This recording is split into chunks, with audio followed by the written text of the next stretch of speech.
Welcome to Chinese Novel Audiobook. Chapter 451, Is There a Second Person in the World?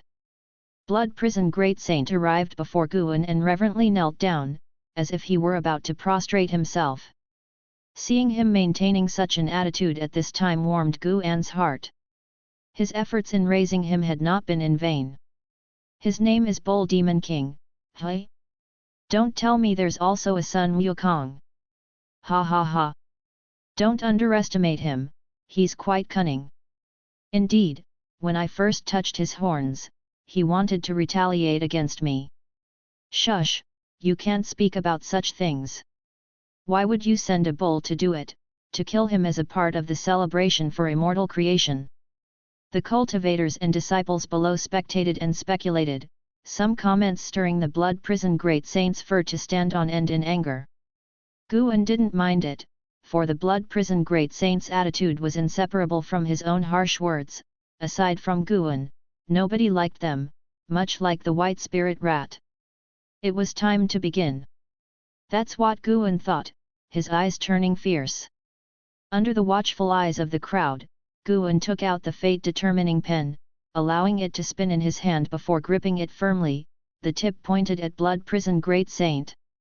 Everyone's gaze followed suit, falling upon Blood Prison Great Saint, unsure of what Guan was about to do. Today, I shall let my mount transform into the immortal realm. Everyone, watch closely. Guan's voice sounded, echoing through the Third Medicine Valley. Upon hearing this, everyone's eyes widened in disbelief. He intends to elevate this demon bull to the immortal realm? Impossible. In that moment, even Zhu Luo Sword Monarch and the white-robed elder furrowed their brows. Ji Xiao and Sun and Moon Netherworld Emperor likewise found it unbelievable. Their higher realms of existence made them acutely aware of how difficult it was to leap from the core formation realm to the nirvana realm, even with great powers pouring in their essence or imparting cultivation levels, it was impossible. No matter how they looked at it, Blood Prison Great Saint didn't seem like a great power reincarnated. There were no traces of reincarnation tribulations cause and effect, nor any signs of a hidden stronger cultivation level. LV Badian was stunned, even found it ridiculous. Could this uncultured bull also achieve immortality? The crowd below fell silent, and before anyone could react, Guan wielded his pen, sprinkling ink onto the body of Blood Prison Great Saint. Instantly, the seal of path of returning primordial spirit within Blood Prison Great Saint dissipated, and he felt that long-lost power surge through him. His entire bovine body ignited. Primordial reincarnation skill, release. Blood Prison Great Saint roared inwardly, as he just released his Mahayana realm aura, his cultivation level skyrocketed, causing his presence to burst forth like a flood breaking free, reaching the heavens. Boom!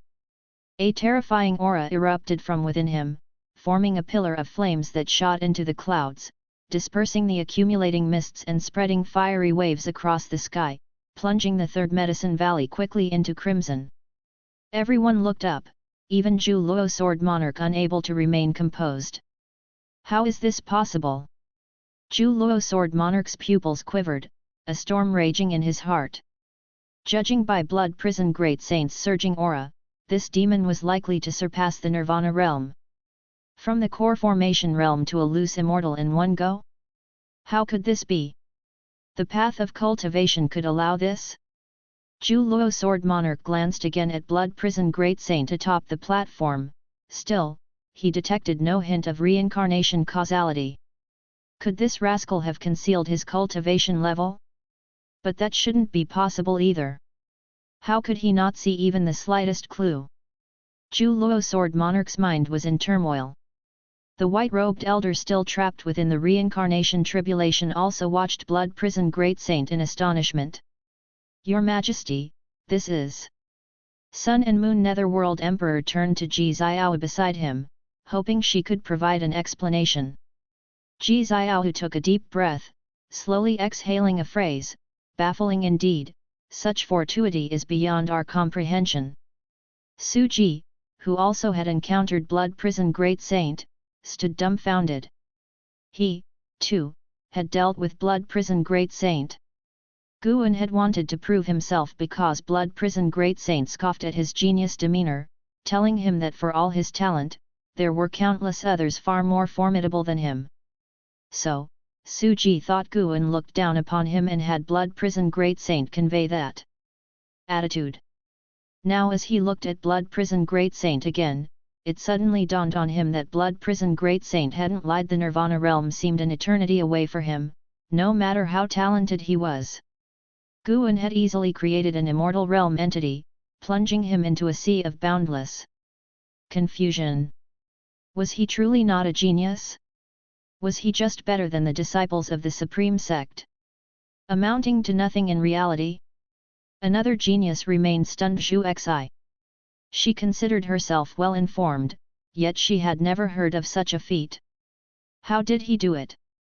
How profound was his Dao level? Lv Xian, after a brief shock, became excited, clenching his fists as though he were the one making a breakthrough. He was amazed by Guan's methods, but the thought of being the only talent Guan acknowledged made him glow with pride. Even with the capability to create immortals at will, Guan still recognized his talent. What did that mean? Lv Xian's self-confidence soared, he puffed out his chest and began to look down on others with laughter. Could he truly be Sword Venerable Fuedao? Wu Ju's eyes widened, his body stiffened to rigidity. He had worked so hard for his Dao level, only to have it surpassed by the Blood Prison Great Saint in an instant, which made him question his life. Shen Zhen's gaze shone brightly as she stared at Guan, her eyes filled with infatuation. She most admired the Sword Venerable Fuedao, and her favorite peer and friend was Guan. Even without the identity of Sword Venerable Fuedao, she sincerely admired Guan's talent. When Guan's identity coincided with that of Sword Venerable Fuedao, Shen Zhen's admiration and fondness for Guan reached its peak. The imposing aura of the Blood Prison Great Saint whipped up a gale that fluttered Guan's robe and hair. He turned his head to look at the Blood Prison Great Saint, the corners of his mouth lifted into a smile. This scene, witnessed by the crowd below, made him seem so vigorous and high-spirited. Could there be a second person in the world capable of scribing immortals? Everyone was shocked by Guan's methods, and the aura of the Blood Prison Great Saint disturbed the entire Supreme Sect, as more and more cultivators flew toward the third Medicine Valley. Ji Hantian came back to his senses and immediately went to stop other disciples from coming. Guan's methods were too unfathomable, and he felt they should not be exposed. Not only did he think this, but Lv Badian and the other higher UPS shared the same view. If news of this were to spread, could the disciples continue to cultivate peacefully? Surely a large number of disciples would come seeking Guan's favor upon hearing the news, and other sects would go crazy trying to please Guan. Lv Badian also flew into the sky to take charge of the situation. He turned his head in the air and looked toward Guan standing on the platform, whose presence could not be overshadowed by the Blood Prison Great Saint's imposing aura. Lv Badian suddenly felt a bit dazed. He felt that the Supreme Sect could not retain Guan, nor were they worthy of him. Without Sword Venerable Fuedao, how many times would the Supreme Sect have been destroyed by now? Thinking this, Lv Badian suddenly felt relieved. Why continue to suppress? Such an extraordinary event surely could not be hidden. Guan, do you disdain the position of sect leader because you will live longer than the Supreme Sect? Lv Badian looked at Guan and sighed softly, his voice so low as if only he could hear it. Thunderous clouds rolled in from the horizon, gathering above his head, accumulating heavenly might, and casting a quick darkness over the land and sky. Amid the vast and mighty aura, the Blood Prison Great Saint slowly stood up, his fur bursting apart, his form changing. A blood-red robe appeared out of nowhere, wrapping around the bull's body before it had fully shape-shifted, aiding its transformation into human form. The bull's head shrank rapidly, revealing a handsome and unruly face, his arrogance even more pronounced than that of An Hao and Lv Xian. The once invincible Blood Prison Great Saint, who had dominated his own great heaven and earth, had returned. Underneath the mystic pure tree, a plump white spirit rat held a fruit, staring blankly at the figure of the blood prison great saint. The fruit fell to the ground unnoticed. An Xin stood at the edge of the platform, looking at the true form of the blood prison great saint and secretly marveled, so this is what he looks like? Or is he imitating Master? But no matter how I look at it, Master is more handsome. Even with that bull's head donning a handsome appearance, it still seems punchable. Feeling the quickly intensifying aura of the blood prison great saint, an Xin's competitive spirit was spurred. One day, she would become stronger than the blood prison great saint, and she would even surpass her senior brother. And how? The heavenly tribulation was about to arrive, and all the people in the valley were not frightened by its might. They all stared blankly at the blood prison great saint. It was unclear who spoke first, but the third Medicine Valley instantly became like a pot boiling over, the clamor bursting forth, threatening to overturn the heavens. How is that possible? Has the demon bull really become an immortal? He is not just a disciple of Sword Venerable Feudeo, he is Sword Venerable Feudeo. My heavens! How did he do it? Could it be that this bull was always an immortal? Immortal my ass, I've known the bull demon king for 500 years, watching him nap every day. Can an immortal do that? That's right, this bull has indeed been around for a long time, not just a recent appearance. Everyone was immensely excited, fervently discussing the blood prison great saint and Gu An. Gu An's gaze turned towards the heavens, sensing a powerful presence rushing from the silent destruction domain. It was the aura of the heavenly demon, stronger than the Ju Luo sword monarch, truly half a step into the Tao fruit realm. The heavenly demon emperor, interesting. Gu An's eyes sparkled, his thoughts playful. In the dim great hall, the sickly green candle light flickered as if demons were baring their fangs and brandishing their claws. The Annihilation God Emperor sat cross-legged on a large cauldron, surrounded by a misty fog that faintly revealed swirling ghosts.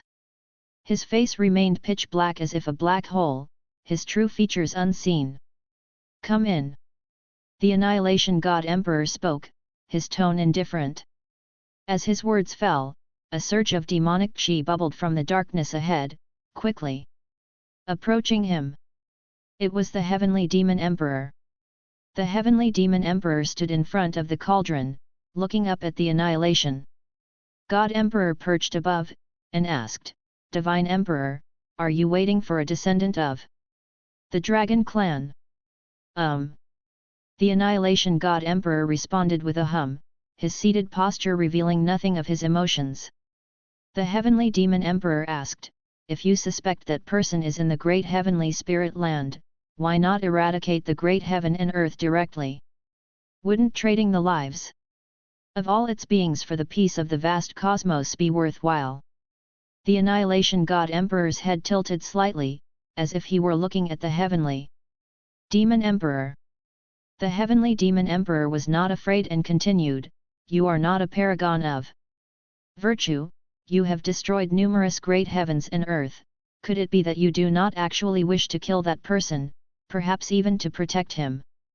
It is said that the primordial ancestor of the Dragon Clan was not Emperor Long Xin but his father, who was known as the Emperor of Heavenly Dragon. He founded the battle court but swiftly fell. Emperor Long Xin was merely heir to his legacy. Moreover, I heard that Emperor Long Xin was your disciple, is that so? The Annihilation God Emperor fixed his gaze on the Heavenly Demon Emperor and said, Heavenly Demon Emperor, though you have become an emperor, are you sure you want to provoke me?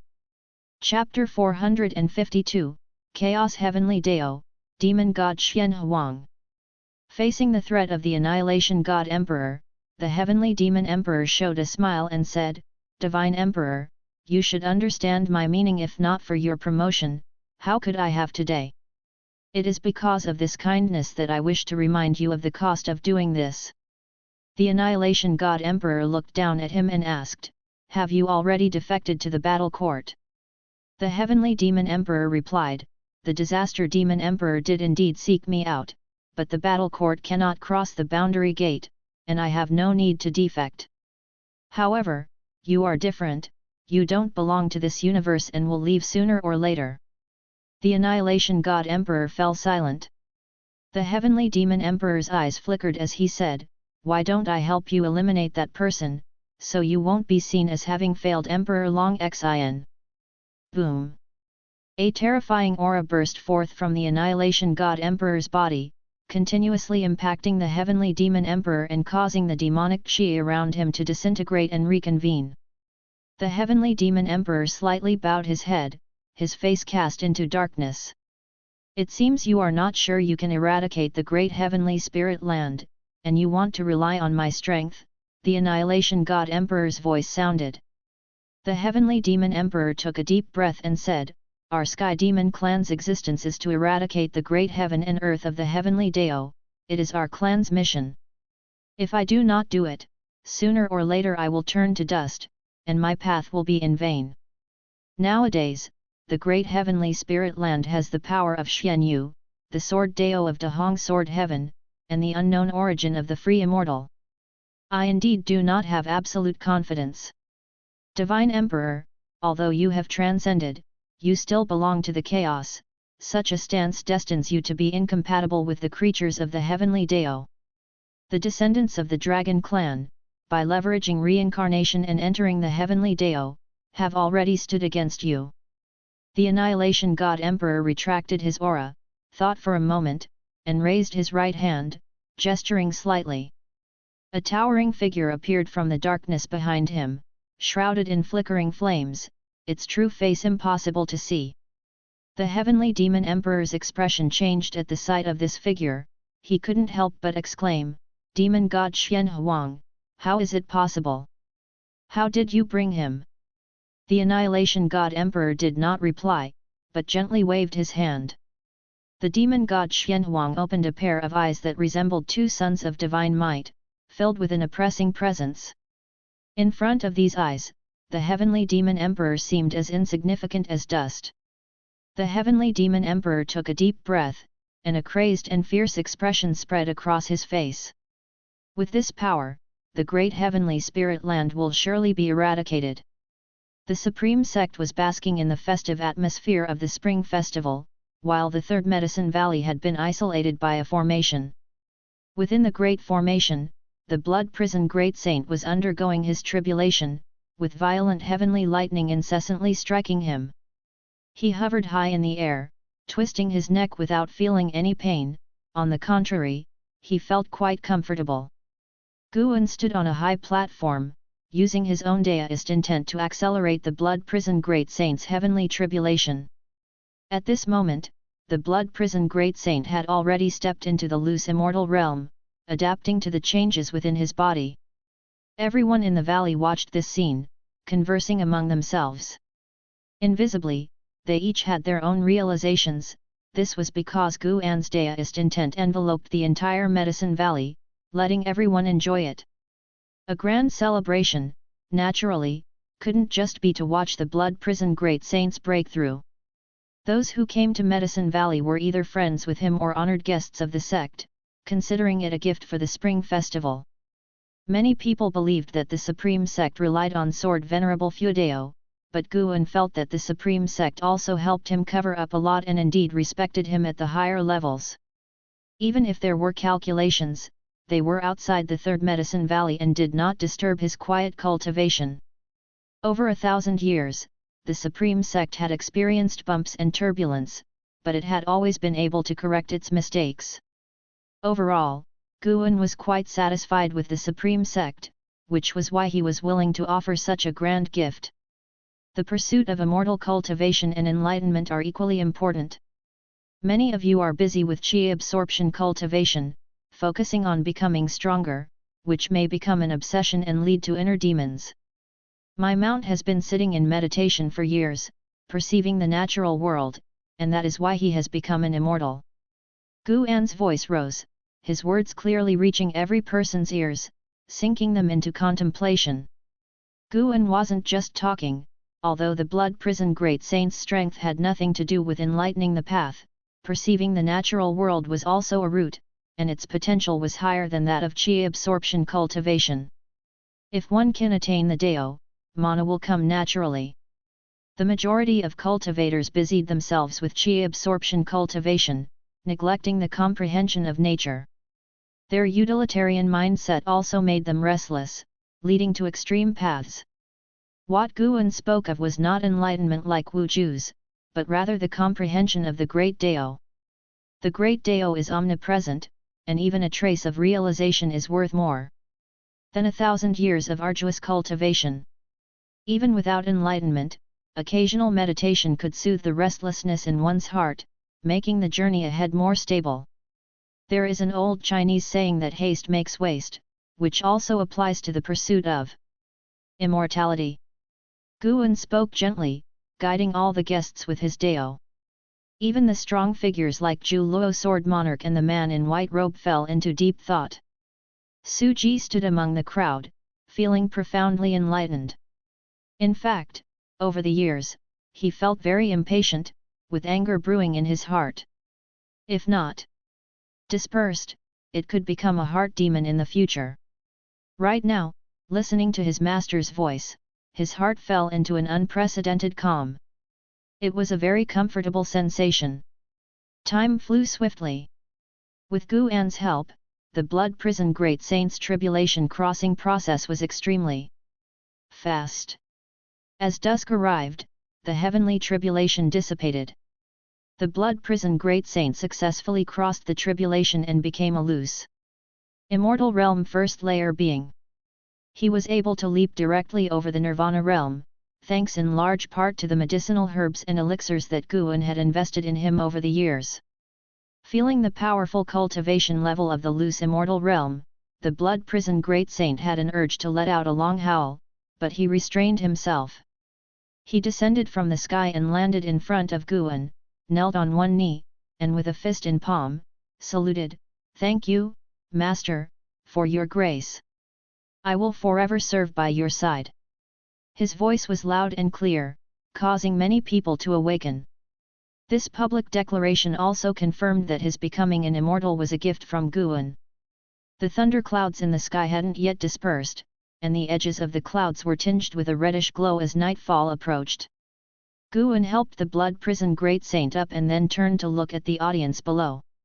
Seeing that most of them had already awakened, he raised his hand and smiled, "Ladies and gentlemen, it is the New Year festival, time to drink and be merry." As his words fell, an Xin gestured with a wave of her hand, and a large number of medicine valley disciples started to move. Boom! Boom! Boom! Fireworks rose from the mountains at the edge of Medicine Valley, their thunderous sounds awakening everyone still immersed in the contemplation of the heavens and the earth. Suddenly awakened, they felt a sense of loss and even wished to recapture their previous experience. They started to seriously consider Guan's words about comprehending nature. The New Year celebration at the Third Medicine Valley officially began, and Guan, accompanied by the blood prison great saint, stepped off the stage. He immediately found himself in the spotlight, while many surrounded the blood prison great saint, lavishing praises and asking him about his experience of becoming immortal. The blood prison great saint stood with hands on hips, full of vigor. He spoke openly about the power of a loose immortal. His gaze turned to the distance, where he fixed his eyes on the white spirit rat beneath the mystic pure tree, frightening it so much that it immediately burrowed underground, vanishing from sight. The blood prison great saint cracked a grin, his horned and blood-red hair making him look like an Asura in this world, his smile eerily thrilling. Chapter 453, Heavenly Dao Theory. The spring festival at the Third Medicine Valley was a great success, with everyone drinking through the night, sharing stories, and growing closer. Guan was quite busy that evening, and even though he appeared enthusiastic, he could sense that everyone was acting reserved around him, except for an Xin and Shenzhen. Even Wuju had changed from before. Perhaps this was the downside of being too powerful. Guan stood by the window, watching his friends leave one after the other. The morning sunlight glowed, making his departing friends seem as if they were leaving wrapped in a rosy dawn. After a while, Guan turned back, went to his desk, and began to write about mind cultivation because last night, LV Badian had expressed a desire to establish a method of heart cultivation and disseminate it throughout the Supreme Sect to help its disciples have a firmer path ahead. Guan hence offered many suggestions, such as uniform teaching of cultivation by the master to avoid neglecting any disciples due to a lack of close relations. The Supreme Sect no longer needed to intentionally cultivate geniuses, a strong foundation was more important, which required the effort of all disciples. A sect with geniuses might not be strong, but a sect where most disciples are outstanding was surely not weak. Guan created a 100-year cultivation education plan for the Supreme Sect. Every disciple upon entry would unconditionally receive 100 years of cultivation techniques and spell guidance from the sect unless they violated the rules, ensuring each disciple would possess notable strength and become eligible cultivators. LV Badian was moved by the plan. Although the investment would be substantial, if successful, the Supreme Sect would undoubtedly become a true Holy Land. Of course, the most crucial aspect was that the suggestion came from Sword Venerable Feudeo. He believed that no one would dare to obstruct it. If resources were lacking, those families would surely rush to donate, meaning the plan would certainly succeed if they desired it. I wonder how long the Supreme Sect will last, but taking care of the majority of the disciples' lives is also amassing good karma, Guan murmured to himself, feeling content. He now cared more about intangible things than benefits. Having inherited many reincarnation lives and gained many insights, he wanted to distill insights from his own life. The path to the Great Dao is long and full of obstacles, and understanding the Great Dao isn't something that can be directly enhanced by lifespan, but with the ability to evolve through life, he had more time to comprehend the Great Dao. A spring breeze blew in from the window, swaying a green flower on the small altar on the table. The green flower trembled, as if years were beckoning, reminding all living beings that youth, once gone, never returns. Time flies, and a century passed. One day, Guan strolled through the streets of the outer gate city, followed by the blood prison great saint, whose shape-shifted form was tall and imposing, his fierce gaze capturing attention. Yet, many people looked not at him, but at Guan. People greeted Guan warmly along the way, and he nodded in response, while the disciples who had never met him asked others about him. "That's the Valley Master of the Third Medicine Valley, Guan. It's suspected that he's Sword's Venerable Feudeo." "What? He is the rumored Sword's Venerable Feudeo?" "It's unclear, but I remember he is supposed to be the disciple of Sword's Venerable Feudeo. Anyhow, he represents him. The 100-year mentorship was his proposal. You younger generations should thank him. Otherwise, entering the sect without talent would have made pursuing Daoist sorcery dependent on connections or fighting it out. The 100-year mentorship was his idea? Then he indeed deserves such treatment. We've all benefited from his grace." Wherever Guan went, nearby people discussed the 100-year mentorship. The Supreme Sect implemented this initiative swiftly, spreading it throughout the land and overseas. Even disciples from other sects praised the Supreme Sect for the great sect spirit, with some wanting to learn from it, but facing internal resistance. Within the same sect, not all those in power wanted their disciples to prosper, valuing their own interests more. The 100-year mentorship touched on these interests. How could they agree? For a time, the conflict between families and sects played out everywhere, some resulting in bloodshed, while others had undercurrents. The world was still in chaos, but Guan could not be concerned with the whole world. Managing the Supreme Sect was impressive enough. Name: Guan. Lifespan: 1,100/3,391,514,220. Physique: mixed Yuan Dao golden body. Cultivation level: perfect Xian Yuan Zize immortal realm. 33 billion years of lifespan. Guan felt very satisfied. Time seemed to be passing faster for him. He did not go to develop or expand Medicine Valley, or to seize more lifespans. It had to be done by his original self. Puppets and avatars would not suffice.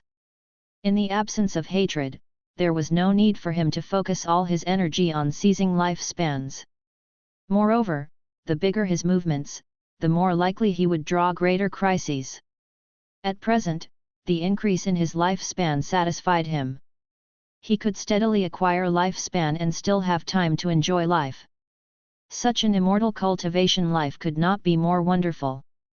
Since the blood prison great saint had recovered his cultivation level, he began to understand the pleasures Guan indulged in. A mundane life was not necessarily dull, and fighting and killing should not encompass all that immortal cultivation entailed. Seeing Guan enter the book collection hall, the blood prison great saint didn't follow him in but instead wandered around in front of the hall's entrance. With long horns on his head and draped in blood-colored hair, his presence attracted attention wherever he went. Though the Supreme Sect had many demon clan disciples, few demons possessed such an outstanding and sharp demeanor. He unabashedly displayed his loose immortal aura, leaving others curious about his cultivation level.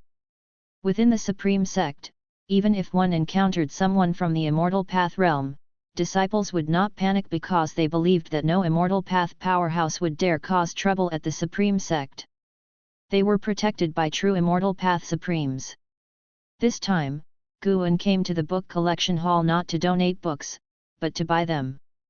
The book collection hall was helping him collect rare books from across the world, and he did not refuse.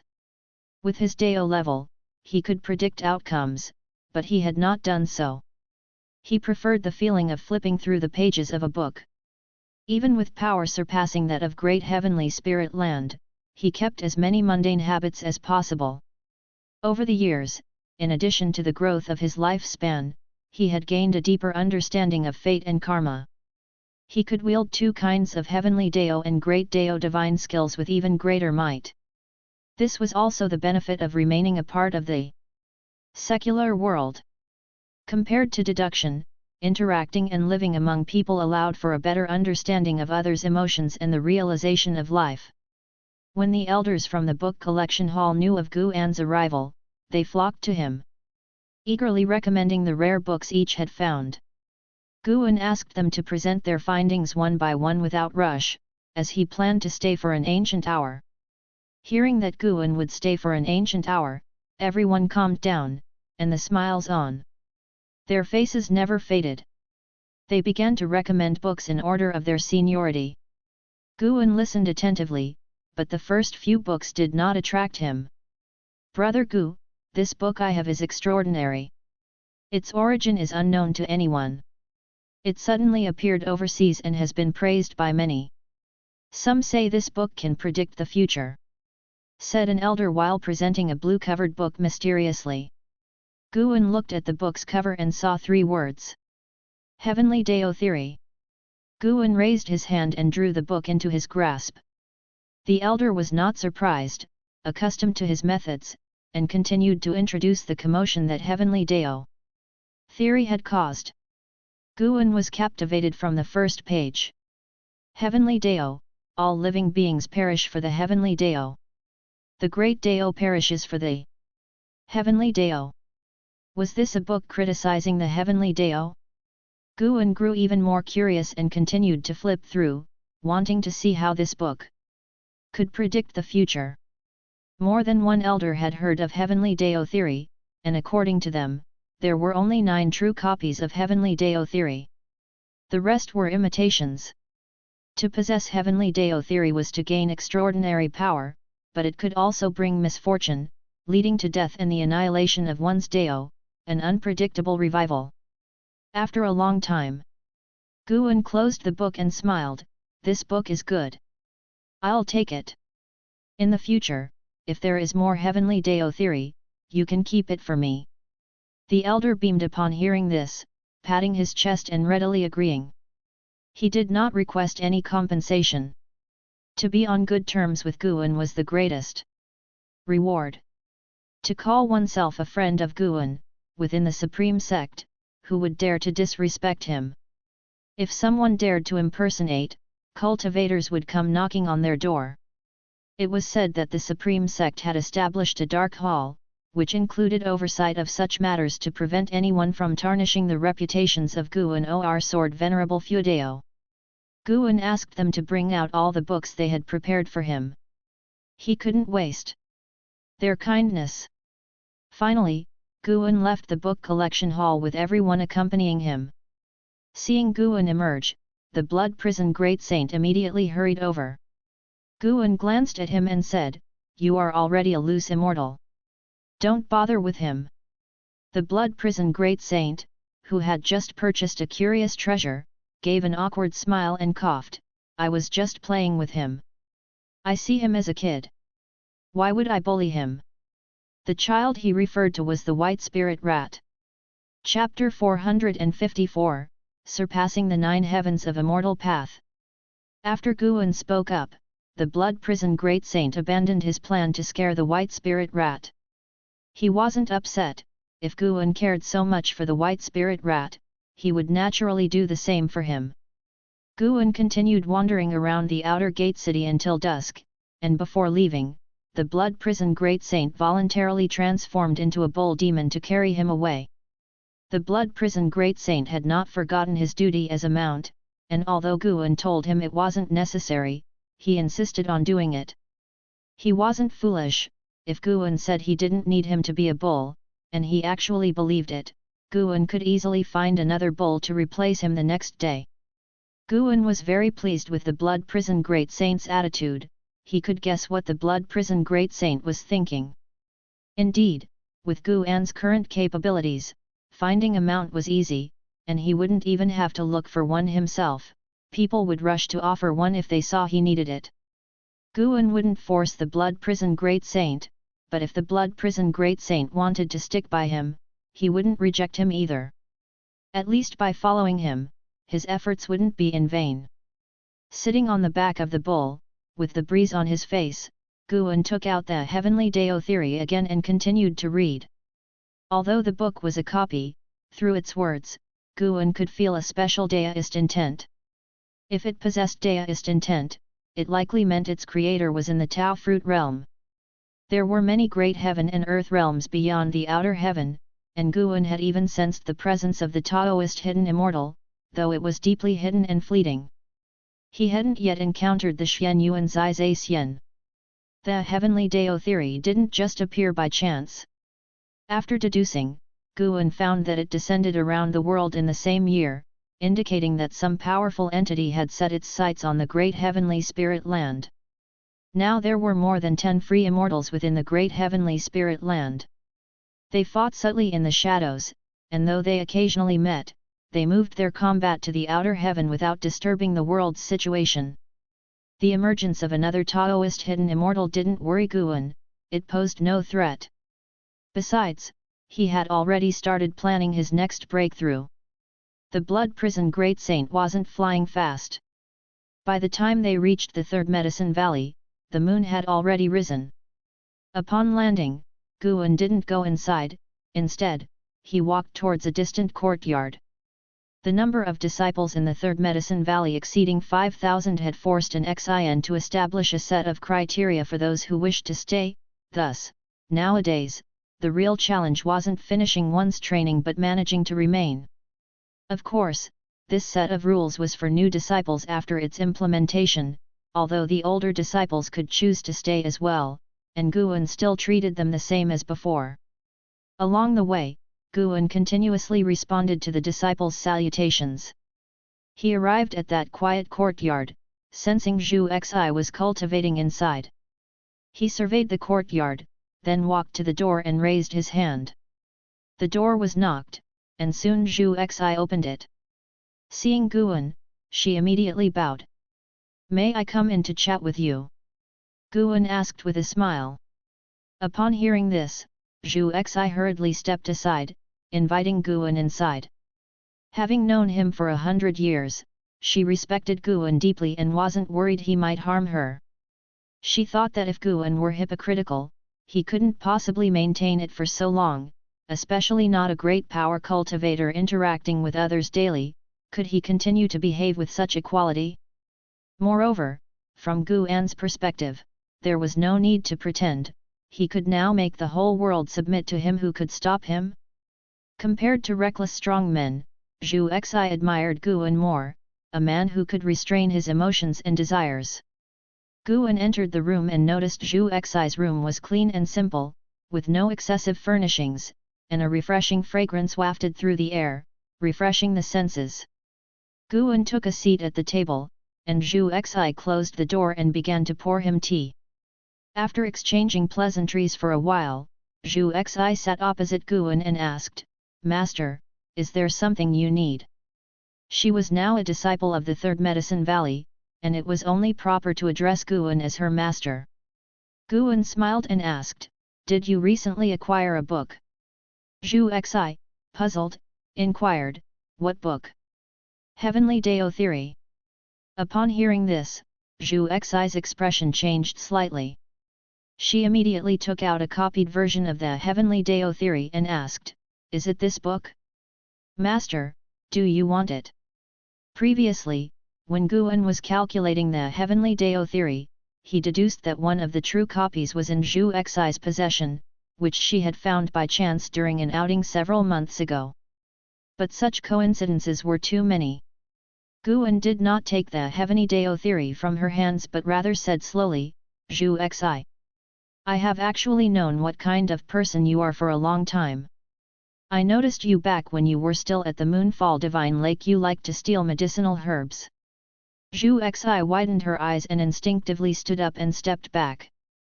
Guan stared at her and said, "You are wary of everyone, so I did not expose you.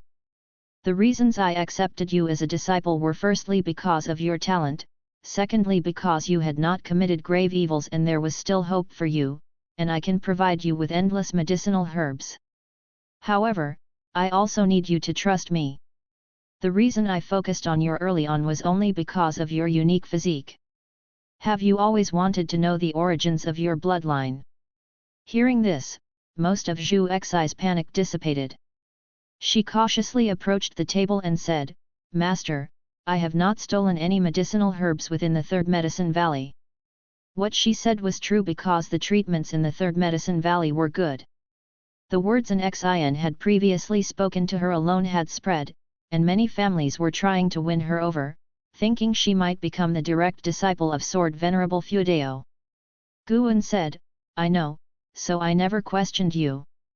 Today, I sought you out because this book, Heavenly Dao Theory, is extraordinary and could bring trouble to both you and the Third Medicine Valley." Upon hearing this, Zhu Xi immediately took the Heavenly Dao Theory out.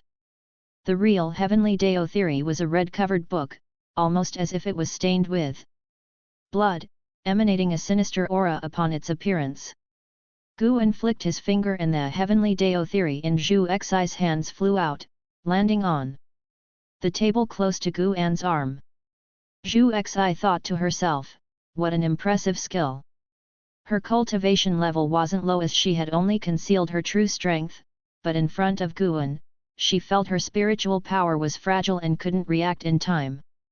Guan said, "This book probably comes from beyond the outer heaven and is the work of someone who surpassed the 9 heavens of the immortal path. It will continuously integrate with your causation and chi fortune. The more you use it, the more dependent you become, eventually becoming manipulated by it.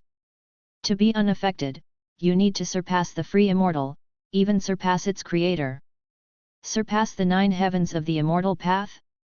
Zhu Xi, frightened to pallor, cautiously asked, "Master, what should I do?" Guan smiled and asked, "Do you like this book?" "I do, no, I just like its power," Zhu Xi honestly replied. She had mistakenly thought it was an immortal path supreme treasure, which is why she had hidden it so carefully. Guan smiled and said, "I can let you keep it, but you mustn't use it.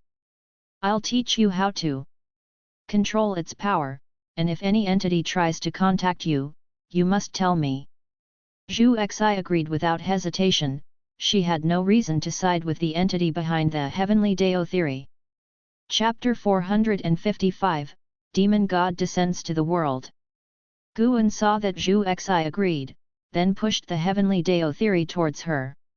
She did not pick it up immediately but instead looked at Guan and asked, "Master, do you truly know my lineage?" Guan replied, "Actually, your background is quite ordinary, and there are no karmic entanglements entwined with you. Your talent is exceptional and occurs once in an era, blessed by heaven and earth, known as the Taichu swallowing Yuan body." Taichu swallowing Yuan body. Upon hearing these 5 words, Zhu Xi fell into a daze, inexplicably accepting this name as though awakening distant memories. Guan encouraged, "Cultivate diligently. One day, you will stand at the pinnacle of the immortal path and become the person you currently admire, or even surpass them." Hearing this, Zhu Xi wanted to ask, "Can I surpass you?" She was not ignorant of decorum to such an extent, she only dared to think it in her heart. Guan began to inquire about Zhu Xi's cultivation struggles. Lowering her guard, she started to discuss her cultivation woes. Meanwhile, Guan was deducing the karma and truth of the heavenly Dao theory. The heavenly Dao theory possessed the ability to toggle between reality and illusion. In battle, it could make the injuries Zhu Xi received turn unreal, as if she were unharmed, delaying the damage, while also being able to wield non-existent spells and divine skills to attack the enemy, making the enemy believe they sustained severe injuries when, in reality, they had not. This effect would persist for a while before disappearing. This power was different from karma, it was a very special power of the Dao. Currently, Guan had not yet researched this type of Dao, and he was quite intrigued by it. An hour later, Guan stood up to leave. "Master, keep the heavenly Dao theory for now. I will ask you for it when I need it, how does that sound?" Zhu Xi handed the heavenly Dao theory to Guan, speaking seriously. She was also reluctant to part with it, but after knowing the origin of the heavenly Dao theory, she felt apprehensive about the book, as if it burned to the touch. Most crucially, could Guan's ability to discern the book's origin suggest that he might be stronger than the entity behind the book? Moreover, she could sense Guan's interest in the heavenly Dao theory, otherwise, he wouldn't have personally come to seek her out, and since Guan said he would cultivate her, why shouldn't she be generous? Guan smiled as he accepted the heavenly Dao theory, considering her quite sensible. After Guan had left, Zhu Xi closed her room door and finally breathed a sigh of relief. Not just due to her cautious nature, anyone would feel frightened knowing such a mighty figure was watching over them. She went over their conversation in her mind, ensuring that she had not misspoken before she could fully relax. She resettled into meditation on her bed, her eyes drifting toward the window, pondering deeply with a distant look in her eyes. Why was she always afraid? She felt that her nature wasn't necessarily good, but she instinctively stayed alert around everyone, and her first reaction to potential troubles was to evade. But such is human nature, even knowing one's flaws doesn't make them easy to amend. After a while, she redirected her focus, continuing her cultivation. After chatting with Zhu Xi, Guan would guide her in practicing the stepping path of ages step every few days, spending other times either picking flowers and herbs or studying the powers of Dao in the heavenly Dao theory. He didn't absorb this power directly but perceived its existence, seeking similar ones within the universe's unobservable Dao rules for enlightenment. By doing so, he could sense a purer power of the Dao, preventing any schemes from the entity behind the heavenly Dao theory. The universe was vast, with countless colorless and intangible types of Dao rules acting as its foundation, birthing the universe and all within it. Each Dao rule was vast and boundless. Although Guan had studied the Karma Dao and the Fate Dao, compared to one of these rules, they were vastly inferior. He could hardly imagine what realm would be potent enough to rival the Dao. When Guan began to comprehend the great Dao and reduced his idle play, time began to flow more swiftly. In the blink of an eye, another 45 years had passed. In the summer of this year, Guan arrived at the outer world cave of Heavenly Phoenix Mountain. The 3 demons, Tian Yaoer, had already moved to the outer world cave, and the medicinal herbs from Niancho Cave had also been transferred there. As the minor heaven and earth that Guan had opened up, the heaven and earth rules of the outer world cave had become more complete. The grotto heaven was rich in spiritual energy, which steadily increased the cultivation level of Tian Yaoer and the others. Now, Tian Yaoer had reached the 9th layer of the Mahayana realm and was ready to break through at any moment. Guan prepared to take her out for the tribulation crossing to prevent any harm to the outer world cave. Upon hearing that they could go out, Tian Yaoer was thrilled. Tianqing and Tianbai also clamored to join, clinging to Guan's arms and acting coquettishly. Tianqing was charming and full of grace, her mature demeanor making her seem like an older sister, while Tianbai was more innocent but loved to act spoiled, always speaking in a whiny tone. The two sisters coordinated well, and Guan, with a softened heart, could only agree to take them out. Seeing their wishes fulfilled, Tian Yaoer sent them away and alone clutched Guan's arm and asked, "Master, once I break through successfully, can I always stay with you?" She had been cultivating underground for nearly 1,000 years, having been only 17 when she arrived. Now she was 989 years old. How could she not be curious about the vast world outside? Guan replied, "That's not possible. If you leave, who will help me guard this grotto heaven? I cannot trust Tianqing and Tianbai with that." Hearing this, Tian Yaoer's face fell immediately, clearly disheartened. Guan changed his tone, however, "Occasionally taking you out for a stroll isn't out of the question." "Thank you, Master." Tian Yaoer's face lit up with a smile, promptly expressing her gratitude to Guan. Guan glanced at her. Despite her nearly 1,000 years of age, she still looked like a young girl. Perhaps she should experience the mundane world sooner or later, otherwise, reaching a higher realm without life's insights might make her journey arduous. He continued walking forward, Tian Yaoer by his side, while Tianqing and Tianbai leapt around, retaining their cat-like nature. As Guan chatted with Tian Yaoer, listening to her joyful laughter, his mood brightened as well. Boom, boom, boom. Suddenly, the ground trembled, the spiritual energy of the outer world cave began to surge chaotically, as if the apocalypse was upon them. Horrified, Tianqing and Tianbai quickly stopped, and Tian Yaoer frowned. She could sense an awful pressure coming from beyond the grotto heaven. This pressure was not fleeting but continuous and increasingly terrifying. "Master, what's happening?" Tianqing looked at Guan, asking anxiously. Guan looked up at the sky, saying, "A demon god has arrived, the true calamity of the great heavenly spirit land is about to commence." Guan had already seen the demon god standing before the black city of the outer heaven, a city crafted by the annihilation god emperor. Demon god Xian Huang. Guan recognized the origin of this demon god at a glance, indeed, in the inherited memories of Longzhan. There were legends of the demon god Xian Huang, exceedingly ancient.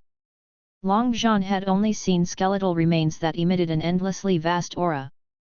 Beside the demon god Xian Huang stood a demon with an extremely powerful aura. The Heavenly Demon Emperor. Chapter 456, The Extreme Lifespan of Heaven and Earth. Guan remembered the Sky Demon Great Emperor because of Ji Xiaoyu.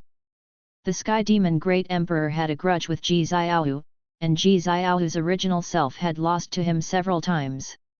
When the Sky Demon Great Emperor descended near the Great Heavenly Spirit Land, Guan had divined the future and knew what would happen next. If he did not act, the Sky Demon Great Emperor would bring catastrophic disaster to the Great Heavenly Spirit Land. If he did act, more calamities would emerge in the future, possibly hastening the demise of the Great Heavenly Spirit Land. The fate of the Great Heavenly Spirit Land was due to the fortunes of Great Heaven and Earth, which is to say, determined by Heavenly Dao. Heavenly Dao influences the will of all living beings, incites them towards aggression, and creates an environment for escalating conflict. Unless Guan could manipulate the will of all living beings, only then could he truly save the people of the Great Heavenly Spirit Land. But to do so would turn the people into puppets, resulting in a fate worse than death. Moreover, what heavenly Dao annihilated was the people of this era, not leaving the great heavenly spirit land devoid of life.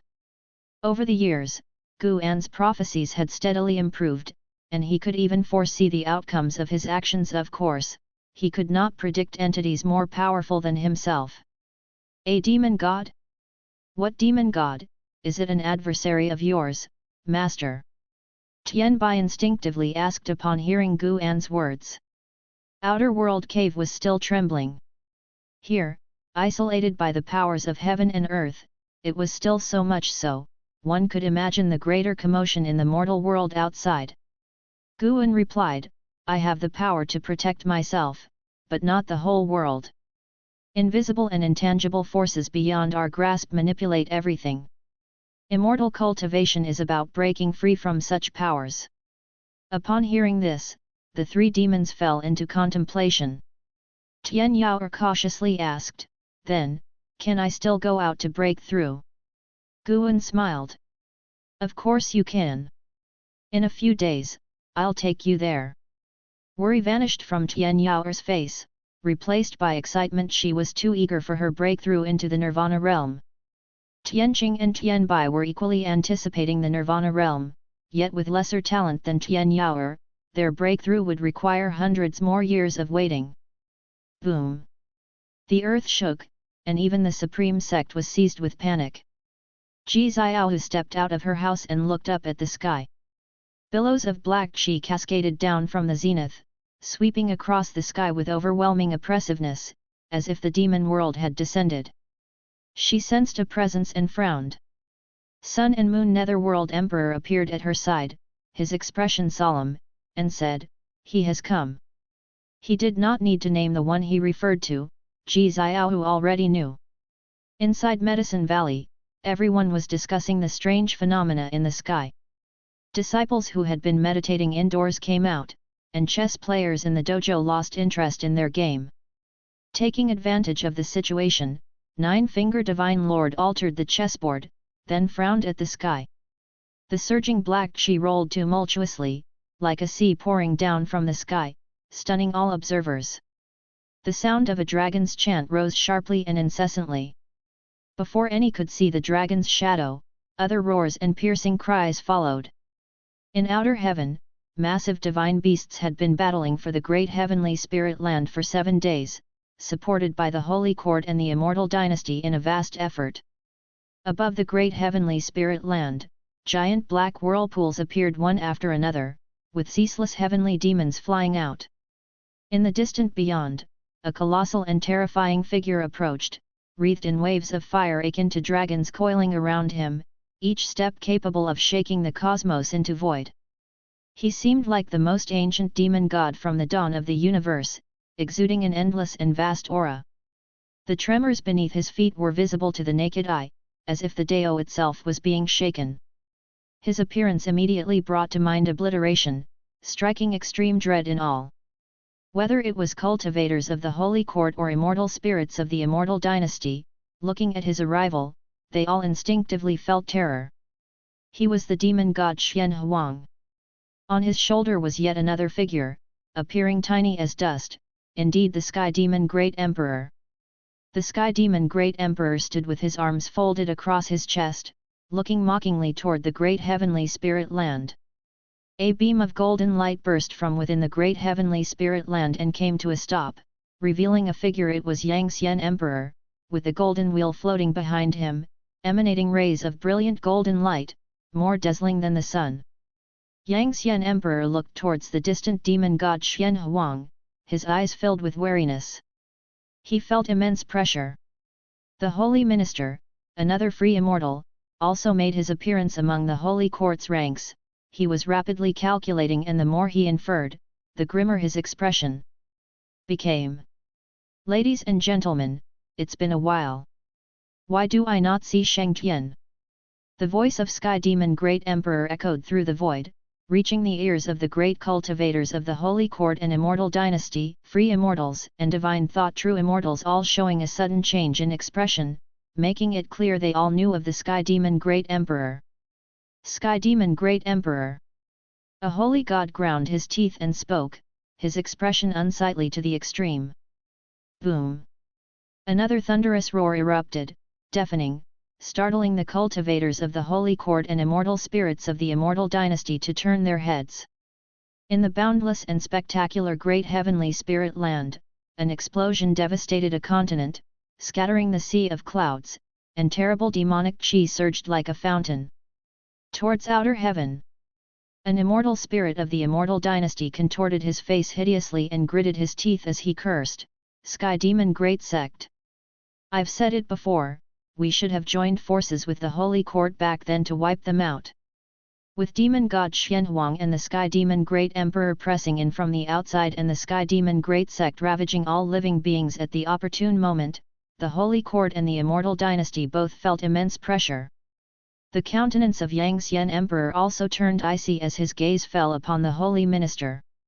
The holy minister likewise looked at him. Their eyes met, and then both turned their attention to demon god Xianhuang. Guan returned to the third medicine valley, walking towards the mouth of the valley. Looking up, it seemed as though dusk had arrived, dark clouds churned and crimson glows spread, countless meteors trailing fire as they smashed into the distance, a poignant yet spectacular scene.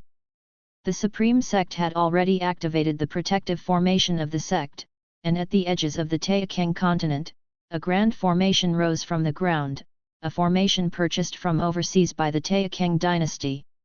It took 200 years to succeed in its deployment, but once complete, it could protect the entire Taixuan continent. Thanks to this action, Li Xuandao won the hearts of the people. No sooner had Guan entered Medicine Valley than he was surrounded by numerous disciples. "Master, what's going on? Could it be that the conflicts between the great sects have reached our Taixuan continent?" "Foolishness, this commotion is clearly coming from outer heaven, it must be the heavenly demons attacking. Nothing like this has happened for hundreds of years. This time, the Supreme Sect might be affected." "Master, your Dao level is high, tell us." Faced with the disciples' barrage of questions, Guan replied, "Indeed, it's a great tribulation of heaven and earth. What came before were just minor scuffles, this is the real calamity. But the Supreme Sect shouldn't be threatened in the short term. You should continue your cultivation, marveling here is in vain." Hearing his words, the disciples all felt awkward and dispersed. Guan continued onwards, when Zhu Luo Sword Monarch approached him and asked, "Senior, do you know the origin of the demon god from outer heaven?" Guan stopped in his tracks and looked at him, asking, "Do you know? Then tell me." Zhu Luo Sword Monarch took a deep breath and said, "That is the demon god Xianhuang. It is said that long ago, all the great heaven and earth in the universe belonged to the same great heaven and earth. Countless powerful beings existed back then, treasure bodies emerged one after another. There was a race known as the Divine Race, and merely reaching adulthood granted them the power to destroy heaven and earth. The demon god Xianhuang was a notable figure among the Divine Race. He is also one of the few whose corpse remained intact. From what I know, he fell under the control of the prohibited existence within the silent destruction domain, which means there is even a stronger being behind the Sky Demon Great Emperor." After finishing, he looked at Guan but did not see any change in his expression. As expected. This senior knows everything. Zhu Luo Sword Monarch's worries dissipated. He was not afraid of the Sky Demon Great Emperor, but after realizing the identity of the demon god Xianhuang, he became afraid. No matter how confident he was, he did not consider himself an invincible being. Guan sighed and said, "Heaven and earth have welcomed a calamity. Some seek to fulfill their mission, others seek to profit from the chaos. Tell me, when will such cycles of reincarnation ever end?" After hearing this, Zhu Luo Sword Monarch was stunned. He pondered deeply over Guan's words. Guan was lamenting over the heavenly Dao. Humans have a limit to their lifespan, and it seemed, so did heaven and earth. He had seen millions of scenarios of destruction for the great heavenly spirit land, with the outcome still rapidly increasing. Zhu Luo Sword Monarch had not considered the heavenly Dao. He thought that Guan was expressing dissatisfaction with the beings behind the demon god Xian Huang. Beyond the game of chess, each chess player is also a chess piece. If your sword Dao wishes to ascend to a higher level, you must forge your own path, independent of any Dao. Guan left those words behind and continued towards his loft. Zhu Luo Sword Monarch furrowed his brows, considering how difficult it was to forge one's own path. Not everyone was the Sword Saint ancestor. His Holy Heart Sword Dao did indeed count as his own path. He had once visited the Sword Dao River, where the Holy Heart Sword Dao existed eternally, coexisting with the Great Dao. Despite his constant claims of wanting to surpass the Holy Heart Sword Dao, he knew in his heart how far he was from it. He merely wanted to use the Holy Heart Sword Dao to break the shackles on his path of cultivation. He looked towards the retreating figure of Guan, his eyes brimming with curiosity. The great heavenly spirit land was about to turn to dust. What would this being, who had surpassed the free immortal, do? Would he intervene to protect, or would he distance himself from the strife? Turning his head to look at the disciples in the valley, a premonition told him that Guan would not forsake everything here. This was his observation from staying in the Third Medicine Valley for so many years. Guan arrived at the base of the building, noticing Ji Xiao and Sun and Moon Netherworld Emperor still engaged in observation. He raised his hand to greet them. Ji Xiao looked at Guan and said, "It seems this life of mine is coming to an end." Guan stopped and asked with surprise, "Why? You're not from the great heavenly spirit land, so you shouldn't feel such a great sense of responsibility, right?" Ji Xiao replied, "The Sky Demon Great Emperor is a sworn enemy of my original self. When he appears, the power of the primordial Daoist talisman also stirs, eager for a confrontation." The Sun and Moon Netherworld Emperor stood by, silent. He had long hoped for Ji Xiao to end this life, but the differences in seniority kept him from acting rashly. Guan narrowed his eyes, asking, "Do you have any regrets or wishes then?" There was no sadness in Ji Xiao's eyes, only calm.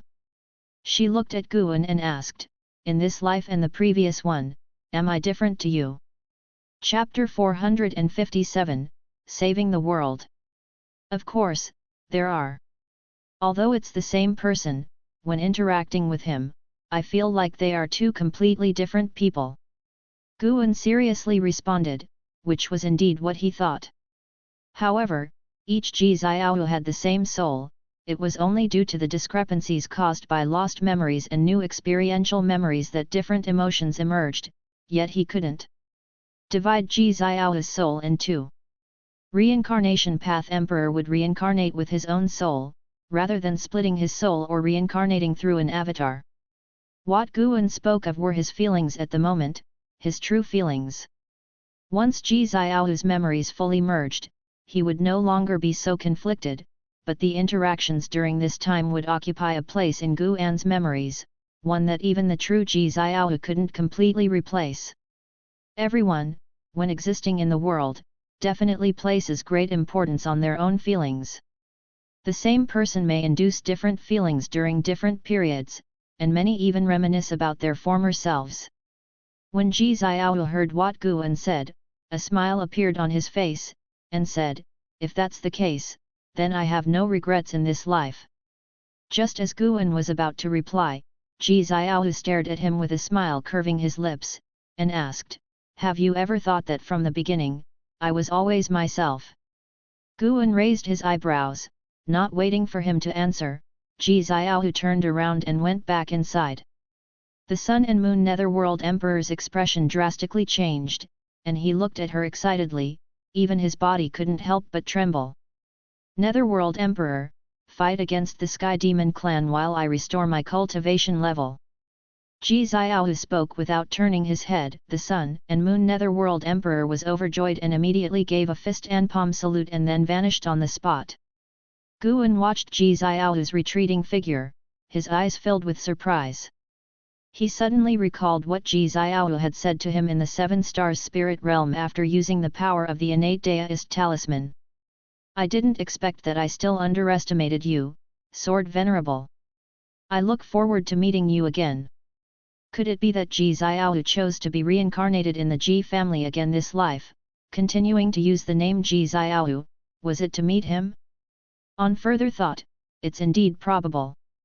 Ji Xiaohu understood all her karmic ties, and when she was in peril, Sword Venerable Fudao appeared. It could not be coincidental. The strength Guan had displayed should have been capable of annihilating the Seven Stars Spirit Realm at any moment in Ji Xiaohu's eyes. Possessing such power yet only intervening during her moments of crisis was indeed suspicious. Guan thought of Ji Xiaohu's attitude towards him in this life. He couldn't clearly tell if she was just acting superbly or if her feelings were genuine. He didn't ponder further and turned towards the stairs. The sky continuously streaked with shooting stars, strong winds consistently approached from afar, and the whole Third Medicine Valley was inundated with noise, the atmosphere filled with a tense and frightening aura. Although the Taixuan continent had temporarily not been affected, the territories overseas were already enveloped in turmoil. The Sky Demon Great Sect swept across all lands, numerous transport barriers emerging, and hordes of sky demons directly descended upon the earth, killing every living spirit they encountered, be it human or demon. From above outer heaven observing the great heavenly spirit land, it was akin to a magnificent scroll upon which ink spots continuously emerged and expanded. Simultaneously, demon god Xianhuang had already arrived near the great heavenly spirit land, and up ahead, 7 free immortals appeared, Yangxian Emperor, Holy Minister, Ancient Immortal Emperor, Saint Ancestor, and 3 free immortals who had returned from outer heaven. Even though they were all in the same great realm, the 7 free immortals felt immense pressure. The oppressive aura of demon god Xianhuang was simply too strong, so strong it made them feel as though they faced a being from a higher realm. Demon god Xianhuang truly is a rarity across the ages. To die at his hand is not a meaningless cultivation life, Saint Ancestor exclaimed, stroking his beard and laughing heartily, fearless. But not all free immortals could sport such nonchalance, many were tense, each summoning their own immortal path supreme treasures with grand and shocking auras. Behind them, the cultivators of Holy Court and Immortal Dynasty were locked in battle with the heavenly demons, now fully united against the foreign enemy after countless years of strife. Some fled, but many chose to fight to the death, defending the great heavenly spirit land. 2 days later, at midday, the sky remained dark and the black clouds rolled heavily. Zhu Luo Sword Monarch meditated under a tree, gazing into the distance, deep in thought. Su Ji, dressed in blue, approached Zhu Luo Sword Monarch, bowed respectfully, and said, "Senior, thank you for your guidance all these years. I am prepared to join my sect in the campaign, unsure if I will return. I have not yet repaid you for your teachings, I can only come to pay my respects beforehand." Indeed, go. A world in chaos is a golden age for true talents. With the natural order upturned, as long as you survive, you will be able to seize more opportunities for cultivation, replied Zhu Luo Sword Monarch. Su Ji smiled, thanked him once more, and without any fake sentiment, turned and left. Zhu Luo Sword Monarch was indifferent to his life or death, the words spoken were out of respect for Guan. Su Ji was just one example, although the Taixuan continent was far from the turmoils, leading the righteous path sects like the Supreme Sect agreed in short order to launch an expedition overseas to battle demons and contribute to protecting the world. When LV Batian issued the recruitment edict, all members of the sect were excited, proud to be part of the Supreme Sect. Which disciple of the righteous path wouldn't wish to save the world? Facing such a catastrophe, the Supreme Sect's readiness to strike was enough to inspire 9/10 of the disciples, even sparking in some the fervor to fight to the death for the cause. The third medicine valley was not conscripted since it primarily cultivated medicinal herbs. Nevertheless, Guan also offered his disciples the choice: they could join if they wished but must think it through themselves. He, for one, would not intervene unless the enemy reached the Taixuan continent. After Guan spoke, more than 500 disciples expressed their desire to join the supreme sect in the campaign. Many others were observant, and only a few had no interest in leaving. That day, Guan left the third medicine valley alone, refusing to let Blood Prison Great Saint accompany him. He arrived at the outer world cave, took the three girls Tian Yao and in a single step crossed overseas to a remote island far from the Taixuan continent. Standing on the island, Tian Yao and the two other girls could see the sky in all directions churning with demonic qi, as if they were in the middle of the demon world. Having not come out for nearly 1,000 years, they found everything novel. In half an hour, the tribulation will begin. You may roam the island, said Guan, his gaze then shifting toward the distant sky. It wasn't Demon God Xianhuang who had made a move yet, but the Sky Demon Emperor, who, with his strength alone, was suppressing 7 major free immortals, showing overwhelming power. It was deliberate of the Sky Demon Emperor. Guan could feel the morale of the demon side continually rising, while the Holy Court and Immortal Dynasty, after 2 days of bloody combat, were losing their will to fight and now struggled out of instinct. Guan noticed that the layer of heavenly Dao light in the outer sky was weakening, sparking his interest. Will the aura of the silent destruction domain devour the heavenly Dao destiny? Could it be that the battle between the great heaven and earth is a struggle between the silent destruction domain and the heavenly Dao? His gaze traveled through the boundless battlefield and landed on the remote universe's Black City, curious about what the Annihilation God Emperor intended to do. Chapter 458, The Most Reliable Existence. An hour quickly passed, and Tian Yao came back to Guan's side with her 2 companions. Master, how should I go through my tribulation? I feel nothing right now. Tian Yao said coyly, not even daring to meet Guan's gaze. The master brought her here to break through, but she hadn't caught the feeling of breakthrough. How embarrassing. The fact she hadn't spoken earlier was that she wanted to take this opportunity to see the world outside. Guan smiled and said, no worries, just find a place to stand. Upon hearing this, Tian Yao was overjoyed, quickly thanked him, and then walked toward the empty ground in front. Tianqing and Tianbai stood behind Guan, not daring to disturb him, whispering quietly among themselves about Tian Yao's impending breakthrough. Soon, Tian Yao chose her spot. She stood on the empty ground, looking at Guan with nervousness and anticipation. Immediately, Guan waved his sleeve, and a breeze rushed towards Tian Yao, making her skirt flutter, outlining her perfect body curves. The spiritual energy between heaven and earth surged abruptly, almost drowning Tian Yao. In that instant, Tian Yao felt a choking sensation, but it vanished in a flash. Right after, the demonic power within her started to flow into her demon core. Boom! A thunderbolt suddenly appeared, its booming sound tearing through all clamor in the world, startling Tianqing and Tianbai, who looked up. The thunderbolt left an afterimage in the sky, with thunderclouds beginning to form around it. The clouds of the heavenly tribulation were denser and more oppressive than demonic clouds. Tian Yao looked up, her eyes revealing a trace of fear. This heavenly tribulation was clearly different from the ones she had crossed before, but she instinctively looked at Guan. Seeing him standing in the distance, her heart immediately settled. The heavenly tribulation was about to begin. She must reach the Nirvana realm and not disappoint her master. She looked at the sky again, her eyes no longer showing fear, only excitement. Once upon a time, the Heaven Phoenix Demon Mother of the Unification Realm had been the most terrifying being in her eyes, but now she had far surpassed her, continuing to chase higher realms. All this was bestowed by her master. For nearly 1,000 years, the master had not mistreated her, she only needed to take care of medicinal herbs, which the master himself had collected. She had always wanted to repay Guan, but her strength was not enough. Maybe when she reached the Nirvana realm, she would be qualified to help her master. Over an endless ocean, waves crashed against a lone mountain, on top of which stood a figure in black clothes. It was Li Yi. Li Yi looked up at the sky. Although he couldn't see beyond it, he could feel a tremendous pressure descending from above, even oppressing him. When will I be able to achieve the Nirvana realm?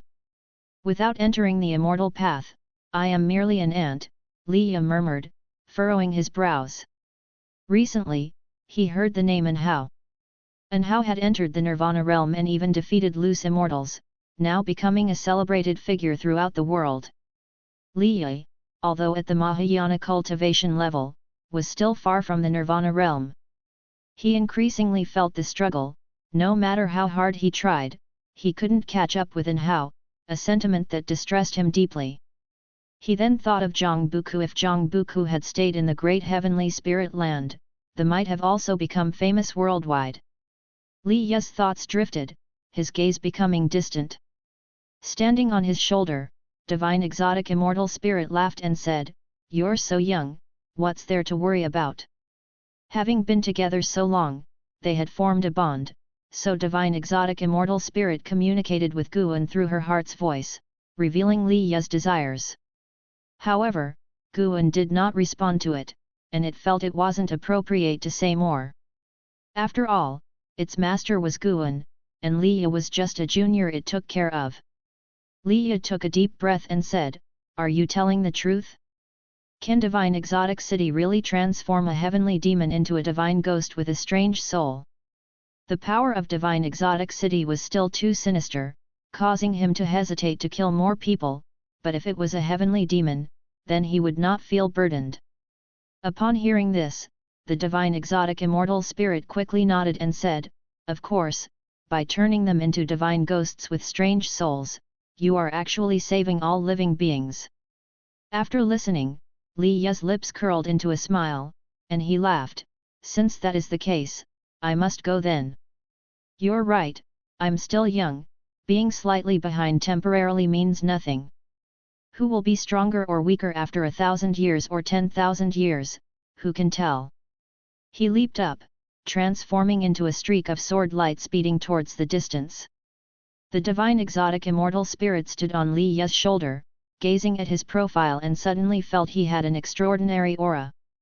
His talent did not seem dazzling, but there was a tenacity about him that made him appear remarkable. Perhaps after 10,000 years, this young man could truly become a renowned figure throughout the world. Thinking so, the divine exotic immortal spirit turned its thoughts to its own master. Where would the master be in 10,000 years? No. By that time, it must stay with the master, lest the master really does give it away to this young man. The divine exotic immortal spirit shuddered, shook its head, and looked forward again, its little fist clenched, brimming with fighting spirit, yet appearing somewhat naive. Violent winds surged within the universe, an anomaly created by the rampant spiritual energy. The heavenly demon Great Emperor landed back on the shoulder of demon god Xian Huang, just like the divine exotic immortal spirit on Li Yi's shoulder. He looked ahead at the 7 free immortals and laughed, "Gentlemen, enough of the chaos, are you ready to die?" Upon hearing this, Yang Xian Emperor and the others prepared for battle, not daring to take it lightly. They had fought until now and could see no chance of victory, but they could not retreat, they could only keep defending, even if it was just for a moment longer. "Your Majesty, where exactly are you?" Holy Minister gritted his teeth, his eyes filled with unwillingness. At this moment, not only the people of the Holy Court were thinking of Shengtian, but also Yang Xian Emperor was thinking of Shengtian. Yang Xian Emperor had to admit that in defending against foreign enemies, Shengtian was the most reliable. He also thought of Guan, but he knew Guan would not intervene unless the enemy confronted Guan directly. In his view, Guan had come from outer heaven, was an otherworldly great power that had secluded himself here, and had no obligation to guard the great heavenly spirit land. Just then, the aura of demon god Xian Huang changed, and he opened his mouth, a scorching breath emerging from it, his surrounding black aura dispersing, gradually revealing his true form. He was bare-chested, his body human-like, but his chest bore a mouth full of sharp teeth, his mouth's darkness acting like a gateway to the abyss, chilling to the bone, his face ferocious, eyes pitch-black with occasional glimmers of blood-red pupils, his skin appearing scorched, his hair flowing, and upon a closer look, each hair strand resembled a dragon snake with black dragon heads at the tips, relentlessly emitting a fiery aura. His waist encircled by a bone dragon, his legs sturdy as pillars that could not be shaken, wrapped in flowing demonic qi till the knee, his feet unseen. When demon god Xianhuang opened his mouth, the pressure on the 7 free immortals doubled. "Gentlemen, let's all out fight." Saint Ancestor spoke, his tone grave. The other free immortals could also feel the terrifying power accumulating in demon god Xianhuang. Demon god Xianhuang was facing the great heavenly spirit land. If they moved aside, the beings of great heavenly spirit land would face annihilation. Chapter 459, Beyond the Free Immortal Realm. Boom! Boom! Boom! Thunderstorms constantly struck down, assaulting Tian Yaoer, who countered with her demonic power, her body trembling, barely holding on. "Give it your all, and if you can't bear it, I'll step in." Gu An's voice reached her, slightly calming Tian Yaoer's heart. After all, Tian Yaoer had accompanied him for 1,000 years, he couldn't bear to test her and thus spoke to comfort her directly. It would be different for An Hao and Yang Jian. Cough cough. Am I, as her master, somewhat biased? Gu An thought so, feeling a bit guilty. He instinctively looked toward the distant An Hao, who was battling fiercely with the warriors of the Sky Demon Great Sect, moving through the battlefield with awe-inspiring valor. Yes, that's how a male disciple should be tempered. Gu An, noticing that the tribulation was still in its early stages, began to survey the world with his divine thought. He didn't want to interfere too much with this catastrophe, he just wanted to wait for the tribulation to end, protect those he cared about, and then step into a new epoch. Because even if he interfered, new calamities would arise, and continuous meddling would only lead to more brutal outcomes. However, seeing the suffering mortals in the world, Gu An felt somewhat reluctant. He was indifferent to the deaths of cultivators and demons, as those beings at least possessed the power to resist fate and simply failed. However, the common folk, those without cultivation levels, lacked even the power to resist. He saw 2 Nirvana realm great cultivators in combat, their residual power too strong, a blazing fire falling to the mortal world, directly burning alive hundreds of thousands in a town, their screams turning the area into a hell on earth. Gu An sighed, resigning himself. His gaze hardened, and the sea of fire instantly dispersed, the unburned survivors quickly freed from their burns. Gu An didn't seek revenge for them, saving them was already fortunate. Maybe it's a good chance to grab some lifespan. Gu An thought, not out of saintly compassion but to take the heavenly demons' lifespans amidst the chaos. Yes, that was the plan. Gu An's divine thought directly enveloped the great heavenly spirit land, and as those heavenly demons were about to be slain, his divine thought would immediately strike, severing their last thread of life. Various prompts appeared before his eyes. If he encountered mortals attacked by heavenly demons, he would also directly eliminate those demons, regardless of whether there were cultivators around. As the tribulation progressed to a certain stage, Tian Yaoer's aura began to rise, and Gu An's lifespan also rapidly increased. Every second, more mortals were saved by him, and even more heavenly demons died beneath his divine thought. In the midst of crossing the tribulation, Tian Yaoer suddenly sensed something, looked up, and her eyes widened in shock. Not just her, but Tianqing and Tianbai felt the same. They saw a wave of fire piercing through the rolling thunderclouds, unstoppable, descending with the power to annihilate, causing all 3 women to tremble with fear, feeling as if the sky were collapsing. Gu An suddenly swung his sleeve, dispersing the fire wave in the sky, then said, focus on breaking through and feel the transformation brought by nirvana. Tian Yaoer came back to her senses and immediately closed her eyes to sense the changes in her body. Tian Bai muttered, "How strong was that flame just now?" "I'm not sure, but it was definitely beyond our imagination," Tianqing responded, her gaze fixed on Gu An's back, her eyes filled with admiration. At the same time, outer heaven. Demon god Xianhuang strode toward the great heavenly spirit land, unstoppable, flames continuously erupting from his mouth, his lower half enshrouded in rolling black mist, making him appear even more terrifying.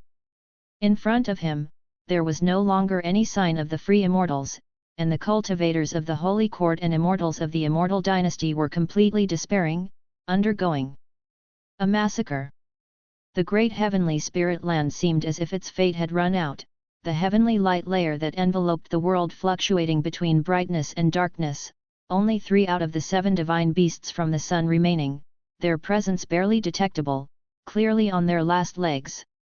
The heavenly demon emperor's lips curved upwards, and he said, "Descend upon the mortal world." As his words fell, demon god Xianhuang suddenly leapt up, like Mount Tai bearing down, plunging toward the great heavenly spirit land, scattering the sea of clouds along his path, forming an expansive ring of shockwaves. A thunderous roar resounded across heaven and earth. Demon god Xianhuang crashed onto a continent, the earth instantly shattering, fierce winds sweeping rocks and trees in all directions. From high above, the expansive continent showed spider-web-like cracks, with firelight appearing within the depths of the cracks, as if magma was about to burst forth. Standing on the continent, demon god Xianhuang appeared as though standing on a small towering figure sible from any corner of the continent. Island. The heavenly demon emperor stood on demon god Xianhuang's shoulder, twisted his neck, soared away, and flew towards the distance, meanwhile commanding demon god Xianhuang, "Exterminate the creatures of this great heaven and earth, try to preserve the world itself." Demon god Xianhuang immediately looked up, emitting a sky-shaking roar. Roar! This roar intensified the fear for beings trapped in dire straits. Even the disciples far in the third medicine valley of the Supreme Sect were startled, all turning their heads to see where the sound came from, and what kind of entity had made it. An Xin, who was meditating under the mystic pure tree, furrowed her brows, wondering if her master, who had gone out today, might be going to battle such a demon. The roar of demon god Xianhuang instilled fear in everyone. An Xin felt as though she were in a cold cellar, her whole body chilled, as if she were about to face the most terrifying existence in the world. The declaration of war from demon god Xianhuang unsettled all the powers in the great heavenly spirit land.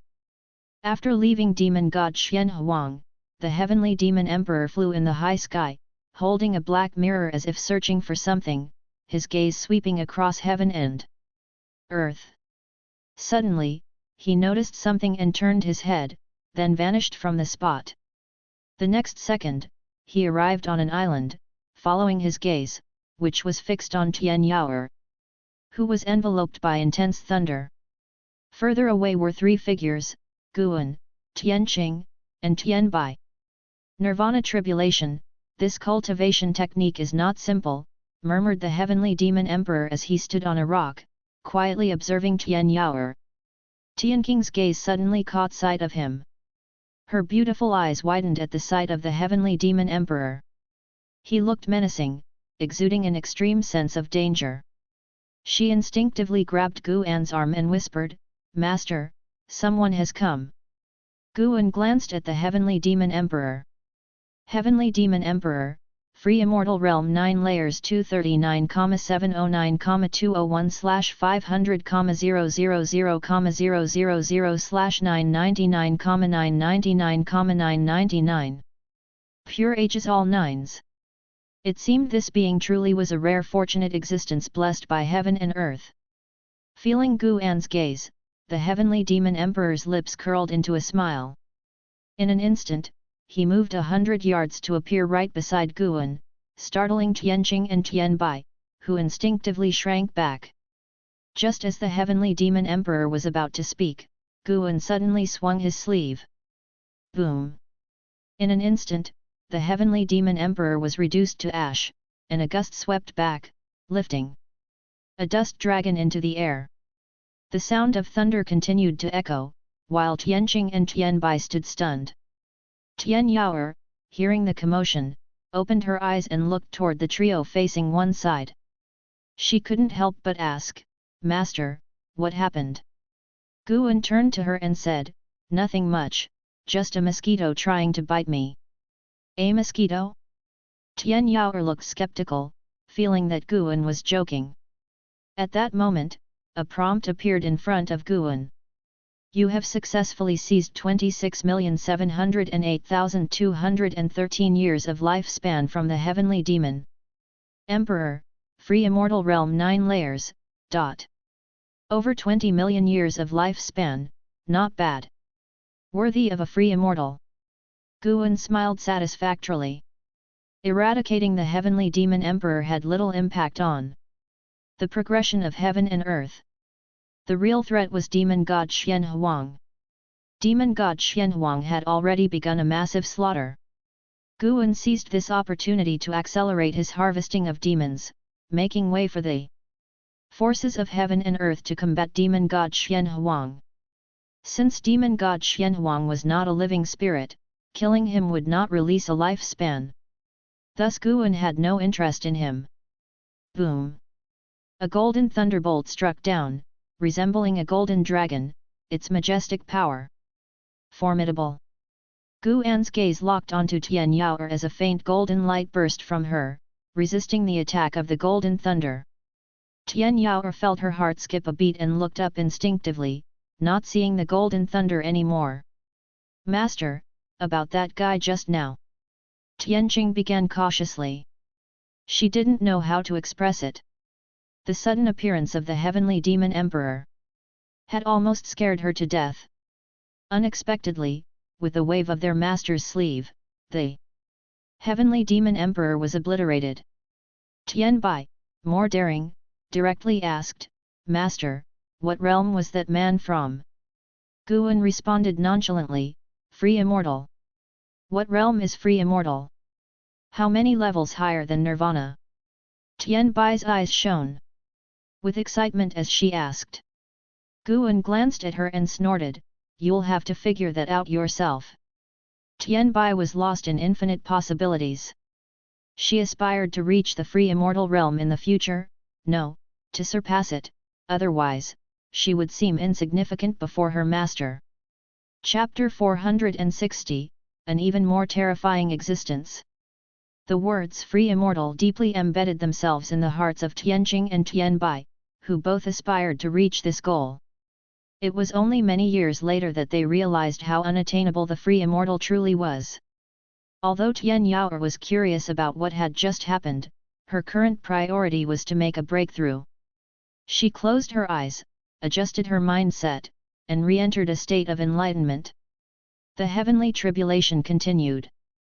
The heavenly demon Great Emperor, who had suppressed the 7 free immortals, died silently without anyone noticing, as if he had never been to the great heavenly spirit land. As Guan watched Tian Yaoer undergo her tribulation crossing, he extended his divine thought throughout the world, continuing to expel demons and, incidentally, to save mortal spirits. The roar of demon god Xianhuang constantly resounded, killing countless beings with his power every moment. More and more sects began rushing to where demon god Xianhuang was located. Despite the terrifying aura of demon god Xianhuang, they had to confront him to protect the great heavenly spirit land. It was their home, and they had no choice. Guan noticed that the free immortals like the Yangxian Emperor were not dead but had all gathered in one place, apparently discussing something. In a valley, 7 free immortals were meditating on the grass, their auras weak, some even engulfed in flames, looking utterly bedraggled. The saint ancestor opened his eyes and looked at an elderly man in white robes standing with his back to them, and asked, "Who are you, sir, and why have you saved us? You likely do not belong to the great heavenly spirit land." He was the oldest among the 7 free immortals and had never seen this white-robed elder before, which led him to this conclusion. This white-robed elder was indeed the reincarnator who had once visited the Third Medicine Valley and had faced the Ju Luo Sword Monarch. Without turning around, the white-robed elder said leisurely, "The world is vast, and even free immortals cannot see everything clearly. I saved you because I have some connection with the great heavenly spirit land. I have deduced countless times and see no hope. Perhaps Heavenly Dao intends to cleanse the mortal world, and the silent destruction domain seeks to exploit the weakness. You had better leave early and seek other paths." At these words, the free immortals' faces changed. The ancient immortal emperor spoke with a heavy tone, "Senior can save us from the hands of demon god Xian Huang, your divine skills are surely beyond our imagination. If the great heavenly spirit land is destroyed, where can we go? Although there are many realms, they are all guarded by great powers. Can you point out a path of survival for us?" The other free immortals echoed his plea, as they were bound by the chi fortune of the Holy Court or the Immortal Dynasty. If the great heavenly spirit land were destroyed and chi fortune dissipated, their cultivation levels would severely drop, or worse, they would perish altogether. This was also why, despite the Holy Court's strength, they could not uproot the Immortal Dynasty as it was blessed by the heavenly chi fortune. The white-robed elder, with his back still turned to them, shook his head and said, "You do not understand what you are facing. Whether the Sky Demon clan or forces from Xianyu, they are not the main cause of the destruction of the great heavenly spirit land, they are merely opportunists." These words silenced the free immortals. Having lived for so many years, how could they not be aware of the existence of Heavenly Dao and the similar trials recounted in ancient legends? When Heavenly Dao wanted to reset the world, it would bring various calamities. After a long while, the Yangxian Emperor stared at the white-robed elder, breaking the silence, and asked, "Then, Senior, what are you plotting?" The white-robed elder turned around, looked at him, and said, "I am looking for someone." "Who?" "I cannot tell you." The white-robed elder's response made the Yangxian Emperor furrow his brows. He thought of Sword Venerable Fudao, as there had been many powerful beings from outer heaven in recent years, were they all searching for some specific entity? Roar! The roar of demon god Xianhuang echoed from afar again, this time more strained, clearly attacked by someone.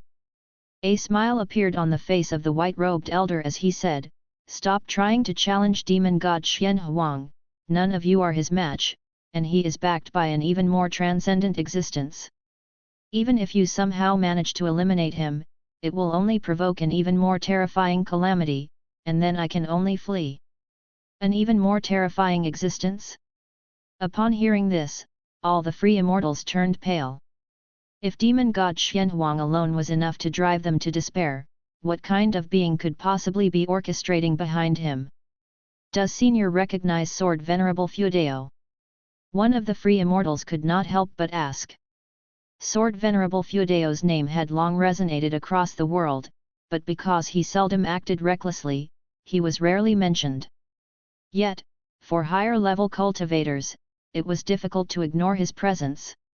Upon hearing the name Sword Venerable Fudao, the white-robed elder's expression subtly changed. He replied, "I do not know him, but I have once witnessed his elegance. He is also a being transcending the 9 heavens of immortal path.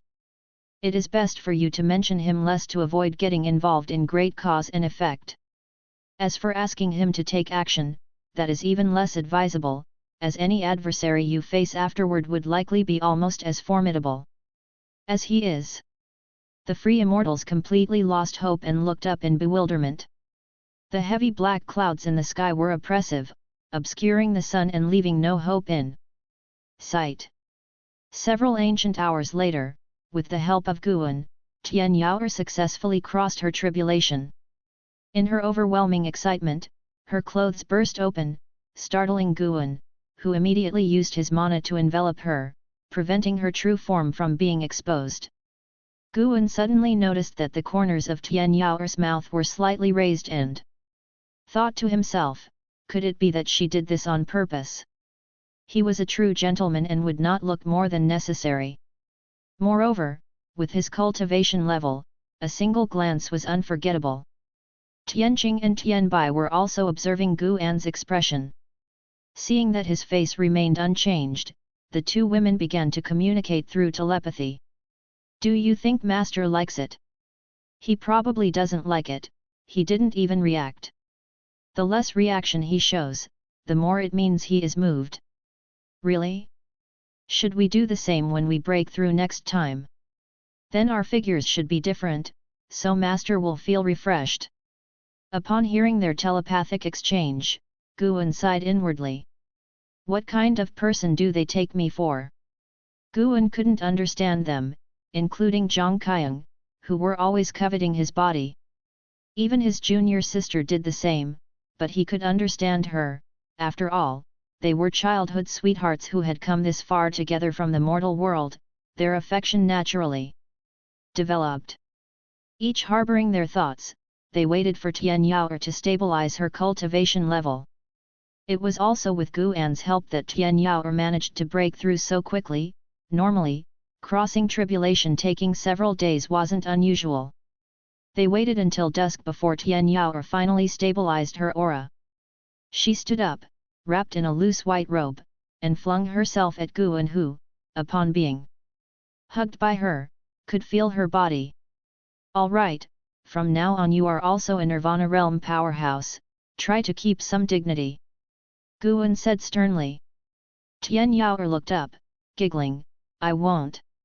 I just want to be like this, even if it means hanging on to my master forever, I am willing. Hanging on forever? Aren't you tired? Guan shook his head with a smile. Tian Yao blinked and asked, what about trying for 100 years? 100 years? Guan's face twitched, and he immediately pushed her away. Tianqing and Tianbai came over and asked her how she felt now. Tian Yao was very excited and began talking about the transformations of the Nirvana realm. Tianqing and Tianbai listened attentively, while Guan, not in a hurry to get back, continued to eliminate demons. During this half-day period, the lifespan he had harvested had almost reached 1 billion years. If he had to cultivate by conventional methods, it would take hundreds of years. With Guan operating covertly, the Sky Demon Great Sect was temporarily unable to overturn the world, and the slaughter methods of demon god Xian Huang, in order to preserve heaven and earth, were not too wild. As night fell, after sending Tian Yao and the two women back to the outer world cave, Guan finally returned to the third medicine valley. Before going upstairs, he sensed Ji Xiao's presence. Ji Xiao's cultivation level had already climbed to the immortal path realm, and the power accumulated in the primordial deist talisman could burst forth at any moment. He did not linger, but went straight upstairs and into the house, sat down at the desk, and picked up a book to read. Having eradicated many heavenly demons and saved many mortal spirits today, he felt content and thus was in the mood to read. 30 minutes later, footsteps came from outside the door. Guan waved his hand, and the door opened, with Ji Xiao walking in. She stood at the doorway, without moonlight shining on her, appearing like a shadow. Guan looked up at her and asked, "Are you ready?" Ji Xiao's face was calm as she said, "The battle with the Sky Demon Emperor is a promise between him and me. I must defeat him to overcome the demons of defeat in my heart. But you are bound by the rules of reincarnation, you couldn't possibly be his match," Guan asked, feigning concern. He began calculating Ji Xiao's fate. Indeed, the future had changed again. Subscribe to Chinese Novel Audiobook YouTube channel. Chapter 461, Just Want to Test the Edge of the Annihilation God Emperor. Guan calculated that Ji Xiao, due to not encountering the heavenly demon Great Emperor, would end up battling against the demon god Xian Huang, and furthermore, there would be even stronger beings targeting her, wishing to forcefully drag her from the reincarnation rules. Indeed, troublesome. He had helped Ji Xiao handle the heavenly demon Great Emperor, but in doing so, he had attracted the attention of an even more formidable existence. It's precisely because of the reincarnation rules that even if I'm not his match, there won't be any trouble. At worst, I'll just be expelled back to the yin-yang domain, Ji Xiao calmly replied. Guan couldn't directly reveal the future, so he asked, "Aren't you afraid there are other beings behind the heavenly demon Great Emperor?" Ji Xiao closed the door and then walked over to the table. She looked at Guan and said, "The appearance of the demon god Xianhuang indicates that there are stronger beings plotting from behind the scenes, but it's none of my concern. I'm not burdened with the mission of saving all living beings." She leaned forward, raising her right hand toward Guan. Guan could have avoided it, but sensing a farewell atmosphere, he chose not to. Ji Xiao reached across the table and grabbed his collar. Her eyes were complex as she said, "It's strange. We haven't gone through any heart-wrenching story nor faced adversity together. The days we spent together were so mundane, yet why am I moved by you, feeling emotions I never had before?" Guan tilted his head and asked, "You're asking me? I'm curious too. Is it because I'm too handsome?" Usually, Ji Xiao would have glared at him, but she was not in the mood to care about such trivial matters now. Her right hand suddenly pulled with force, drawing Guan toward her. In that moment, Guan had plenty of time to react, and countless thoughts raced through his head, but inexplicably, he chose not to resist. The two quickly drew closer, and eventually, their lips met. Guan's eyes widened, but seeing Ji Xiao's somewhat resentful gaze, he lost the interest to pretend. The two just looked at each other, and the entire world seemed to fall silent. In their eyes, there was only each other. Guan understood what she was thinking. Ji Xiao couldn't figure out what was on his mind, but she wasn't disappointed because she had already made her decision. After a while, Ji Xiao let go, gently pushing Guan back. Looking at Ji Xiao's expression returning to indifference, Guan couldn't help but sigh. "When I first saw you as a child, your gaze was just like it is now. I thought you were emotionless." Ji Xiao stared at him and said, "You guessed right. After tonight, I will sever these feelings. Your cultivation level is higher than mine, so if we meet again later, let's pretend this past never existed." Guan asked, "Why? Are you afraid I'll become your weakness?" Ji Xiao shook her head, speaking in a very calm tone, "No, it's just that I want to become the strongest, and you are also that kind of person. How can there be two strongest in this world?" With that, she turned and walked away. She walked to the door and glanced back at Guan, saying, "You are the only man who has ever moved my heart, in all the reincarnations." Clang! Ji Xiao opened the door and left, closing it behind her. Guan turned to look outside the window, where demonic qi obscured the moon. He raised his hand to touch his lips and let out a light chuckle. Love in this world, what is it really? It commands people to pledge their lives to each other. Guan murmured to himself, not feeling sad, his tone even slightly cheerful. This morning at dawn, Ji Xiao departed with the Sun and Moon Netherworld Emperor. They had few close friends in Medicine Valley, so their departure went largely unnoticed. As Guan wandered through the valley, he found himself standing before 10,000 Sword Mountain, where Zhu Luo Sword Monarch stood before a stele, lost in contemplation of the mountain. "The great heavenly spirit land is in peril, why do you not leave?" Guan approached him and asked curiously. Zhu Luo Sword Monarch came back to his senses, turned, and gave Guan a respectful bow, saying, "The seniors have not left, why should I? Moreover, this catastrophe is aimed at all living beings of great heaven and earth. As a free immortal such as myself, as long as I do not become their enemy, I should not encounter any trouble." Guan nodded, then followed with another question, "Has your Dahong Sword Heaven ever experienced such a calamity?" Zhu Luo Sword Monarch replied, "Yes, a very long time ago. It is said that Dahong Sword Heaven was the only survivor of that era. Indeed, having endured such a calamity is what qualified De Hong Sword Heaven to traverse the myriad universes. As he spoke of De Hong Sword Heaven's past, his face showed a trace of pride. Who is the current ruler of De Hong Sword Heaven? Guan asked curiously.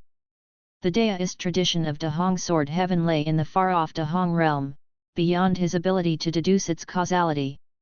Yet he had an intuition that Yang Ping'an might be an ancient figure in relation to today's De Hong Sword Heaven.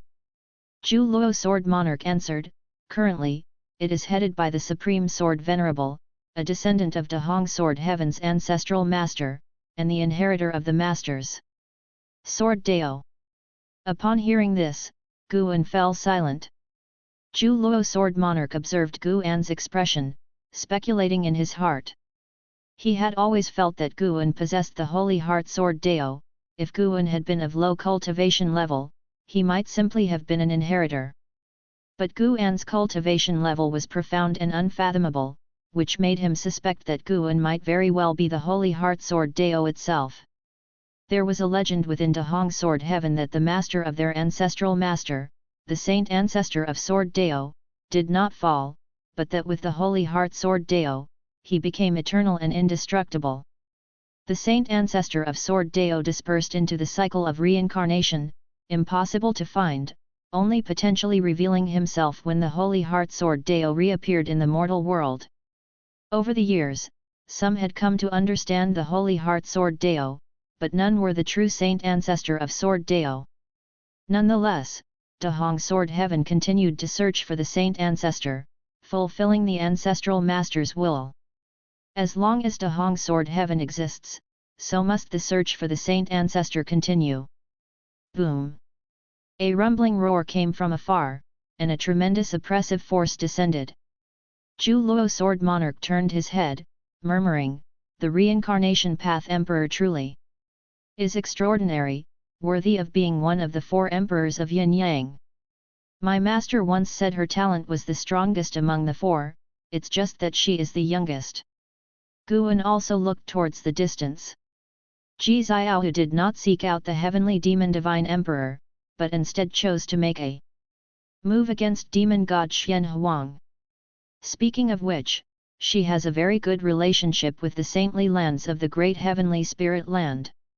If she can find Shengtian, with Shengtian's abilities, perhaps he could preserve the holy court.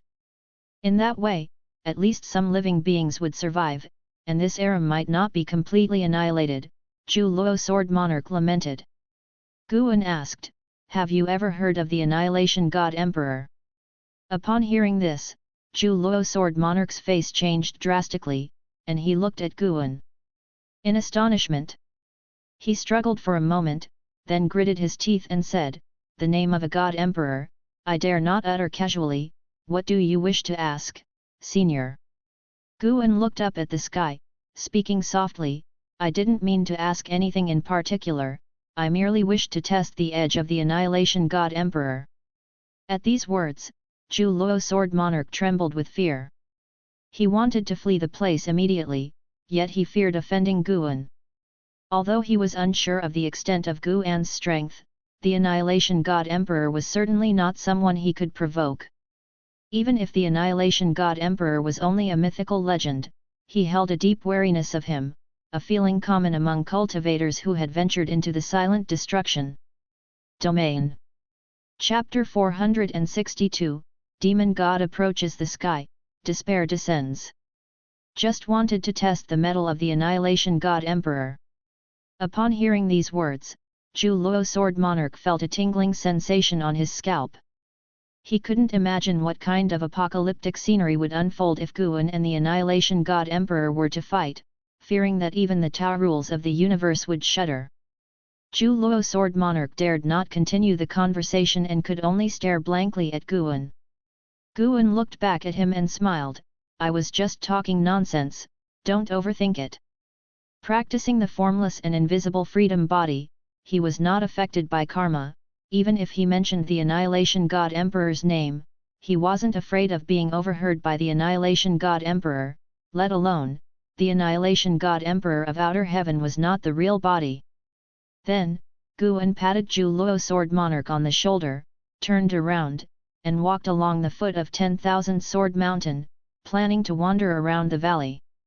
While it seemed he was inspecting Medicine Valley, his divine thought was constantly watching Ji Xiaohu. Faced with the formidable demon god Xian Huang, Ji Xiaohu completely unleashed the power of the primordial deist talisman.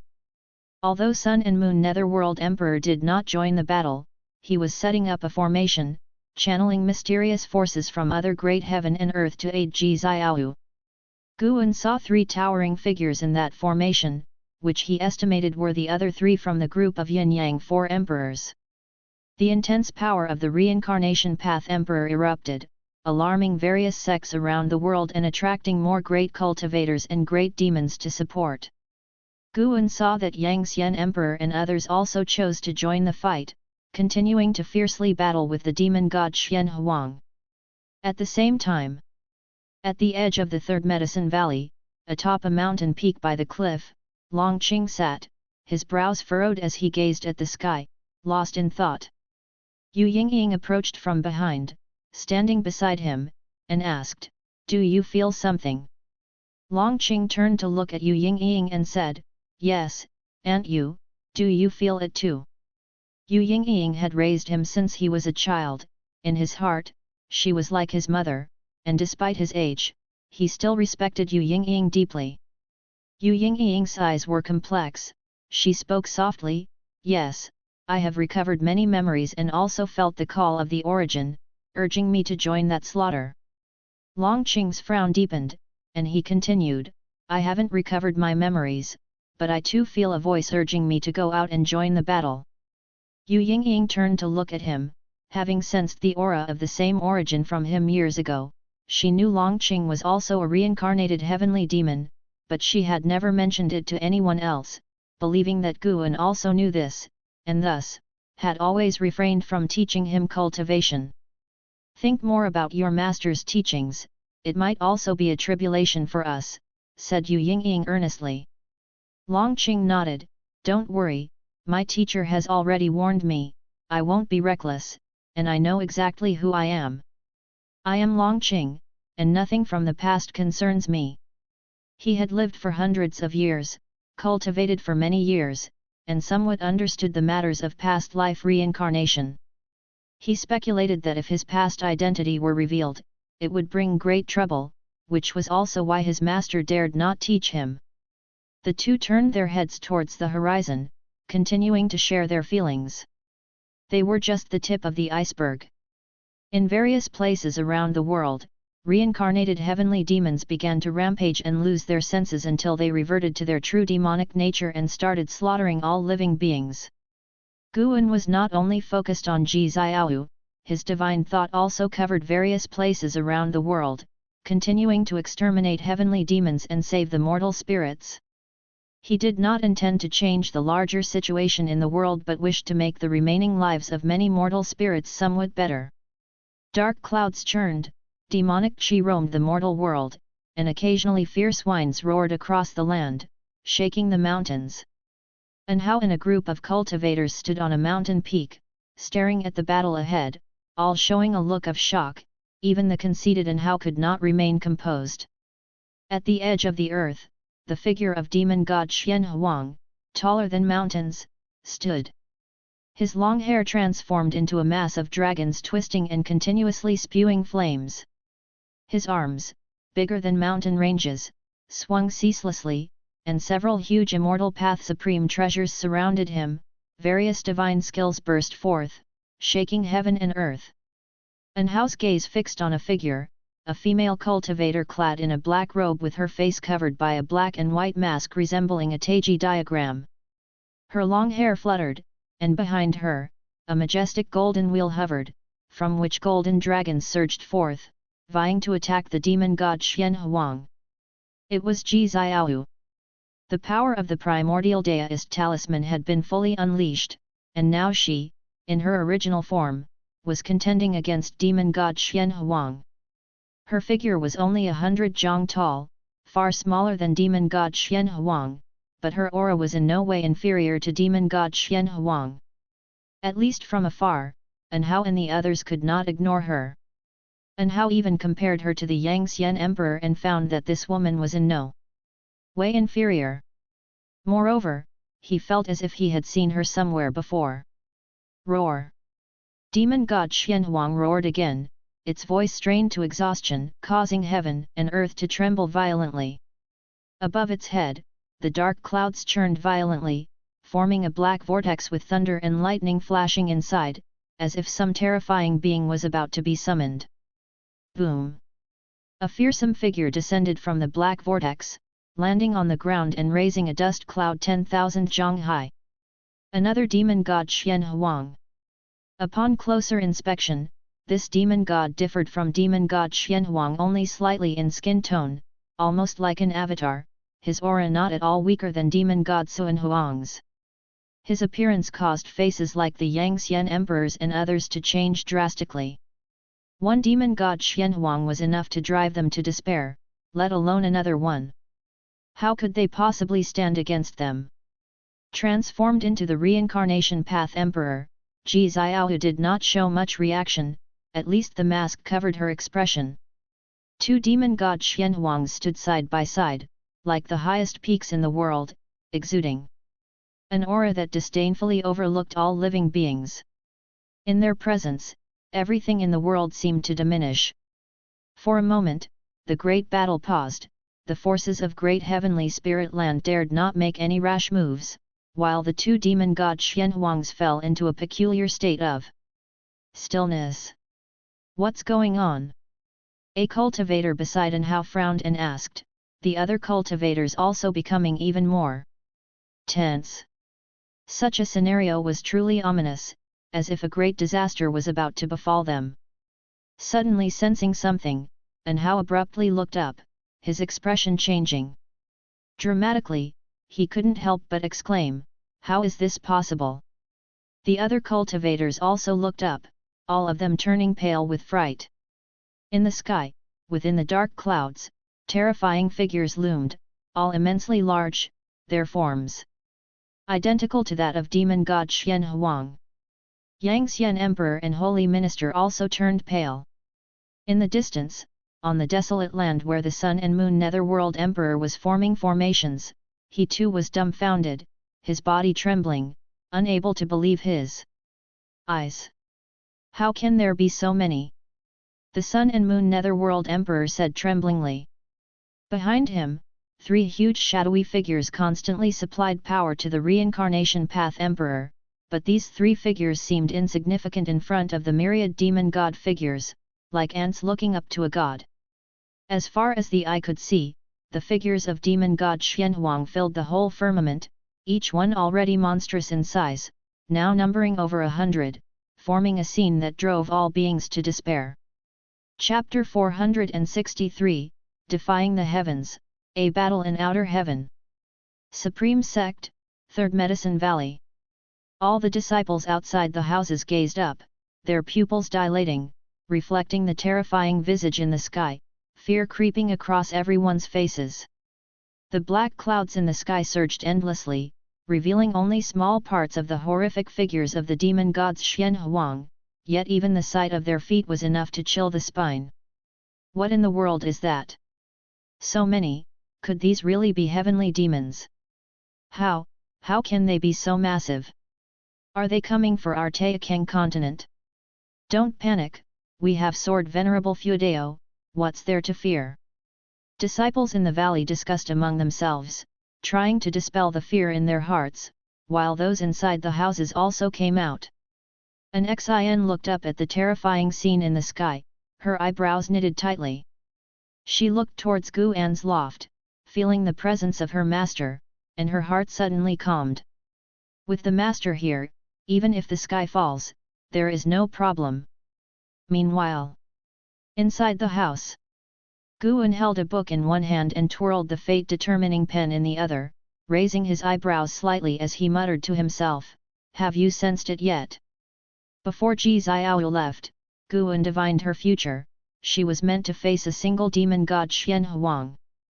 After a fierce battle and securing victory, she would encounter the Annihilation God Emperor's intervention. Now, the number of demon gods Xianhuang had surged to 120, Clearly the Annihilation God Emperor had foreseen something. His target was not Ji Xiao, nor the free immortals of the great heavenly spirit land, but Guan. Guan had eradicated many heavenly demons, the Annihilation God Emperor could not be unaware. However, the Annihilation God Emperor could not foresee the hidden hand behind all this, so he dispatched more demon gods Xian Huang. If he knew it was Guan, he would have directly descended upon the Third Medicine Valley himself.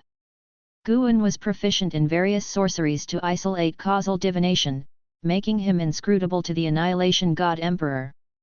As Guan looked at the lifespan notifications that kept popping up, a smile formed on his lips. In the last 2 days, by eliminating heavenly demons, he had already amassed 2 billion years of lifespan. Once this ordeal was over, he planned to prepare for his breakthrough, to reach higher realms sooner for peace of mind. At that moment, footsteps approached from outside the door. "Come in." Before Shen Zhen had even reached the door, Gu An's voice had already reached her. The door was pushed open, and Shen Zhen stepped quickly inside, closing the door behind her, then walked over to Gu An's desk and slammed a scroll onto the surface. "How is it? How well did I draw?" Shen Zhen asked proudly. Guan looked intently and saw the figure of a demon god Xianhuang rendered lifelike on the scroll. Guan raised an eyebrow, surprised, and asked, "How did you manage to draw this?" With Shen Zhen's cultivation level, even if she could approach a demon god Xianhuang, it was impossible for her to clearly see their complete form. Could someone have visited her in a dream again? Guan quietly divined, but did not sense anyone else's causality in Shen Zhen. The fact that Demon Short chose Shen Zhen was no coincidence, it was because of her talent.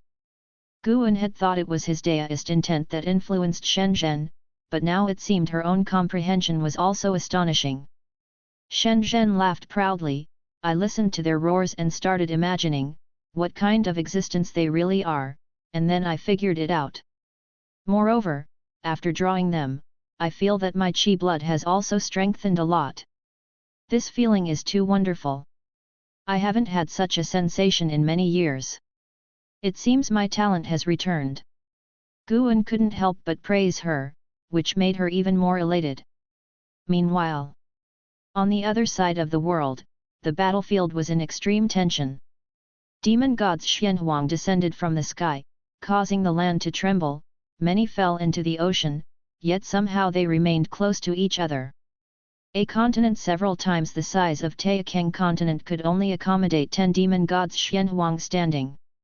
And how and others were frightened into retreat, and it wasn't just them, all cultivators below the level of free immortal were evacuating. Yang Xian Emperor, Holy Minister, and others were surrounded by demon gods Xianhuang. They stood back to back, their faces grim as they surveyed the surroundings. As Ji Xiaohu transformed into the reincarnation path emperor, she found herself encircled as well. Her 100-jong stature seemed like a pebble at the foot of Mount Tai in front of over 100 demon gods Xianhuang. Sun and Moon Netherworld Emperor stood in the middle of a formation, the 3 virtual shadows behind him dispersing with the wind, his body shaking continuously. He didn't gaze at the demon gods Xianhuang but kept his head down, eyes wide open. An indescribable killing intent targeted him, rendering him immobile. How could this happen? With great difficulty, the Sun and Moon Netherworld Emperor uttered a word, unable to say more. He wanted to warn Ji Xiaohu but found himself unable to speak, he could only mutter fearfully in his heart. At that moment, an immense pressure enveloped the entire world. "The fate of the great heavenly spirit land has expired, your interference is against the heavens." It was the voice of the Annihilation God Emperor, resonant and echoing throughout the great heavenly spirit land, heard clearly by all beings. The phrase "fate has expired" filled most living beings with despair, but hearing someone was intervening, a spark of hope ignited in their hearts. The Holy Court, Shengtian?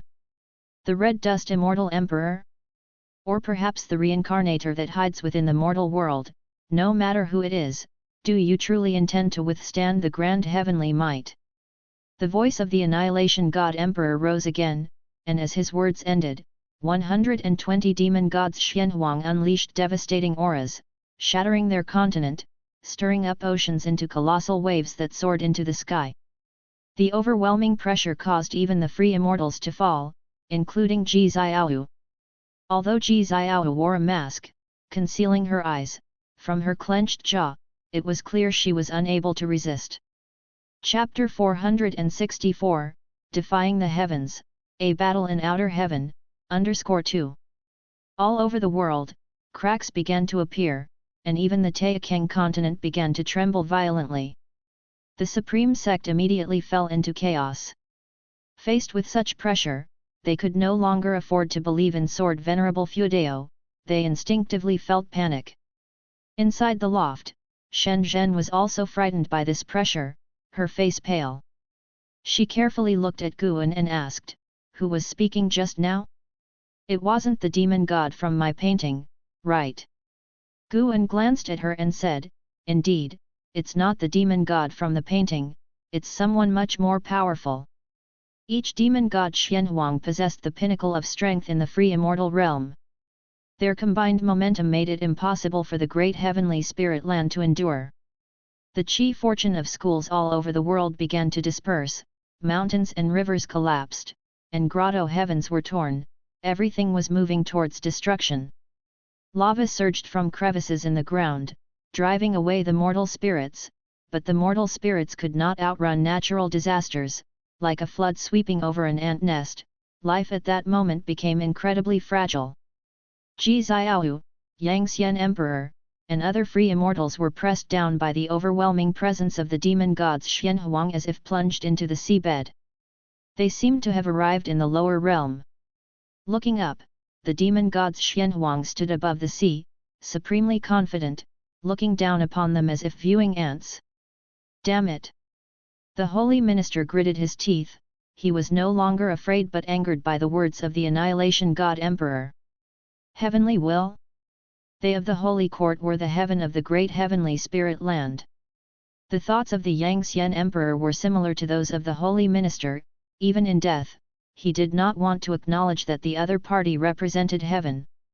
What saddened them most was that not just them, but all beings in the great heavenly spirit land at that moment didn't even have the right to speak. In front of that voice earlier, were they any different from plants? If it really is the heavenly will, then tell me why the heavenly will doesn't let heaven and earth perish on their own, instead letting these undead puppets come out to slaughter.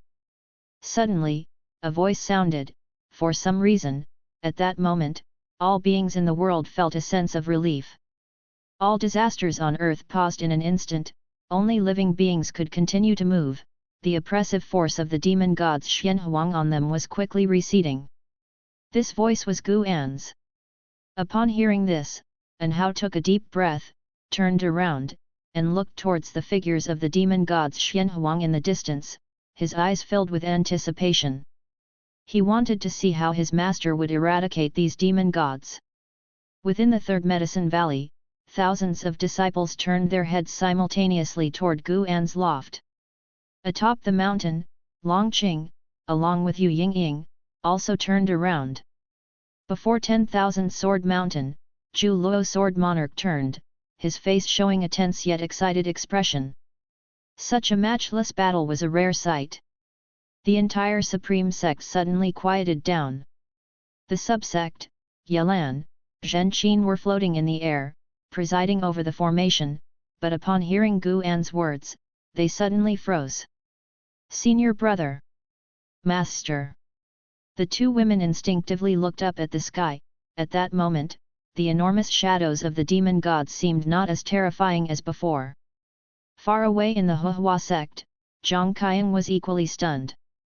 She felt fear from the words of the Annihilation God Emperor and was hesitating whether to abandon the Huhua sect. Then the sound of Gu An's voice arose. She could not have mistaken it, the voice just now definitely belonged to Guan. "So it's you, Sword Venerable Fuedao. I originally thought you were merely in hiding here, but it seems you have other plans." The voice of the Annihilation God Emperor resounded. Far in the cosmos, Black City shook violently, and the grand doors burst open. The Annihilation God Emperor stepped out from the immense black aura as if he had come from the chaotic void, exuding an ancient and vast aura. I indeed do not desire to interfere in worldly affairs, but your self-righteous behavior and your words are unacceptable to me. The fate of this world should be determined by this land itself. Even if its beings are to die, they should perish under the power of heaven and earth, not by the hands of an outsider like you. Gu An's voice rang out again, conducting a remote conversation with the Annihilation God Emperor, fearless and even displaying a resolve that stirred the spirits of all beings. His words resonated deeply with the hearts of the beings. Indeed. Why should their life and death be determined by the heavenly demon? Third Medicine Valley, inside the loft. Shen Zhen looked at Gu An opposite her, extremely excited. Just separated by a table, watching Gu An sitting calmly, sizing her up while conversing with a mysterious enemy capable of destroying heaven and earth, she was so moved that she even wanted to kneel down and worship Gu An. The scene before her was not difficult to depict, but the impact Gu An had on her made it impossible for her to continue drawing. Gu An put down the scroll, lifted the fate-determining pen, and smiled at Shen Zhen. Would you like me to write a couple of words for your painting? Shen Zhen was still stunned and nodded subconsciously. Gu An then firmly held the fate-determining pen and wrote on the painting. If you must interfere, then obliterate the demon god and come to outer heaven to battle with us. The tone of the Annihilation God Emperor suddenly changed, filled with oppression.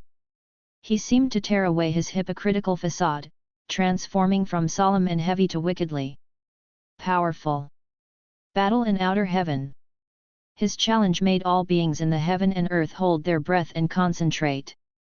The beings awaited the response from Sword Venerable Feudeo. After a few moments. Good. Gu An's voice suddenly rang out, uttering just one word, yet it brought boundless hope to all beings. At the same time, inside the house, as Gu An wrote down the last character, he swung the fate-determining pen forward, and ink flew out, soaring right in front of Shen Zhen. Shen Zhen subconsciously turned her head, trying to chase the flowing ink. With this stroke, Gu An utilized his causal power. The terrifying causal power of Xian Yuan Zai Zai Xian swept unnoticed across mountains and lakes, vast oceans and islands, flying past countless birds and through fleeing cultivators and demons.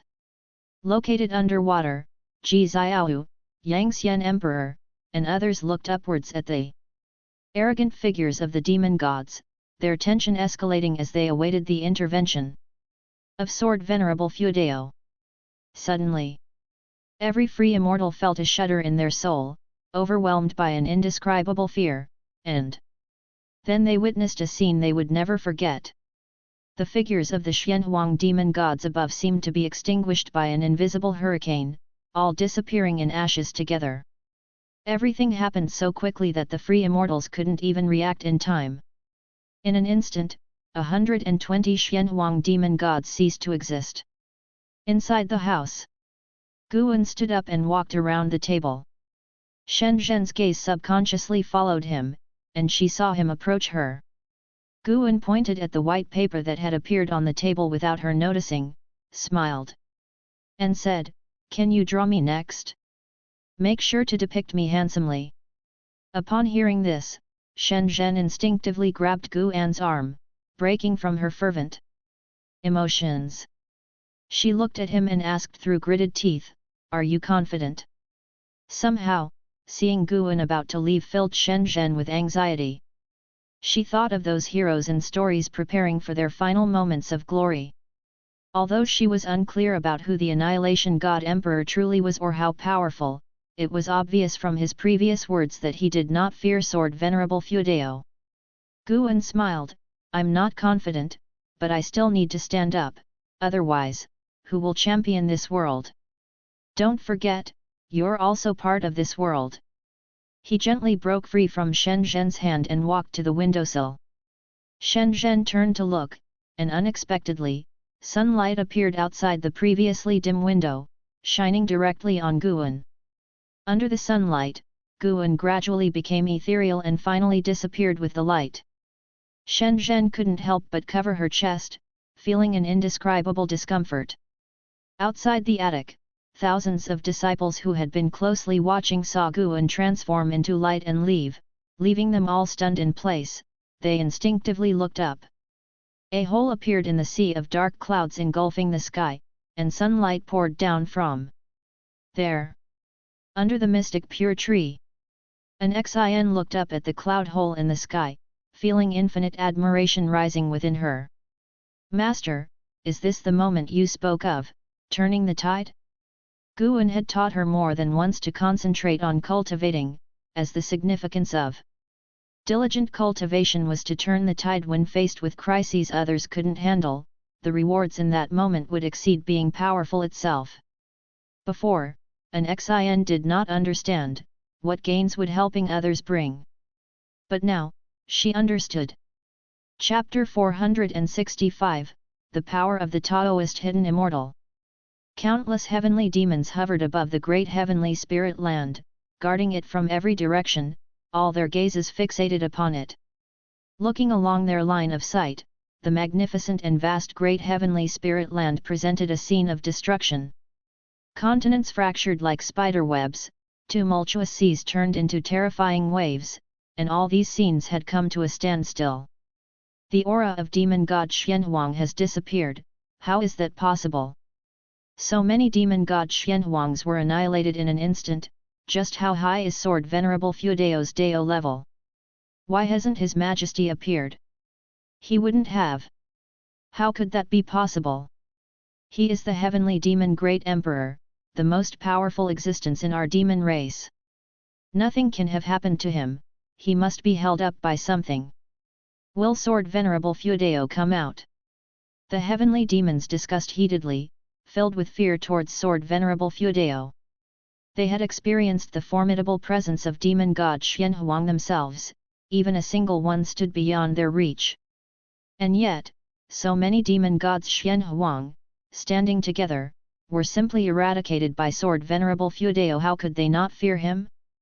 Suddenly, a beam of golden light shot out from within the great heavenly spirit land, piercing through the heavenly demons' encirclement. The closest demons were so frightened that they hastily dodged. All the heavenly demons focused their gaze, and they saw a figure walking toward the source of the golden light. It was Guan. Guan, dressed in white, wielding the fate-determining pen, and wearing the immortal king crown, his aura that surpassed the free immortal held all the heavenly demons in awe. The heavenly demons did not feel an overwhelming presence from Guan as they did from the demon god Xianhuang, but upon laying their eyes on Guan, they could not muster a shred of fighting spirit. They didn't feel discomfort in body or soul, but instinctively, a sense of reverence arose. Those of lower cultivation realm even knelt down, worshipping the figure of Guan. Guan looked ahead, moving within the golden light, his figure constantly shifting, leaving behind trails of afterimages, ethereal like an immortal. Looking in the direction where the golden light extended, in the depths of the universe, thick black chi surged as the Annihilation God Emperor approached Guan. Their eyes saw only each other, as if the demons and meteors they passed by on the way were nothing. The distance between them quickly closed, and the Annihilation God Emperor's aura climbed relentlessly. The heavenly demons turned and watched, all knowing this battle would determine whether they could conquer the great heavenly spirit land or not. The people of the great heavenly spirit land also held their breath in anticipation. They couldn't see the scene beyond the sky, but the natural disasters around them were still frozen, indicating Sword Venerable Fuedao was still there and the calamity from beyond had not yet ended. Liya made his way through wall after wall of waves, gazing at the walls of waves around him that seemed like acts of gods, with nothing in his heart but awe. How has the voice of the primordial ancestor changed, and why does it sound so familiar? Liya muttered to himself, harboring an absurd guess in his mind. He secretly decided that, once this catastrophe was over, he would have to return to the Supreme Sect to find out. If it really was as he suspected, then his whole worldview would collapse. Impossible, right? Could I have misheard? Li Ya's expression was complex. The more he thought about it, the more confused he became, even thinking maybe he shouldn't return at all. The divine exotic immortal spirit stood on Li Ye's shoulder, looking up at the sky with anticipation, awaiting its master's performance. Though the pressure from the Annihilation God Emperor was overwhelming, it believed its master would not lose. The people were all emotionally invested in the battle beyond, while Guan, the bearer of their hopes, was drawing ever closer to the Annihilation God Emperor. He watched the Annihilation God Emperor continuously elevating his own aura, even surpassing the free immortal realm, and he was not surprised. Summoning so many demon gods Xian Huang, the fleshly body of the Annihilation God Emperor couldn't possibly be as simple as a free immortal. Guan could feel a faintly discernible aura of causality emanating from the Annihilation God Emperor, an aura that seemed to travel from another universe, its trajectory of causality unfathomable and inscrutable, only its unfathomable depth could be sensed. Sword Venerable Feudeo, who exactly are you, and what do you want? The voice of the Annihilation God Emperor rang out, tone indifferent. Guan walked in the midst of the golden light, replying, that's what I'd like to know as well. Whether he had surpassed the original self of the Annihilation God Emperor or not, he wouldn't reveal the existence of lifespan samsara. The evolution of lifespan was his most crucial card, one he wouldn't disclose to even the most important and closest beings to him. It would remain a secret sealed forever in his heart. Without the experiences from lifespan samsara, it would be impossible for him to know about the original self of the Annihilation God Emperor, at least not now. I am here to find someone. With your Tao fruit realm cultivation level, yet choosing to hide within the universe, it's likely you are also searching for something. As the Annihilation God Emperor's voice faded, the momentum of the Taoist hidden immortal erupted, startling the entire cosmos. The Tao rules in the void began to rage, infinite Tao spiritual energy surged, raising waves of energy. The faces of the free immortals in the distant great heavenly spirit land dramatically changed colors. At this moment, they could confirm that the Annihilation God Emperor had indeed surpassed the 9 heavens of immortal path. The difference of one realm was like the difference between immortals and mortals. They looked toward the outer heaven with anxiety for Guan. Ji Xiaohu also looked upward, but her face was hidden behind a mask, her expression unseen. Do you wish to reach some kind of understanding with me? My demand is simple, let all beings within this heaven and earth live and die by their own devices. Guan spoke assertively, having already revealed himself, there was no need to entertain the idea of retreat. He was prepared to make an enemy of the Annihilation God Emperor. Upon hearing these words, the Annihilation God Emperor's gaze turned cold, he raised his right hand, palm up, and in an instant, the black aura around him surged and expanded tumultuously, coalescing behind him to form a massive dark purple door, overwhelmingly large, adorned with various engraving sceneries of heaven and earth, demon beasts and fierce beasts, all-encompassing. Anyone who saw this door would feel an overwhelming and vast presence wash over them. Guan felt the Tao rules around him suddenly solidify, Tao spiritual energy was squeezed out, as if an invisible domain unfolded, trapping him. I have long since noticed that you have stepped into the Tao fruit realm. So be it, let us battle with our respective Dao. The voice of the Annihilation God Emperor rose again, and as his words ended, the Dao gate behind him thunderously opened, brilliant light burst forth. And figures stepped out one after another. Guan's brow furrowed slightly. This was. His gaze immediately became icy cold, a killing intent blossoming in his heart. Without another word, Guan raised the fate-determining pen and drew a large circle in front of him. The ink erupted with a terrifying force that shook the void. Immediately after, a giant wheel appeared behind him. The ultimate mixed Yuan wheel. Guan then wielded the pen, and the grand and imposing ultimate mixed Yuan wheel burst forth with a vast impulse, flying past him with formidable force, surging towards the Annihilation God Emperor. The Annihilation God Emperor lifted his hand, striking towards Guan. The thousands of figures behind him mirrored the gesture, an endless parade of palm strikes bursting forth, each carrying different powers of rules, showcasing the formidable might of the Taoist. Hidden immortal to perfection. The two powers collided rapidly. The ultimate mixed yuan wheel crushed all the palm strikes in its path and sped towards the Annihilation God Emperor at an incredibly fast pace, smashing into the Dao gate behind him. The ultimate mixed yuan wheel seemed to hitch for a moment, then shattered the Dao gate, hovering behind the Annihilation God Emperor.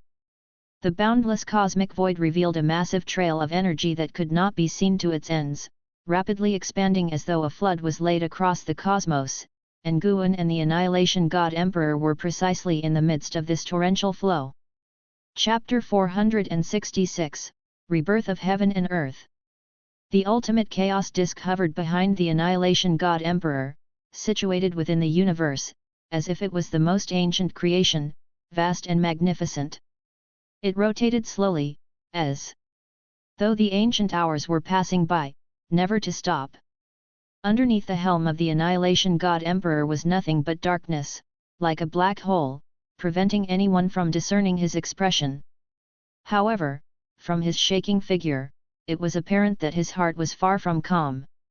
The noise from the collision of two Daoist paths gradually weakened until the universe fell into silence. Guan looked at the Annihilation God Emperor, his heart still filled with the desire to kill. The Dao that the Annihilation God Emperor had just used was, in fact, Long Zhan's divine skill, the heavenly dragon reincarnation Dharma. It was the creation of Long Zhan's lifetime, able to summon a reincarnation body to fight for oneself.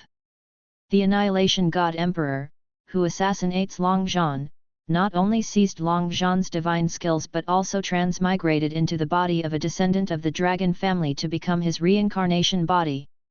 Guan's judgment wasn't made through prediction, divine skills could not reveal cause and effect, but he saw the figure of Long Xin. Long Xin had become the reincarnation body of the Annihilation God Emperor. How could the not be furious? What a domineering divine skill, but you have not reached the Xian Yuan realm, said the Annihilation God Emperor, his voice cold. He had hoped that Guan would be of a higher realm to eliminate his current form, but from the mana exhibited just now, Guan was of the same realm as him. To be slain in seconds by someone of the same realm? Little did he know, Guan was indeed a Xian Yuan Zai Zai Xian, having intentionally suppressed his realm at the level of a Taoist hidden immortal. He was capable of battling Ji at the same realm. Moreover, his own combat capabilities were extremely terrifying, having invested many years of his lifespan into his Daoist sorcery. It wasn't just his realm that was high, every aspect of his abilities, if taken individually, were oppressively strong. Moreover, Guan had struck out in anger. Guan did not lose his sanity and said, "It seems you still have your true body somewhere, but let me advise you, do not interfere with the destiny of all beings in the great heaven and earth. The heavenly Dao has its own rules." The figure of the Annihilation God Emperor began to dissipate, looking at Guan in silence, wordless. Guan waited until his figure had completely vanished. He received no notification of ceasing lifespan. The body of the Annihilation God Emperor was so peculiar that Guan couldn't distinguish if it was an avatar or some special flesh and blood form. It deserves to be mentioned that the Annihilation God Emperor did not bear any animosity towards Guan, which made him even more cautious. He turned around, looking towards the direction of the great heavenly spirit land. Countless heavenly demons watched the ultimate chaos disk with wide eyes, all terrified. When the Annihilation God Emperor revealed his Dao gate earlier, it was shocking enough, but they never expected that sword Venerable Fuedao would break his gate and destroy his body in one move. The stronger the demeanor the Annihilation God Emperor displayed, the more intense the shock sword Venerable Fuedao brought by killing him in an instant. On the side of the heavenly demons, all of them lost the will to fight, even forgetting to flee. It wasn't until Guan's figure appeared within that golden light, heading back, that the heavenly demons snapped out of it and started to scatter. Guan did not pursue the fleeing demons. After all, they were living beings. Too excessive killing might attract major trouble. Moreover, he was now portraying himself as a reclusive great power. He had acted previously because he could not bear to see other beings suffer. If he were to massacre the heavenly demons indiscriminately, the nature of his actions would fundamentally change. He did not wish to reveal the slightest clue about the evolution of lifespan. Especially now that he was being watched by the Annihilation God Emperor. The Annihilation God Emperor might have sensed the ability of Long Zhan to take lifespans, so he continually chose descendants of the Long family to reincarnate. As Guan walked within the golden light, ignoring the heavenly demons fleeing in disarray like a flurry of blossoms, he pondered on his own. He raised his eyes towards the great heavenly spirit land, deducing its cause and effect. After this battle, the heavenly demon retreated, the Swanyu divine dynasty dissolved, and great heaven and earth once again became a scene of struggle for supremacy between the immortal dynasty and the holy court. But before the purge of all beings, the timeline was stretched long. Although an ultimate catastrophe would eventually cause the obliteration of all beings and the rebirth of heaven and earth, at least during this period, generation after generation of beings could live out their lives. For mortals, 1,000 years were out of reach. For most demon creatures, 10,000 years were equally unattainable. For the beings before the old and new transitions of heaven and earth, Guan was the savior. And after the rebirth of heaven and earth, not all beings would die, ultimately a few would survive. When the new beginning started, they would become the trailblazers of the new epoch with their own Deo level, becoming the immortals in the hearts of the countless beings. Of course, the fate would keep changing, because enemies like the silent Annihilation God Emperor and the Battle Court had their eyes on the great heavenly spirit land, as did other free immortals from different great heaven and earth. It was not only the great heavenly spirit land, but any great heaven and earth that had the same fate trajectory, with only a difference in time. As Guan passed through the heavenly Deo light layer, the natural disasters and calamities in the mortal world began to subside, slowly, giving the mortal spirits plenty of time to evade. Looking down upon the mortal world, a golden light shone on Guan's face, and he appeared indifferent like a heavenly god, radiating an aura of absolute impartiality towards all beings. He saw Ji Xiaohu. Ji Xiaohu's figure was also fading, and beneath her illusory form, a blazing primordial deist talisman emerged, absorbing her soul. The intangible reincarnation rules swept towards her like a tidal wave, ready at any moment to engulf her within the talisman. Ji Xiaohu, too, was looking up at Guan. Guan hesitated for a moment, then opened his mouth.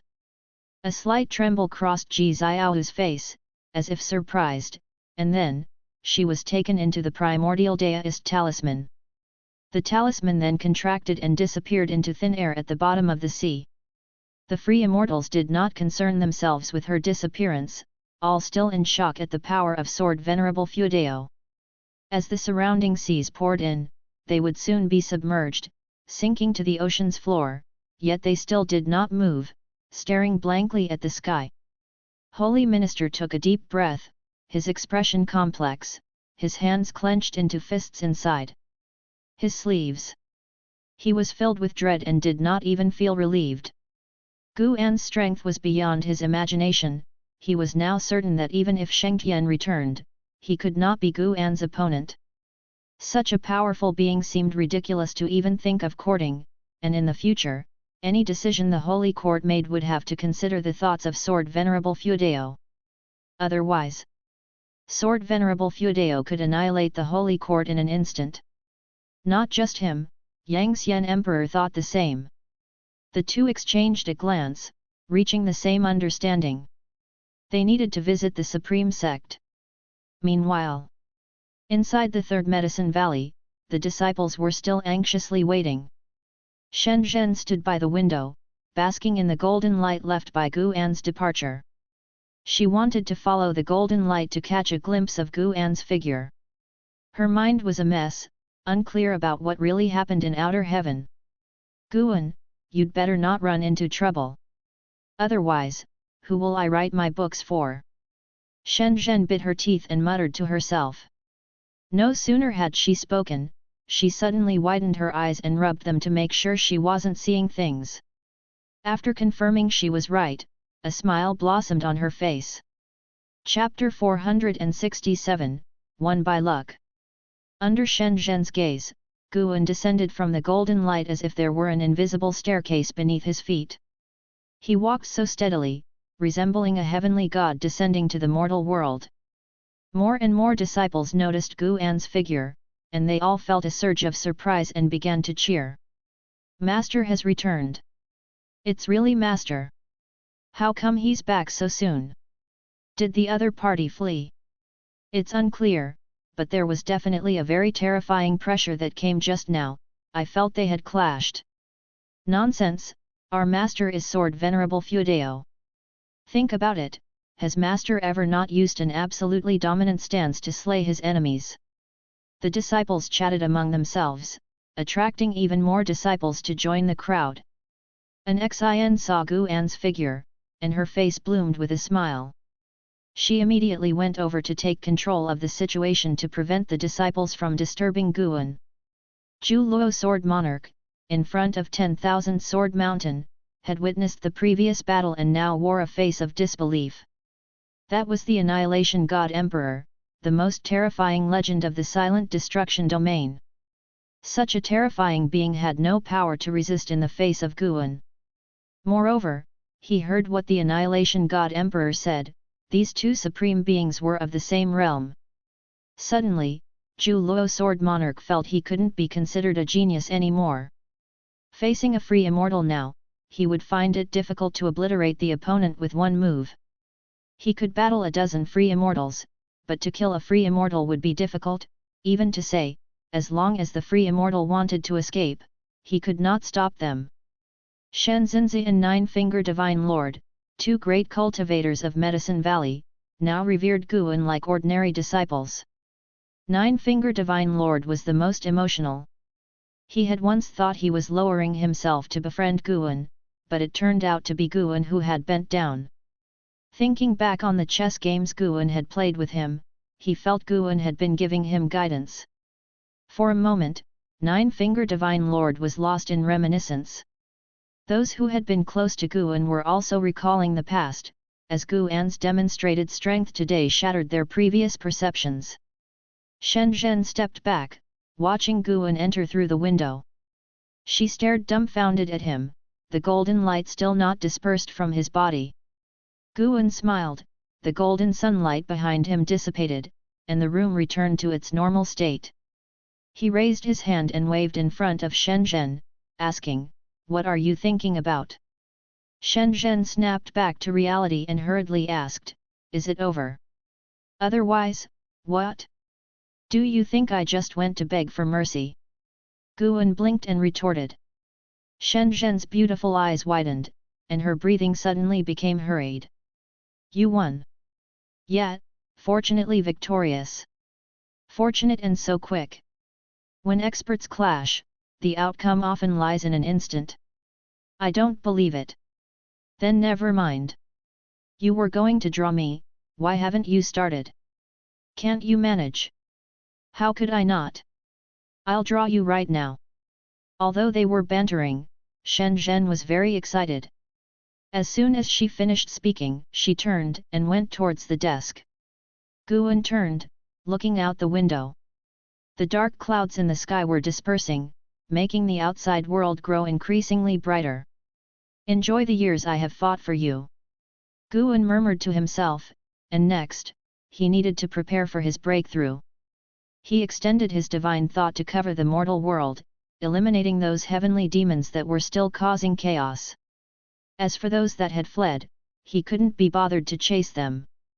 Once he reached 6 billion years of lifespan, he would advance. News of Guan's return quickly spread to the Supreme Sect.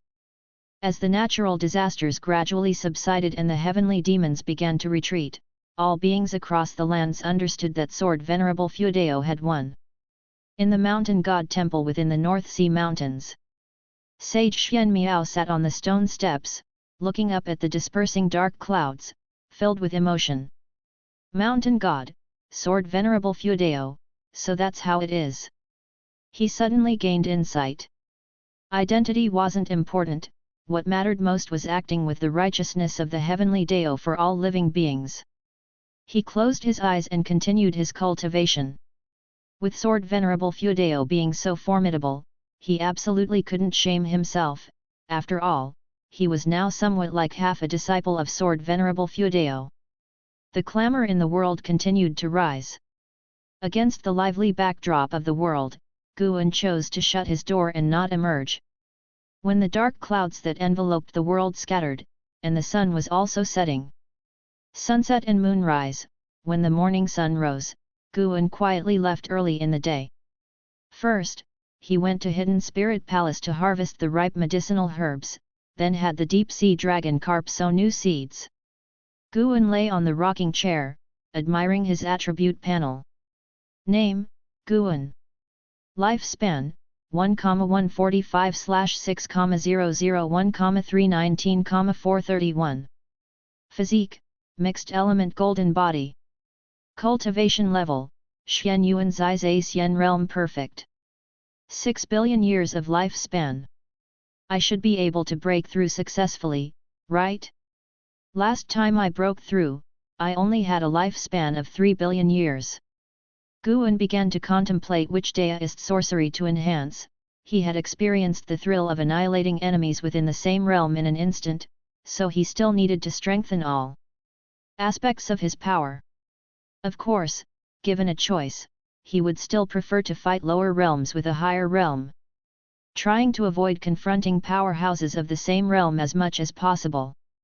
After a while, the deep-sea dragon carp, having finished its tasks, came before Guan, looking at him hesitantly as if wanting to say something but stopping itself. "Speak if you have something to say," said Guan with his eyes closed, his tone lazy. Taking a deep breath, the deep-sea dragon carp cautiously asked, "Master, was that your voice yesterday?" "What, you couldn't tell?" No, it's just that I..." The deep-sea dragon carp suddenly became excited, speaking incoherently, unable to express its emotions. It could feel the terrifying presences of demon god Xianhuang and annihilation god emperor even within the hidden spirit palace. Yesterday, it had felt despair too, hesitating whether to leave the dojo or not but ultimately choosing to trust its master. It had hoped that the master would return to take it away, yet unexpectedly, the master directly confronted the world-ending evil demon on behalf of all living beings. Although it could not witness the battle, hearing the conversation between Annihilation God Emperor and its master made it profoundly stirred. Cultivation should indeed be so radiant and awe-inspiring, standing tall and proud against the sky. The gaze of the deep-sea dragon carp toward Guan was filled with fervor. Guan opened one eye and looked at him, feeling almost goosebumps. The deep-sea dragon carp seemed like a tender, pure-hearted beauty about to swallow him. How could he not be scared? "Go cultivate right away, your cultivation level is rising too slowly," Guan said sternly, and the deep-sea dragon carp snapped out of its trance, nodded subconsciously, then turned and left. But as it walked away, it kept looking back, while Guan tried hard not to watch. Staring at the deep-sea dragon carp for a long time, Guan realized that it was indeed pleasant to look at. Sooner the thought tiered his mind than Guan hastily ponder his plan to become stronger. Continuing to. An hour later, Guan left the hidden spirit palace and stepped into outer heaven. He was going to break through today. Having just slain a clone of the Annihilation God Emperor, the Annihilation God Emperor definitely could not arrive in a short time. Guan was not going to wait for him to arrive before breaking through. Moreover, the universe was already turbulent these past few days, causing a commotion might not make others assume it was Sword Venerable Fuedao at work. After all, Sword Venerable Fuedao only wished to protect the great heavenly spirit land. Guan concealed his form, and even a Taoist hidden immortal would not be able to see him. He quickly flew into the silent destruction domain towards the spot he had previously selected for his breakthrough. This time, he planned to delve deep into the silent destruction domain. Along the way, Guan saw many great heaven and earths, each encircled by a layer of heavenly Dao light, protecting them from the erosion of the Tao spiritual energy of the silent destruction domain. How many heavens and earths are there in this universe? Guan suddenly grew curious but didn't rush to explore. Once he landed on a desolate continent, he immediately set up a lifespan barrier. This continent was much larger than the Taixuan continent, with other similar desolate continents of various sizes floating around it, devoid of any greenery or elevation, dark and without daylight. Guan speculated that this was what remained after a great heaven and earth had been shattered, very distant from the great heavenly spirit land, separated by 8 vibrant great heaven and earths along the way. He began to probe the universe with his divine thought, and the divine thought of a Xian Yuan Zai Xian spread out in an instant. The universe was boundless, and even the divine thought of a Xian Yuan Zai Xian could not reach the end in a short period, perhaps because there simply was no end. Guan did, however, see a boundary gate, which in his eyes was a forbidden land. He did not want to disturb the heavenly spirit god, so he deliberately bypassed the boundary gate. 10 breaths later, Guan withdrew his divine thought. He had explored 37 great heaven and earths that were in no way inferior to the great heavenly spirit land, as well as thousands upon thousands of minor heaven and earths. He remembered a legend that stated the great heavenly spirit land was merely a piece of what existed before. Could it be that all the heavens and earths in the universe originated from the same source, and the great heavenly spirit land just happened to be the middle piece? He thought it was quite possible, especially since the entity guarding the boundary gate was also named after the heavenly spirit. Guan was full of curiosity about the worlds within the boundary gate, but he knew now was not the time to explore the boundary gate, and he wouldn't even seek out the legends about it. Chapter 468, The Breakthrough Begins. Guan withdrew his divine thought and then sat cross-legged on the spot, summoning his attribute panel. First, enhance the physique. The last enhancement had cost 200 billion years of lifespan to succeed. How many billion years of lifespan would this time require? If it was too much, Guan would have to give up a comprehensive enhancement and focus on improving his cultivation level first. Let's start with 100 billion years of lifespan. Invest. Guan's gaze fixed on the mixed element golden body in the attribute panel, silently making his decision. Series of prompts started to appear, and he was already prepared for failure. It wasn't exactly failure, however, since it wasn't a tribulation crossing. Even without enhancement, the evolution of lifespan would still strengthen his physique. Thinking this, Guan felt quite relaxed. After all the prompts had appeared, the mixed element golden body did not advance. He continued to invest another 100 billion years of lifespan, watching the prompts quickly reappear. Still, there was no success in advancing. The third 100 billion years of lifespan was invested. After all the prompts had settled, Guan could only continue to invest another 100 billion years of lifespan. He started to feel the pressure, realizing that at this stage, a full-range enhancement seemed out of reach with just 60 billion years of lifespan. Fortunately, on the fourth investment of 100 billion years of lifespan, success was achieved, and the mixed element golden body advanced to the primordial chaos body. As the successful prompts appeared, the lifespan barrier began to take effect, voraciously devouring the Tao spiritual energy from the void. The majestic Tao spiritual energy surged into Guan's body, causing his long hair to flutter. Guan looked at the lifespan barrier, observing the changes in the consumed lifespan numbers. Very quickly. Thankfully, he had ample lifespan. After watching for a while, Guan closed his eyes, immersing himself in the transformation of the primordial chaos body. The void of the silent destruction domain began to erupt, with terrifying figures surging in the darkness and vast divine thoughts sweeping through the void. The influence of the lifespan barrier continued to expand, not in a circular spread but by causing the void to be stripped of Tao spiritual energy. The desolate continent where Guan was located was just one of the affected areas. Although powerful presences flew over him, none had yet noticed the anomaly on this continent.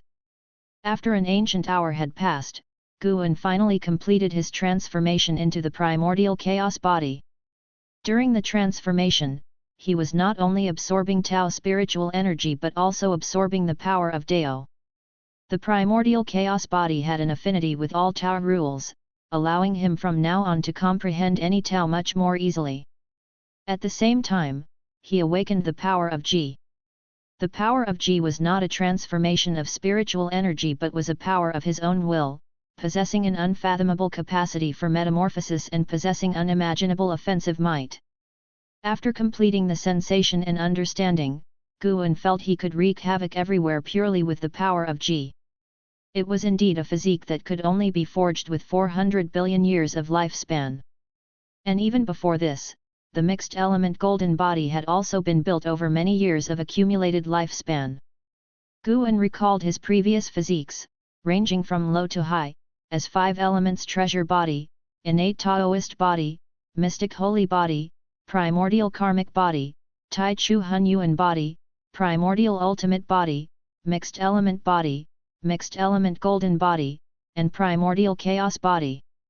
Before the 5 elements treasure body, he had spent a great deal of lifespan enhancing his spirit root. In the great heavenly spirit land, a treasure body was already a first-class physique of the current age. Zhu Xi's Tai Chu swallowing Yuan body was roughly equivalent to the primordial karmic body, which was the most powerful physique Guan had ever seen. Of course, it was only in this era that Guan had seen many powerful physiques within the lifespan samsara. Next up was the enhancement of cultivation techniques, ultimate skills, and divine skills. First came the Great Tao Unlimited skill. Guan spent over 3 billion years of lifespan to elevate the Great Tao Unlimited skill to the Tao Great Freedom Wishing Scripture. Then came the half an hour of legacy phase, where the lifespan barrier had plunged the silent destruction domain into chaos, with even some races fleeing. After inheriting the cultivation techniques, Guan continued his lifespan evolution.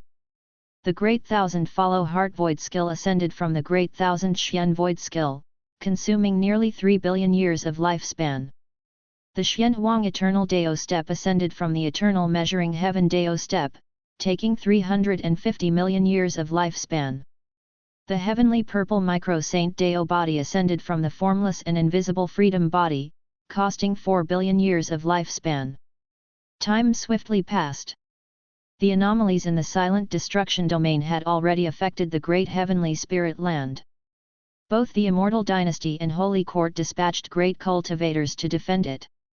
The heavenly demons within the great heavenly spirit land had not completely dissipated, and now there was terrifying turbulence coming from beyond, alarming the cultivators from both sides. However, with the presence of Sword Venerable Fudeo, they were not entirely hopeless. What's going on? Could there be an existence more terrifying than the heavenly demons? I'm not sure, maybe it's related to that voice from yesterday. Don't be afraid. Despite the many terrifying Ori, if you feel carefully, they dare not approach the great heavenly spirit land. Exactly, Sword Venerable Fudeo is an existence that transcends the 9 heavens of the immortal path. Have you ever heard of such an existence in the silent destruction domain? Before. Monks from the Holy Court and immortal spirits from the Immortal Dynasty discussed among themselves. Mentioning Sword Venerable Fudeo excited them, especially when comparing him to the powerful beings from beyond, which filled them with pride. Their guesses weren't wrong. Those terrifying Ori from the silent destruction domain indeed dared not come close to the great heavenly spirit land. Many great powers secretly watched the battle between Guan and the Annihilation God Emperor. When Guan annihilated the Annihilation God Emperor with one move, they retreated very quickly and have yet to calm their emotions to this day. More and more great cultivators and great demons flew out from the great heavenly spirit land, gathering above the heavenly Dao light layer, readied for battle. While they discussed the anomalies from the beyond, they inevitably brought up Sword Venerable Fudeo. Some even proposed that Sword Venerable Fuedeo should become the common lord of the world so that the Holy Court and Immortal Dynasty need not compete anymore, and many agreed with this suggestion. Guan, who was being discussed, had just finished inheriting the memory of the heavenly purple micro-Saint Deo body.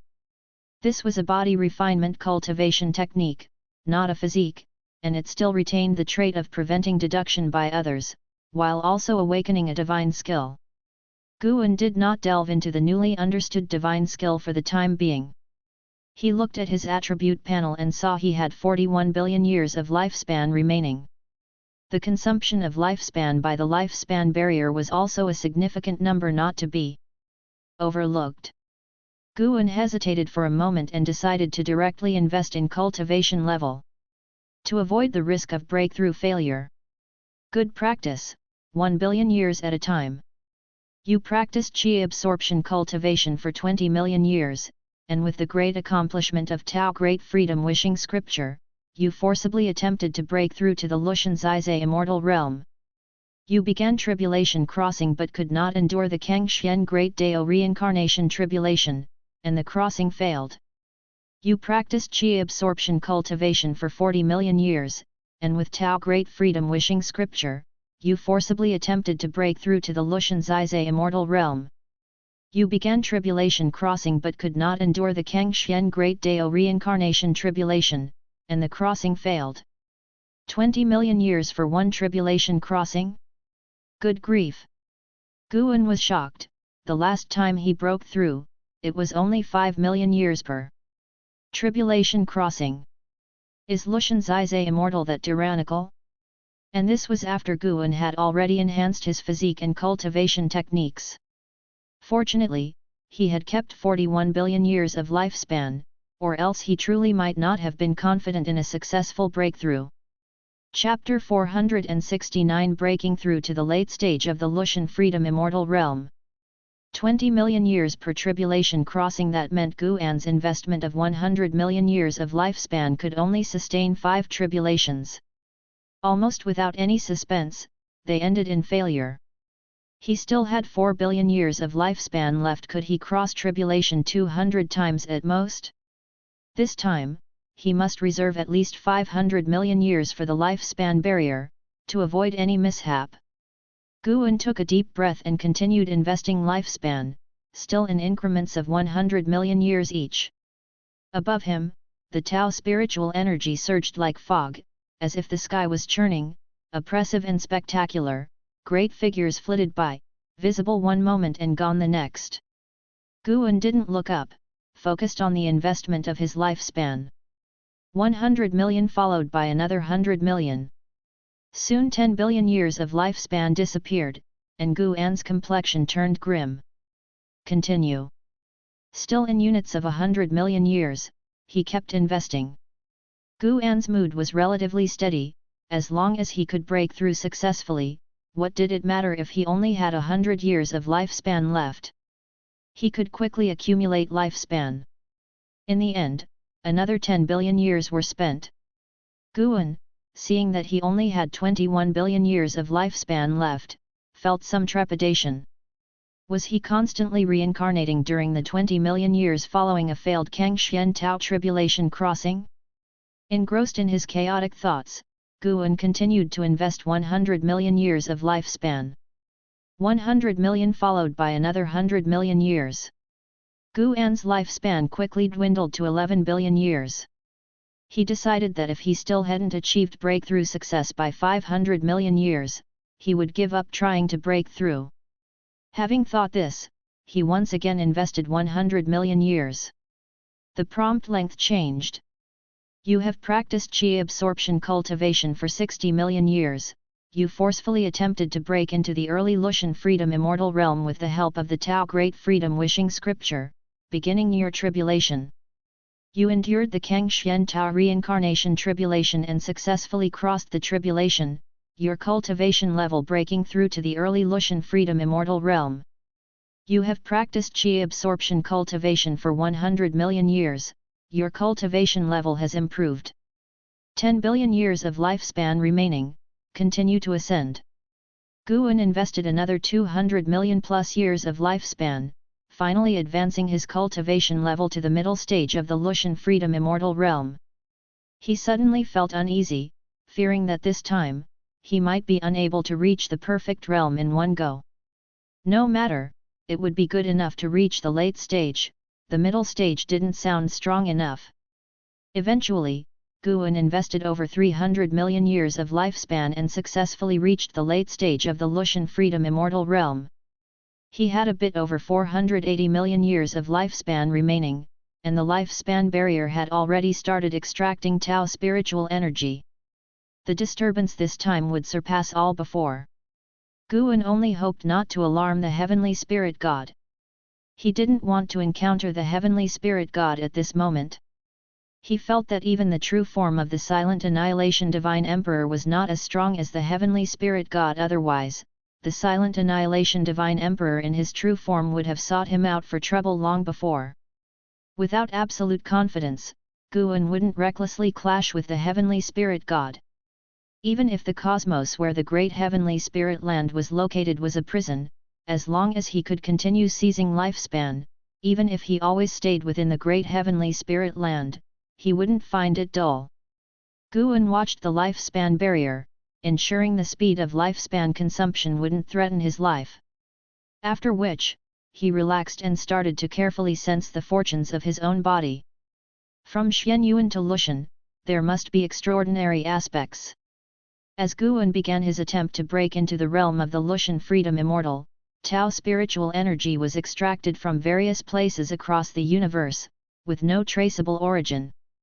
Around the bounds of the great Heavenly Spirit land, the void churned up a Tao storm, howling ceaselessly and terrifying, causing those strong presences atop the heavenly Dao light layer to become incredibly nervous. The disturbances in the universe grew larger and larger, and while there wasn't the terrifying pressure of the Silent Annihilation Divine Emperor, the abnormalities in the universe's laws and spiritual energy were more unsettling, leading people to worry whether the universe was on the verge of collapse. Some speculated that it was the immense strength of Sword Venerable Fuedao and that mysterious being that made the universe unable to withstand. However, no one dared to blame Sword Venerable Fuedao, for without him, that mysterious being would have the power to annihilate the great Heavenly Spirit land. Time continued to elapse. While all beings were restless and uneasy, Guan was immersed in the fortunes of his being. Within the great heaven and earth, mortal spirits were unaware of the disturbances beyond the sky. With the retreat of the heavenly demons, a sense of renewal and jubilation spread across the land. Those mortal spirits who survived the great calamity expressed their gratitude toward Sword Venerable Fuedao, and some had even begun preparations to erect monuments in his honor. Within the Third Medicine Valley, Zhu Luo Sword Monarch sat meditating atop a cliff, gazing up at the sky with a deeply furrowed brow. The location was very close to 10,000 Sword Mountain, and he had intended to meditate and gain enlightenment there. However, the increasingly frequent disturbances from beyond the sky made it impossible for him to calm his mind. What will happen next? Zhu Luo Sword Monarch wondered with confusion. Even beings like the Annihilation God Emperor had been destroyed, and he had thought there would be a period of calm. Unexpectedly, new changes had arisen so soon. He couldn't help but feel that the great Heavenly Spirit land was a place of constant disaster and turmoil. On second thought, he found it normal, considering it was the great Heavenly Spirit land, the center of the universe. Although it might not be the strongest land, its past made it clear that it would never be ordinary. After the battle had ended the day before, many people had arrived at the Third Medicine Valley, all wishing to visit Sword Venerable Fuedao. LV Badian had specifically ordered the cultivators from the LV and G families to guard the surroundings of Medicine Valley to prevent Guan from being disturbed. Yelan and Zhenqin, who had come to visit, were also stopped. Sword Venerable Fuedao is my master, how dare you block my way? Zhenqin exclaimed with wide eyes, annoyed. The middle-aged cultivator who had stopped her paled, saying solemnly, do not spout. Nonsense. After speaking, he instinctively glanced around, clearly wary of something.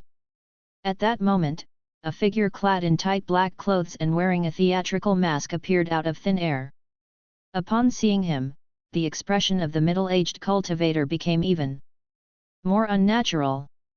Immediately afterward, as if hearing something, the middle-aged cultivator bowed to Yelan and Zhenqin, saying, "My apologies, I was blind to the truth. I am simply following orders. Please come in." Zhenqin gave a glance at the figure in black and couldn't help but pout before pulling Yelan into the third medicine valley. The figure in black vanished from the spot, and the nearby LV family cultivators crowded around the middle-aged cultivator, curious to know if the two women indeed were the disciples of Sword Venerable Feudeo. The middle-aged cultivator took a deep breath and nodded slowly. This caused the others to turn and observe the retreating figures of Yelan and Zhenqin, memorizing their faces so as not to act inappropriately if they met them again. After entering Medicine Valley, Yelan realized there were more people than the last time she visited, and many of them had cultivation levels she couldn't fathom. "Junior aunt, senior sister, you're here," an Xin walked quickly toward them, greeting them warmly. Seeing Yelan, both ladies also smiled. Zhenqin went up to join her, linking arms with an Xin, and the two women immediately began chattering away. After a while, seizing a moment, Yelan asked, "Isn't senior brother here?" An Xin nodded and said, "He left early this morning, but he always returns quickly after leaving. Shall I show you where to stay first?" Yelan had no objections. Now that she knew Guan was Sword Venerable Feudeo, she was even less worried that he would be away for long. The three women walked toward a cluster of attics, and Yelan suddenly asked, "An Xin, did you know about your true identity a long time ago?" Zhenqin followed suit, turning her gaze to an Xin. An Xin let out a bitter smile, "How could I? I only found out yesterday as well." Upon hearing this, Yelan's face broke into a smile, and Zhenqin followed, complaining about how well their master had kept the secret from her. With a sense of self-congratulation for having dodged the bullet, an Xin thought to herself, "Master, I have learned 1/10 of your ways." She was no fool, Yelan was clearly probing her, and she didn't want to start a conflict with her future mother-in-law. Although Yelan and Guan were simply fellow disciples at this point, in an Xin's eyes, the two were no different from deist partners. The three women began to recall the past, marveling that Guan had kept such a deep secret. Zhenqin was curious. Guan had come to the Supreme Sect at a very young age, having been born into the Ji family. Had he disguised himself as an infant? An Xin brought up the topic of reincarnation tribulation, saying she had heard from a senior that once one's realm reached a certain level, they could enter reincarnation and be reborn. Yet still be able to wield the power of their past life, which enlightened the two women. They began to discuss the concept of reincarnation tribulation. Elsewhere, Longqing approached Blood Prison Great Saint, who had transformed into human shape. After transforming, Blood Prison Great Saint had not secluded himself in a room. Instead, he continued his vigilant watch at the foot of Guan's building. At that moment, Blood Prison Great Saint was practicing a certain divine skill, his palms concentrating blood qi. Combined with his white hair and horns, he looked fierce and sinister. "Brother Niu, how about a match?"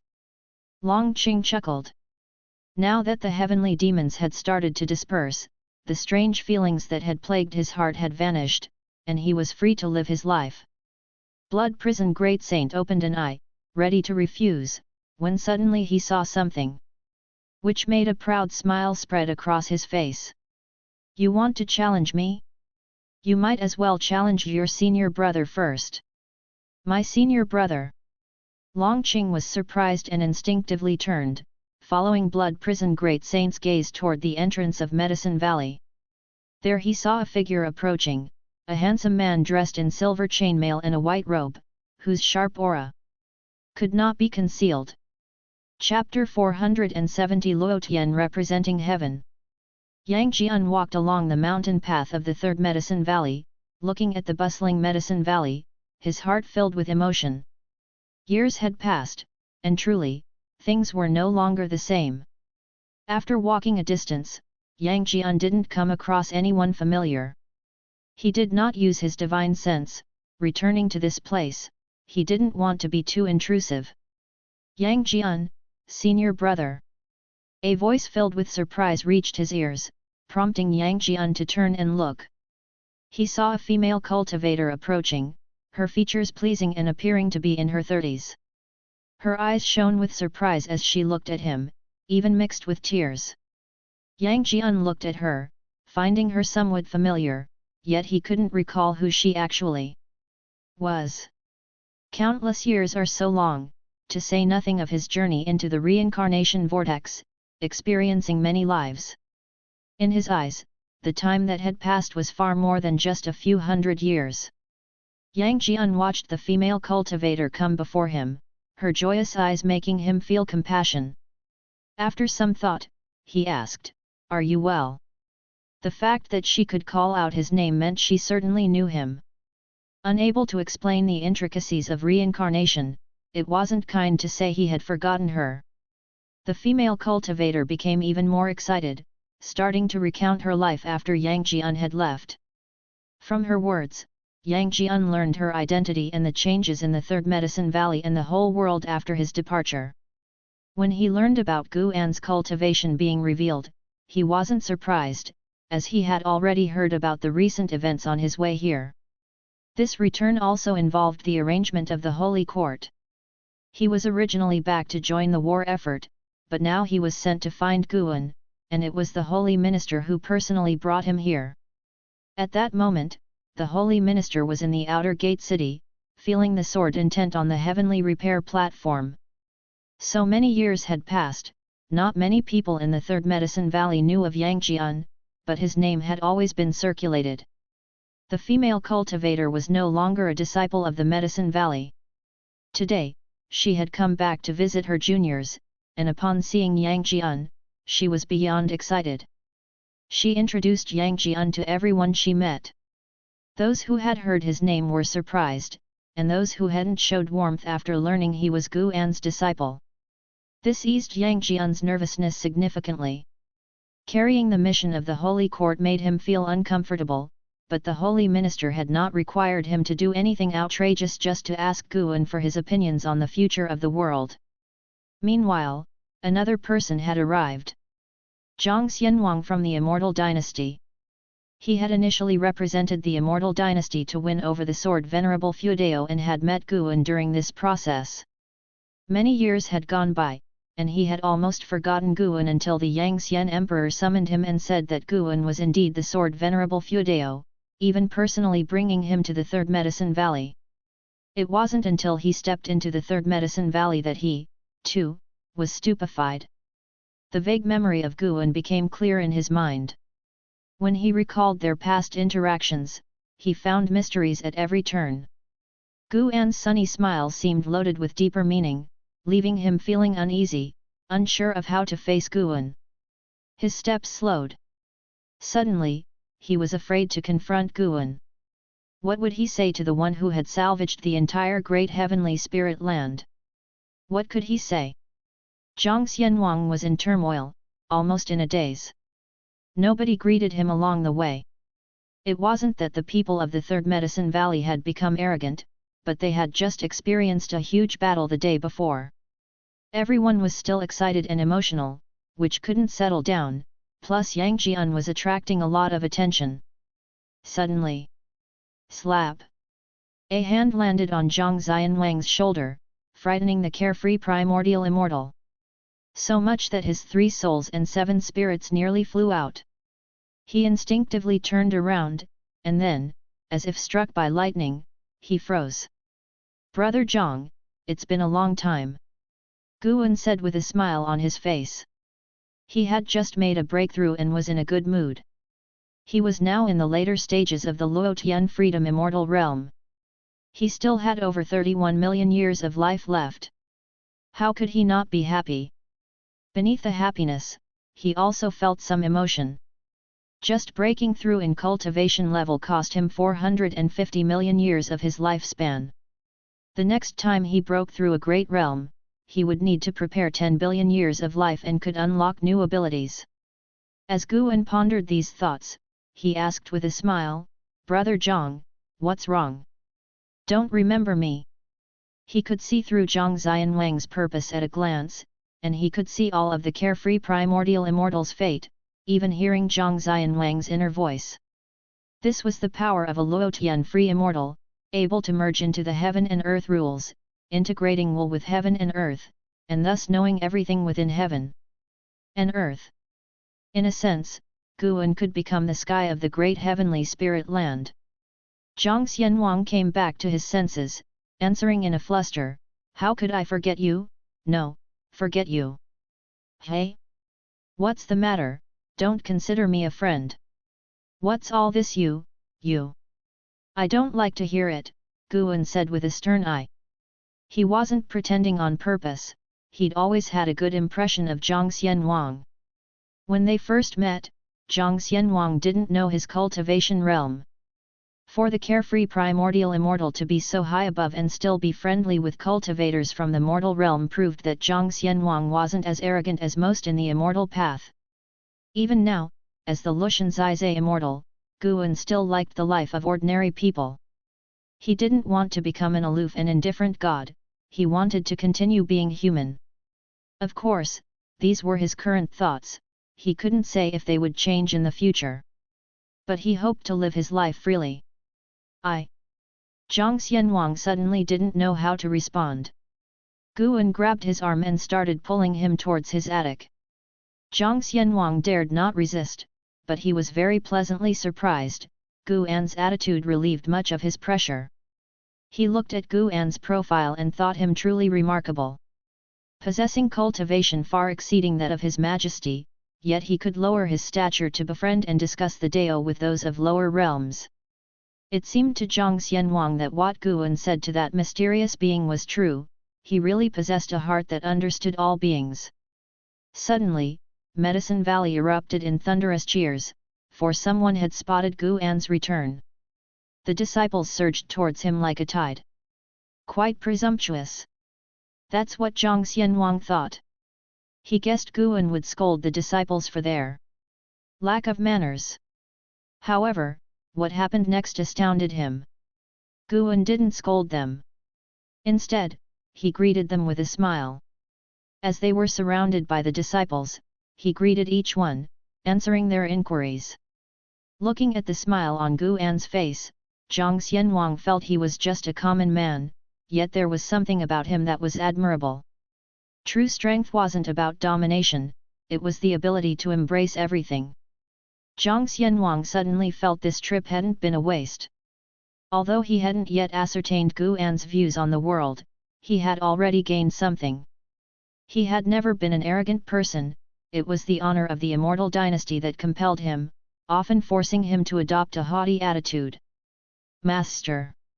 Yang Jian squeezed through the crowd, looking at Guan with excitement. Guan smiled and said, "Jianer, it's been a long time. Come to my house and let's talk." Upon hearing this, Yang Jian was even happier, as all his worries melted away. So, Guan, along with Zhang Xianwang and Yang Jian, moved forward, greeting the disciples and friends along the way. Not only Zhang Xianwang was moved by Guan's style, Zhu Luo Sword Monarch was too. He couldn't understand why Guan got along so well with these mortals, nor could he comprehend why these mortals lacked a sense of awe towards Guan. Master! Zhen Qin's voice suddenly came from behind the crowd. Guan, surrounded by all like the moon by stars, smiled at her and Yelan, then pointed to his attic and said, "Let's talk in my house." Yelan looked at Guan like this, her face brimming with a smile. The senior brother was still the same senior brother, no matter how powerful, he was always so kind. It took a while before the five of them got back to the house. Guan had them sit down and then asked Zhen Qin to pour tea. Although Zhen Qin had long left Medicine Valley, she was not angry but happy to be given a Task by Guan. The master still considered her one of his own. Guan first made small talk with Zhang Xianwang, while also introducing Yelan and Yang Jian to him. Upon learning that this person came from the Immortal dynasty, Yelan was surprised but quickly accepted it.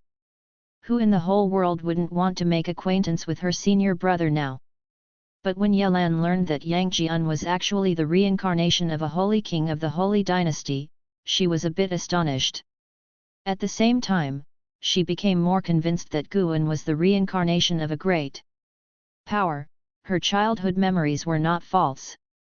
Zhang Xianwang, however, was not surprised. He could sense the qi fortune of the holy court on Yang Jian and even the aura of an old acquaintance. Had he already left? Zhang Xianwang thought of Heaven Sect with a touch of regret. But he had already been tempered by the years and would not be saddened by this.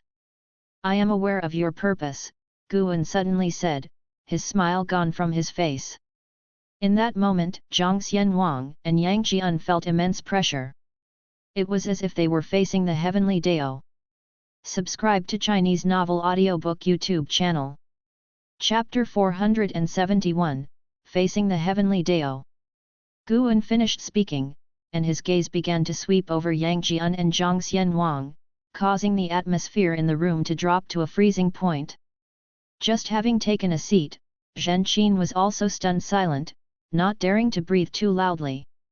Now, she truly believed that her master was Sword Venerable Fudao. This aura was too terrifying. It was also the first time Yang Jian had felt his master display such an aura, and even though he had regained his memories from his previous life and possessed a wealth of experiences, he still felt a chill in the face of Guan's aura, feeling as though even the mana in his body had solidified. The nervousness that Zhang Xianwang had felt earlier surged back, and his entire body stiffened. Yelan, on the other hand, wasn't nervous. She felt in the depths of her heart that Guan would never hurt her. Deist friend from before, you speak. Facing the pressure from Guan, Zhang Xianwang gritted his teeth and asked. Guan replied expressionlessly, I don't intervene in the conflicts of the great heaven and earth, but do not provoke me, and do not involve the mortal spirits. Immortals are different from mortals, not in terms of status, but because the gap in power requires a safe distance to be maintained.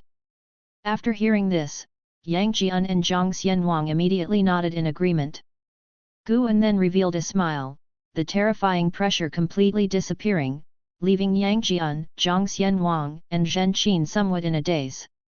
All right, I've said what you wanted to ask, now we should talk about something cheerful. How have you all been these years, Jianer? You go first. Guan looked towards Yang Jian with a smile and asked. Yang Jian came back to his senses and immediately began recounting his experiences. Even with Zhang Xianwang beside him, he did not hold back. Zhang Xianwang was very interested in his experiences. Yelan and Zhen Qin, upon hearing that Yang Jian had entered reincarnation, became interested. Unlike the three individuals from Medicine Valley, the two of them were at the mortal spirit realm. Even in their subsect where they held authority, they were still at the bottom of the immortal cultivation world and could not touch upon the matters of reincarnation. They had been to the mortal world to deliver wild ghosts to salvation, but they could not fathom how ghosts reincarnated. Guan also listened attentively, occasionally asking for details, and the atmosphere was very harmonious. Meanwhile, the anomalies outside outer heaven finally began to slow down, and the creatures of the silent destruction domain remained anxious. There had been pauses before, but soon after, the Tao spiritual energy would violently stir once more, so they did not dare to believe this peace would be the last. Time swiftly passed. Until dusk, Guan asked an Xin to settle Zhen Qin, Yang Jian, and Zhang Xianwang, while he spent time alone with Yelan. Guan looked at Yelan and said, ask what you want to ask.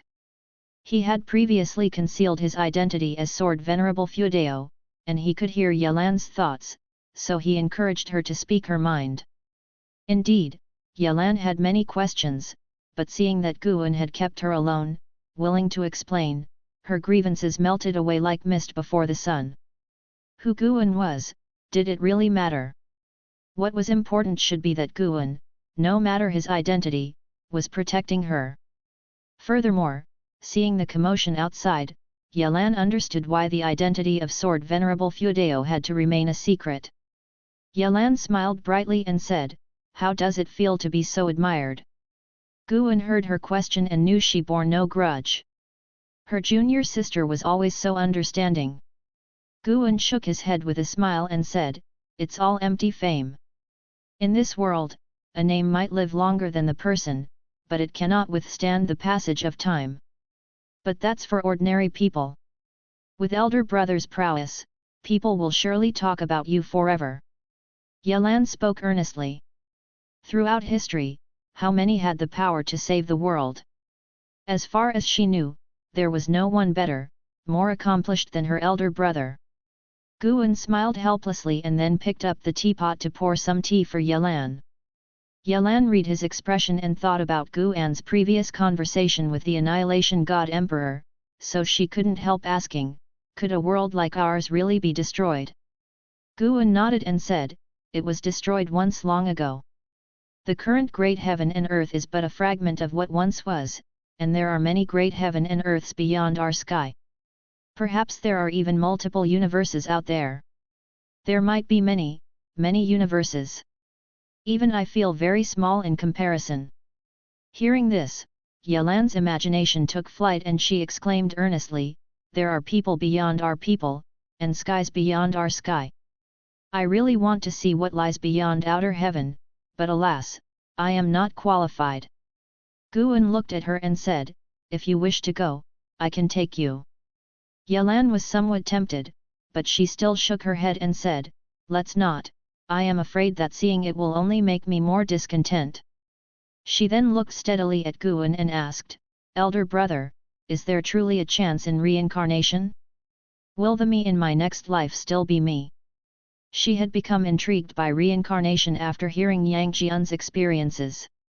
Moreover, the primordial reincarnation skill could accumulate cultivation level across reincarnations.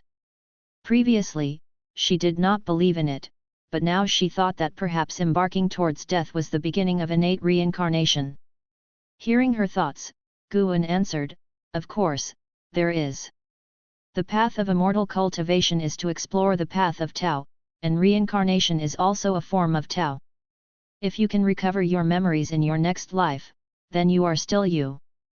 But even if memories are not recovered, you are still you. Your soul has not changed. Reincarnation might erase memories, but it can't alter your nature, nor can it change the deep-seated desires that burst forth from your heart."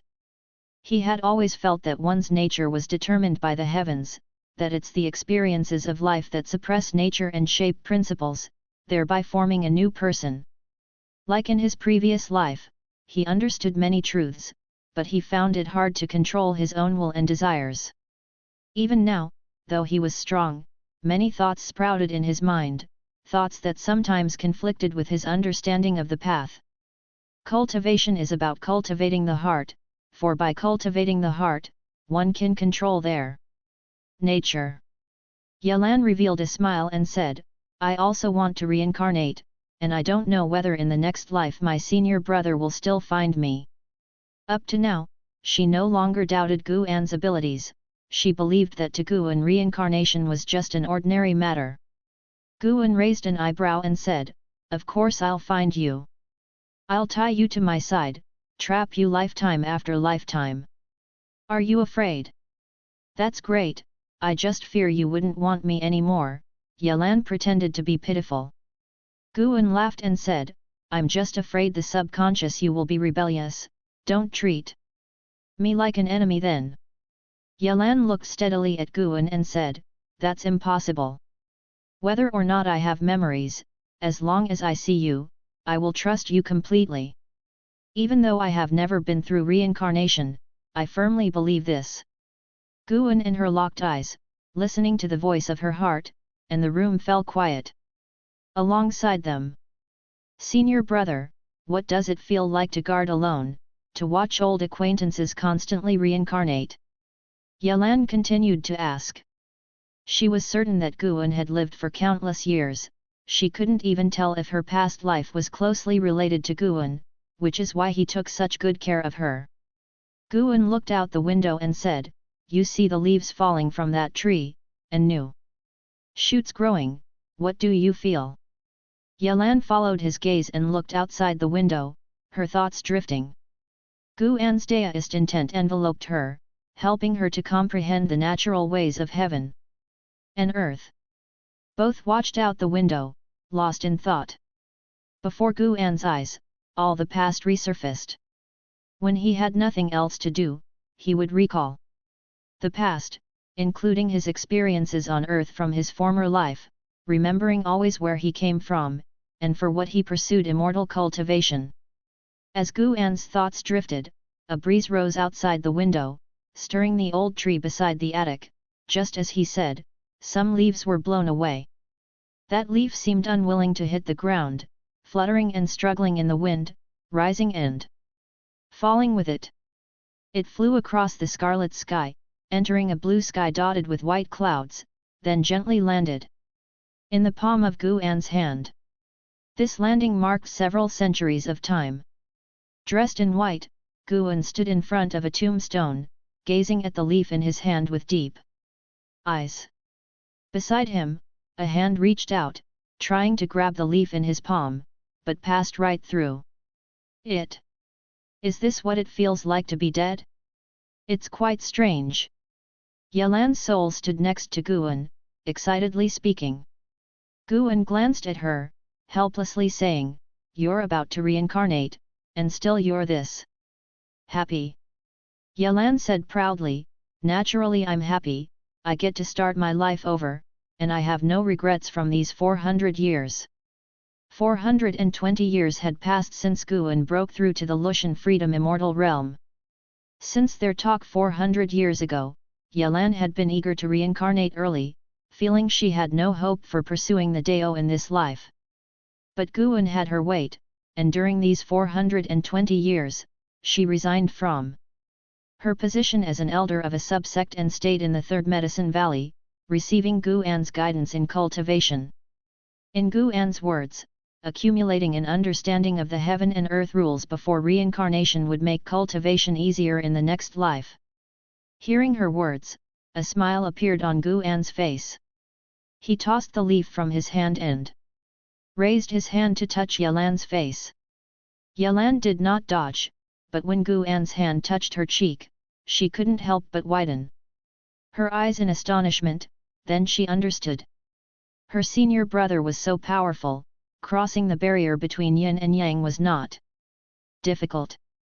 Guan touched her face, thinking of the girl that always clung to him in the past. Unbeknownst to him, she had accompanied him for more than 1500 years. Guan said with a smile, "Are you ready?" Yalan nodded and took a deep breath. Guan withdrew his hand, then waved his sleeve, and an irresistible force swept up Yalan's soul, sending her flying toward the sky.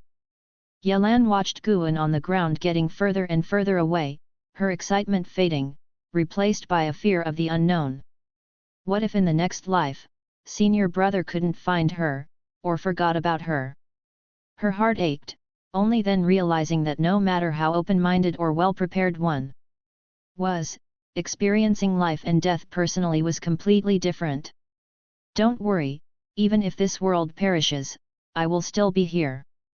As long as I am, even if the seas dry and stones decay, as long as you are willing to stay by my side, I will come find you."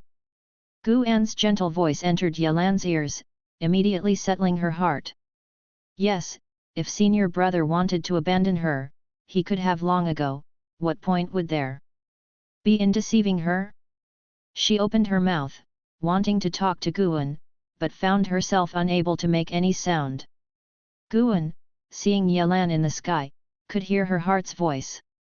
He didn't continue the conversation. His gaze shifted toward the outer heaven.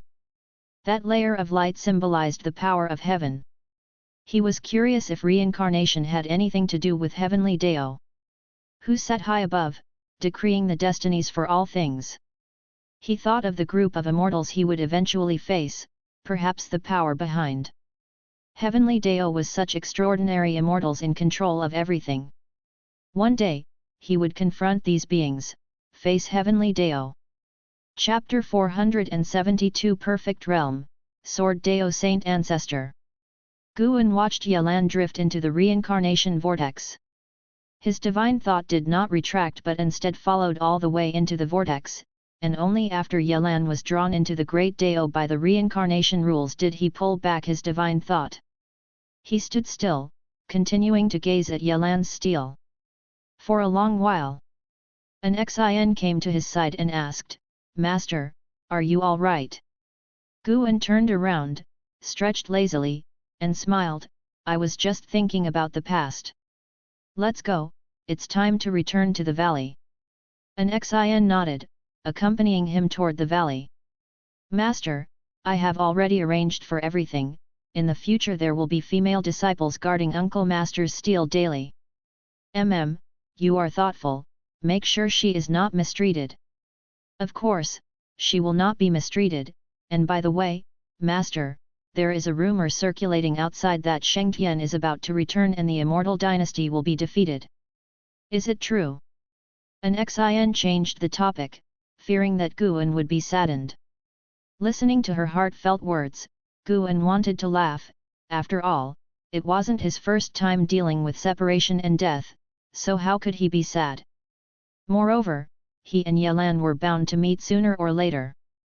Guan replied, "Shengtian will indeed return, but when exactly is hard to say. The reincarnation rules obscure cause and effect, and no one can see through it, but one thing is certain, there's still a long time until the Immortal dynasty faces defeat."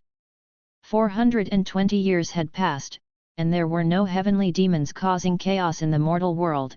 The Sky Demon Great Sect no longer existed, but the Suanyu Divine Dynasty was still around. However, the Suanyu Divine Dynasty had now submitted to the Immortal Dynasty, and the world had once again formed a situation where the Holy Court rivaled the Immortal Dynasty.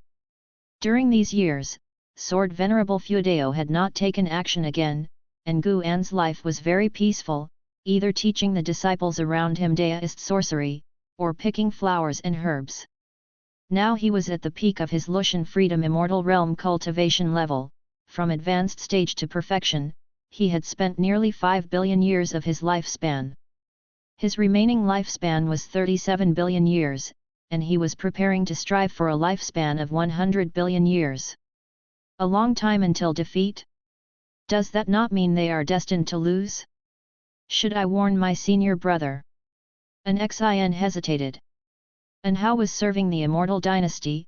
Very gloriously, and from time to time, his sensational achievements would spread back to the Supreme Sect. Guan replied, he understands that, rather than being concerned about him, you should think about your own cultivation. It's time for you to advance to the Nirvana realm. Originally, an Xion's maximum lifespan had not been high, just like Yelan and Zhenqin, rather ordinary, but as her realm continuously improved, cultivating the same primordial reincarnation skill, the extreme lifespan brought about by her released cultivation level was increasing. Guan could not see through her talent either, but she was indeed improving. As long as she stepped into the Nirvana realm, she could break through her limits and not be suppressed by extreme lifespan for a long time. Now thinking about it, when and how an Xion's hometown was attacked by demons, and only the two of them survived, perhaps it wasn't just an Hao's strong chi fortune. An Xion's chi fortune was also not simple, it's just that she had not revealed her talent as quickly as an Hao. I have already been trying hard, but increasing cultivation in Mahayana realm, from the 8th to the 9th floor, is very difficult. Give me some more time. An Xian shook Guan's arm, coquettishly. Guan just tapped her lightly and did not scold her. Keep up your current endeavor, perhaps you really could surpass Hao and Jian'er. Guan whispered softly, laughing, which immediately excited an Xian. With the master saying this, she really held hope of surpassing them. In fact, over these years, she had felt the changes in herself, and this transformation made her increasingly confident. Of course, she felt that all such transformations were gifts from her master. The master and disciple continued chatting this way as they headed back to the valley. None of the disciples dared to disturb Guan along the way, as they all knew of Yelan's death. 420 years had passed, and 7 to 8 out of 10 disciples in the valley had changed. The current disciples had initially entered the valley watching Yelan cultivate beside Guan, and in their hearts, Yelan was not just an uncle master but more like a mistress. When Guan passed by 10,000 Sword Mountain, he turned around and walked towards a figure at the foot of the mountain. Seeing this, an Xin did not follow but waited in place. Zhu Luo Sword Monarch stood in front of the stele, eyes closed, as if perceiving something. Guan came beside him and asked, "Did you feel it too?" Zhu Luo Sword Monarch opened his eyes and turned to pay his respects, his expression solemn, "I have seen that power before, they have invaded the universe many times." Guan looked up at the sky, "Do you think their arrival is related to that divine emperor?" Zhu Luo Sword Monarch frowned, he felt that Guan was testing him. With Guan's cultivation level, his understanding of the universe definitely surpassed his own. Having spent several hundred years in the Third Medicine Valley, he had gained deep insights and felt that the shackles of a higher realm were loosening. He credited this to Guan's dojo, so he pondered every word from Guan carefully. "Perhaps, after all, your battle with him was too shocking." Even the Dao mourned, and the Divine Emperor came specifically to the great heavenly spirit land, seemingly in search of something. Zhu Luo Sword Monarch responded thoughtfully. Guan indeed knew who the mysterious forces infiltrating this universe were. Battle Court. Founded by Long Zhan, but no longer dominated by the Dragon Clan. The Annihilation God Emperor specifically came looking for Long Qing. Guan didn't believe. There was no connection to Battle Court. He had annihilated the Annihilation God Emperor's incarnation, and naturally, the Annihilation God Emperor would react, which took more than 400 years, a relatively slow response. It is worth mentioning that Battle Court had crossed the boundary gate, and Guan was curious why the Heavenly Spirit God did not stop them. This group from Battle Court had high cultivation levels, their leader was none other than the Taoist hidden immortal in his perfect form, and the weakest among them also possessed the cultivation of divine thought true immortal. They were roaming the silent destruction domain, far from the great heavenly spirit land, seemingly preparing to invade other great heaven and earths first. Zhu Luo Sword Monarch took a deep breath, and cautiously said, "Senior, if you are the Sword Dao Saint Ancestor, please instruct us. I will summon Dahong Sword Heaven to assist you in combating them." Sword Dao Saint Ancestor, that was Guan's identity within the lifespan samsara and also Yang Xian's most prominent title. Guan replied, "What Sword Dao Saint Ancestor? You're thinking too much. I've just been to the Sword Dao River and mastered quite a few Sword Daos." "Is that so?" Zhu Luo Sword Monarch didn't believe it. He too had visited the Sword Dao River, yet why couldn't he learn the Holy Heart Sword Dao? He always believed his talent was not lacking, it was just that the Holy Heart Sword Dao rejected him. Guan patted his shoulder, "Once you surpass the free immortal realm, you will see through everything." With that, Guan turned and left. Zhu Luo Sword Monarch had stayed in the Third Medicine Valley for many years, occasionally mentoring disciples. He had helped produce numerous Sword Dao geniuses for the Third Medicine Valley, and it was for this reason that Guan was willing to mentor him. He had already experienced the reincarnation tribulation and reached the 9th layer of the free immortal realm, just one step away from a breakthrough. Every time he saw Zhu Luo Sword Monarch, Guan would be reminded of Yang Pingan. That kid was equally arrogant, even daring to challenge his master. Guan felt that Yang Pingan was still alive. After reaching the Lushan Freedom Immortal Realm, his causality deduction abilities transformed, allowing him to glimpse the chi fortune of Dahong Sword Heaven through Zhu Luo Sword Monarchs. In that vast chi fortune, a figure was meditating in the deepest part, his Dao level. Unfathomable. Guan couldn't directly determine that person's cultivation level, but from the figure, he felt it was very likely Yang Ping'an. Zhu Luo Sword Monarch paid his respects to Guan's departing figure, pondering thoughtfully. He always felt that Guan didn't take the battle court seriously. He wanted to express how terrible the battle court was, but then he thought again, he had no idea how strong Guan actually was. The mighty Annihilation God Emperor was annihilated by him in one move. It was hard to say what would happen if battle court encountered him. Thinking that Guan might be the Sword Dao Saint ancestor, he felt a fiery enthusiasm in his heart. No. The Saint ancestor might not admit his identity, but he, as a junior, must act. Zhu Luo Sword Monarch raised his hand, a burst of green light erupted, followed by a blossoming ethereal green lotus. Chapter 473, Devouring Heaven and Earth. After sending Yelan away, Guan's life still continued. Although his heart was filled with melancholy, he did not stop striving to become stronger. Every 2 days, he would go out to gather medicinal herbs from various medicine valleys, and take the opportunity to guide those guarding the valleys, leading a fulfilling life. As summer gave way to autumn, the desolate yellow slowly covered the rivers and mountains of the world. On this day, a man dressed in black descended from the sky and landed on a mountain peak at the edge of the third medicine valley.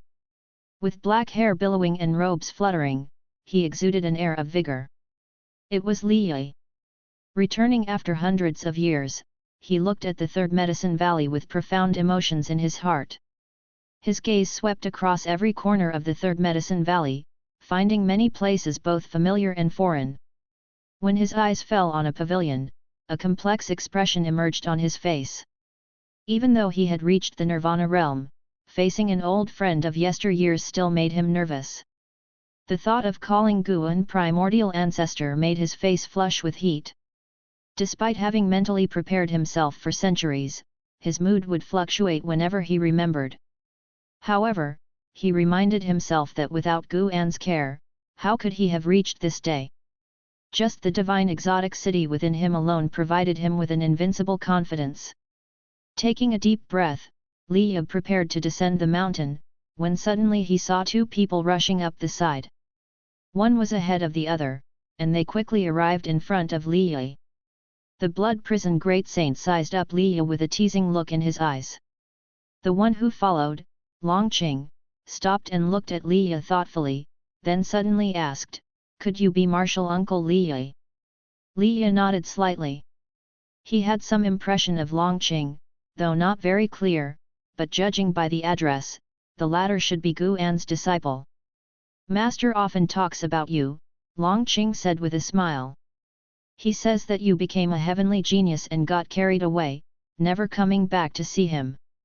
Longqing was not particularly interested in Li Yi, he had only heard Guan mention him occasionally. Hearing this, Li Yi's face darkened in an instant, and he snorted coldly, "Is that really what he said?" The blood prison great saint interrupted, saying, "Brat, have you forgotten me?" His first battle in the great heavenly spirit land had been against Li Yi and Zhang Buku, which led to his suppression for nearly 1,000 years. Although now it seemed a blessing in disguise, he always found Li Yi irritating, and whenever Li Yi returned to the valley and saw him transformed into the bull demon, he would mock him. In fact, when he was a bull, he felt that everyone was mocking him. To him, even their smiles seemed offensive. Li Yi's gaze settled on the blood prison great saint, scrutinizing him closely. Then, with a dramatic change in his expression, without saying another word, he raised his right hand, summoning the divine exotic city, which quickly enlarged and hung high in the sky. Longqing also looked up, his mouth agape, astonished by the divine exotic city. His own chi strength was already formidable, but as someone who spent most of his time in the Supreme Sect, he rarely saw such supreme treasures. Li Yi fixated on the blood prison great saint, asking in a heavy voice, "What are you doing here?" The past blood prison great saint had been extremely violent, and although his appearance hadn't changed now, his demeanor was worlds apart, which was why Liya had not recognized him immediately. Remembering the battle from years ago, Liya inevitably thought of Zhang Buku, and his mood instantly turned to annoyance. Zhang Buku had always been a thorn in his side. He felt he had failed to take care of Zhang Buku, leading to the latter's current situation, where his whereabouts and life or death were unknown. The Blood Prison Great Saint taunted, "I've been here for 1,000 years, and you're asking me? You should be the one I'm asking. Every time you return, I'm here, it's just that you have eyes but failed to recognize." Liya furrowed his brow, reflecting carefully. Longqing looked left and right, thinking to himself, why haven't they started fighting yet? He often sparred with the Blood Prison Great Saint and, as he had never won, he wanted to see the Great Saint take a beating. Perhaps Liya's cultivation level was not as high as the Blood Prison Great Saint's, but Longqing had heard of the formidable reputation of the divine exotic city. It was said to be a pseudo-immortal path supreme treasure, capable of contending with wandering immortals. The appearance of the divine exotic city attracted more and more disciples to fly over. Liya calmed down and immediately retracted the divine exotic city into the palm of his hand. The Blood Prison Great Saint's appearance here meant he was no longer an enemy. At the very least, Guan had taken him in. Speaking of which, he held no grudges against the Blood Prison Great Saint. They had only fought over a chance opportunity back then, and he had been utterly defeated. An Xin flew over and landed on the edge of the cliff. She glared at the Blood Prison Great Saint and Longqing for a moment before turning to Liya. She lifted her hand in a salute and said, "Martial Uncle Liya, the master has been waiting for you for a long time. Please, come with me." Liya remembered an Xin, and he was somewhat surprised. After many years, an Xin no longer resembled an ordinary woman. Her every movement carried the aura of a highly cultivated being. Comparing an Xin to those heavenly geniuses of the great sects, she was not much weaker, perhaps even possessing a unique charm. It seemed Guan was quite adept at mentoring disciples. That's what Liya thought as he recalled that Anhao was also a disciple of Guan, which made his heart ache even more.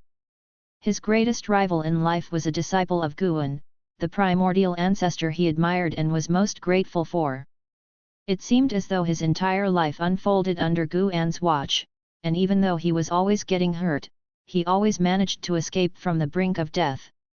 As Liya pondered, he followed an Xin and left.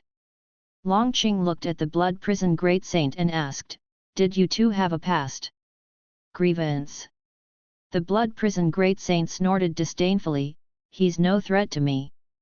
After he recounted the events of the past, Longqing was full of emotion.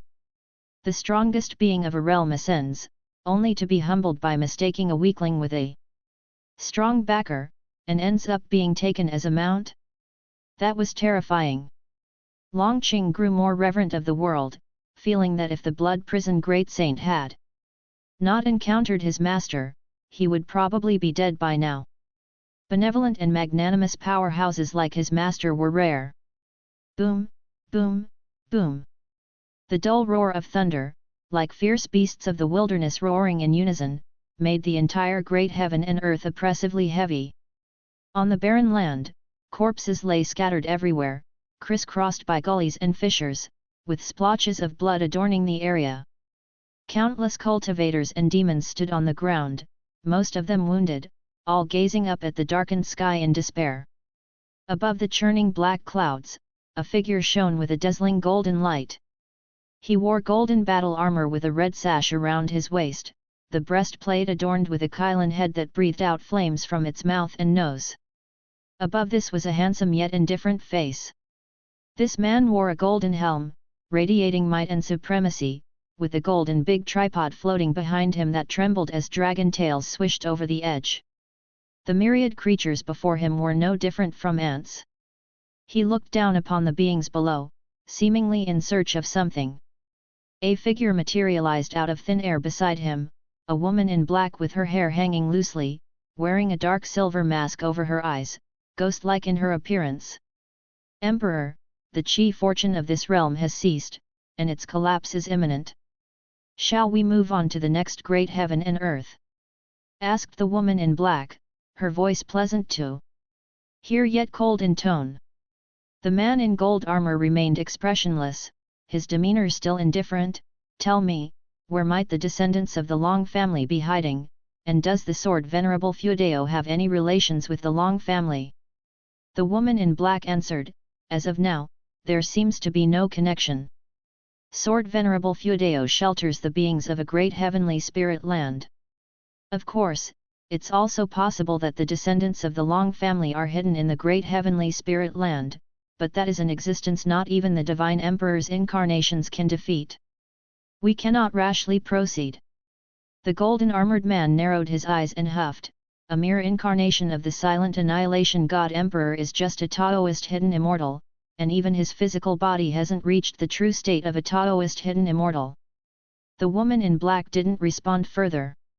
The man in golden armor lifted his hand, and the big tripod behind him trembled violently as dragon roars issued forth. In an instant, the sky twisted violently, and the land below began to shatter.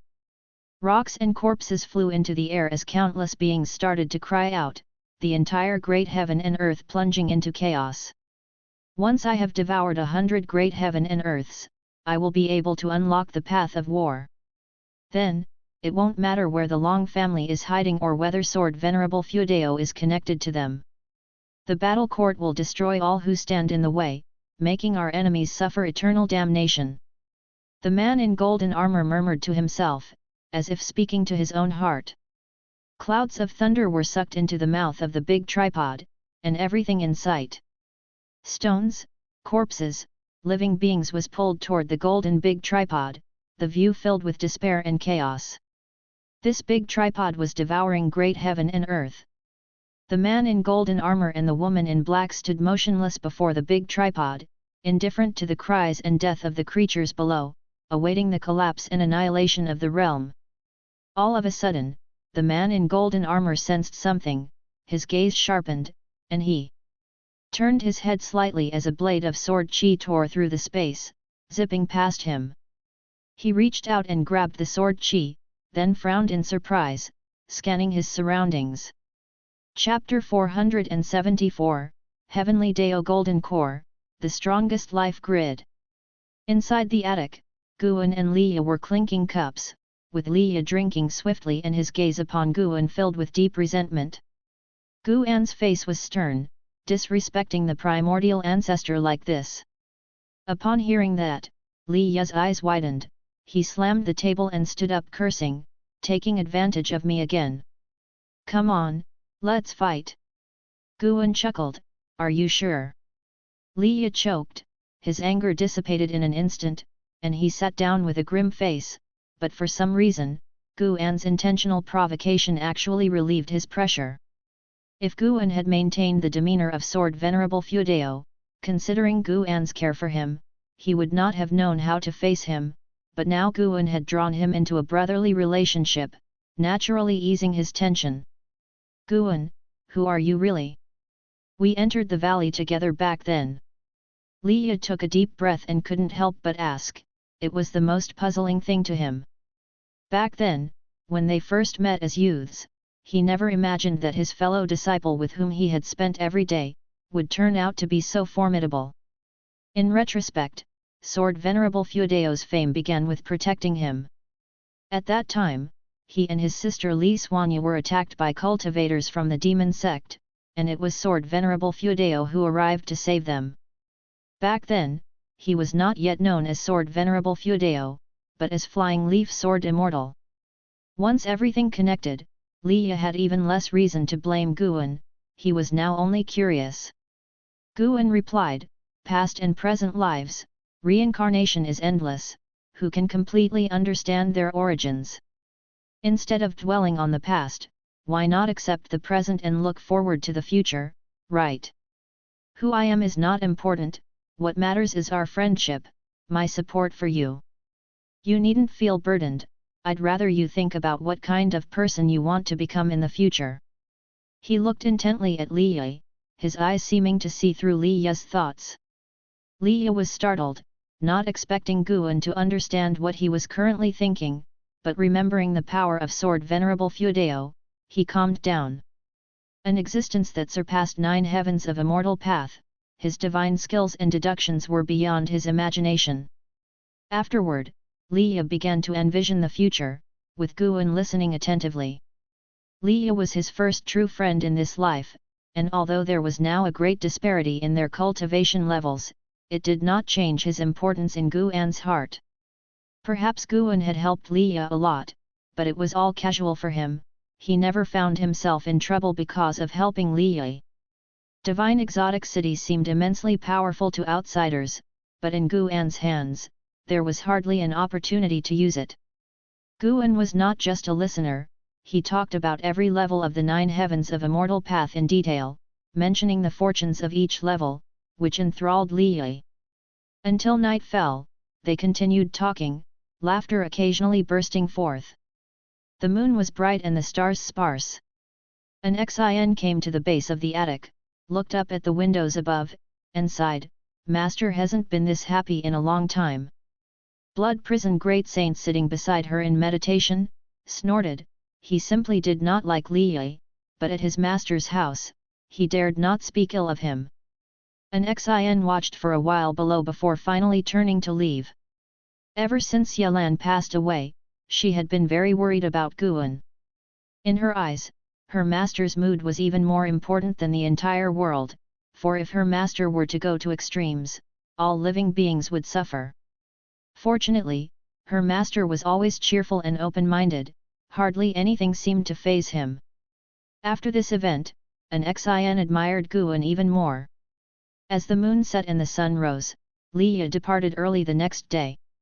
At the base of 10,000 Sword Mountain, Zhu Luo Sword Monarch watched Liya's departing figure, thoughtful.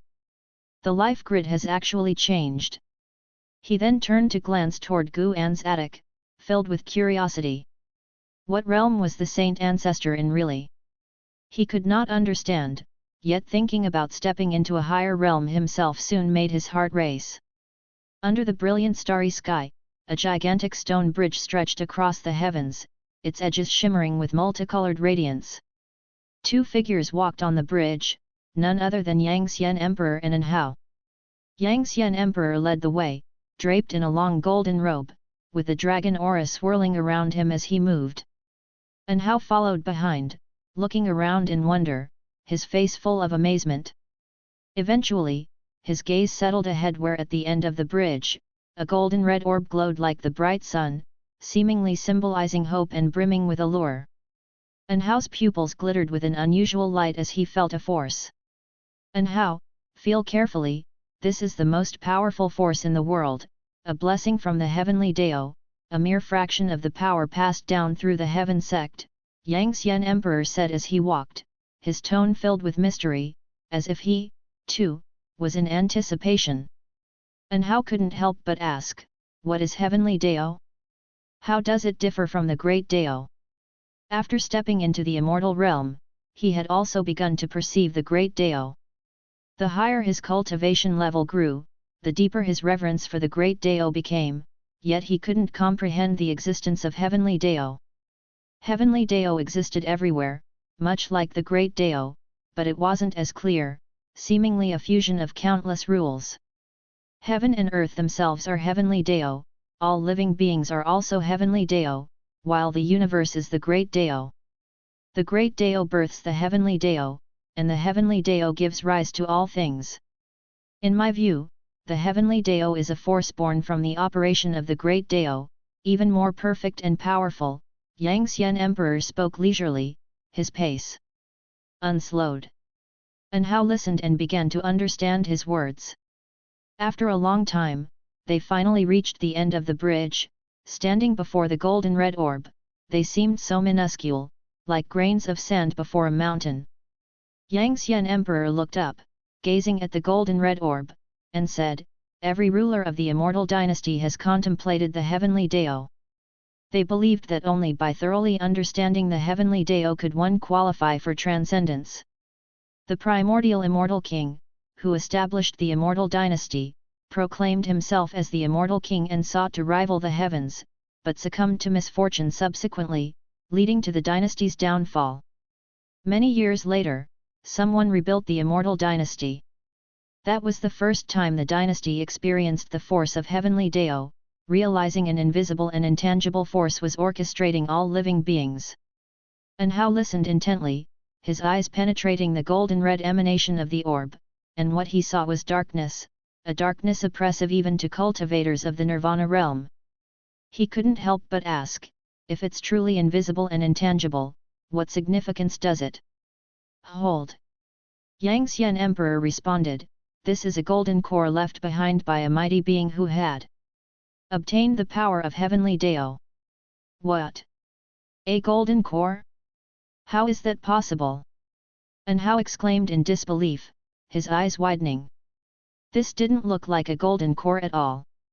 Yang Xian Emperor's expression grew complex, and he said, this was discovered by the Immortal dynasty in their pursuit of heavenly Dao's power, located deep within the great heavenly spirit land, known as the Heavenly Dao Golden Core. Every epoch, the Heavenly Dao Golden Core reveals some information to us, and this is why our Immortal dynasty remains unshakable, impervious even to the Holy Court. Through the Heavenly Dao Golden Core, we learned that the great heavenly spirit land was once shattered. What we see today is merely a fragment of it, albeit the most crucial one. And Hao pressed on, why did such a mighty being fall? Was it related to the battle that shattered the heavens and earth? We aren't sure, but the power of the Heavenly Dao Golden Core continues endlessly, and it's this force that ensures beings in the Immortal dynasty are born at the Immortal Path realm level, Yang Xian Emperor replied, then turned to look at An Hao. An Hao looked back, feeling the pressure under his gaze and furrowing his brows. Yang Xian Emperor's eyes blazed, An Hao, you are the child of destiny, no one's life grid surpasses yours.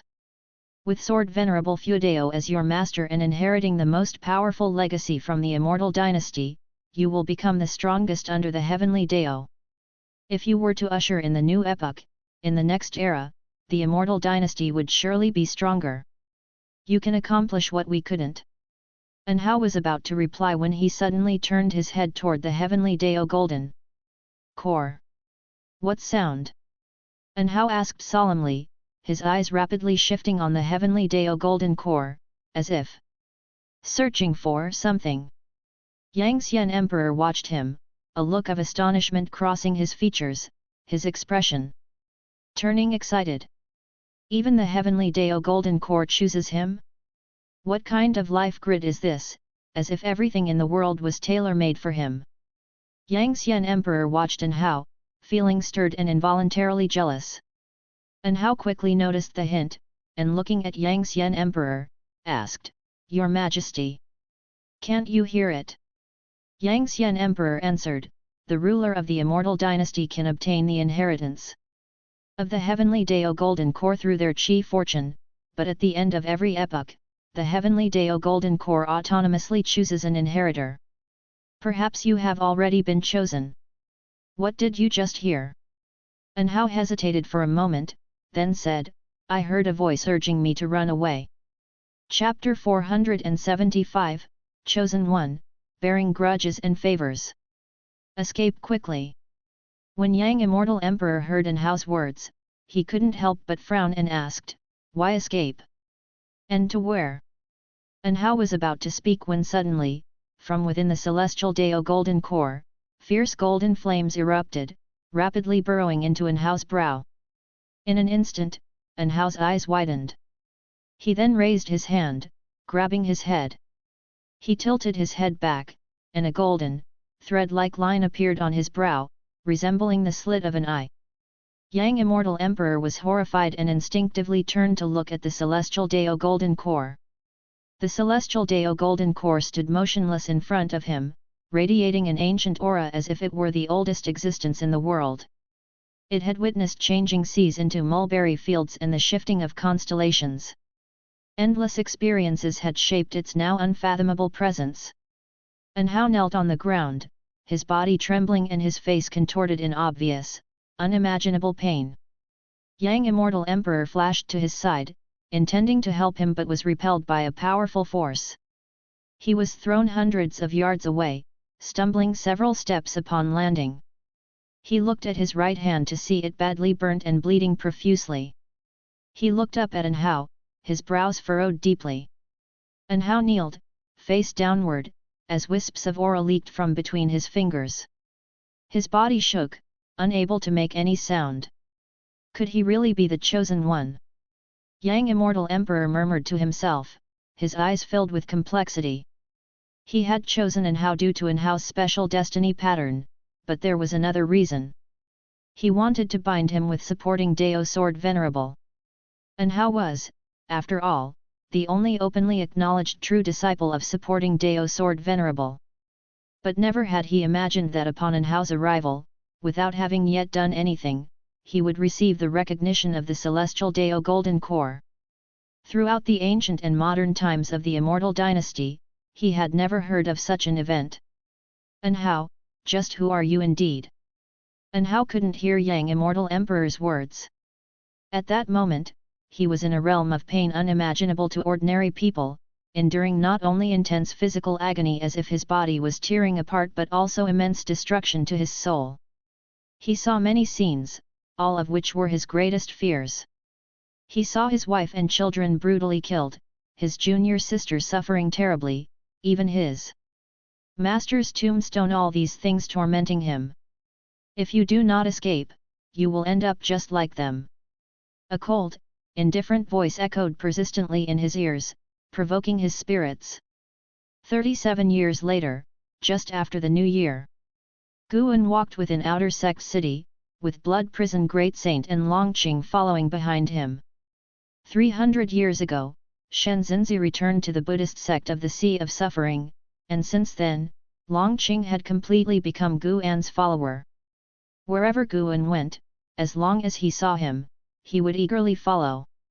Along the way, wherever Guan went, people greeted him, mostly his close friends or graduated disciples. Over 400 years had passed, the impact brought by supporting Dao Sword Venerable had eventually calmed down. Under the suppression of the Dark Hall of Supreme Sect, people aware of Guan's identity no longer spoke carelessly, and supporting Dao Sword Venerable once again became a legend. Even without the title of supporting Dao Sword Venerable, as the Valley Master of Third Medicine Valley, Guan still held great renown. Master, is there really a legacy with the heaven-splitting axe?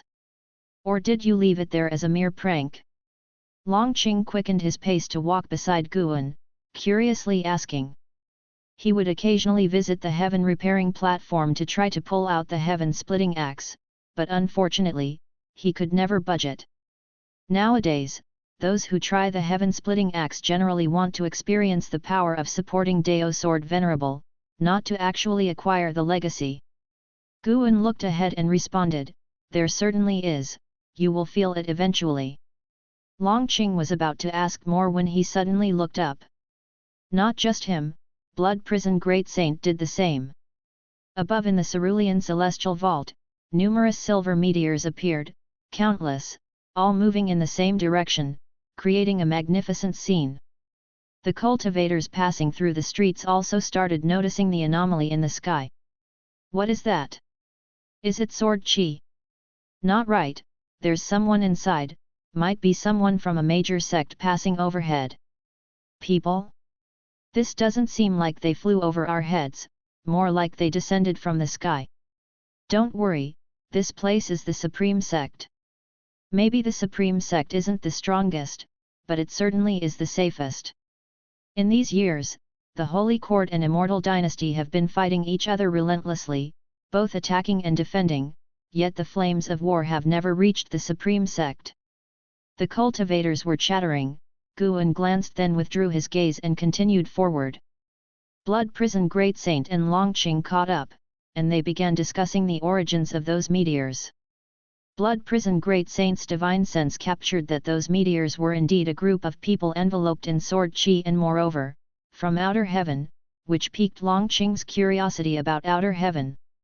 Although Longqing still hadn't cultivated spiritual power, with age, he could feel that he originated from outer heaven and that some mission awaited him. He was no longer as anxious, but began to enjoy life, having a premonition that once he knew his mission, such life would be his luxury for the rest of his days. Guan saw through the origin of that group of sword cultivators with one look. Great Hong Sword Heaven. Summoned by Zhu Luo Sword Monarch. Great Hong Sword Heaven was ready to establish a sect in the seas near the Taixuan continent and support Guan at any time. Guan didn't care much about it, he was more concerned about another thing. That was, Xiaoquan's Dao Destruction Destiny Seal had appeared. Meaning, Xiao Chuan was soon to be born in the celestial spirit great world. After many years, Guan finally awaited Xiao Chuan. The thought of soon reuniting with his junior made Guan very happy, he even started humming a tune.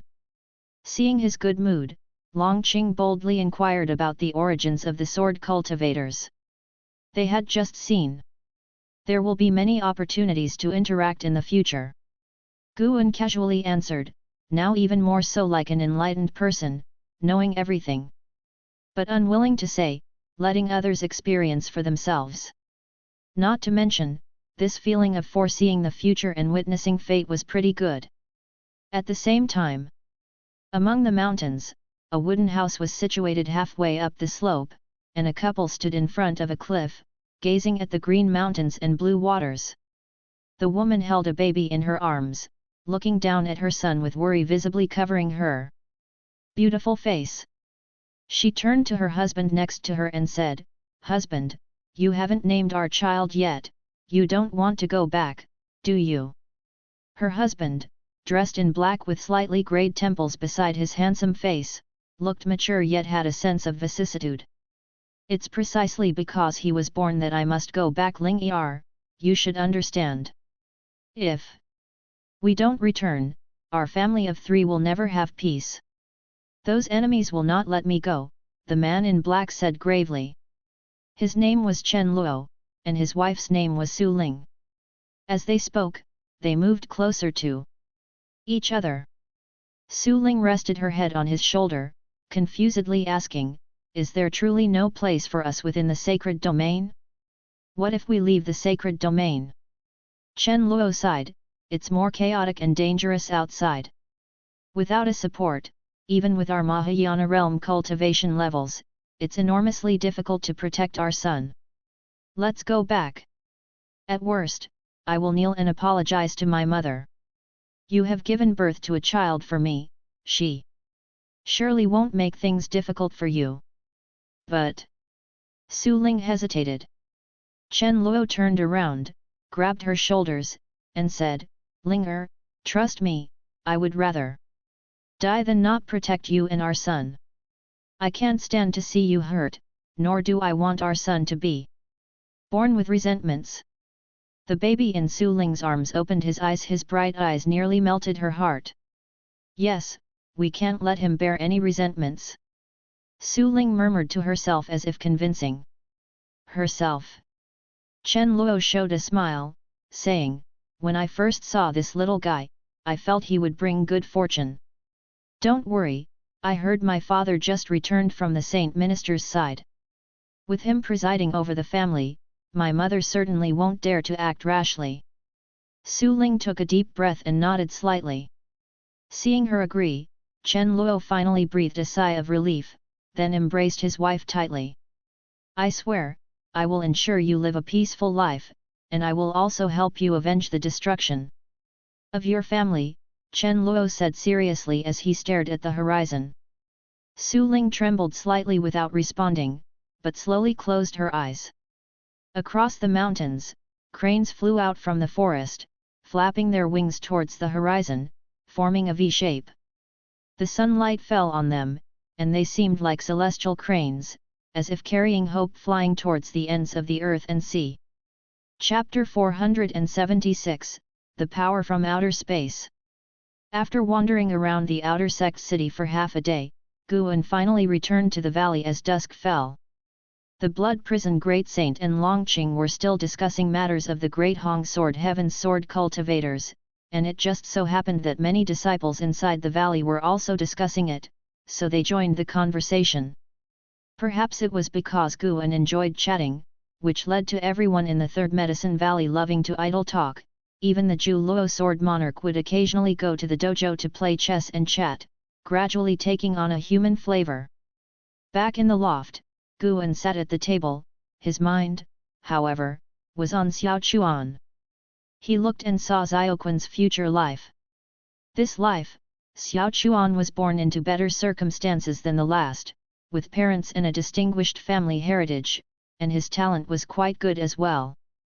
However, the blemish on an otherwise beautiful situation was that Xiaoquan's parents would die when he was young, casting a shadow over his childhood.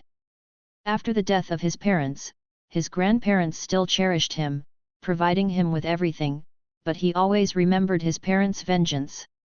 As he grew up, he began investigating the true cause of his parents' death.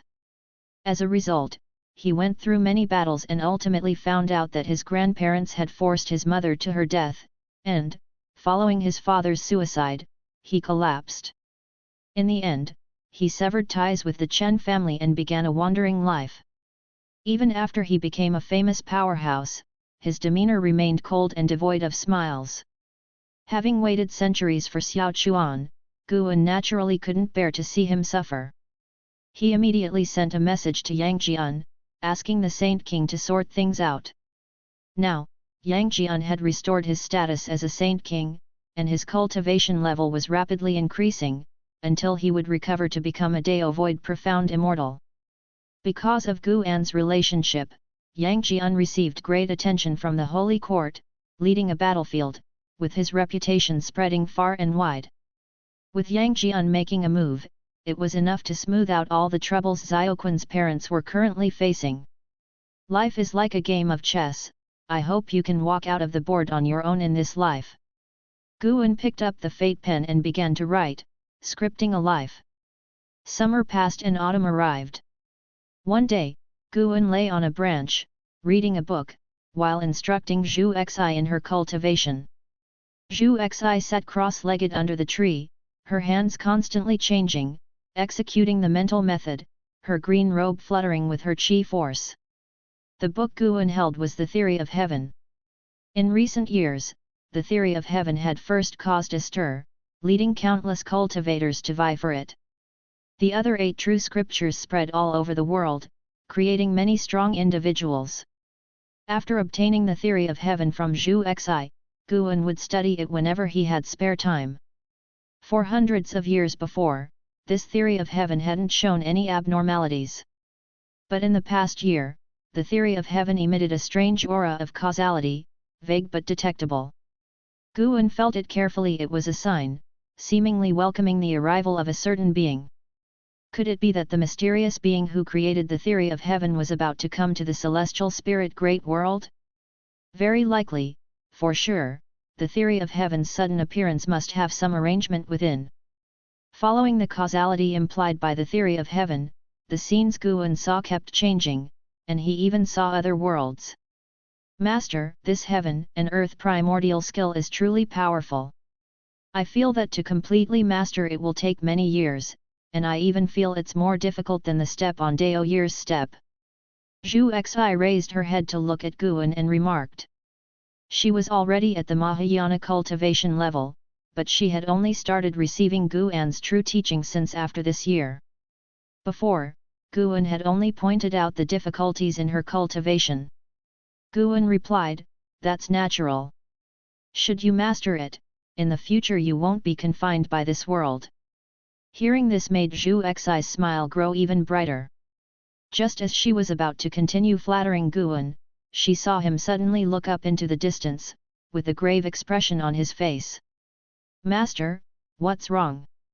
Zhu Xi asked in astonishment. She rarely saw Guan reveal such an expression, not even when the profound desolate demon god had ravaged the human world. She had never seen Guan frown. Guan replied, "It's nothing." He was looking at the sacred domain where Xiaoquan's parents, Chen Luo and Su Ling, returned to the Chen family and faced difficulties from them, because Su Ling's Su family had once been the Chen family's nemesis. Guan could see the cause and effect. The reason the Su family had been eradicated was that the Chen family had schemed in the shadows, plotting against the Su family, branding them as spies for the Immortal dynasty, ultimately leading to their annihilation by the Holy Court. Su Ling had managed to escape death, all thanks to the protection of Chen Luo. Chen Luo was unaware of this matter, so he was very angry as to why his mother targeted his wife. The couple, holding Xiao Chuan, had just returned to the Chen family and faced difficulties, but fortunately, Yang Jian was reliable and arrived in time to defuse the crisis. As a saint king, all members of the Chen family had to bow to Yang Jian. Could. Yang Jian stated that his reason for coming was due to the child in Su Ling's arms whose destiny was extraordinary. Here was a transcendent being interested in him, hoping live a peaceful life in his early years until that transcendent being came for him. Yang Jian also made it clear to not let the child bear any grudges, to avoid affecting his Dao heart. Hearing this, the face of Chen Luo's mother turned unnatural, but in face of Yang Jian, she still had to force a smile. Guan had foreseen this entire process earlier, but he suddenly looked up because Xiaoquan's fate had changed. After Yang Jian appeared, Xiaoquan's fate had been altered, and Guan also detected a strange force of cause and effect descending on Xiao Chuan. This force came from an unknown place, arriving suddenly, and if not for Guan's profound cultivation level, he wouldn't have detected its existence. Even with the protection of the Holy Court's destiny, the great cultivators of the Holy Court did not perceive such a force of cause and effect infiltrating the sacred domain. When he looked again at Xiaoquan's fate, what Guan saw was chaos. In the obscure void, Xiao Chuan walked alone, dense fog swirling and obscuring his figure. Whether looking back at the past or toward his future, the scenery was the same. Guan had a bad feeling in his heart. His intervention seemed to offer Xiao Chuan a beautiful childhood, but it also made his future uncertain and perplexing. Clearly, someone in the unseen was scheming against Guan, therefore targeting Xiao Chuan. Guan guessed that the adversary must be beyond the world gate, unable to cross the barriers set by the celestial spirit god to descend into this universe, hence, they resorted to using cause and effect to scheme. He fell into deep thought. Seeing that Guan did not wish to say more, Zhu Xi could only hold back her confusion and continue meditating with closed eyes. Meanwhile, in the Chen family's mansion, the great hall was lively and prosperous, everyone gathered around Su Ling, all eyes on Xiao Chuan in her arms. This child is indeed exceptional, his features radiate a saintly aura. Nonsense, otherwise why would the entity behind the Saint King take interest in him? Our Chen family is on the rise.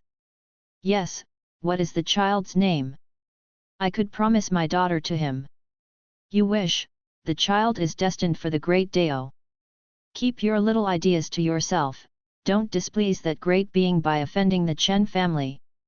The Chen family cultivators kept praising Xiao Chuan, and Su Ling's smile never ceased. She felt as if she were in a dream, this was completely different from what she had imagined before arriving, and she could only laugh foolishly. Chen Luo was also bemused, as he was complimenting Yang Jian along with his father and the elders of the house. Yang Jian sat in his chair, sipping tea while observing Xiao Chuan, curious as to why his master had taken an interest in the boy. Just then, Su Ling's expression suddenly changed, her mouth opened, her pupils contracted, and her body stiffened. Before the people around her could react, she suddenly dissolved into a pool of blood and spilled to the floor, with Xiao Chuan following, dropping towards the ground. Yang Jian appeared out of nowhere, catching Xiao Chuan. He looked in horror at the blood beside him, and the great hall instantly fell silent. Chapter 477, Su Ling's Shock. Ling. An hysterical roar broke out as Chen Luo pushed through the onlookers. He looked at the blood on the ground, his body trembling, his face filled with utter despair. People around snapped back to their senses and frightened, they retreated. Be on guard! A middle-aged cultivator shouted sternly. He instinctively looked towards Yang Jian. Only a saint king could have the means to execute Su Ling directly in their presence. Yang Jian looked up, his divine sense rapidly extending, but failed to capture any suspicious presence. Chen Luo knelt in front of the blood, unable to accept the reality before him. Just a moment ago, he had felt like the happiest man in the world, but now he felt as though he had fallen into hell. Xiao Chuan in Yang Jian's arms seemed to feel something too and began to cry loudly, but Chen Luo could no longer pay attention to him. The patriarch of the Chen family approached Yang Jian and asked with a frown, "Saint King, what's going on?" Although he did not like Su Ling, she was, after all, a descendant of the Su family. Her death in front of them, if spread, would tarnish the Chen family's reputation. "I'm not sure either, it's truly strange," Yang Jian answered, passing Xiao Chuan to the patriarch of the Chen family before vanishing on the spot. The rest of the Chen family regained their senses and promptly stepped out of the hall to be on guard. Chen Luo suddenly looked up at the patriarch of the Chen family, pleading desperately, "Father, save Ling. Save her." The patriarch took a deep breath and said, "Her soul has dispersed, it's beyond salvation." He was also filled with fear. If it wasn't the Saint King, then what exactly had happened? Su Ling's death was too bizarre, shocking not only Chen Luo but also them. At this moment, what the patriarch of the Chen family feared the most was Chen Luo also meeting with an accident, but he was helpless. He didn't even dare to approach Chen Luo, afraid that he too might suffer a calamity. Guan, far away at the Supreme Sect, witnessed all this. Everything happened too quickly. In an instant, he captured Su Ling's soul, using his own power of cause and effect to protect her soul and prevent it from being ravaged by mysterious forces of cause and effect. If that mysterious existence could execute Su Ling, couldn't it also kill others? This was Guan's greatest concern, which is why he hid Su Ling's soul. He couldn't always keep an eye on Su Ling. Fortunately, nothing further happened, only Su Ling died. Yang Jian returned to the Chen estate and gathered with the Chen family to discuss the death of Su Ling. Suddenly, Chen Luo severed his own meridians, destroying his golden core, intending to disperse his soul. Yang Jian immediately intervened, but Chen Luo was still left a cripple. Seeing this, Guan also felt some emotion. His intervention saved Chen Luo and Su Ling, but it brought them another kind of disaster. He suddenly felt confused. If the mastermind was targeting him, why go after Su Ling and not those close to him? Many of those he cared about had a cultivation level below the Mahayana realm. Could it be that the mastermind wanted Xiao Chuan to tread an irredeemable path and lure Guan away from this universe? While protecting Su Ling's soul, Guan could feel the power of that cause and effect, not as strong as his, but certainly coming from another universe. Without crossing universes, it was difficult to assess which was stronger or weaker. Guan stood up, descended from the tree, and looked toward Zhu Xi. "Continue your cultivation. I have some things to attend to." With those words, Guan vanished on the spot. He stepped into the hidden spirit palace located at the bottom of the sea. The deep-sea dragon carp, in the midst of cultivation, did not sense Guan's arrival. Guan raised his right hand and released Su Ling's soul, then used nature's spiritual energy to reconstruct her flesh. Su Ling had a long lifespan ahead. As long as her allotted lifespan had not ended, she could regroup her flesh, an easy feat for Guan. The challenge lay in transcending ordained fates. Su Ling's flesh was reconstructed, along with her clothing, just as she appeared right before her death. The deep-sea dragon carp sensed her breath, opened its eyes, and upon seeing its master, it stood up in surprise, hurrying over. Su Ling, as if she had woken from a nightmare, sat on the ground, breathing heavily, her head covered in sweat.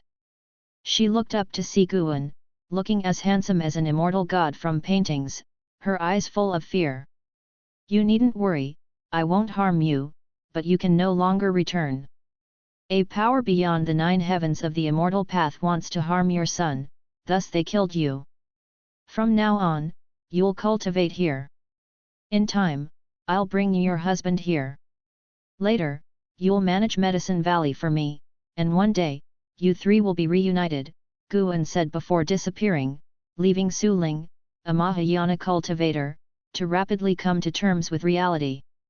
A replacement had already been placed inside the hidden spirit palace, now possessing the cultivation level of the heaven-encompassing free immortal. Here, the power of cause and effect from outside the universe could hardly harm Su Ling, and it would not even detect her whereabouts. Upon hearing Guan's words, Su Ling was left stunned, her eyes vacant. The deep-sea dragon carp stood to one side, touching its head, unsure of how to strike up a conversation. It was also pondering Guan's previous words. An existence surpassing the 9 heavens of the immortal path? And who is this woman's son? Silence fell upon the hidden spirit palace. After a while, Su Ling took a deep breath, stood up, and bowed to the deep-sea dragon carp, asking, "My name is Su Ling. May I know how to address you, and could you introduce me to this place and the senior who was here just now?"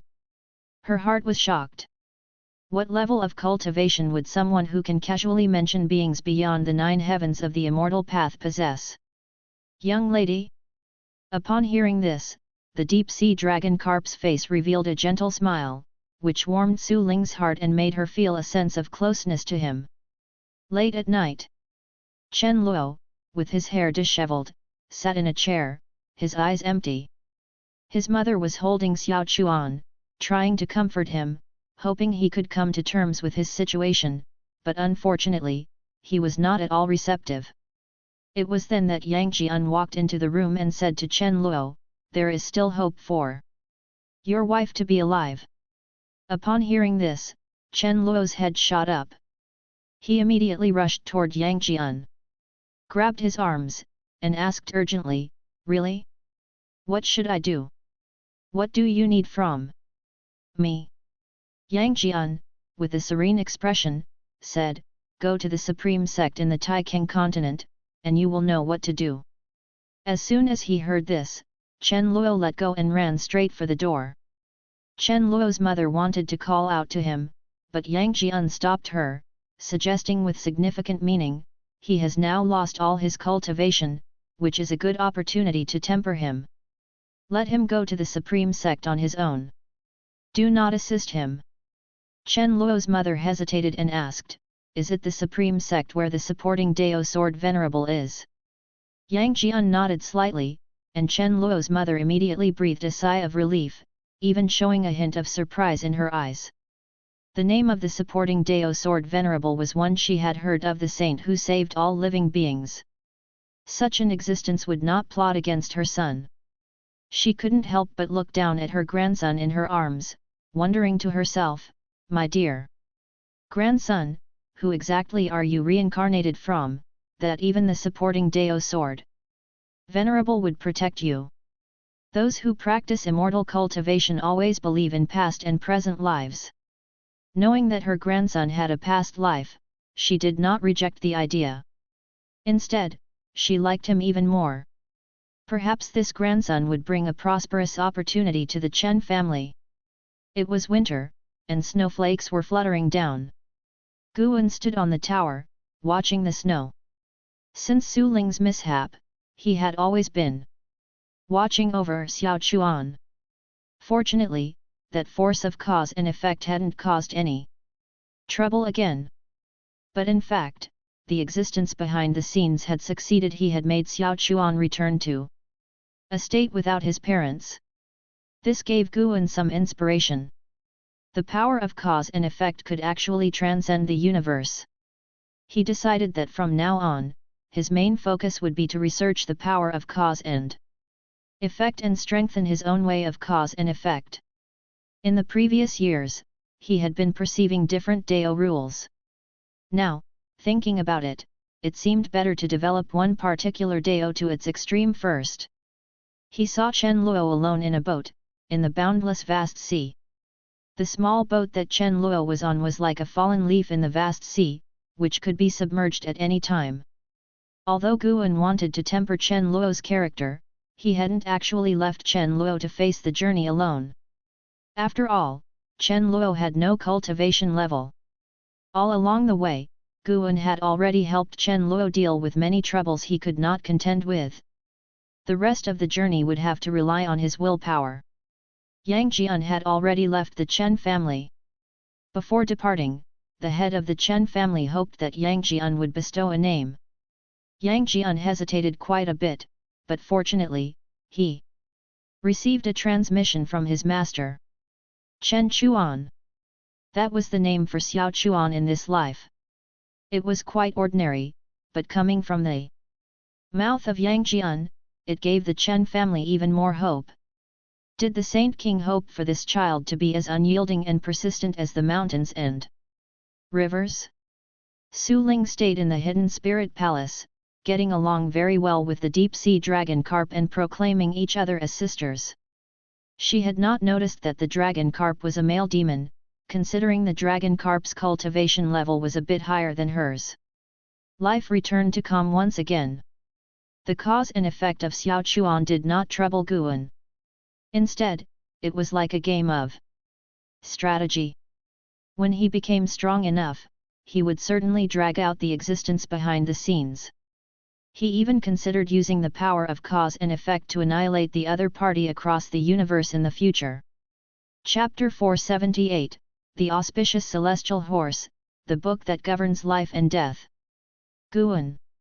A woman's voice came from downstairs, interrupting Guan's train of thought. He looked down to see Yu Yingying standing below, waving at him. Yu Yingying's maximum lifespan was 5,000 years. Previously, because of the suppression by the heavenly demon's karma, her cultivation level couldn't grow. After Guan helped her resolve the karma, she regained her inherent talent, and now her cultivation level had reached the 8th floor of the integration realm. Guan looked down at her and asked, "What's up?" Yu Yingying looked at him and said, "I'm getting ready to go back to the Star Sea congregations." "Just go," I've agreed, Guan replied with a smile. Ever since Guan's identity had been exposed, various sects had been trying to curry favor with him, including the Star Sea congregations, and particularly Yu Yingying's family, who constantly sent her messages. She was quite irritated by this, so she decided to leave the Supreme Sect and go out on her own to experience the world. Returning to the Star Sea congregations was just a pretext. She planned to wander the endless lands. Guan certainly wouldn't stop her. Hearing Guan's words, Yu Yingying hesitated. Looking up at Guan from downstairs, she felt that he was out of reach, and her heart found some relief. Since she was already prepared, why hesitate now? Guan could hear her heart's voice but didn't say anything, just smiling as he watched her. "When I attain the cultivation level of the Immortal Dao, I will come back." Yu Yingying huffed, and with that, she bowed and left. Next to them, Blood Prison Great Saint, who was meditating under a tree, just glanced over before closing his eyes again to continue his cultivation. Guan watched Yu Yingying leave, feeling somewhat sentimental. No matter how much he behaved like before, the disparity in cultivation level always created an insurmountable barrier between him and the others. They were still as close as they had been, but compared to before, something was missing. Perhaps that was the price of becoming strong. Guan shifted his gaze back to appreciate the snowy landscape of Medicine Valley. It snowed every year, and if one observed carefully, they would realize that the snowscape was different every year, like the intricate, interwoven karma of all beings, constantly changing. Guan recently had been contemplating creating his own divine power, a karma divine power. To kill enemies across space and time, making them unable to deduce his actions. Just like this winter snow, that would eventually melt, leaving no trace. After saying farewell to an Xin, Longqing, and the others, Yu Yingying left that very day. Her departure sparked some discussion among the disciples, but in the end, it didn't cause much of a stir in the Third Medicine Valley. Nowadays, the Third Medicine Valley had 7,000 disciples, along with many chess and painting enthusiasts, almost like a miniature immortal cultivation realm on its own. People were always coming and going, and Yu Yingying, even in this small realm, couldn't shine brightly. Her departure was destined to be forgotten quickly. The winter snow fell heavier by the minute, as if aiming to bury the vast earth itself. After the winter snow passed, spring arrived. For this year's spring festival, Guan left the valley early. He went to the world excluding cave heaven to celebrate with the celestial demon child and her companions.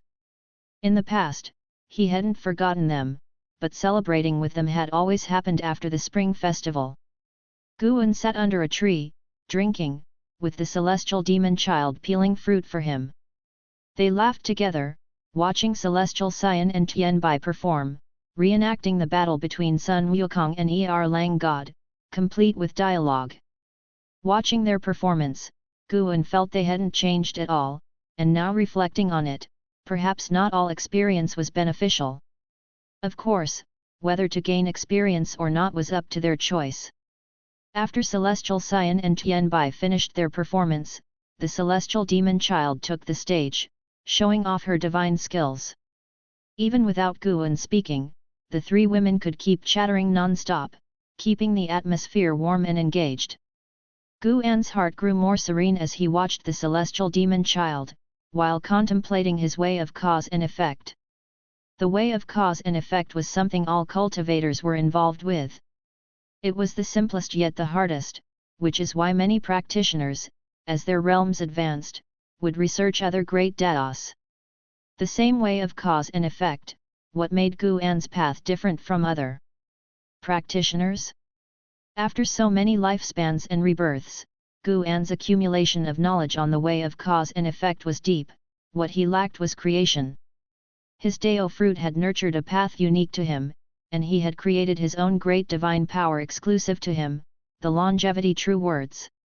Longevity true words, using language to determine fate, made use of the way of cause and effect. Guan looked at the fate pen on the table. He had a pen that could utter the words of karma. Did he really need a book too? Speaking of which, in his life, he had an inseparable destiny with writing books.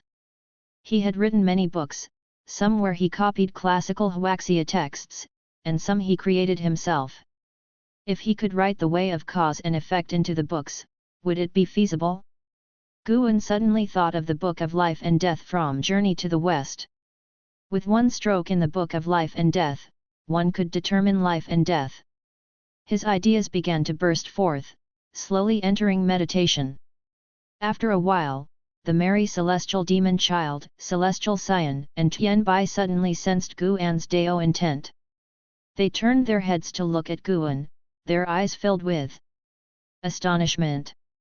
Not daring to disturb Guan, they exchanged glances and then sat down to meditate, feeling Guan's Dao intent. The world excluding cave heaven followed suit and quieted down. Under the dazzling starry sky, on the barren land, wavering shadows were moving forward. Leading the group were two men, namely the divine exotic realm master and Zhang Buku. Zhang Buku was dressed in a set of worn black clothes, which loosely revealed his robust muscles, quite striking to the eye. His black hair was carelessly draped down his back. Looking up, his eyes bright and clear, he asked, "Master, how far are we from the celestial spirit great world?" The divine exotic realm master replied, "Very far, so far that I can no longer sense the power of divine exotic city. To have come to this place is our fortune, perhaps we should let go of the past." After leaving the celestial spirit great world, they had been traversing the great heaven and earth non-stop until a few years ago when they were swept into the darkness by a river filled with the rules of space and time, completely severing their connection with the celestial spirit great world. Upon hearing this, a look of sadness crossed Zhang Buku's face. He missed his martial uncle, longed for Li. But he was no longer that weak self. Wherever he went, he had to fight to become stronger. Suddenly, he saw meteors streaking across the starry sky like torrential rain, sweeping across the entire starry sky, a magnificent sight. Immediately after, he was struck by an awe-inspiring scene. A colossal celestial horse flashing brilliant light emerged behind the countless meteors, stepping on auspicious clouds, crossing the land they were on. Under this colossal celestial horse, no matter how high their cultivation level, all would feel extremely insignificant, and the dark land was lit up as if moving from nighttime to daylight. The divine exotic ghost king and the divine exotic resentful ghosts behind them were also startled, causing an uproar. "What is that?" Zhang Buku couldn't help asking the divine exotic realm master. The divine exotic realm master, living the longest, could always solve his puzzles. The divine exotic realm master looked at the cloud-striding, bright celestial horse with a complicated gaze and said, "That symbolizes the auspiciousness of the heavenly Dao. You can call it a celestial horse. They are supreme, being able to cross yin and yang, across all heavens and myriad realms. It is said that all beings who see the celestial horse will gain the blessing of destiny. It seems our luck isn't bad." Celestial horse. Zhang Buku murmured to himself. Although he had seen many and was well informed about divine beasts and fierce beasts, he had never seen an auspicious being like the celestial horse. The celestial horse was so majestic that it seemed even larger than heaven and earth, radiating a holy light that made people yearn for it, as if it was the most perfect creation in the world. Even after the celestial horse following the meteor swarm had disappeared, and the land had fallen back into darkness, the graceful figure still lingered in Zhang Buku's mind. What kind of existence could subdue such an auspicious being? Zhang Buku had this thought, and immediately after, he felt ashamed. How could one defile such an auspicious being? He shook his head and carried on. The divine exotic resentful ghosts continued to discuss the celestial horse, feeling amazed and unforgettable. The divine exotic realm master walked ahead, saying, "Perhaps there is an incredible fortune waiting for us ahead. The celestial horse is a sign." A smile appeared on his face. Since coming to this universe, he had finally seen hope to shake off the roll of a chess piece. Zhang Buku didn't think so much, he just wanted to become stronger. If Martial Uncle and Leia could see the celestial horse, how good that would be. Unfortunately, you're not so lucky. Thinking to himself, Zhang Buku amused himself with the thought. The starry sky was brilliant, unable to illuminate the land, but they pressed on through the darkness towards the dawn. In the third Medicine Valley, at the entrance of Medicine Valley, Guan strolled forward, toying with a black leather book in his hand. He flung the black leather book into the air, caught it again, and continued to playfully advance. "Master!" A voice full of surprise called out, and an Xin appeared out of nowhere in front of him. Guan smoothly caught the flying black leather book and tucked it into his bosom. This was a book that governed life and death, it was not something others could touch. Chapter 479, Legend of the Sword God. "Master, where on earth did you go? How could you disappear for a year without a word?" An Xin glared at Guan, complaining, yet her eyes were filled with delight. Guan gave her a look and said, "It's just 1 year. In our sect, when great cultivators go into seclusion or leave, isn't it for decades or even centuries? Look at you without me around, can't you manage Medicine Valley anymore?"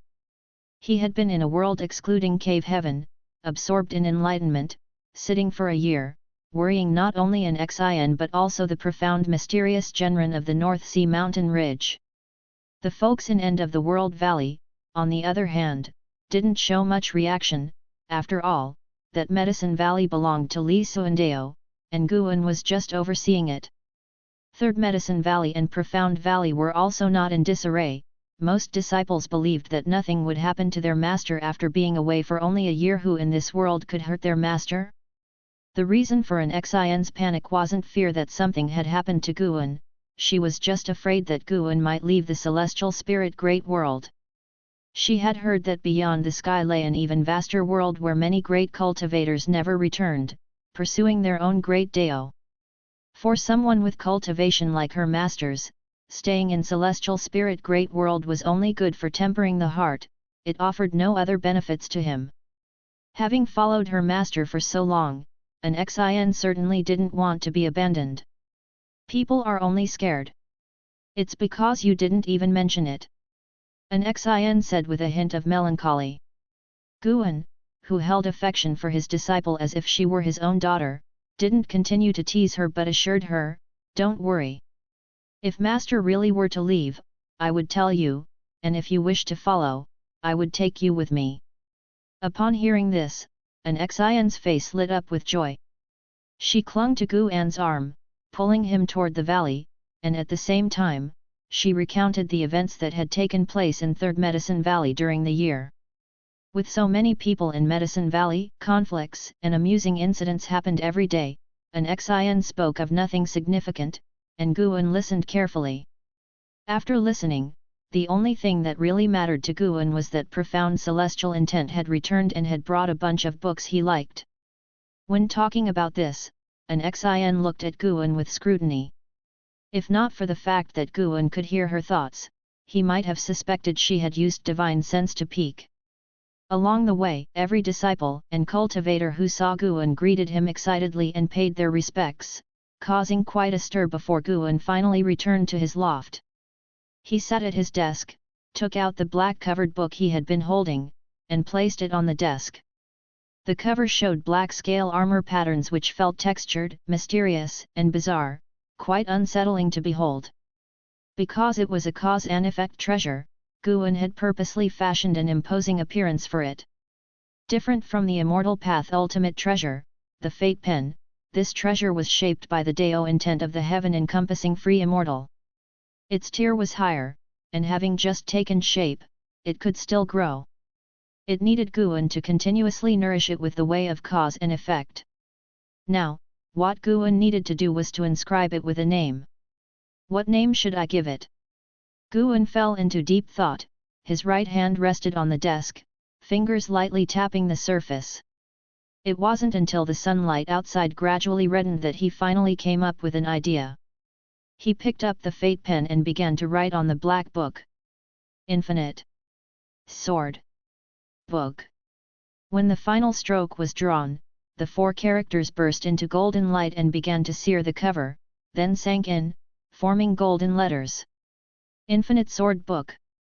Guan thought of his primordial infinite body and the power of infinity, and he intended the book to embody limitless potential, omnipotence. The reason it included the word sword was that he did not want to forsake his sword Dao. He wanted to combine his sword Dao with the power of cause and effect to create a sword Dao of cause and effect capable of slashing through universes. The Infinite Sword Book began to tremble, then floated in the air, absorbing the power of cause and effect from heaven and earth. In an instant, all the cause and effect within the Taixuan continent shone within it. Its range extended farther and wider until the entire celestial spirit great world was reflected within it. Every being who had reached the realm of a free immortal felt a sudden palpitation, but when they opened their eyes, they saw nothing out of the ordinary, nor could they discern any cause and effect. Inside a hall shrouded in clouds and mist, the saint minister sat cross-legged on the steps, below which there was a pond, its surface a shimmering blue, fantastically beautiful, with faint starlight twinkling within. The saint minister opened his eyes, frowning. He started calculating with his fingers but could figure nothing out. The end of the era, the rules recede, it truly becomes all the more dangerous. The saint minister muttered to himself, feeling immense pressure just thinking about the situation now. Recently, many mysterious forces had appeared outside of heaven, attacking the silent extinction domain. Within heaven as well there were quite a few indeterminate free immortals, and then there was the supporting Dao Sword Venerable who could easily annihilate the entire celestial spirit great world. As a saint minister of the Holy Court, he greatly disliked this feeling of being unable to control the situation, it left him feeling powerless and even unable to see hope. Could it be that the fate of Holy Court was running out, just like the dominators of the worlds? In the vast stretches of time that had passed away? The saint minister sank into confusion. In a daze, he saw a figure approaching from the far. End of the Great Hall. Your Majesty. The saint minister spoke to himself, as if in a dream. When the free immortals of the world felt panic, the common people did not notice anything unusual. The Holy Court and Immortal dynasty still fought as always, but compared to several hundred years ago, mortal spirits were seldom affected, so there were still many places of peace in the world. The next day at dawn, Guan descended the stairs, joining his disciples for a rare session of drill practice. Having been gone for a year, he would be busy harvesting medicinal herbs for the next few days. Half an hour later, Guan rode away on the blood prison Great Saint, preparing to head for the end of the world valley. Just as he left the Supreme Sect, a figure appeared before them. It was Zhu Luo Sword Monarch. Zhu Luo Sword Monarch inhaled deeply as he looked at Guan, saying, "Senior, there is something I must tell you. Did you feel anything unusual yesterday?" Guan feigned confusion and asked, "I did not. What is it you want to talk to me about?" Years ago, a sword intent appeared briefly within the silent extinction domain. I was just surprised at the time, but over the years, I've discussed this sword intent with my sect mates, and we've learned something very frightening," said Zhu Luo Sword Monarch with a solemn expression. Communicating through sword intent? Was it to avoid being traced? Great Hong Sword Heaven had something up its sleeve. Guan pondered while pressing for more information. What is it exactly? The blood prison Great Saint, who had taken on the form of a bull, also showed a curious expression. He knew Zhu Luo Sword Monarch's cultivation level was profound, so he never provoked him. Zhu Luo Sword Monarch hesitated for a moment before saying, "This matter involves the secrets of Great Hong Sword Heaven. The primordial ancestor who created the Great Hong Sword Heaven is hailed as the Sword God by the Great Hong realm. He is also the only true disciple of the Sword Dao Saint Ancestor, the only being who has ever defeated the Sword Dao Saint Ancestor. After the Sword Dao Saint Ancestor's fall, his temperament changed drastically. To enhance the Sword Dao, he started to take extreme measures, madly devouring Sword Intent and Sword Dao, rapidly growing stronger and even at one point became a public enemy of the universe, provoking several great worlds to join forces against him. He has disappeared for many years, his life and death unknown. The sword intent that flashed past years ago was very complex. It made me feel disorderly, terrifying, and agitated. Only his sword intent could match, and yesterday, I and my sect mates, the free immortals, all felt a quiver in our hearts, suspecting that the sword god might have reappeared in the world. He might even be targeting you." With that, Zhu Luo Sword Monarch looked at Guan with a tense expression. This kid feared neither heaven nor earth. It was the first time Guan had seen him so wary of someone, even more so than of the battle court. Guan asked, "Compared to the divine emperor of the silent extinction domain, how does the sword god of your Great Hong Sword Heaven measure up?" Zhu Luo Sword Monarch had mentioned the sword intent, which Guan had also felt. It was very fierce and disappeared quickly, likely having entered into the river of Sword Dao.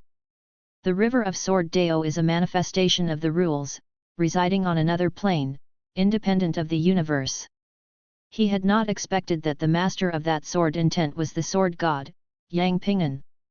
If what Zhu Luo Sword Monarch said was true, then it was indeed a possibility because Guan had also sensed that the sword intent was very complex, even carrying a hint of demonic possession. Zhu Luo Sword Monarch shook his head, saying, "How could I know such comparisons? It's beyond my level." Guan laughed, saying, "All right, I am aware now, you may step aside." Hearing this, Zhu Luo Sword Monarch hurriedly made way. The blood prison Great Saint lifted his hooves, marching forward. Zhu Luo Sword Monarch watched as Guan's figure receded into the distance. Seeing his nonchalant demeanor, he became even more convinced that Guan was the Sword Dao Saint Ancestor. The legend says the Sword God defeated the Sword Dao Saint Ancestor, but how can the Saint Ancestor not take the Sword God seriously? Could the stories be fabricated?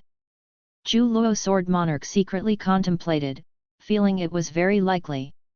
After all, it was the sword god who founded the great Hong sword heaven, not the sword Dao. Saint Ancestor.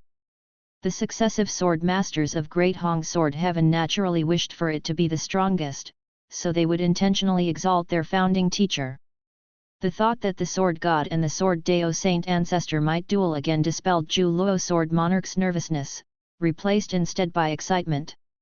Chapter 480, 150 billion years lifespan. Guan heard Zhu Luo sword monarch's inner voice behind him, and his lips curled up. A decisive battle with Yang Ping'an? Had Yang Ping'an not taken advantage of his injury years ago, how could he have won a match against him? Throughout Yang Xian's life, as long as the enemy was not 2 great realms higher than him, he had never been defeated. Only after they walked far away did Blood Prison Great Saint finally couldn't help but inquire about the sword god mentioned by Zhu Luo sword monarch.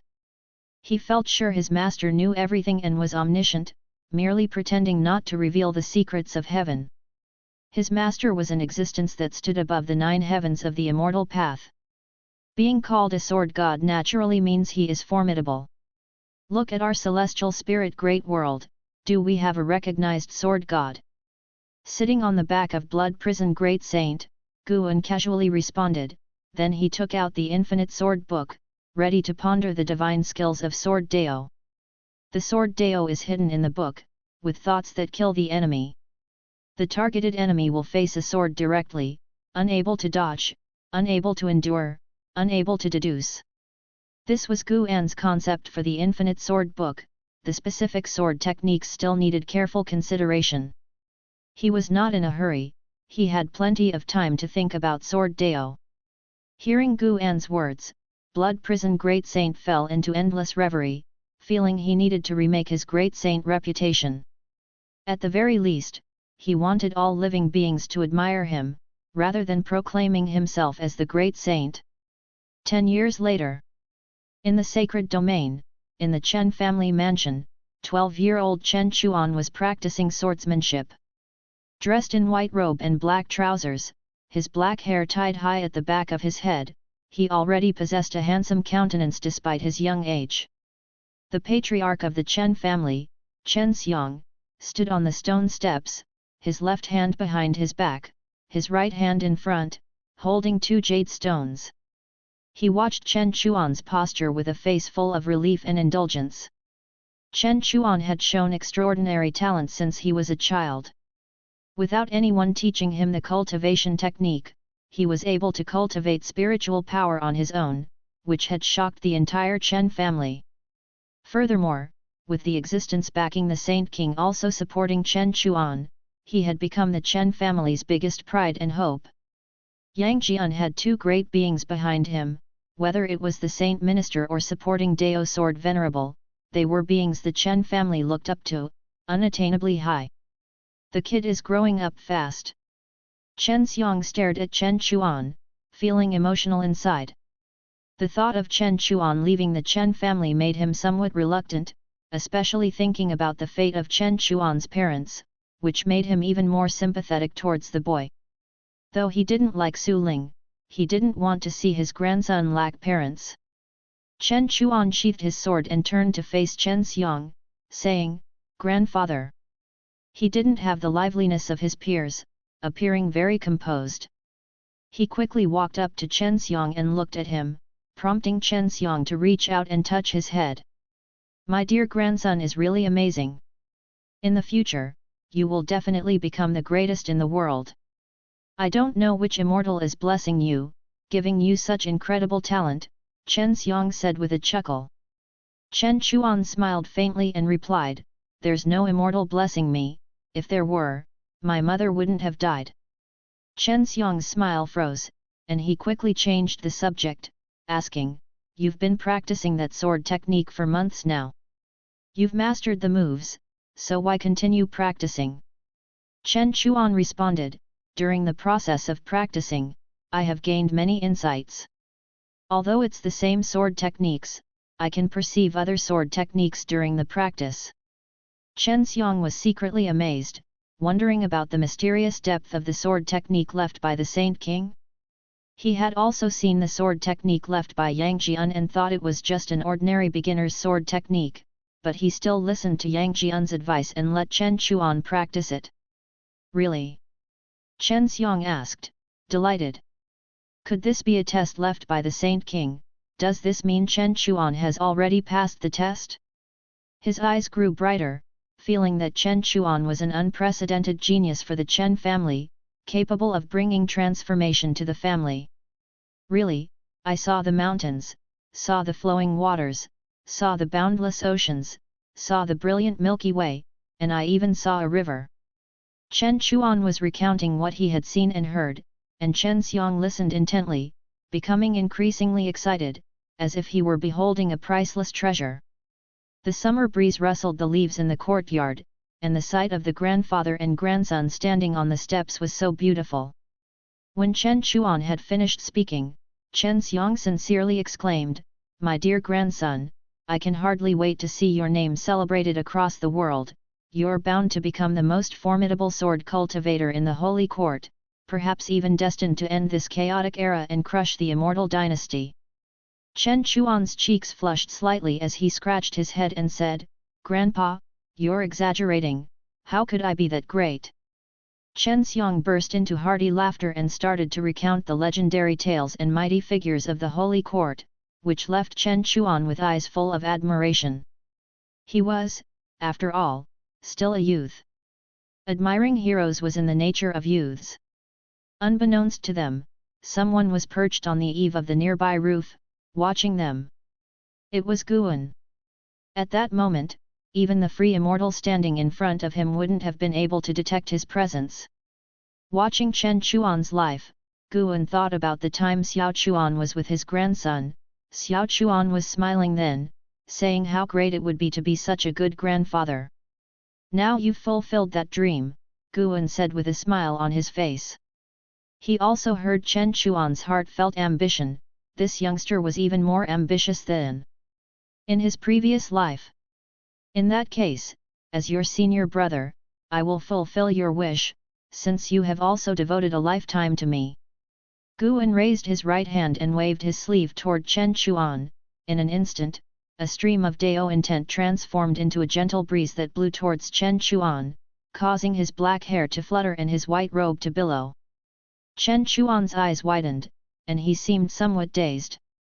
Noticing his grandson's unusual behavior, Chen Xiang couldn't help but ask, "Grandson, what's wrong?" Chen Chuan subconsciously replied, "Nothing, I just had a new insight." "Really?" "Then continue pondering, Grandpa shouldn't disturb your cultivation." Chen Xiang hastily moved aside. Seeing this, Chen Chuan immediately closed his eyes and immersed himself in his own insights. Chen Xiang stepped back 10 paces, watching him, and he too seemed somewhat dazed. In Chen Xiang's eyes, the sunlight on Chen Chuan's body became even brighter, like the legendary immortals, on the brink of ascension at any moment. Guan was still standing on the roof, looking down at Chen Chuan. Suddenly, Sword Gu Ming harbors hostility towards you, filled with the intent to kill. Would you like to employ lifespan detection? Guan raised an eyebrow.